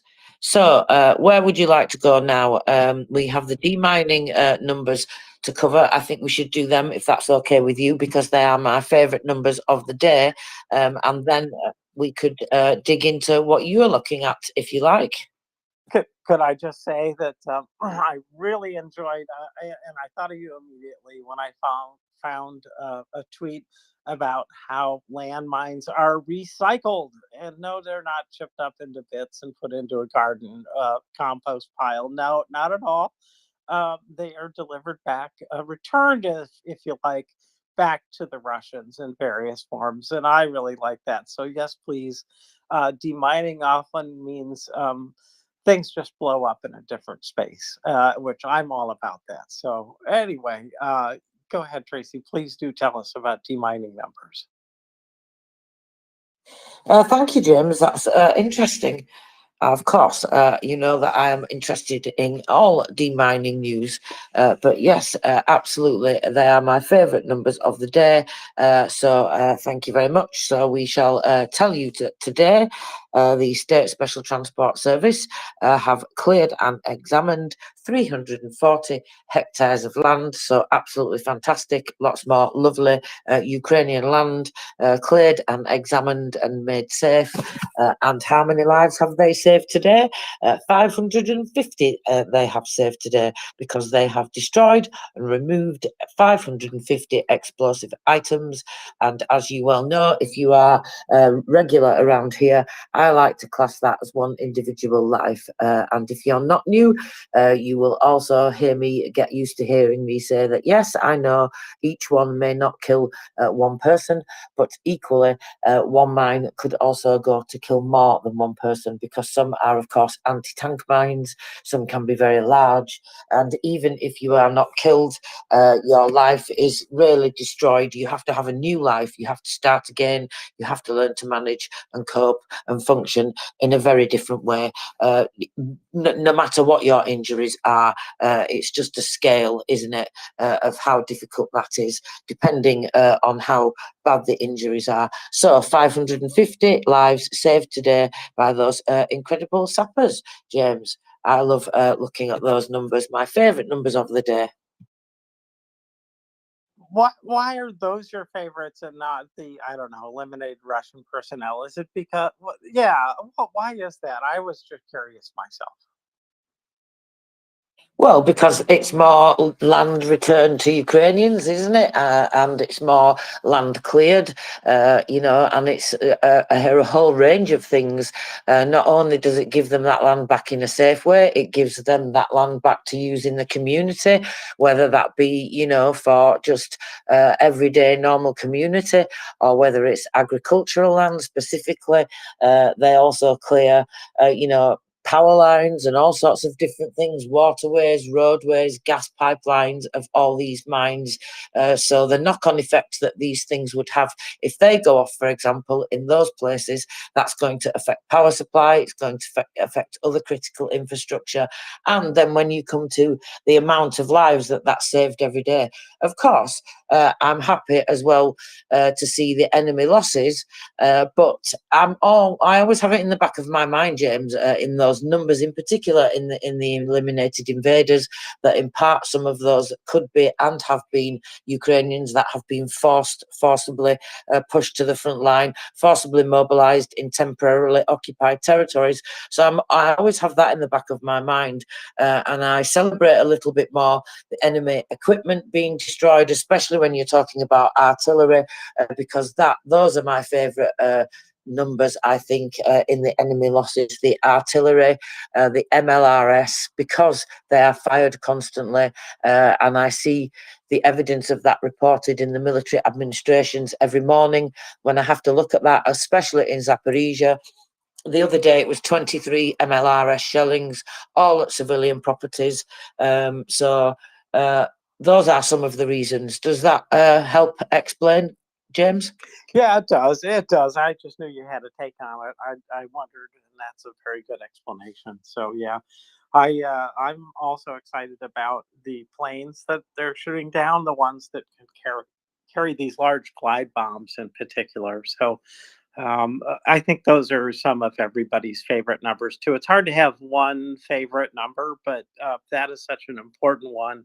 And so every time I see that, whether it makes our Russian equipment destroyed list or not, we know that planes are getting destroyed if they're outside of the, I guess I can call it a reporting zone. Then they don't add that to the number, but we know that still a lot of planes are destroyed outside of the theater and theater of operation, I should say, not to be confused with the theater in Moscow. That anyways, you're not confused. Maybe you are now that I've said it, but anyway, sorry. Yeah, I just think that the air capacity that Russia has is the most important thing to degrade. But I think we have enough people here. We can all like our different booms, whichever way you like them, as long as they're things in Russia or Russians that are blowing up or their equipment. I'm happy about it. So yeah. So yeah. So we talked about going somewhere else, and I thought it would be interesting to talk a little bit more about the efforts to get America to take limits off of the weapon systems that the United States is sending to Ukraine, and with such a thing called geofencing, you can do that. You can say, okay, you can target anywhere as long as it's inside the geofence, and somebody will have marked off where that is, and so that means that potentially Ukraine cannot strike targets that are with some of the weapon systems. They cannot destroy a target that's within range. It's available to be destroyed. It's a valuable target enough to use one of these, maybe an ATACMS or some other weapon system on it. But nope, because of policy, we're saying no.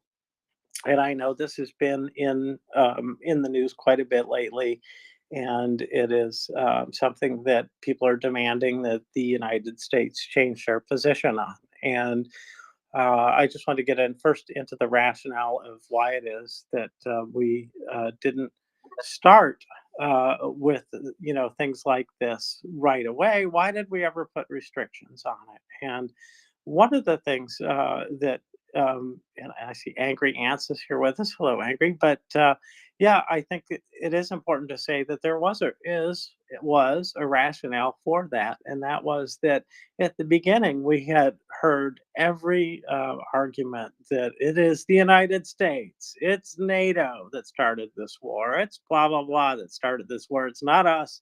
We're defending ourselves by crossing another country's border and blowing stuff up, and which is of course ludicrous, but this was the situation that initially arose was Russians, really saying that they're under attack by NATO. And so one of the ways that we limit that perception is making sure that we're not attacking Russia per se, we're defending Ukraine. And I think this is the definitely the initial position of the United States was to not feed this narrative, because at the end of this war, we have to have Ukraine be understood as it desires freedom from Russia. It desires to be free. It wants to win the war. It isn't because America wants to win the war. And so I felt like in the beginning this made a lot of sense. At this point, I don't think it does. But let's take a break from this and see what Angry Ants wants to talk about. Hello, Angry. Welcome. You know, that's this is what I wanted to come up with. I've got a couple of minutes here, and I think that you gave a really good kind of synopsis of where we're at and where we're at the point when it comes to this. And so, as you all know, we've done a lot of work to try and get aid passed, but I think that this is definitely the next fight ahead of us. And I think that the way you explained it is probably a very close reason why. And just remember, some of these things that can get into Russia, attack and things like that, just got into theater really at a large level because of this the aid package. But there needs to be pressure put on the administration to loosen these rules and restrictions. The one thing that's a big factor, and there's a big group. One of the big things I wanted to come up here is that if you're a veteran, and James and the host, if you can spread this word, there's a new organization that popped up, led by a gentleman named Paul Rykov and a group of Ukrainian supporters that in the veterans community called American Veterans for Ukraine. We need as many American veterans to get signed up with these guys who support Ukraine, and they're going to be doing very targeted, kind of high level work to try and put pressure on the administration. Right now, they just did a launch last week at the Ukraine House in Washington D.C. You've got to be there. It was really good. So I would just recommend for anybody, check out American Veterans for Ukraine. I got a tweet, I think, possibly, I'm not sure if it's pinned or not, in my account. I do. If anybody wants to check it, it's AM Vets for Ukraine. Great group of guys, and it's an information op, a high level information, advocacy plan. So the one thing that we have to factor in that I don't think gets enough conversation is that if you remember, James, in that package there was a lot of funding that went towards supporting U.S. forces, NATO forces that are helping support Ukraine in the area. So one of the issues that I think that folks are understanding is that for some of these weaponry, we don't know exactly how much support is being given to Ukraine when it comes to targeting. That's a real thing, and I think that also causes a bit of issue, especially with some of these higher grade weapon systems. That there's definitely some support coming from allies to Ukraine when it comes to targeting, etc. The difference between targeting a target inside of Ukraine as a U.S. Airman or drone pilot versus Russia is a big difference. So I think those capabilities are being worked on right now, but we do need to put pressure on the administration right now to get this get these restrictions off. And I see positive movement right now, but again, if you're a veteran, we can use your voice. Your voice can be very powerful in this. If you're an American veteran, or any veteran really, in my opinion, but sign up with American Veterans for Ukraine. It's a great group of folks. I just gave them a follow, Angry, so appreciate you pointing this out. And I think that the voices that will speak loudest are going to be the American voices, but it does never hurt to give a tweet and tie Joe Biden to it, that's @ Joe Biden, or you could do POTUS if you like, but the Joe Biden account is a little bit easier for me to keep straight because POTUS changes from every president to the next. So, in any case, thank you, Angry. This is such an important topic now because what we're seeing is what happens when one side has sanctuary and the other does not. There's no sacred ground for Ukraine where they're not going to be hit. And we are giving that benefit to the Russians. We're saying you cannot use these weapons to strike in Russia, and it really is a huge detriment. So I want to go back a little bit more and flesh out some of the other arguments. One of the things that is true is that there is the 10-point peace plan. 10-point peace plan that Ukraine put together includes one about preventing escalation, and the intent of that really is to make sure that the war does not grow outside and include other players, so to speak. That is explicitly how it is spelled out in there. And so, again, there is the chance that American weapon systems being used against targets inside Russia can be a justification for Moscow to strike beyond the bounds of Ukraine. And we hear some of this, and it's not welcome. I got to say, people are not liking it. NAFO doesn't like it when people are saying, no, we shouldn't do this. And in fact, unfortunately, Olaf Scholz actually used the word warmongering to talk about this, unless that was a misquote or just disinformation. But warmongering for the people that want to stop the overflight of Ukraine. They want to use Poland and other border countries, use their reach to protect the skies of Ukraine as they can. And I think that's a great idea. But it also does open up that kind of justification box for why Russia then could strike others. So I think there is a balance here, but this is out of balance to have such a swath of territory defended just by policy rather than, being defended by taking out the enemy. But Marcus, welcome. Good to see you again. Thank you. Good to hear you guys. So does anybody know, what's the legal status of the occupied territories in Crimea according to Russian law? I think that the best way to say this is that they think it's theirs already. In law, in Russian law, they first did something to Crimea. They converted it to an autonomous state, and to some extent, that is still the position even of Ukraine. Is that it's an autonomous region, part of Ukraine, but autonomous. And the Russians have turned this into their personal territory. And in fact, they're selling and giving away plots of land and houses that once belonged to Ukrainians. So I think they're considering this their territory already. And I do believe that that is in the law. But let's hear what Angry Ants has to say, if that's his topic. No, I unfortunately, I was going to go back to the topic at hand when it comes to the targeting and I just wanted to, James, I really like the way that you're holding this conversation, because I've heard this conversation many times, and it either boils down to yelling at one person or trying to push the blame on one person or another. When it comes to this is a very complex thing. This is a very sometimes I think on Twitter and in these spaces, because we have so many people who believe that they're experts on everything, which I mean, some of us are experts on certain things, and some of us sure the hell aren't. I mean, I know some stuff about something, but I would never call myself an expert.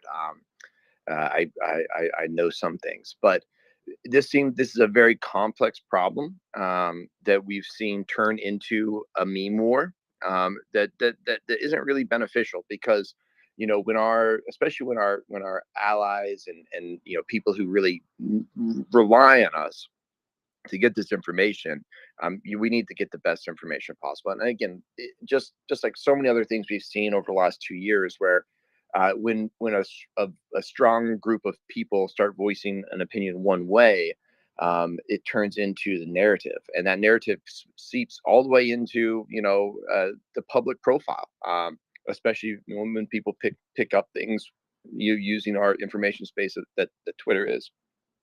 But no matter what, we've got to allow Ukraine to hit targets inside of Russia.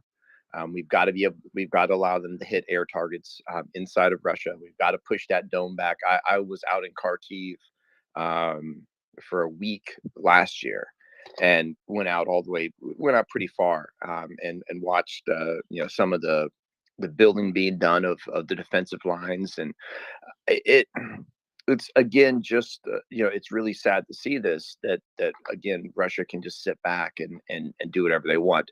I want to make sure another thing clear is that American weapons have definitely been used to shoot into Russia, and there has not been ramifications for that. In certain terms, again, it comes down to certain weaponry.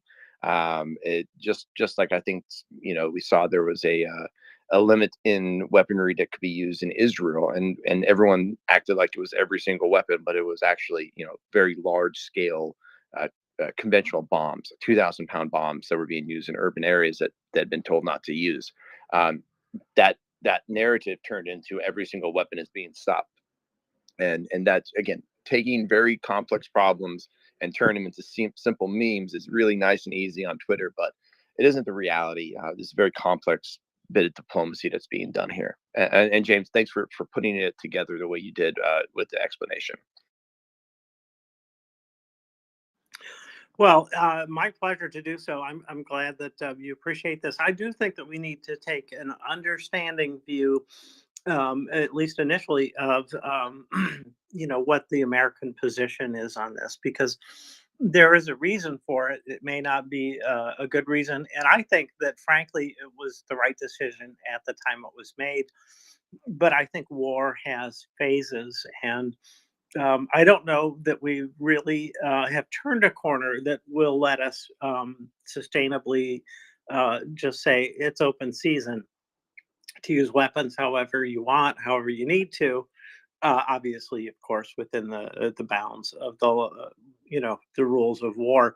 But it may not be time. However, for example, if there's still a large scale control of the press, this could go astray. It could be that this is now seen as not Ukraine wanting to be free. It really is part of Russia, and America is just trying to carve out part of Russia and get it on the western side, and then use it to attack Russia. And that sounds Yeah, ridiculous. James. I mean, but think that's about the point. think about the reporter that talks to that drone operator who layized or did the intel run or the targeting workup for a strike on an airfield in Russia, and them talking to the wrong reporter, or being disgruntled. That's an American blowing up Russian planes, whether it's not them pressing the button per se, but if that's what it takes to target with, say, ATACMS, that's a very complex conversation that has to happen. And either it's they figure a way to do that, or they increase the capabilities of Ukraine, which I think that probably is what is being worked on, and it takes time for that too. Yeah, thank you, Angry. I think that is a really good example. Marcus, why don't you go ahead and then look at typical Flickerfella? Yeah, so my point about the legal status of these occupied territories was, from what we can tell, Putin considers them, and they've been legally made, part of Russia, according to Russian law, not recognized by the United States. But to be clear, the Russians don't operate in the space of American legal definition. They operate in their own space in terms of how they justify their behavior. And we know, for example, aside from the fact that ATACMS have been used in there, we know via OSINT drone photos that a Black Hawk helicopter has landed on Russian territory to extract forces, and Bradleys have entered and exited at some point. So this is less of a clear-cut red line I think then is pitched, because there's a bunch of legal fuzziness that's already happened here, and I think it's a lot blurrier. Not the administration stance, but I'm saying the justification and the Russian response seems clear, other than the rhetoric point. Yeah, thanks. Yes, it's a good point. There have been other pieces of equipment used on Russian soil that was made in America, and I think that'll continue for those systems. That is, to me, a different kind of thing, because the ATACMS missile, for example, is purely, purely destructive. You could argue that those are the helicopter and armored personnel carrier are both sort of defensive and offensive weapons, and so, but shooting a missile somewhere purely offensive, if you like, although I think it's all on the defense, since Ukraine is really defending. But I take your point, and yeah, American law aside, there's international law that is getting trampled all over. This is the crux of it, is that Russia just doesn't respect international law, much less U.S. law. They take some pains actually to make themselves look like America in some legal respects by passing a bill for everything that they do, but doesn't make it legal in the international community. So yeah, if you want to come back on that, do so. Otherwise, we'll go to Pickled No, good. Flickerfell. Okay. Am I good to go? Welcome, Pickle. Yes, sir. Thanks. Thank you very much, James. Hi, Tracy. Thank you for hosting the space, for the opportunity to be in the speaker panel. Greetings and salutation to wonderful listeners and everyone in the speaker panel as well. So, Angry Ants, you're in the treat, because I am the expert and know everything about everything. I kid. Now I always say I don't know anything about anything. So, and this is really preaching to the choir, I know, guys, but it's piggyback off of Marcus's question, right? I mean, this policy, right, not attacking Ukraine. Sorry, not attacking Russian territory. It just it has a better sense of fallacy in it, right? Because in the eyes of the Russians, we already attacking their territory, right? And there's nobody else who would care whether or not this policy is being executed besides Russians, right? So to me, it seems that we just kind of like putting brakes on Ukraine for the sake of us justifying to ourselves something that Russians don't really care about, right? Because again, as far as Russian constitution concerned, those Ukrainian territories, to include Crimea and now Zaporizhia and other regions that Russia occupied, they are considered legitimate territories of Russia, and Ukrainians are attacking them. So what are we doing here? The only silver lining, right, that I see out of this is that we, through this policy, basically we are trying to emphasize to the Russian people, probably more so, right, kind of conditioning them to the idea that nobody else sees those occupied territories as part of Russian territory. But I think that narrative, it just doesn't reach regular Russians, and if it does, it has zero impact, I think, on policy altogether, because Russian propaganda, the machine that works for domestic consumption in Russia, just completely either distorts this fact, right? This sort of conditioning through this policy to where we don't recognize those territories to be Russia, completely mutes it, right? Or just overpowers with some additional, with their own propaganda. And those people who believe the fact that Russia is wrong, I'm talking about Russian people, they just, such an insignificant minority, they don't really matter. And they decide nothing, essentially, right? So I think we need to really kind of depart from this policy collectively, as partners of Ukraine, as allies of Ukraine. And we absolutely need to start kind of looking in different directions. I mean, honestly, we don't have to. We don't have to acknowledge anything, right? We just, I don't understand why President Biden can't just come out and say like, "Hey, the weapons that we give to Ukraine is, they can use it the way they want." We have nothing to do with this war, right? Because otherwise, if we putting restrictions in Ukraine, that we actually playing into this Russian narratives that they are fighting NATO, because we are, inserting ourselves into this control element. So if we really want to be truly, perceived independent from this war, then like just say, hey, we're just giving Ukraine weapons, and they can do it as they wish to super defend their easy like territory. that, Mr. Pickles, right? Like just it's that easy. Well, I mean, to me it is, right? I know, right? How's Yeah, that? yeah, I know. But I would say that there's probably massive amounts of offices with tons of advisors and massive reams of paper and gigabytes of data that is part of this conversation that's happening. And again, I'm not defending it, and it's not all weapons, and it's not a complete ban. We've got to make sure we've got the folks have said the stuff publicly. There's not, it's not full restrictions on everything. But when it comes to certain weapons, we've got to unleash it, and we probably need to be a little more specific, because it's the long range fires. It is the anti-air, right? That we have to do. But there is policies in place. We can't get around that. Like there's this massive thing called bureaucracy. Things take time, and it took 6 months, 6 months to get aid to Ukraine that should have been there 8 months ago, right?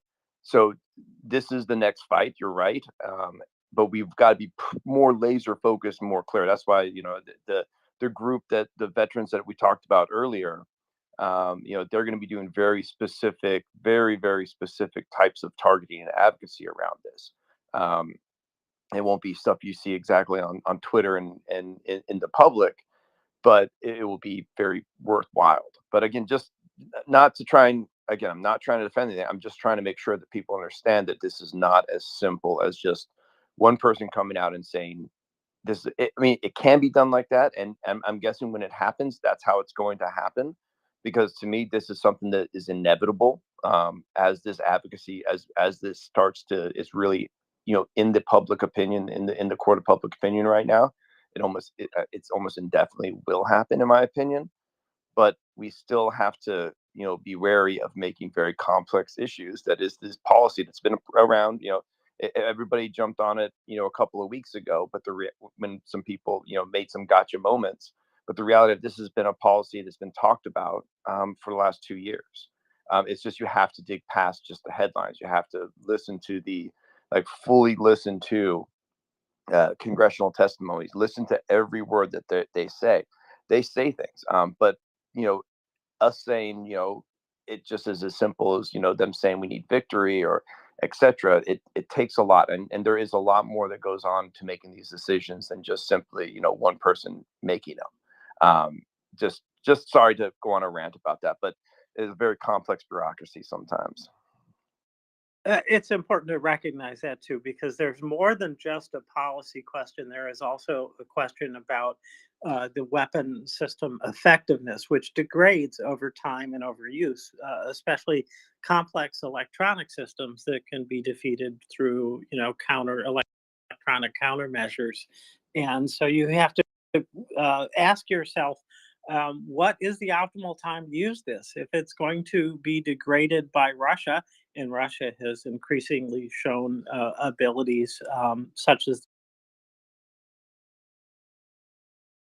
and I could think it's a strong reason, in fact, is that if there is going to be a major offensive by Ukraine, that's the time to say, hands off, do whatever you want. That's one take on it. And so, just to round out this kind of argument, there was some communication from Secretary Blinken about this issue, and he said, we have not encouraged or enabled strikes outside of Ukraine, but ultimately Ukraine has to make a decision for itself about how it's going to conduct this war.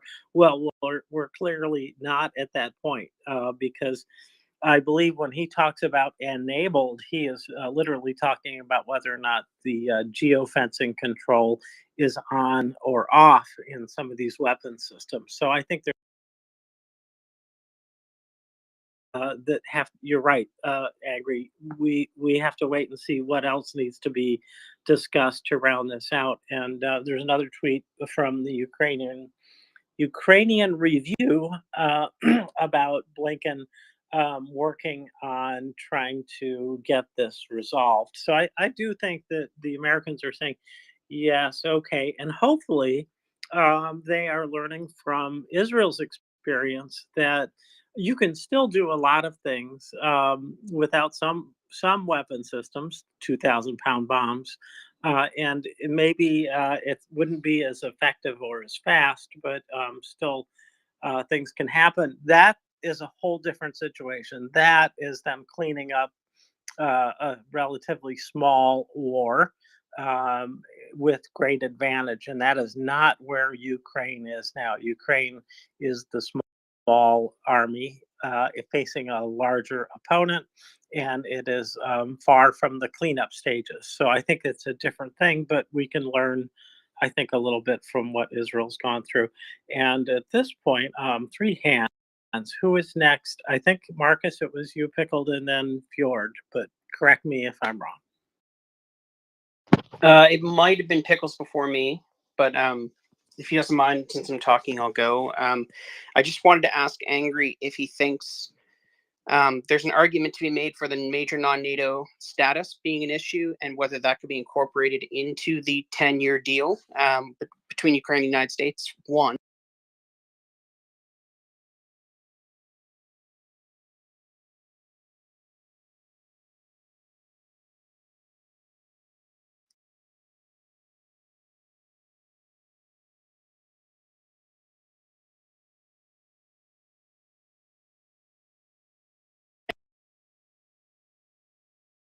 Say whatever. I'm not saying they're going to do anything. Yeah, I think most of Congress is on the side of them being able to strike targets in Russia. Also, I think from both sides, from when it comes to supporters of Ukraine, I believe so, and I think that also this is an easy thing that can get turned into a package was finally passed after 6 months, and the conversation is now kind of turning towards more long-term support, whether it's civil society type long-term rebuilding packages. I think that we're going to see another large aid package get put together, but more of a long-term economic and kind of like rebuilding one.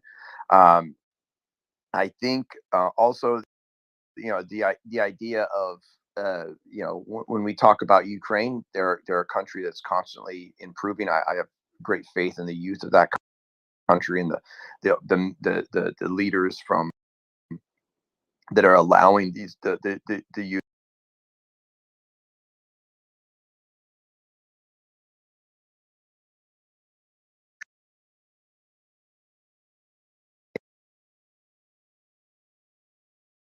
I think the more that they work on those things, the quicker they're going to get those statuses, and those statuses will help out, quite a lot. But I think that they're on that track right now. If that makes sense, Marcus. Yes, of course. Thank you very much. Oh, thank you both. Pickled. Hey, thank you so much. Can you hear me okay, James? Yes, sir. Okay, yeah, I was just not was not able to hear Marcus, so I'm going to recycle after my comments. But I just wanted to say, Angry Ants, thank you for me. Sometimes very emotionally charged, right? And and sometimes, I feel like I'm losing patience on this. But there's definitely things to consider when we're talking about Ukraine using some more sophisticated weapons, right? Because the fog of war, we don't really know and may not know for a long time, if ever, what kind of capabilities Ukraine has right now as far as able to, use their own intelligence collection assets to target, Russian priority targets inside Russia, right? So if we are helping with this, then we definitely need to be a lot more careful as far as what we can allow Ukraine to use and what we cannot, because at that point, it's just basically us engaging the targets as well. So there's we do have to be careful, and I think Angry Ants alluded to this several times, right? Some of these conversations that are happening behind closed doors, and kind of some of the points are between the lines there. But at the same time, I'm just continuously actually trying to be a proponent of this idea of, basically untying these weapons, because on the opposite side, what I'm afraid is that political system that does not support Ukraine here in the United States may hijack this, right? And we might lose the momentum in moving in the right direction. So that's basically my motivation behind that. But the other thing I wanted to also say, thanks to Ingrid Antis for introducing that Veterans for Ukraine group. I got him opened up on my tab on the website, so I'm going to check him out as well. Looks like a really great resource and very interesting organization, so I'm going to explore it a little bit more. And lastly, one of the things that I also want to really quickly emphasize is that when we're looking at how the conversation is happening here in the United States, we have to be kind of careful and maybe to differentiate a little bit between policy and politics, right? Because to me, it looks like the reason Ukraine didn't get military support, allocated in forms of that 60-something billion dollars, because of the politics. I don't think it was policy. Policy is really something that executive branch has really full control over, and I think they have the tools, the mechanisms to cut through a lot of red tape if they have to. So while I understand there's a bureaucracy, a lot of times the bureaucracy that we have here in the United States is basically licking ice cone, right, or ice cream cone, or whatever the saying is, right? They're going to continue to generate basically work for themselves in order to justify, their existence. But at some point, a leader needs to come out and say, "Okay, I've heard enough. This is the decision that we're going with," rather than just continue to, find different or continue.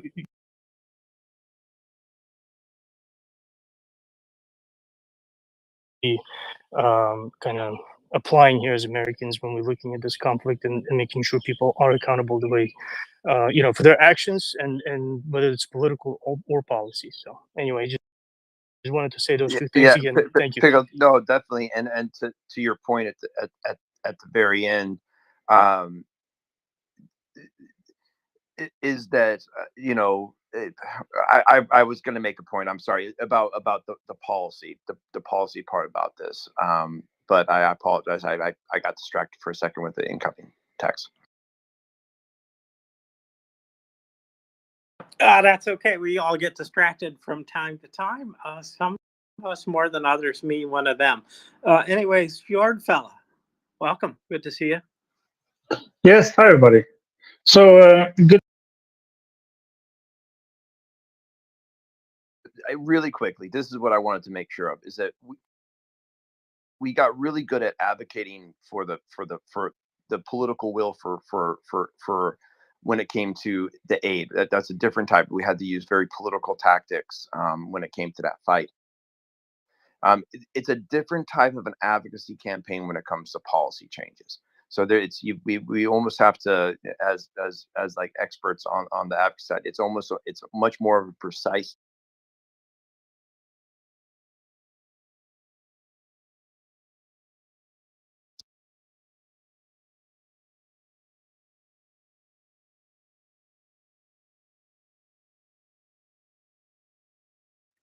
Oh yes, no, I really appreciate Grant. I always appreciate the things he has to say. So it is a complex issue. I'm probably going to get half of the things I wanted to say, but it is a complex issue. But the thing is that this has been going on for 2 years, and or more. So Ukraine should, this policy of being extremely careful is not paying off, and it's hurting Ukraine very much. And everybody knows that it's hurting Ukraine very much, but it's a calculated decision. Probably it's complicated, but it's a calculated decision that they feel the risk is too high, or for some reason, to start attacking Russian soil, which what should be done. So I have mixed feelings about this discussion. Should we, shouldn't we? We have to think about this. Is very complicated. It's really not somehow, because this attack in Kharkiv, it's just one more of complete. It's these absolutely atrocious things that Russia has done. It's just one more example, and it will continue. And it's really frustrating, to watch this happen. And also about this, the memes. And I am I'm guilty, or well, I wouldn't say guilty. I am definitely in this meme war against Sullivan. Attacking Sullivan, or Sullivan is a representation of this policy. I don't think anybody believes that he alone is responsible, but he is a representation, a manifestation, or personification of this terrible, terrible, terrible policy.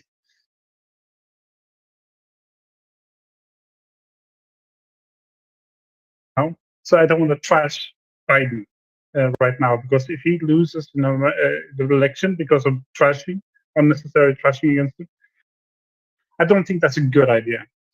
So I hope he watches what happens to all the hate.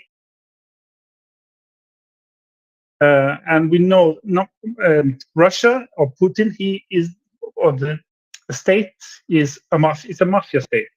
The Russia is a mafia state, and they know they're a mafia state, and they know they're going to try to get away with whatever they can get away with. So they're not going to start World War III or use nukes, because they know they'll just try to get away with whatever they can get away with.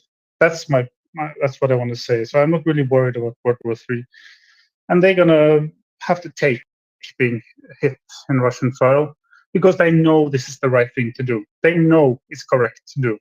They know it, so they will not be surprised, or they will not react with nuclear weapons or whatever. They know this is what Ukraine has to do. They know that this is not America fighting Russia, because they know it is a little bit, it is the West against Russia, I guess. But anyway, I'm rambling now. But I think it's really frustrating that this discussion has been going on for 2 years, even though it's complicated. I think it's an excuse, kind of. Thanks, guys, for listening to me. I'm sorry if I was long-winded. Not at all. Not at all. That's fine. Fjord, pardon me. Yeah, I guess I have one more question for you about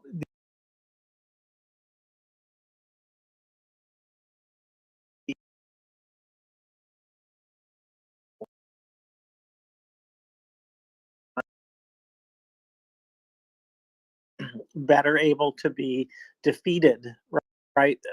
Because there's more exposure to the enemy of how it operates, and they can pick up on its characteristics, etc. So I think there is something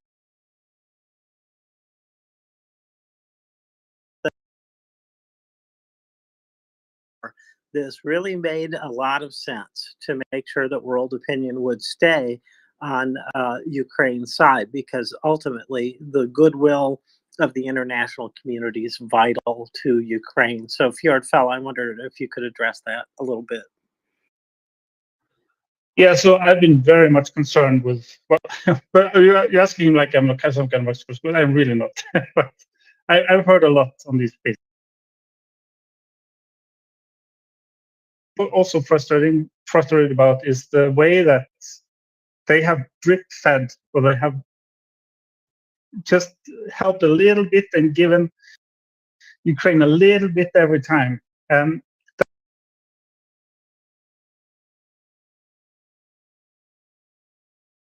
to learn from the HIMARS, because they've been drip fed all the time. They were not allowed to crush Russia immediately. It's like you get the bacterial infection, and which is a very good example here, where if you don't take penicillin over 2 weeks, then the bacteria will be able to adapt. The US and the West has been doing, because they've made horrible mistakes by dragging this out. And now Russia already, it's not just now, already they have been able to adjust. They have been able to ramp up their military, to mobilize, to learn from mistakes, to recover or to rebuild or to refurbish old equipment. So already the West has made this mistake, and they're continuing to do it. So I'm now also not allowing Ukraine to hit Russian targets, military targets. It's a giant mistake, and it will lengthen the war. And Russia will become a war economy, and they will become its war. The only thing they do is war, and we have allowed them to make that transition.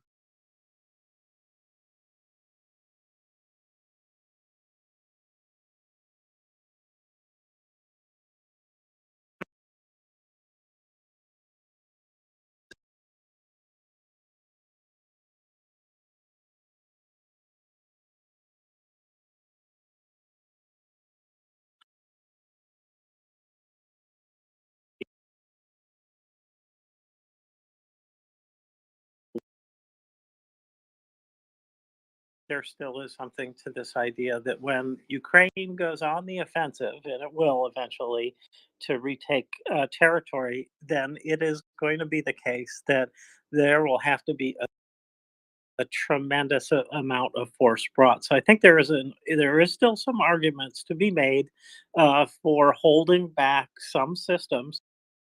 And frankly, there are whole systems that have not been introduced into Ukraine that could make a big difference, that are kind of first line products, even second line products that they just haven't gotten yet. So it'll be interesting to see. But no, thank you, Fjordfella. I appreciate your comments. I think there is a lot behind that. But let's go on and keep going around. Marcus, I believe you were next. Yeah, I wanted to ask Angry if he thought that election season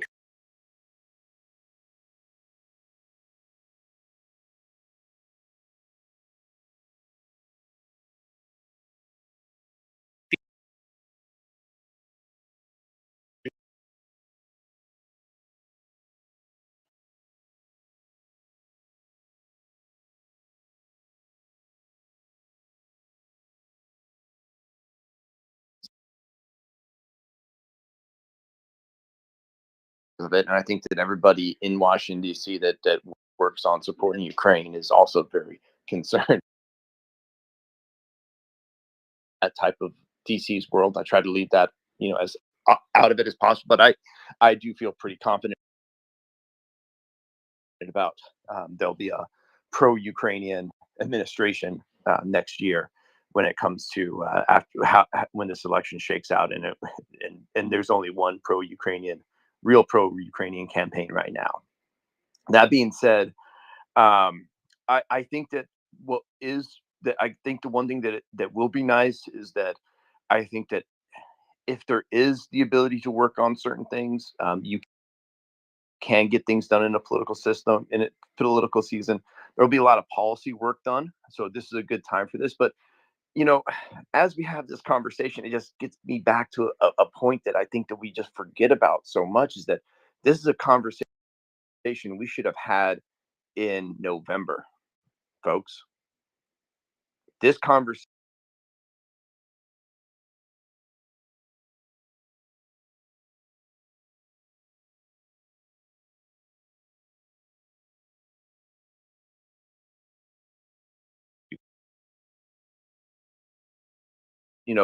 weren't in theater at all, that we're talking about. And we got to, again, read and listen to the people, listen to what Zelensky says, listen to what is coming from Ukrainian leaders like the ambassador to Ukraine in the US.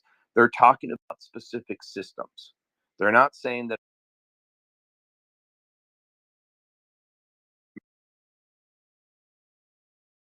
155 rounds, things like that, being shot into Russia. So there is something, there's things that need to be let loose. Now the question is that because of capabilities? Is it because of, is it just simply because of policy? I've not seen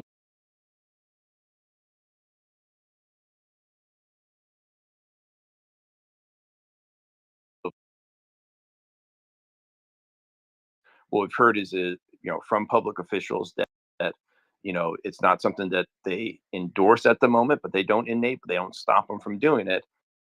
but except for certain equipment, right? There's certain equipment that we know have these restrictions on them. Long range artillery, when it comes to ATACMs and GIMLers, but and air to air. We've got to be able to push the umbrella out. So whatever it takes, whether it's Ukrainians getting capacity to be able to use these equipments that leads to them being able to use, say, ATACMs on Russian targets or Storm.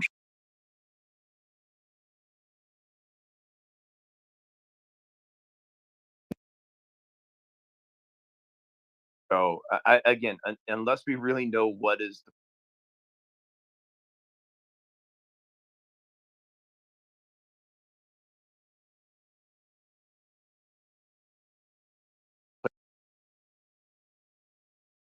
fortunately so.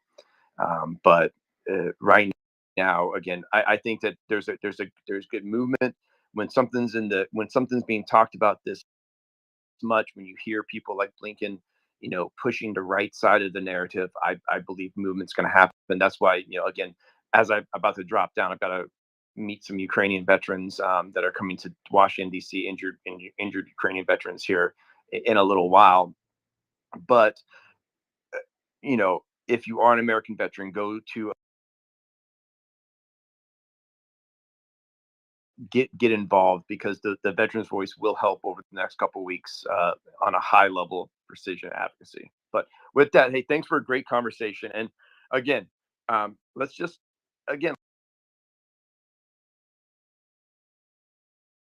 meme. Unfortunately, as a big supporter of memes, I wish we could get our policy done through them, and hopefully, one day we'll be able to have a meme about ATACMs wasting a bunch of helicopters and planes on the Russian side. I see that happening in the future. So with that, everyone have a great Memorial Day weekend. Remember what it's about too. If you're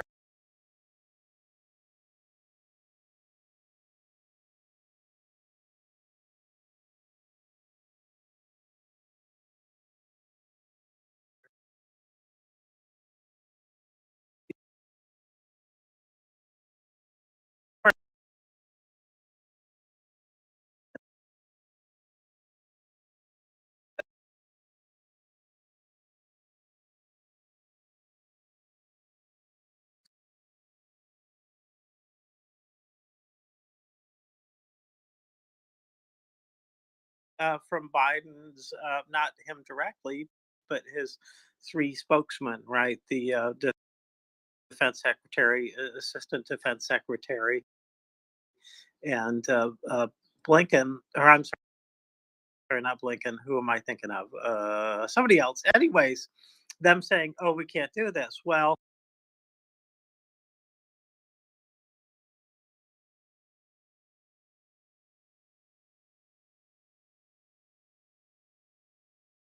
and so maybe it is going to take data itself to convince the administration. But I think this is one of the areas where NATO really had a lot of impact by calling out, this kind of crazy policy of not doing this. And so, what we are seeing is that Ukraine is hitting targets inside of, and that's going to continue. And that is very much the case where this is about Ukraine doing what they think is necessary to do. And they've been, I think, judicious in it. They haven't wiped out the oil industry inside of Russia. That'd be hard to do anyways. But this is another example where there is a lot of room to move to support Ukraine without taking all caps off. So, for example, around Kharkiv, maybe they could at least say, hey, if you're within striking distance of Kharkiv, then yeah, go ahead and target those targets, right? Do that. So we'll see about that. But in any case, we have sort of been through the discussion I was hoping we would have. So thank you, everybody. Pickled Flicker Fella, Angry Ants, Fjord Fella, Marcus, Dan, and others. So maybe Cece who's got a new look, by the way, a very Georgian look, maybe. I don't know where those pants came from.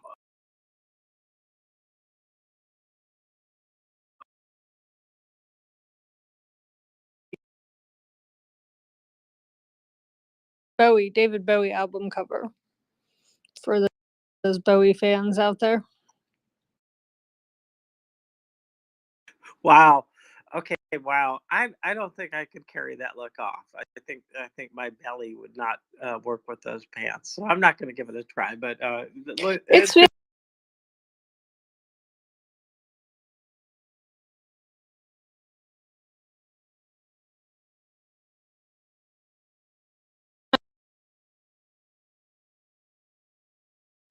media outlets for both Georgia and Ukraine right now, because the more we get this back in the headlines, the more policies actually going to happen.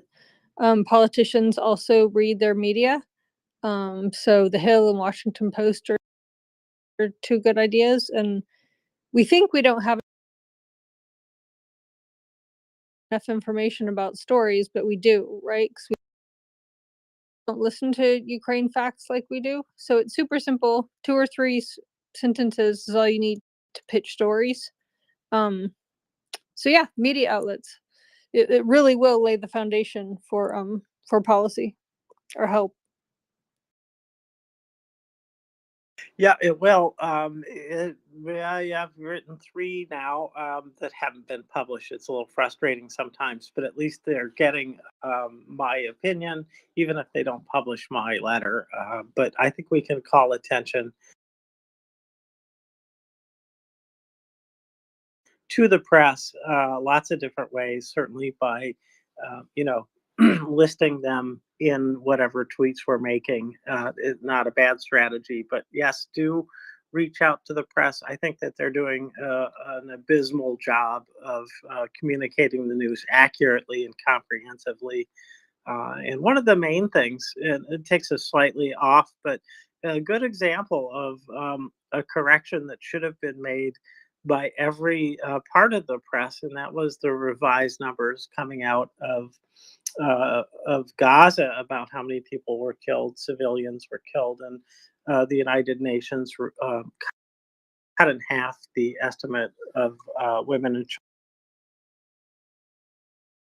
Covered that pretty well, that switch and why, but everybody else is mainly still reporting the same initial numbers, and this is an example then of how the press can go astray and really mislead people. And it's good for sales or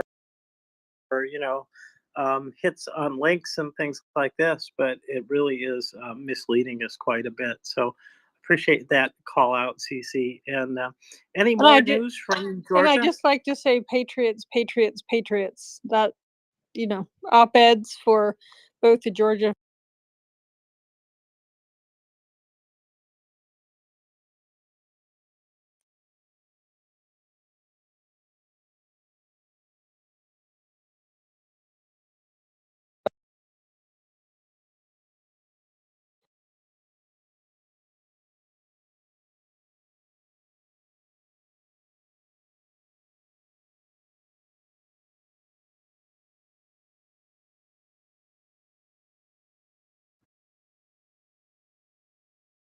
president wouldn't sign it. So I guess it's not going anywhere at this No, moment. they Please can tell us overturn. what's going on. Yeah, they can What happened? overturn her veto. So in Georgia, so what she did was great, right? And her words are really inspiring, but yeah, we're just waiting for the other foot to drop, which is the parliament.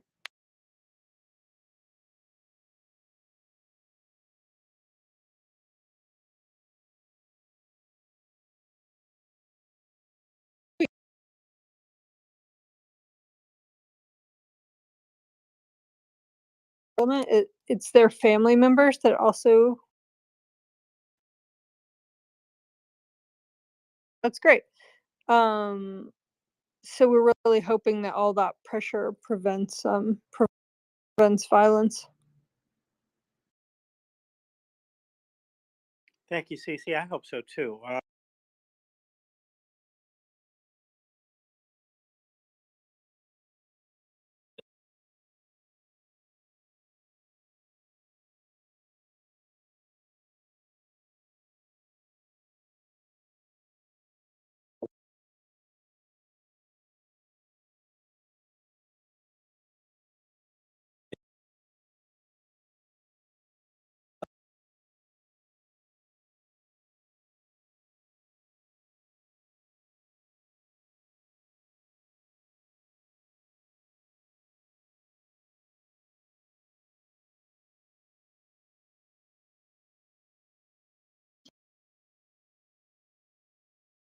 The simple majority, which means 51% of the votes. That's all they need. Or is it just that they have the most votes, even if they have like 40%, they can still overturn it? And so the president has tried to overturn it with the, if I understood things correctly, she did it with the words kind of like,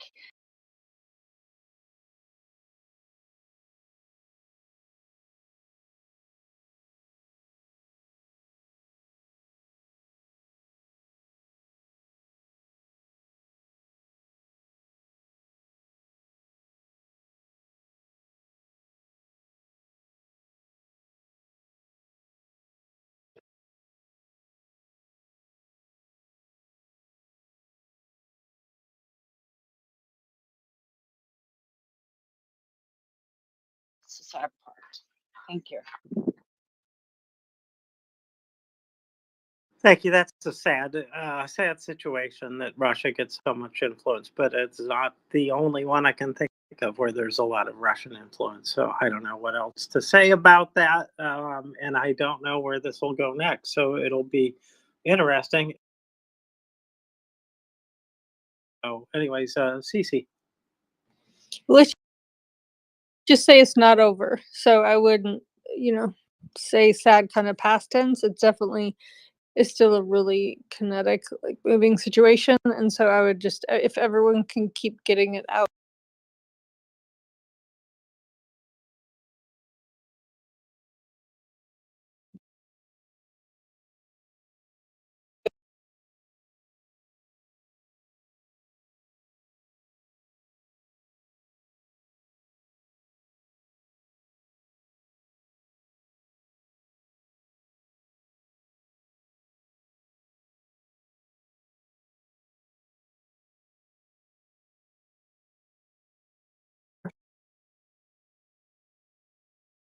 A lot of Georgians that do not agree with this, so this ain't over. I may publish. I did an interview with a member of Georgian Parliament, and I've ordered that, so I may put that on my timeline when it comes. But yeah, let's just say.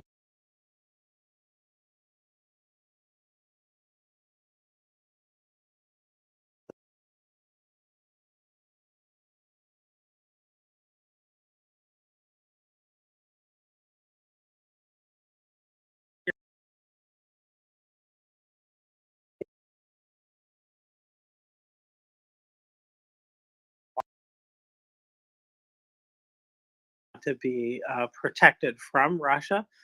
They want to escape and be different from Russia because Russia, as we know, is highly corrupt, inefficient government.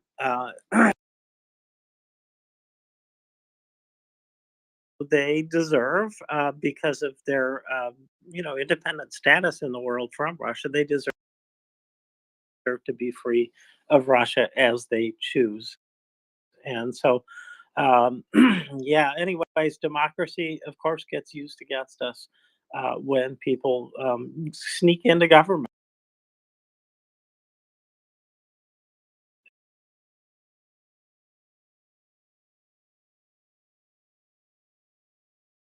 Have more interest in Russia than in Georgia's needs. Cece. Yeah, definitely. And I would just also like to pitch local press, so not just the Hill or Washington Post, but it really takes only 2 or 3 sentences you could cut and paste to your local press, because this really is hybrid warfare, right? And we're part of the soldiers in this hybrid warfare because it matters that much.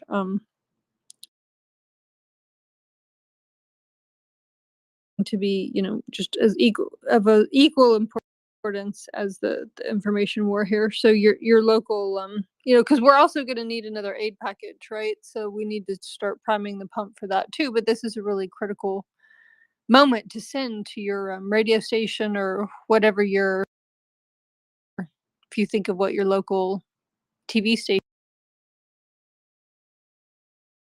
is, if you DM me. Well, thank you, Cece. Appreciate that.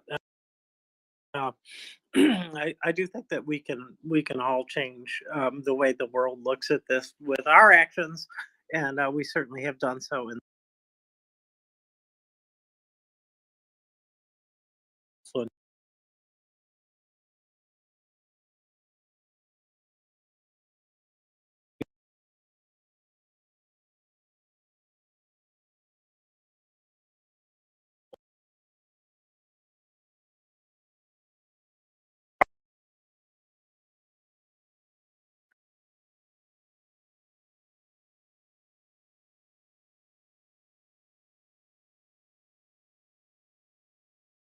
influence and Georgia as well, because that helps Ukraine. So there we are. I think we can all agree to those things.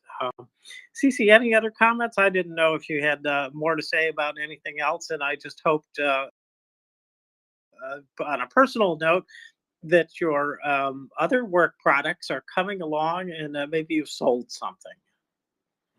I appreciate that, James. I won't know probably.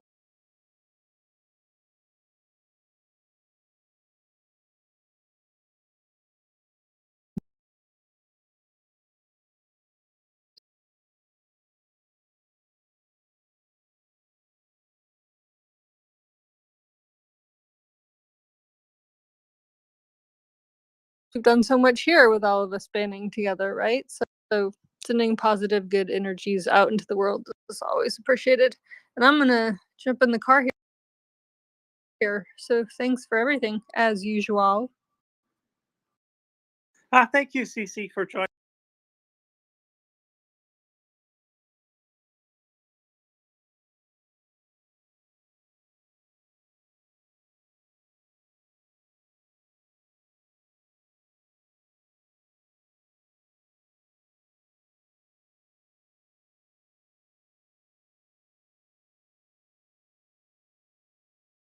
In helping Ukraine. So thank you very much. So, well, Tracy, interesting discussions that we've had here. I appreciate everybody who did join in to talk about changing American policy. That is not a closed topic.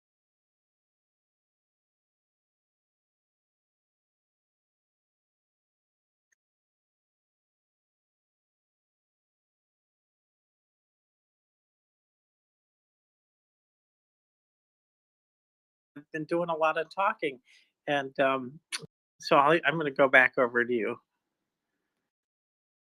Thank you, James. Well, there wasn't much that I was able to contribute, but I was sitting here listening, so not having a break, but at the same time managing to get a little bit of organising done. So thank you very much for that break, James. Do it. You certainly provide breaks for me. That's what we do. We help each other here, and we all need breaks. So, anyways, well, let's see what else is in the news today. I have been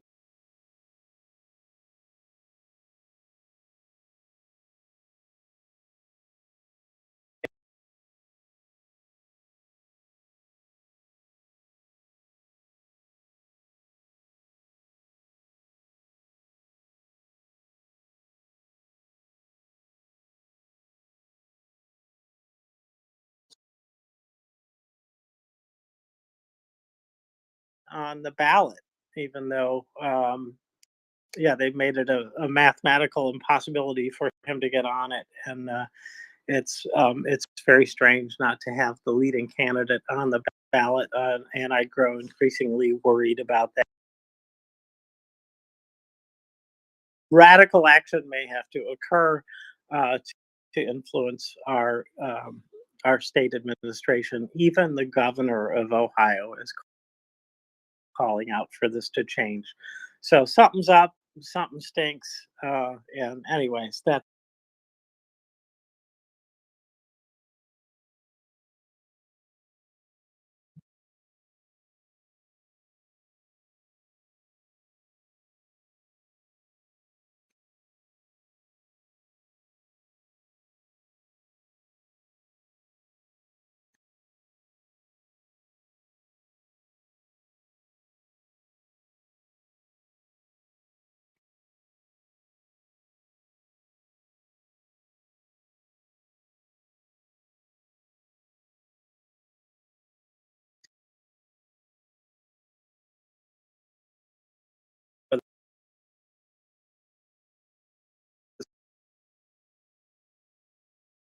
Or and then in the meantime use that interest.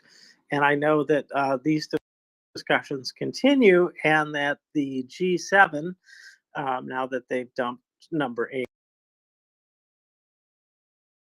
their $50 billion aid package to come out before the election. I don't know how that's going to happen on the United States side. I don't think there'll be any more real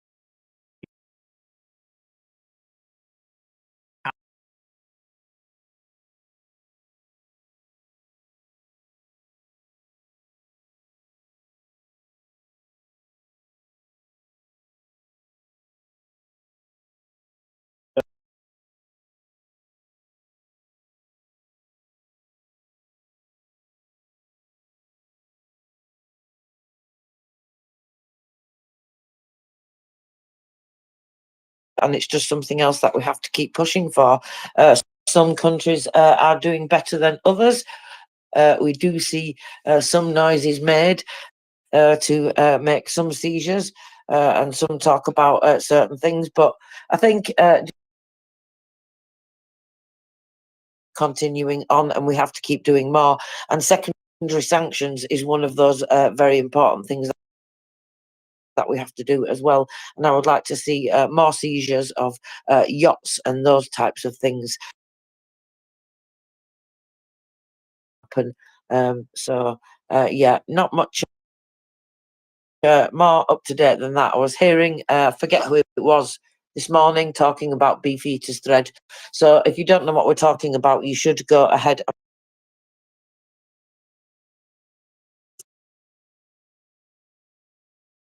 Scott fella, and you should go ahead and follow him if you're not, because he puts together some really fantastic threads with a great deal of information about a variety of really important things.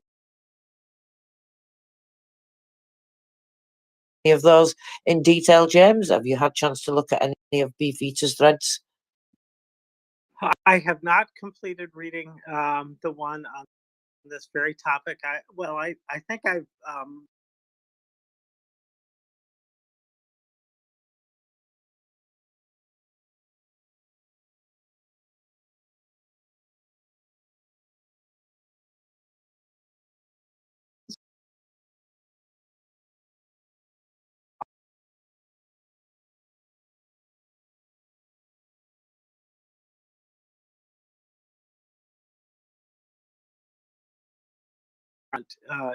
that really pinpointed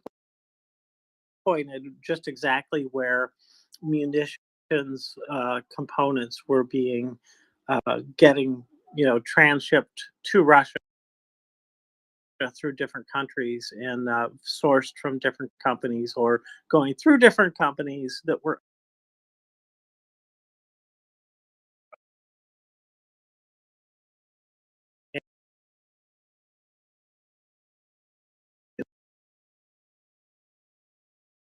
really got into because what I was struck by was that it really reflected almost all of the countries that are contributing aid to Russia, in particular targeted China.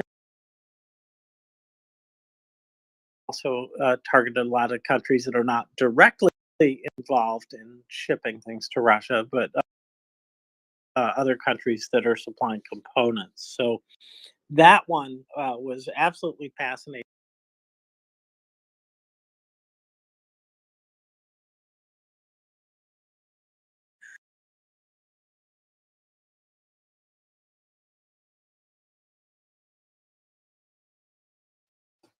Yeah, thank you, James. I think the last one that I was looking at was the one related to, so this thread deals with Russian properties that could be asset targets for seizure to assist Ukraine, of course, and country,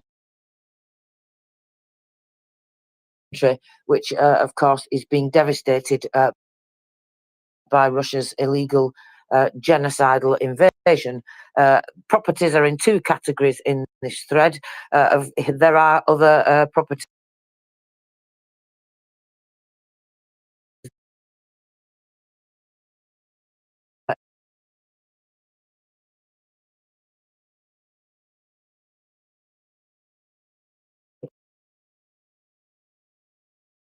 and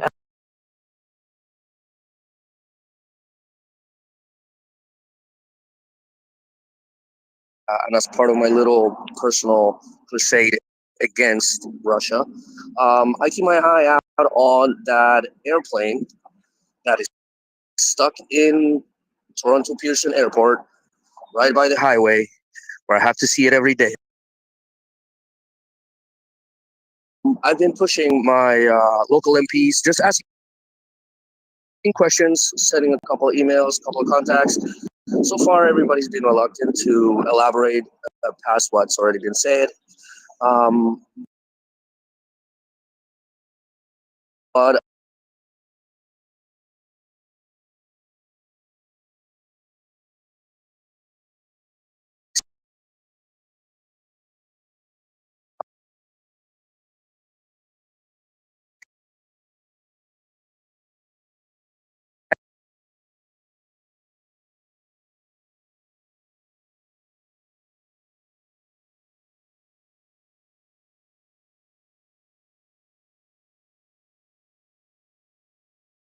if you send it in Ukrainian's way, it will be reciprocated. You will have a better understanding of what is going on. You will meet some great, smart, bright, wise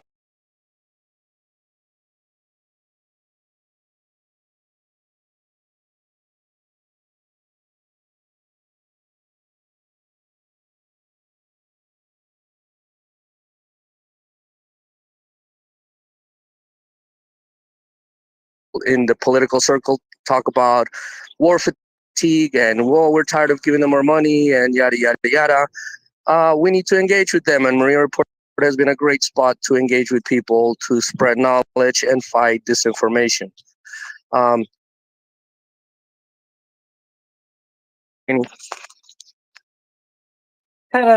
Slava. Well, Tracy, I would like to contribute to his mental health by having that plane destroyed, or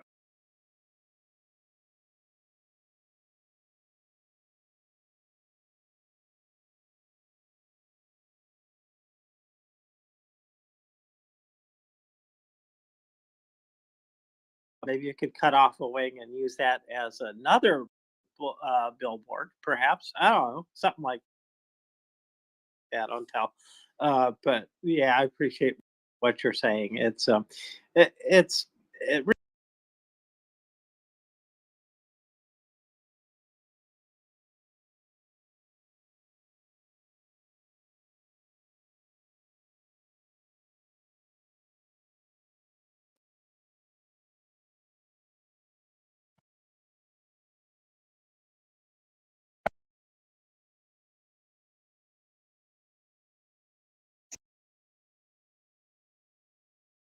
this morning that that the subject of terrorist state came up at all? You know, with in our country. You talked about Russia as a terrorist state or Yeah. designating it as such. No. Yeah, and until it is, I won't be happy no matter what they do, even if they gave them the A bomb. I'm telling you.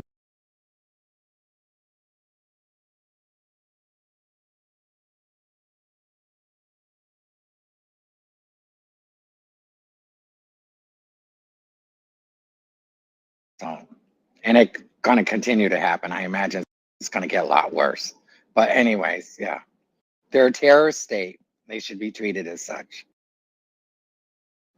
Thank you. Well, I think that they are, and I think that it's a little bit different than the state sponsor of terror, such as Iran is, who clearly have got, at least 3 groups of terror.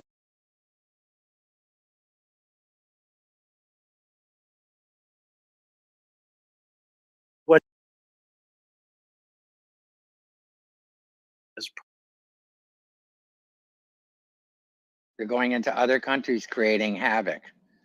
And besides which, they've already sent their, what do they call them, GRU or whatever, one assassination attempt.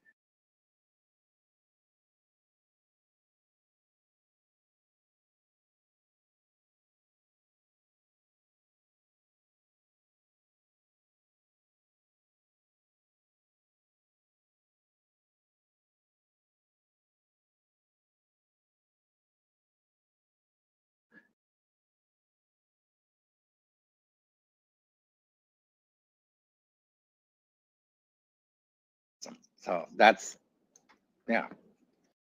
I'm not going to get technical about it, but I hear what you're saying. Yeah. Okay. Well, yes, I agree that they are sponsoring it, not in the same ways. I think in some cases, at least we can't prove it, and I think that's one of the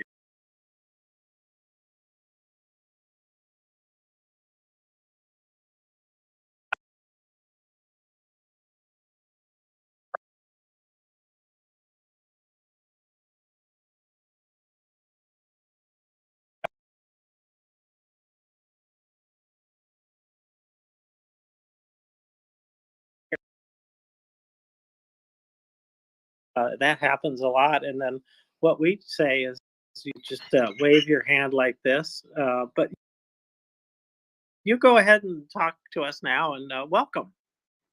Yeah, hi everyone. I didn't raise a hand because I was listening to your dialogue. I wanted to say that I'm coming back from the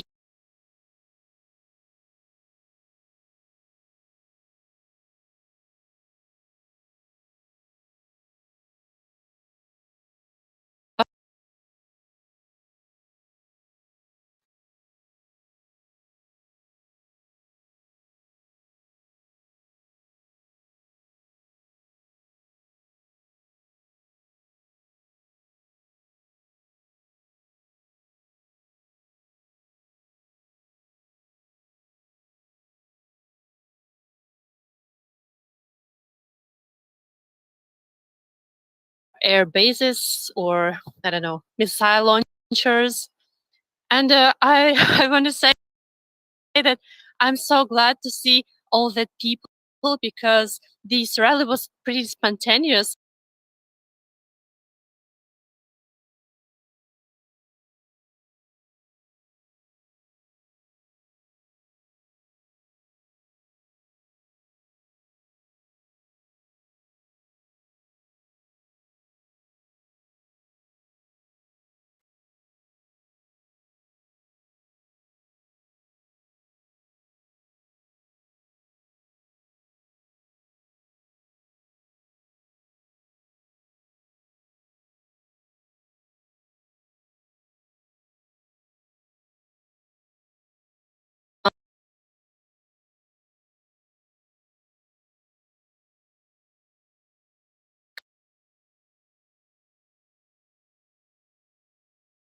Lena, I appreciate that. I'm glad that you had a good turnout, spontaneous. There is definitely a need. There, I'm sure that you guys feel it very strongly in Ukraine that there is an absolute need to take off any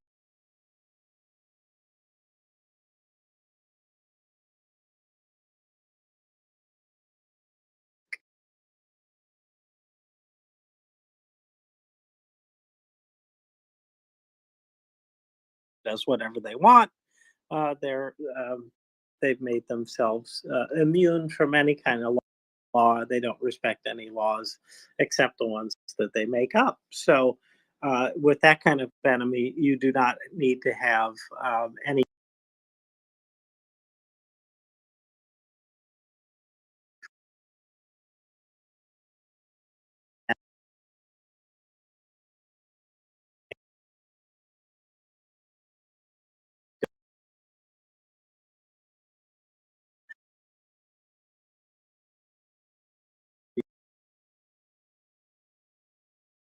But I would say that life is precious. Ukrainian life is precious, and we need to stop Russia from taking those lives and ruining so many lives, even the ones that they're not killing, they're ruining.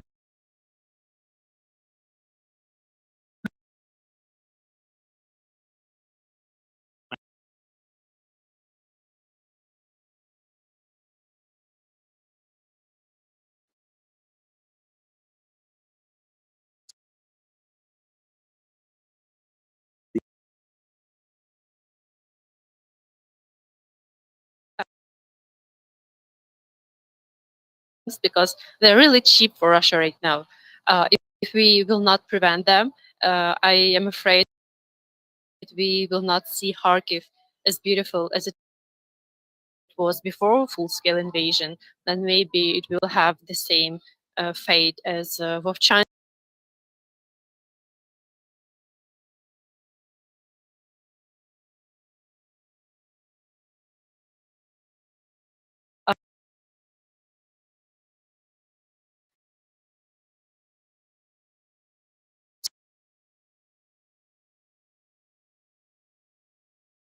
The less money we have in our economy, in the flow. So, yeah, if anyone has any opportunity to make a poster and to, I don't know, take a picture on some governmental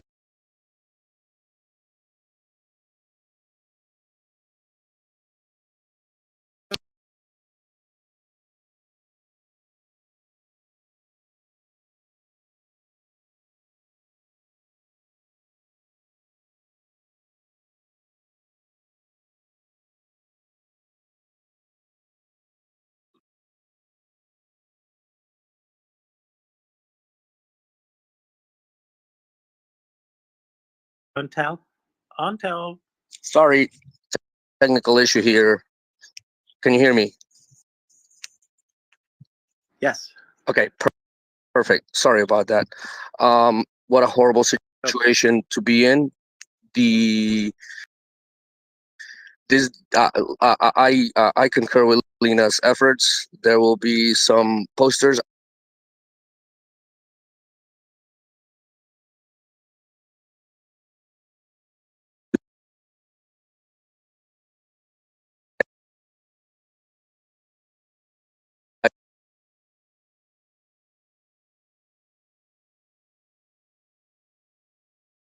For some ridiculous reason, we are respecting and we're agreeing and upholding our end of the bargain of not closing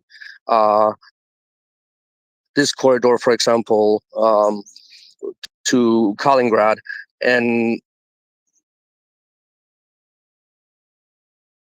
stabbed very slowly, death by a thousand pinpricks kind of situation. And we are refusing to react. Like, the pressure needs to be mounted, definitely on this particular point. Air defenses need to be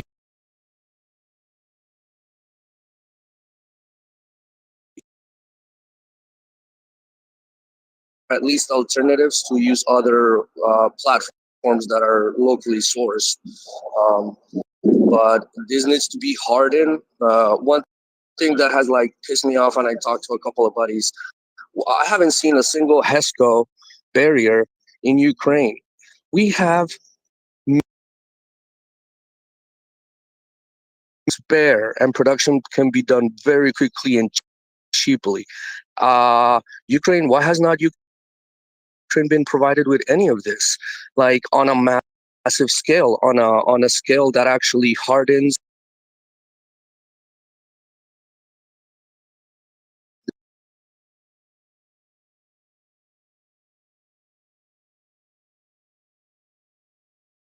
their missiles? This is completely unacceptable. This goes against absolutely everything we've ever written on international relations.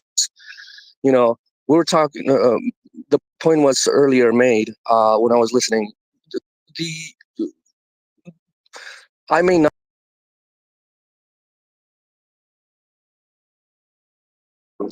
That's it. I'm a construction worker. I glorified construction worker. I operate machinery. I know about construction. That's my thing. I got my political science bachelor's degree just because I like it. I didn't need to have it. I didn't need it. It's because thing I ever studied on international relations, on trade, on all these subjects that you see means nothing. Means are just words on paper if we are not willing to back up our massive depth and breadth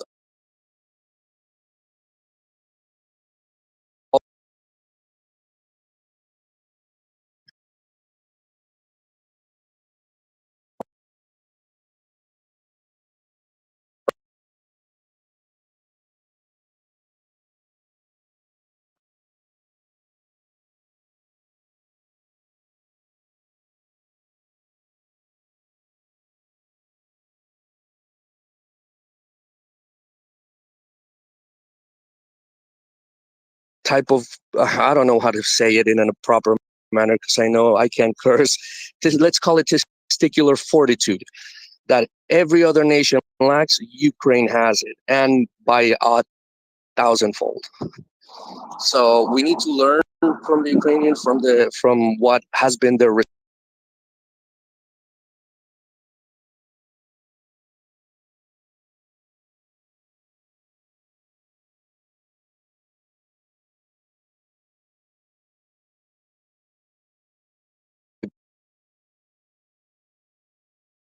I had to say my heart goes out to Ukraine, and we'll keep on fighting. There's no option. I appreciate all of that.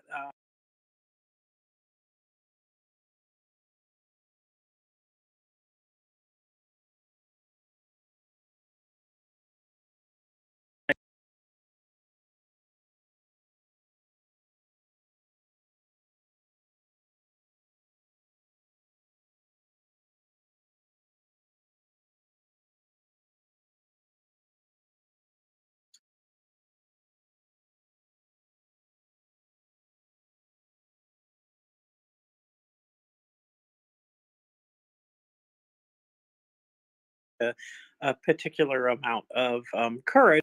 It takes a decision based, I hope, on sound reasoning, and one that supports the needs of Ukraine. And that is the most important part: is what really supports Ukraine.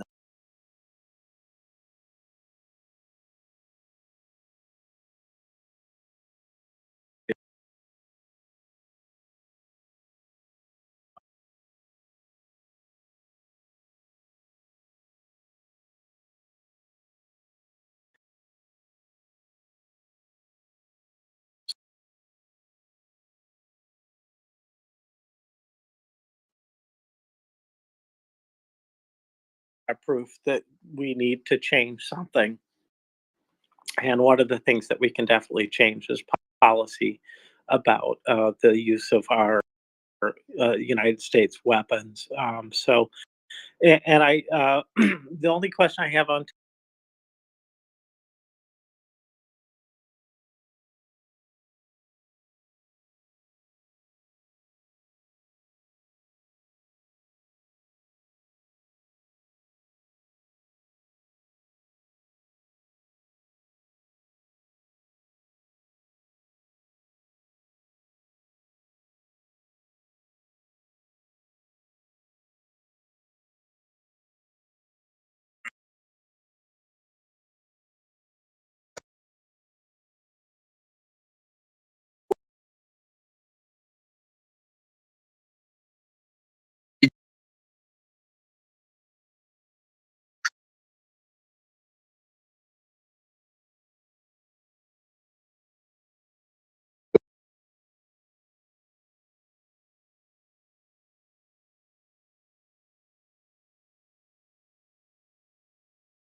learned was that yeah, we learned a lot of things from Ukraine. For example, that we can very cheaply and locally manufacture an air defense system with basically some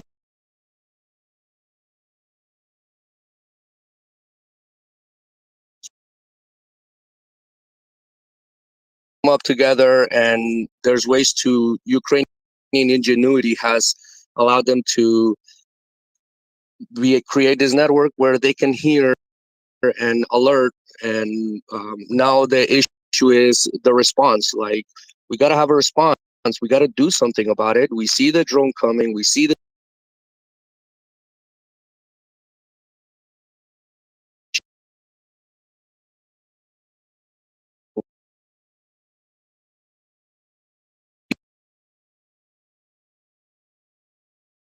from across the border. That's like borders 101. Like, as a state, that's unacceptable. That's completely unacceptable. And especially with this outrageous attack, you're attacking a population, someone's Home Depot. Guess what? Auntie calls you and, hey, you know,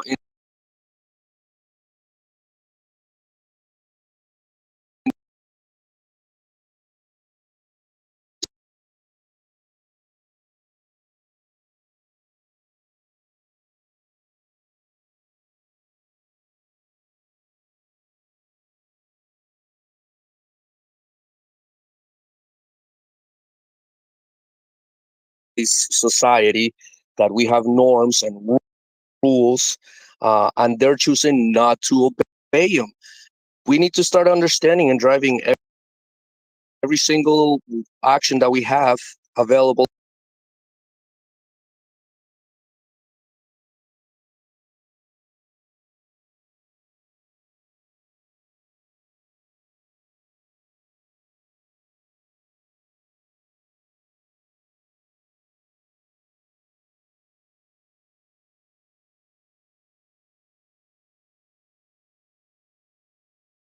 Oils and energy systems and production systems getting blown up, and oh no, the price is going to go off the roof. You know what?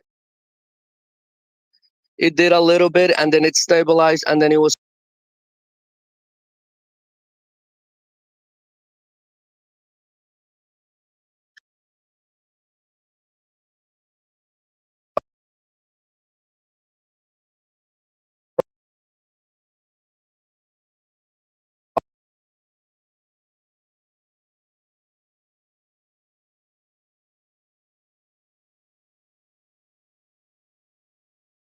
jump into the ring and step up for themselves. We are letting them sort of get in the ring, but with one hand behind their back, and every 3 seconds you got to go back to the rope, and all these rules and regulations. That all it does is hamper Ukrainian, cause more carnage, and it's not. It puts to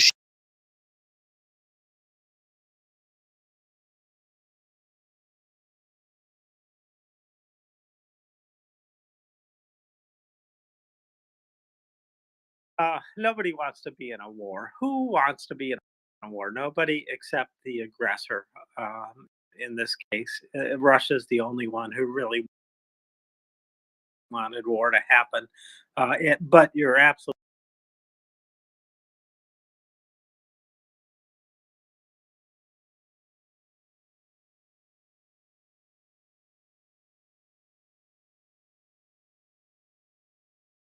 Russia and free Ukraine from this violence.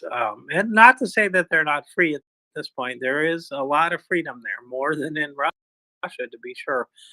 But they need to be free. It probably goes without saying, but bears repeating nonetheless that Ukraine is defending itself, but it is also defending everybody behind it as well. They are taking all of the beating, and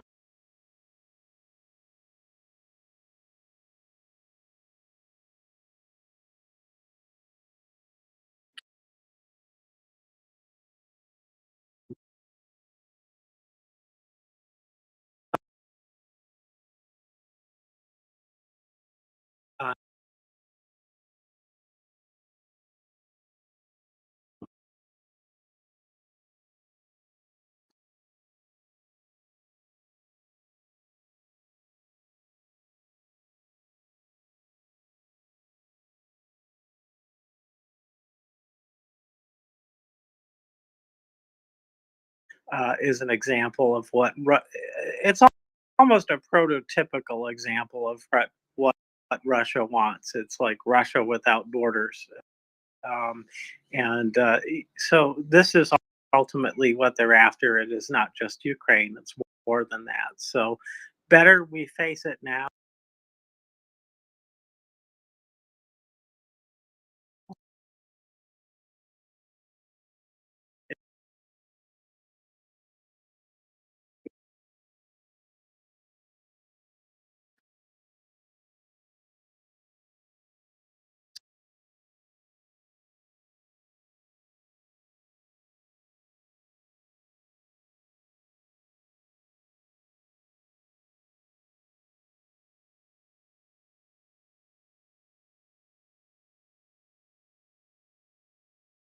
Yeah, interesting conversation so far. And thank you, everybody. Until thank you, Lena, and all the other speakers for coming up and keeping us company.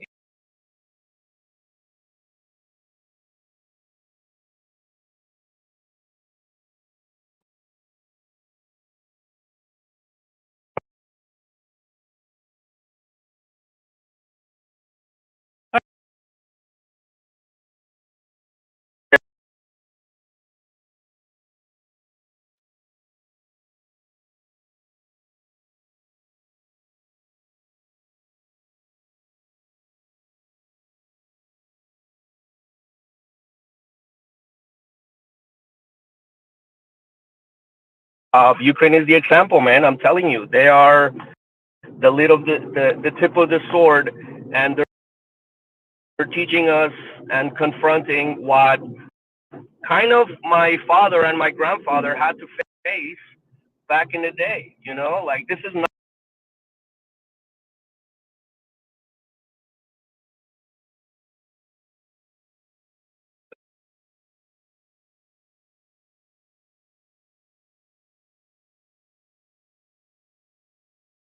goes. That's unacceptable, unacceptable, and we have to band together. I don't.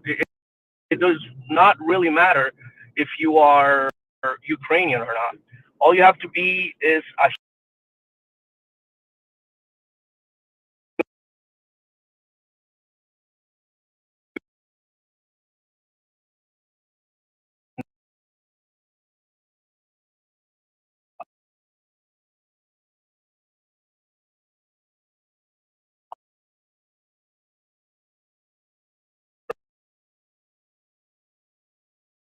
person.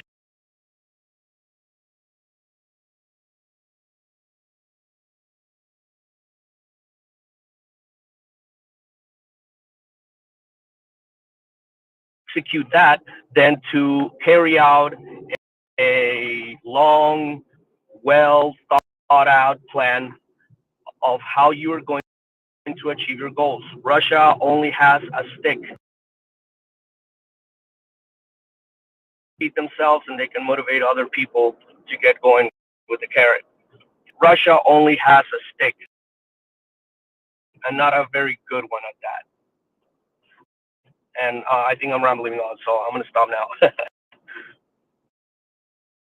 Well, thanks for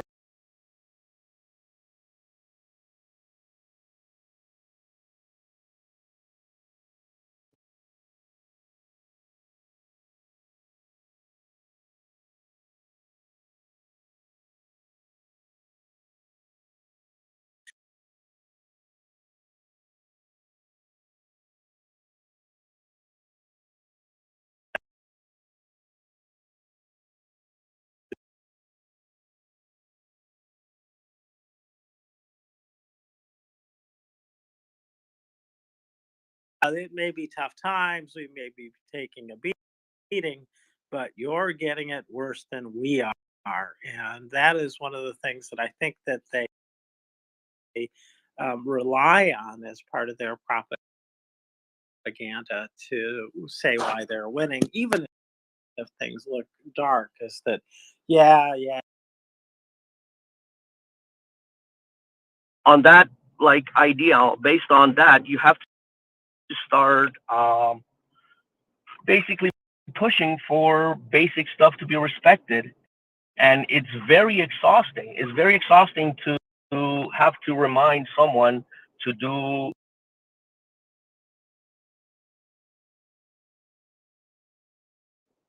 They're not cooperating even when they tell you in your face that oh, we just want cooperation. We want to. They want to weaken you and tire you.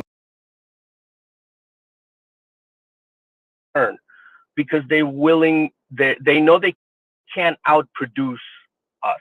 They know that.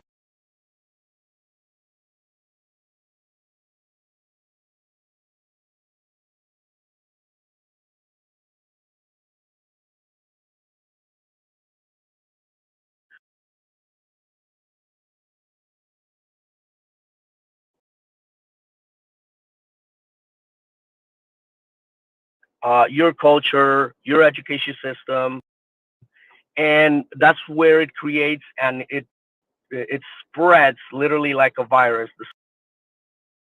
Somebody earlier made an analogy about a viral infection. I'm like, they have it dead on because that's their train of thought.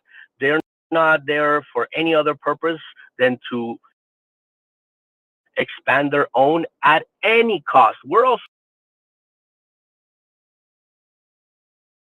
or trying to ban your language and your culture, right? We can't allow this at any point in time or anywhere in the world. And we've been allowing it for a long time at a very small scale to try not to wake up the bear because everybody was scared.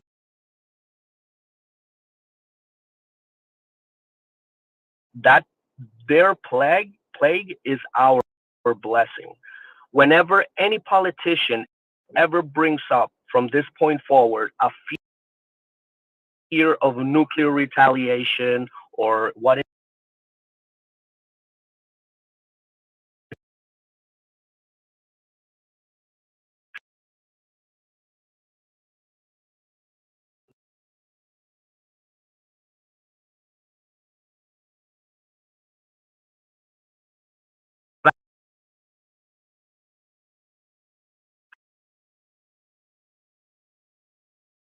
going to be no power vacuum. I've never heard of any Ukrainian saying in Ukrainian to a Russian, don't speak Russian here. I've seen the opposite many times, and I've also seen something very particular.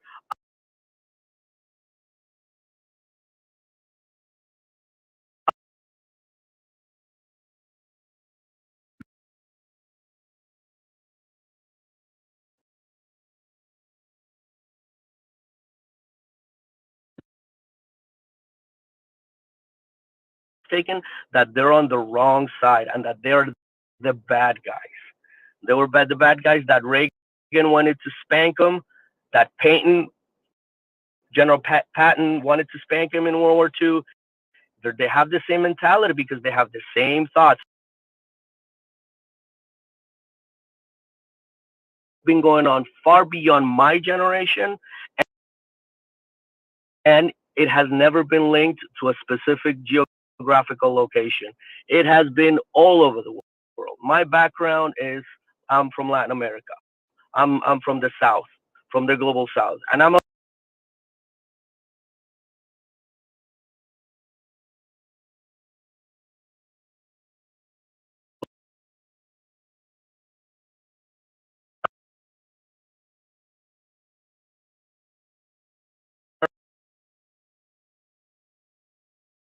there is no longer any reason for us to be afraid of a political vacuum in Russia, and we have to understand that sort of inadvertently, but through time and space, we're stuck with two wars that are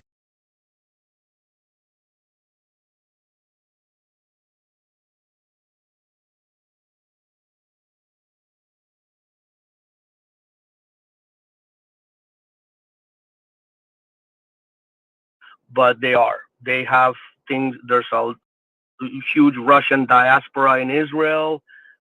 There is huge Jewish population in Ukraine. Well, not huge, but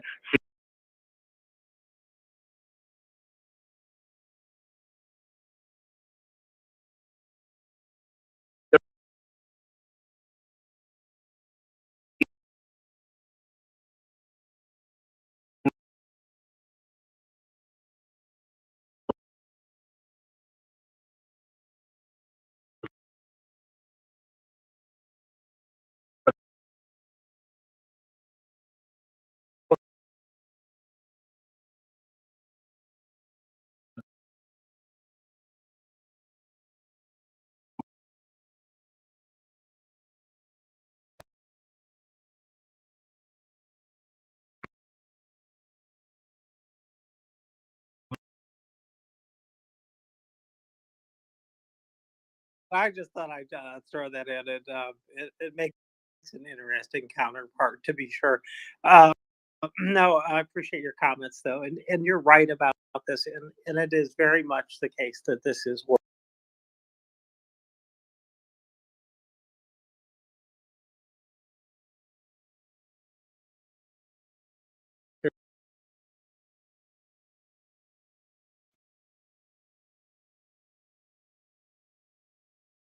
in the world because, of course, our State Department has a tremendous outreach, but there are some important differences. We are not bribing people but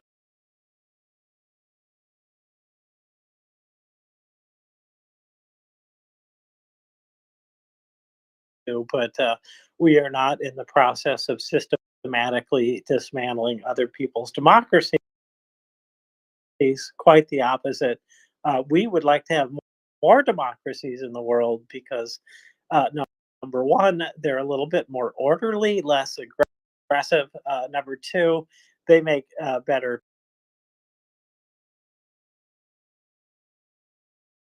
around. And it also means that you're more likely to be able to travel safely in those countries that are democracies. So, anyways, yeah, I appreciate that on they're doing a vast amount of damage.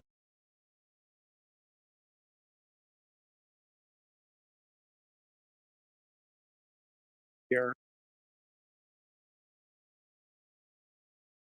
and they would tell you this. Oh, we're not interfering with your election, and that could literally be true in the United States. That they're not somehow directly doing it, but when they unleash force.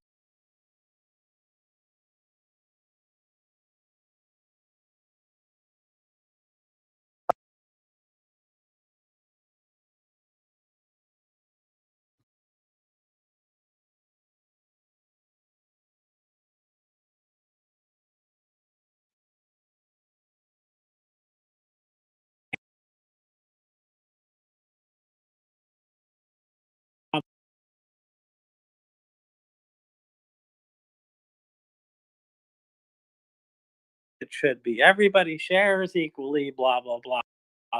That is not the case, and definitely not the case under Putin. There's a few people at the top that are doing extremely well.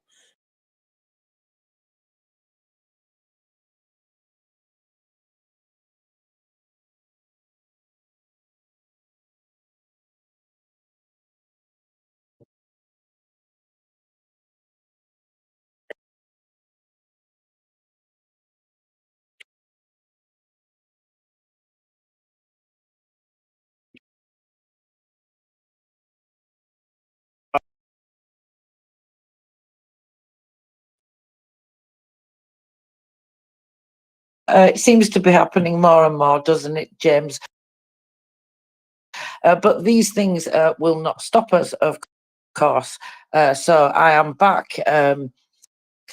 So I'm looking at some not so nice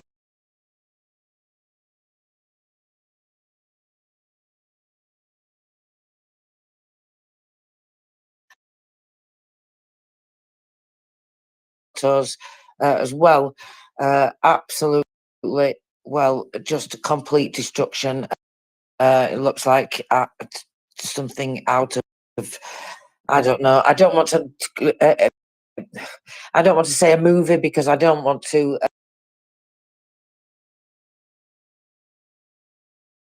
That using that term, but this is, of course,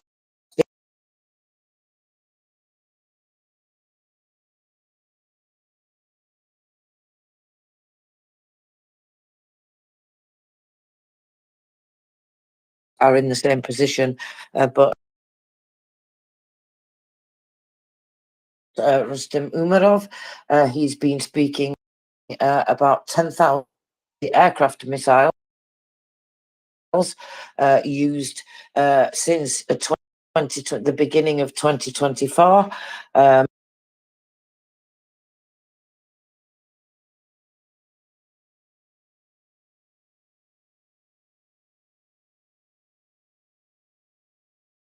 In total, 3,000, then raising to 3,200 the following month, and breaking that down. I would have to find the exact amount, but it was 604.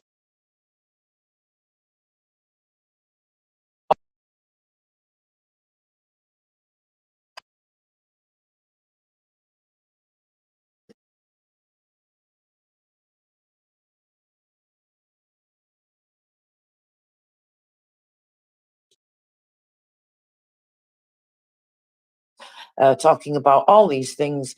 How is it fixed? Well, there's one way that it's fixed. Give Ukraine those long-range weapons to strike those planes at the source, those fighters, those bombers.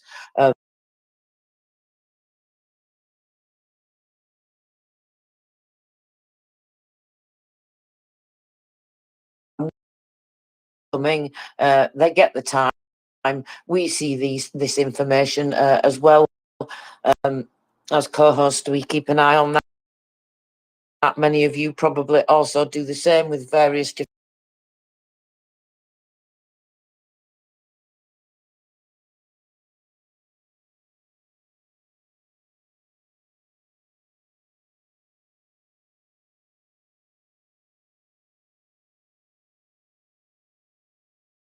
Tracy, I cannot hear you.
Well, let's see here. So I'm not sure. Can anybody on the panel hear Tracy? I'm not hearing her.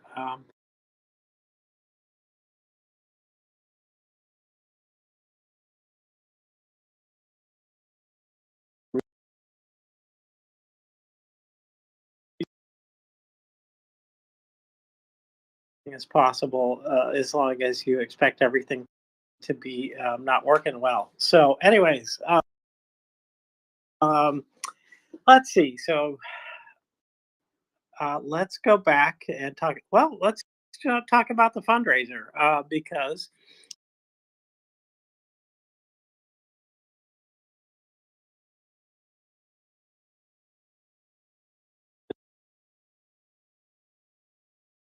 get to that 25,000. We're getting close to that, and of course, this is going to hospital units in Kharkiv, and of course, they need it. They need the power. They need to be able to provide medical service.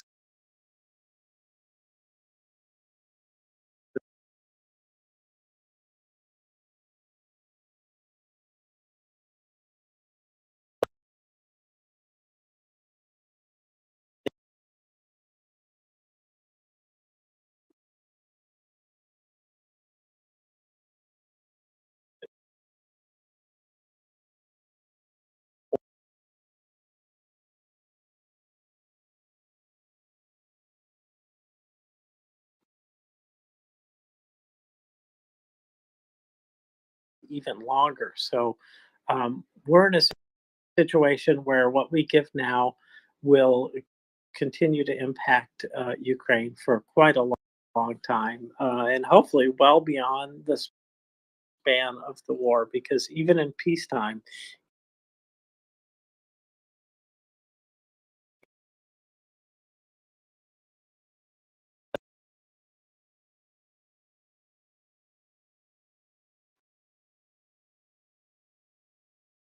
oh, you never know. It's usually the person that can't hear that has to recycle, but I wasn't sure because every once in a while I would hear two words, and I thought, well, she's probably still talking.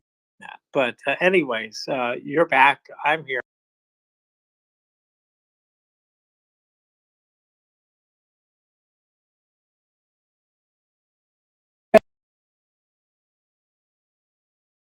The audio editing for Spotify, especially when we have one of these days when there are lots of can you hear me? Can you hear me? No, can you hear that person? Sometimes.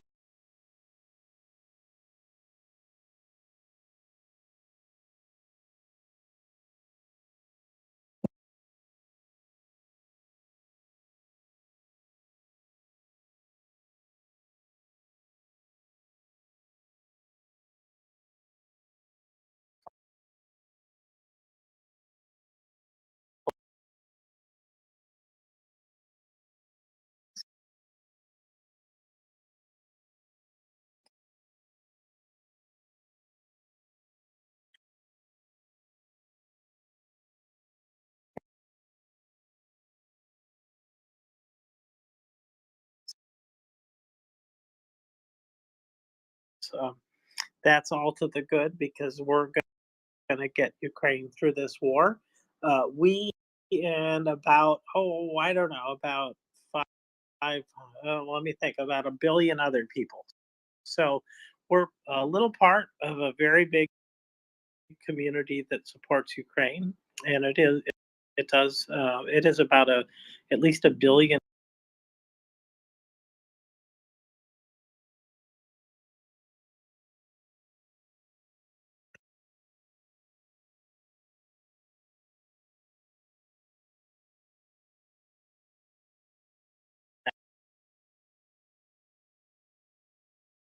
So let's see here. Tracy, since I missed what you said, I'm not going to comment on it. Otherwise, I would just be blowing air. But I think that one of the things that you were talking about was just sort of how devastating. I think this was one of the things you were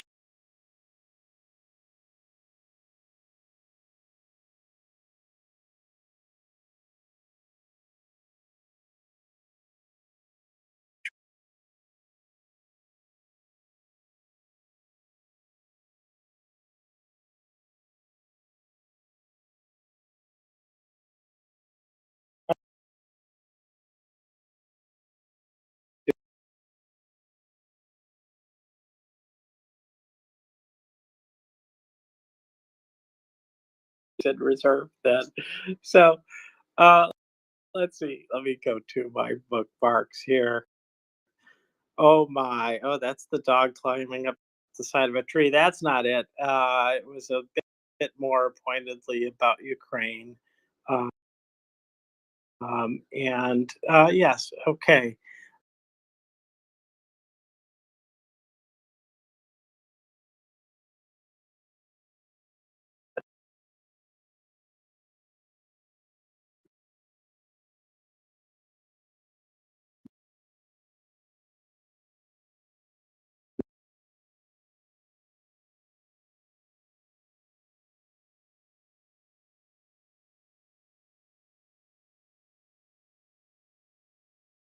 The needs. Then they said, no, no, we're not going to pass this now. And there have been more and more Republicans who've been saying this. James Lankford, who's the primary author, and I'm going to name this bill after him, the James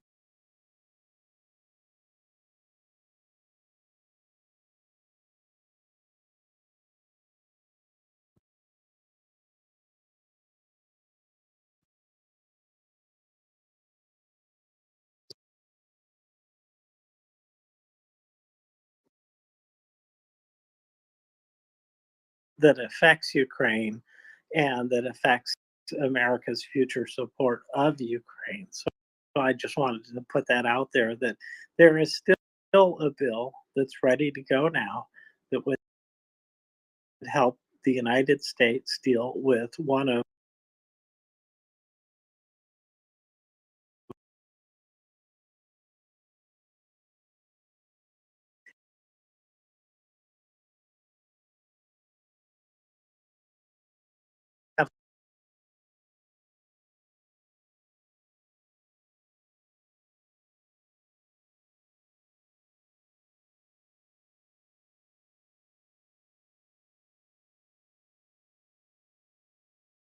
so anyways, Tracy, that was one of the little side things. Well, Tracy is just going up and down here. I'm going to start calling you Yo-Yo, Tracy, because you're going up and down so much. But I see that you're back as a speaker, at least. That's part way back up the ladder to the balcony or elevator, or just keeping the co-host seat. These things are sent to try us, and just like Russia will not beat me, just like Russia will not beat Ukrainians. Plus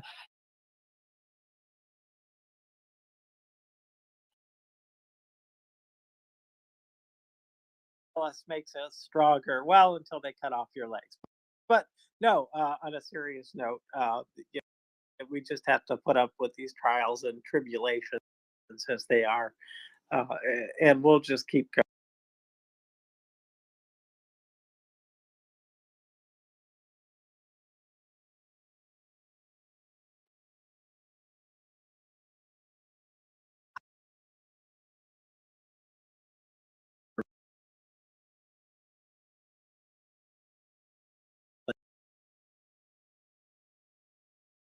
It's absurd, Tracy. Well, I think sometimes there is a bit of hostility, James, but maybe we should leave that right there. We should just ignore that, and we should all just keep uniting together.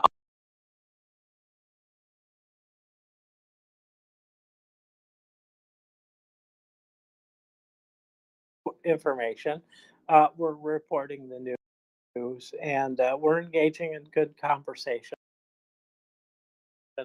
about these issues, and that's an important thing to do. And there's other spaces out there, but none of them are 24-hour a day, 7 day a week for Ukraine spaces such as this.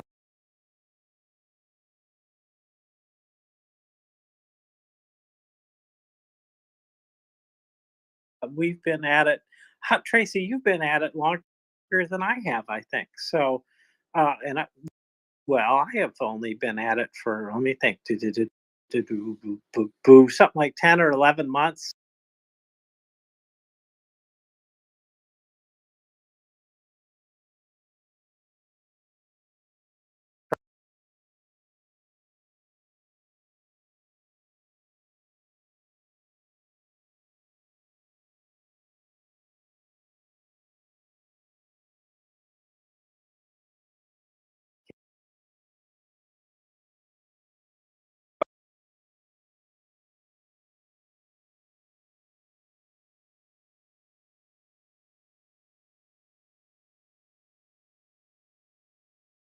Until that happens. And so, anyways, Tracy, are you able to speak now?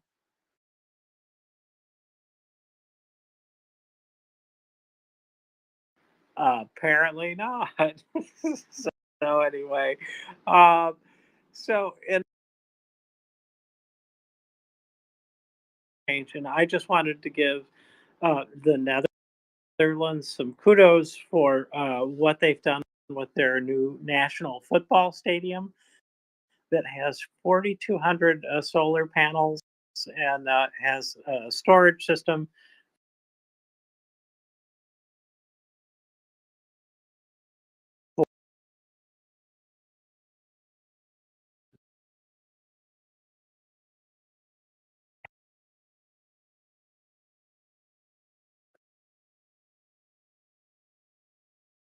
Solar panels that go with the storage unit for electricity.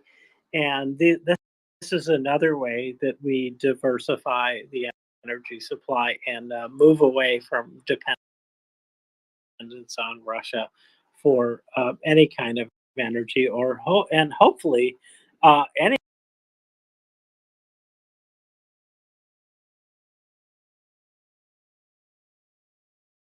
And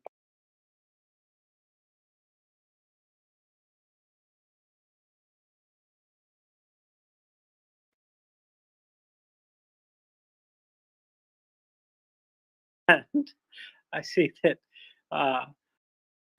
Yes. Okay. Hold on here a second. Apologies. There we go. Okay. Anyways, so yeah.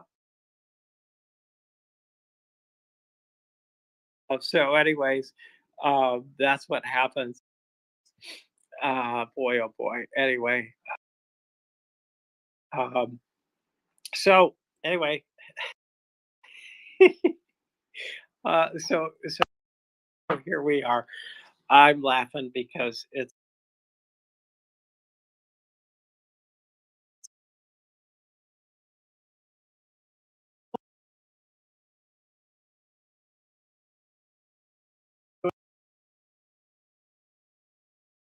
their stories on the front page, and Ukraine isn't, since this is the most important uh, thing that's going on in the world now. So please do consider doing that, and also please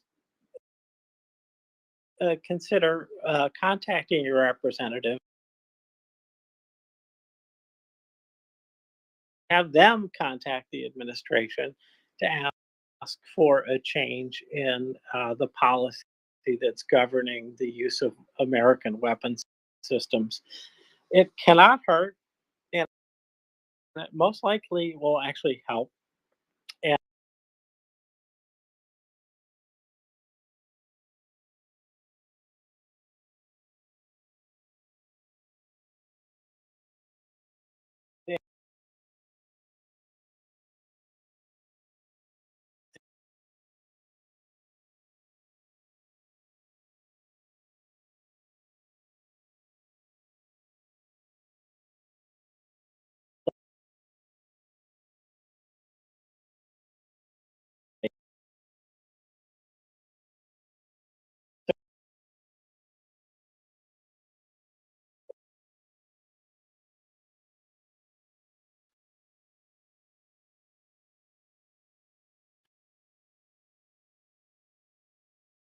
you have in your following, then contact them and say, hey, you should be interested in Ukraine as well.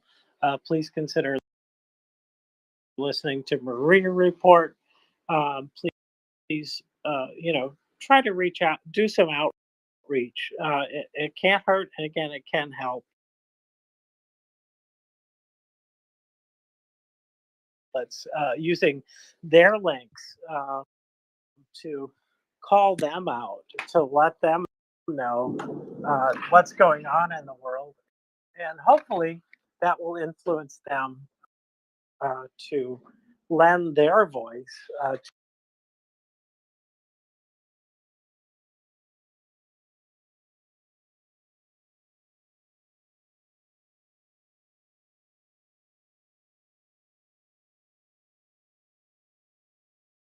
rush around the house closing windows to block the rain. But anyways, let's see. So let me go to some other news stories here.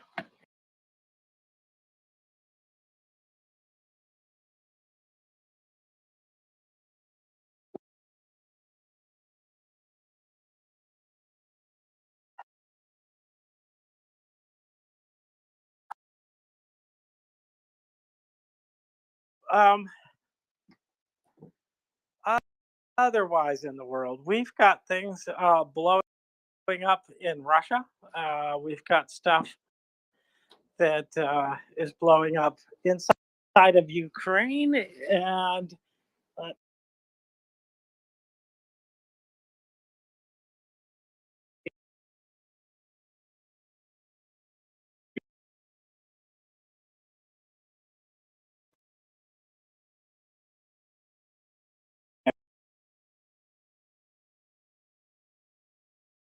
well, so anyways, let's see here. Add a speaker. And so another issue that is really hurting Ukraine is the ongoing assistance from China.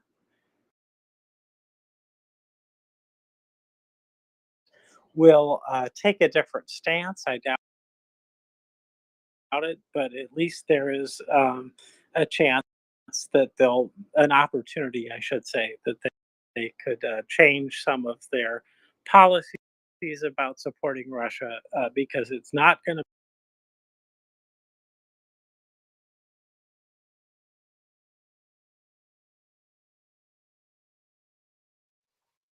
Yeah, well, I didn't want to, rain's okay when it comes straight down. It's that wind and rain thing that gets stuff wet in the house, and I'm not supposed to let that happen.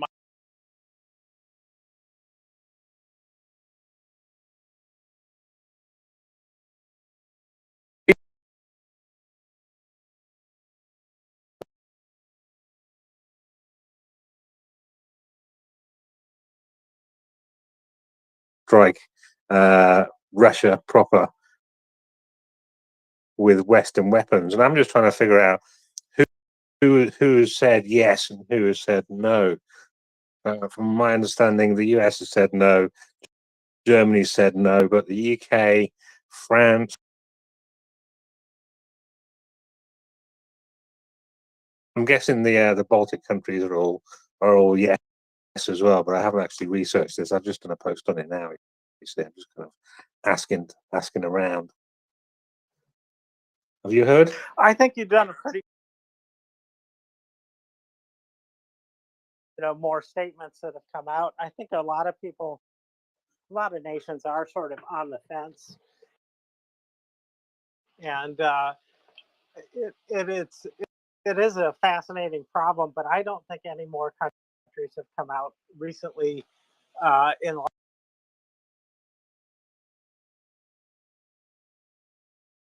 I just remembered that one.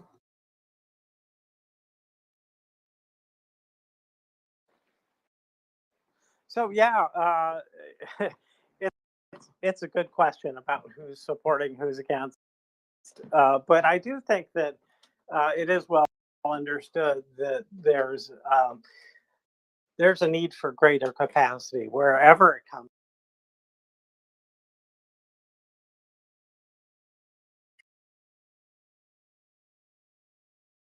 they're really great targets of opportunity that I think they're missing, and it is costing a lot to skip these opportunities because of a policy.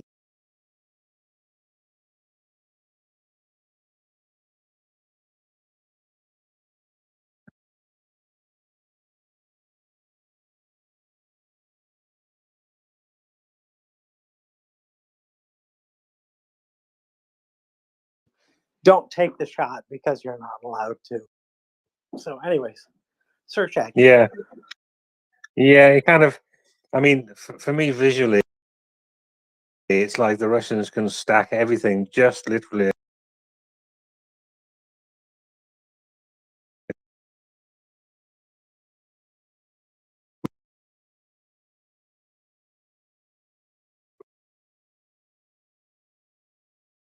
Explain actually a little bit why some of the Ukrainian defensive lines aren't right on the border, because, well, if they were anywhere near the border, then they'd just get pounded.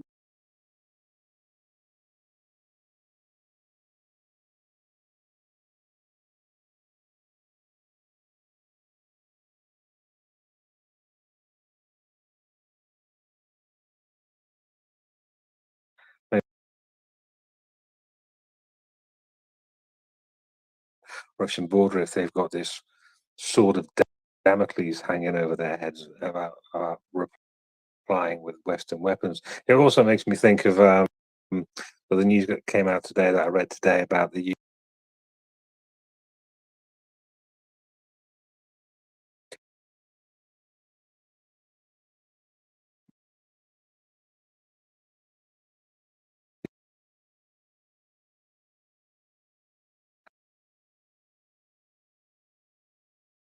plausible deniability from the Western suppliers, just saying, "Oh, well, we didn't supply that. They're not the ones we supplied. They're Ukrainians weapons. They're Soviet era weapons. They're not Western, even though they may be."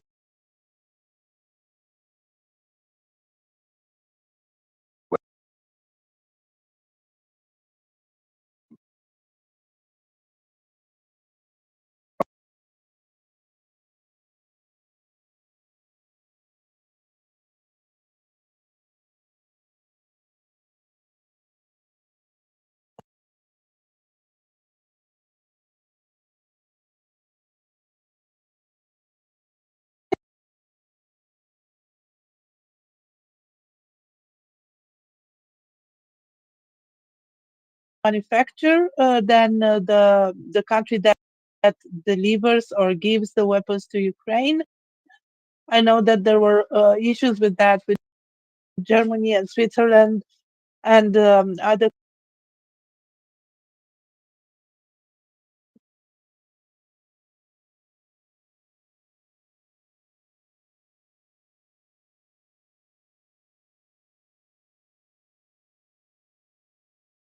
It's very confusing. It's very confusing, and I think overall it's stupid, absolutely stupid. So let's suppose that Ukraine has U.S. delivered the U.S. produced HIMARS with a 60-kilometer range. Let's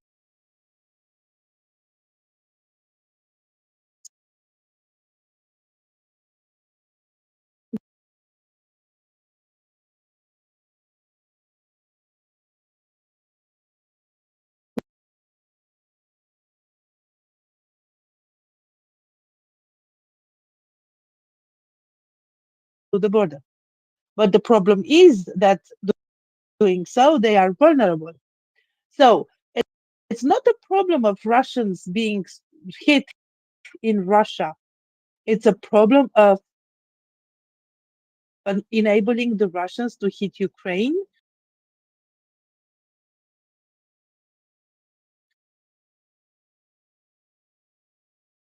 Artillery close to the border and strike those concentrations of troops. But they cannot do so from a distance, staying protected. It's absolutely mind blowing. And yeah,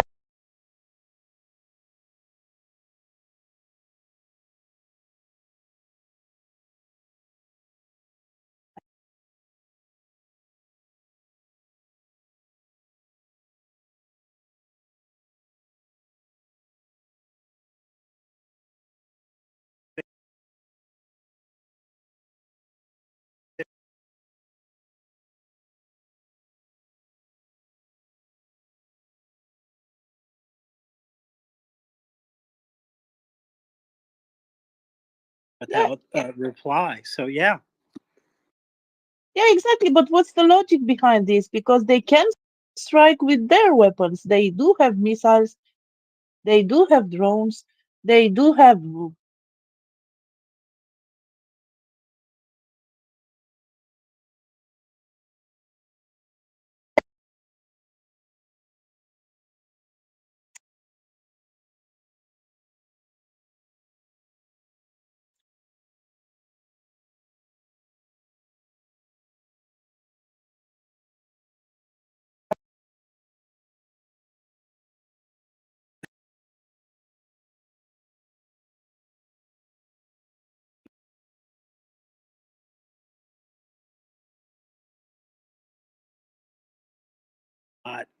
The not attacking Russia. It is Ukraine defending itself, and that may be weak tea, and I think it kind of is at this point. And in any case, I think that the policy should be changed.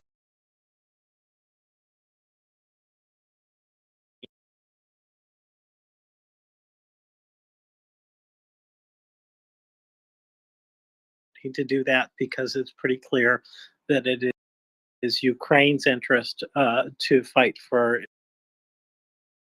their own, independence, freedom, and for their own to save their own lives. So I think you're right. But what will change that? I don't know, and I still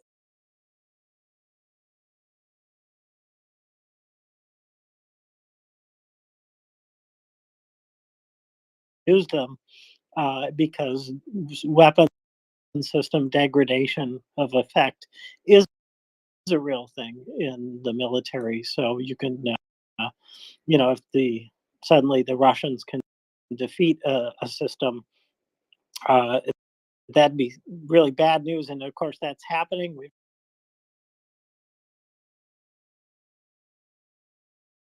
make any sense to let them, pardon me, to let them hit Kharkiv when you can take out the elements of the Russian army that are hitting Kharkiv. It just doesn't make any sense to me at all. So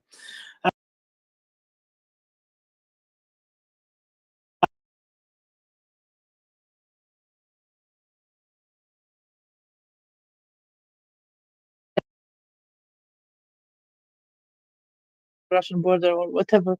I can understand that, but the counter argument is that nothing that was given to Ukraine is really state of the art, latest technology. Actually, most of the weapons are there for like the last 30, 40.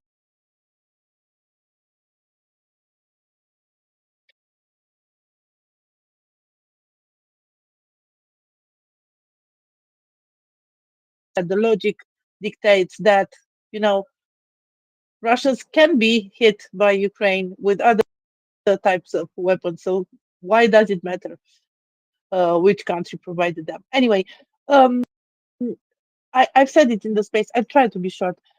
I said it in the space before, but I didn't get my answer.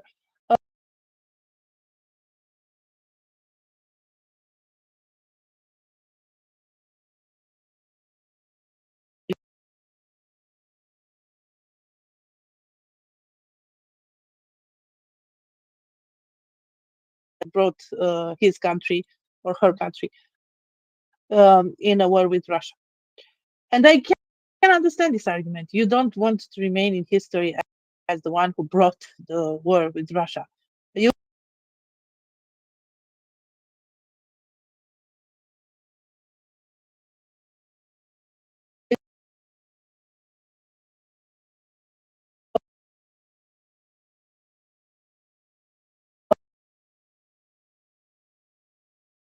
I don't know. What do you think? well, I think I ought to go over to Peter, but I will say quickly that the reasoning there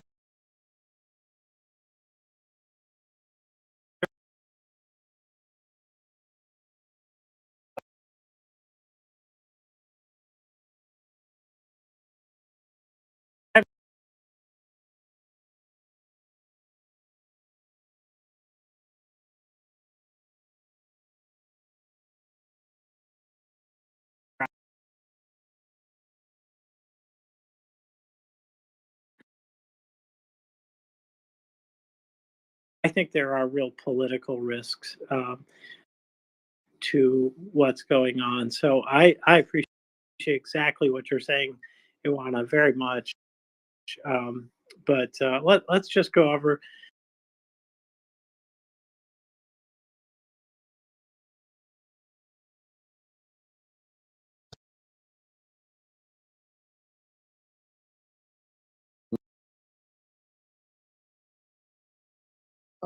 Axel is due to be coming up with me. I'm not sure, and I assume you're due to be stepping down. Thank you very much for covering for the last 15 minutes, 18 minutes while we were trying to make that switch. Hopefully everybody can hear me okay.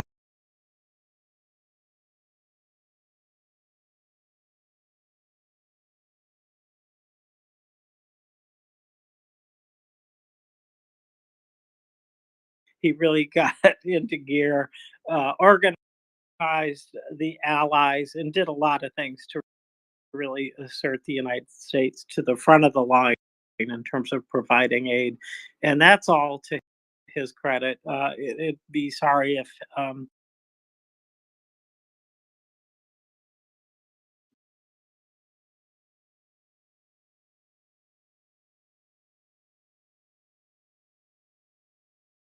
they're saying about Olaf Scholz. So, but in any case, I see also that Fella is here.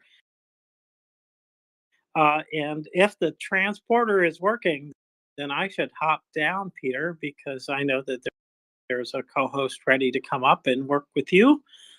So I'm going to say to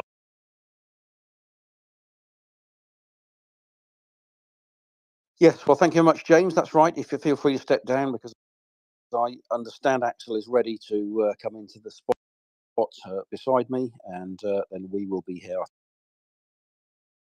think, for the next 2 hours, and I'm here for 3 hours. So that will be.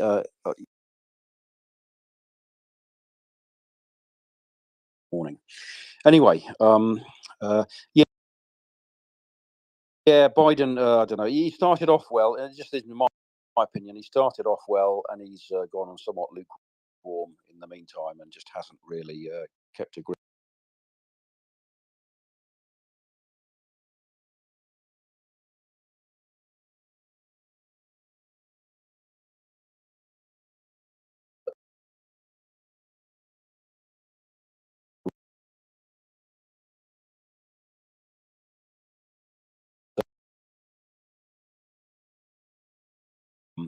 Of weapons, and the way it's costed by claiming they're giving Ukraine £60 billion when they're not giving them that at all.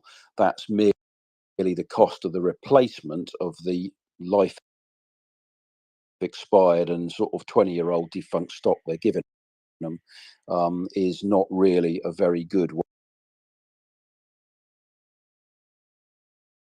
They're bandying around, and when you have a Russian economy which has been completely put onto a wartime mode, where everything is sort of running on a full wartime basis,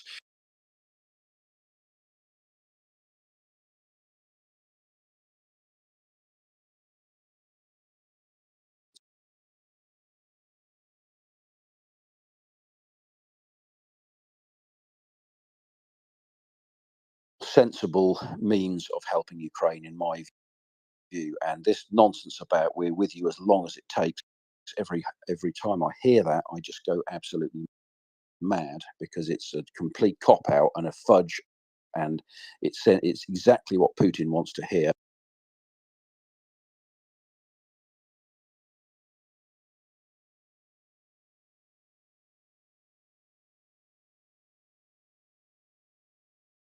Much quicker, and we wouldn't have China and everybody else and the Houthis and the bloody Hamas and every other Tom, Dick and Harry causing trouble in the meantime. So anyway, there we are. Axel, who's Axel? Axel has now come up to the. hello, Axel.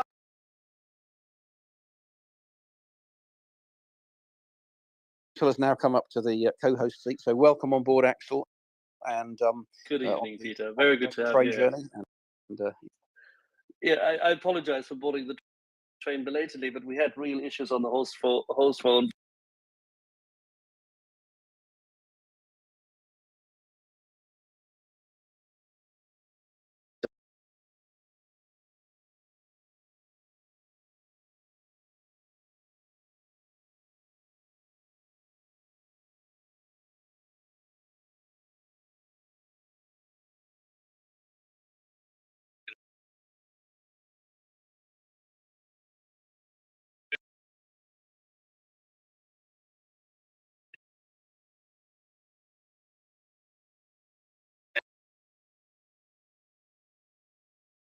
with the enemy. And quite frankly, I don't buy it. I don't buy it, not even for a moment. The Russians do not seem to have gotten any better at not getting their shit blown up by HIMARS. Forgive my bluntness, or attackums, or just about an effect of that. So, I don't know if that's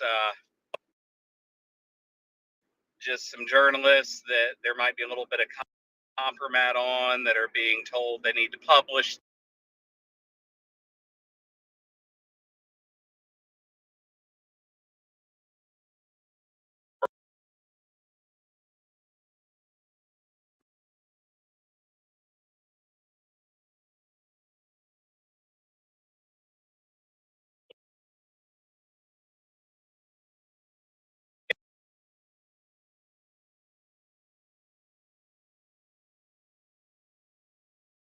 munitions.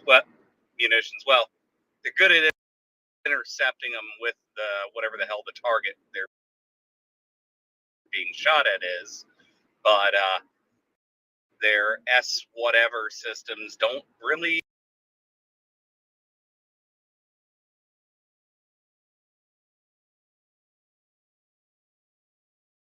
give the Russians time to adapt to it. I think that's nonsense, because we've not actually seen evidence other than in the drone game they've adapted, but that's a cat and mouse that the Ukraine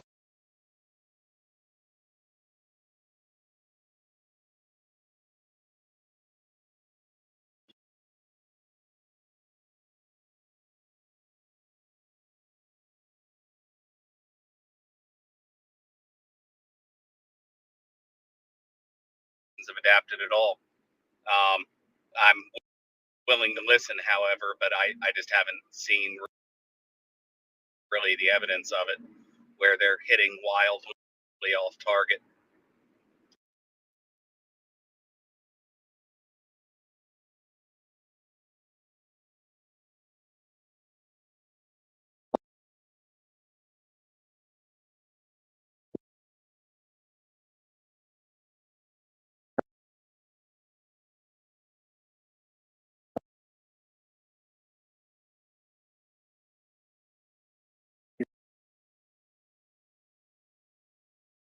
Drones, they couldn't really make much of an impact.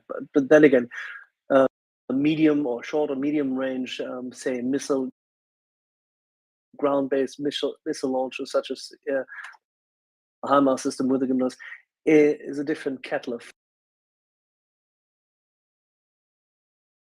short, and the missile is so fast that, as we can see from, if you like, go onto the war zone on the drive, where our friends have published yet again what they consider to be, say,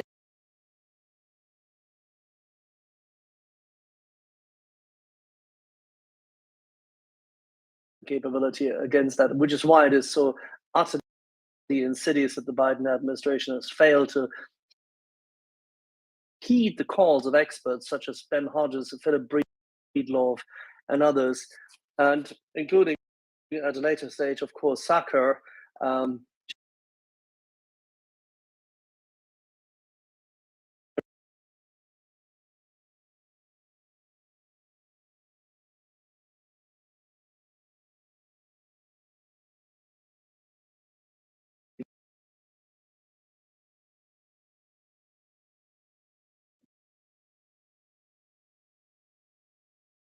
on Ukrainian territory. And also at the same time, all of them stress that, of course, targets in Russia are completely, utterly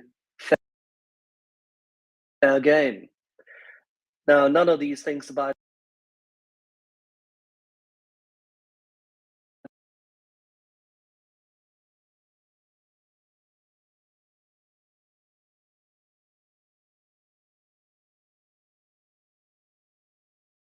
whether your NSC advisors is wrong. It's very hard to compensate for that. When the Germans would say, wenn das Kind erstmal im Brunnen ist oder in den Brunnen gefallen ist, wird schwierig. And that's exactly the same thing. The horse out of the barn, that's the thing.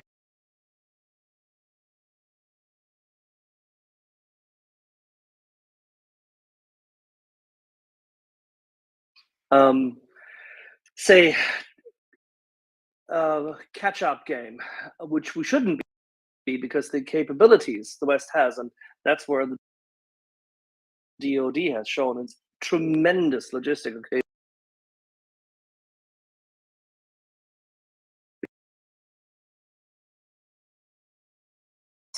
We have it all in our hand, and not just in terms of logistics, also in terms of production, if we only so want. And that's a matter of the fish stings from the top. In this case, it stings from the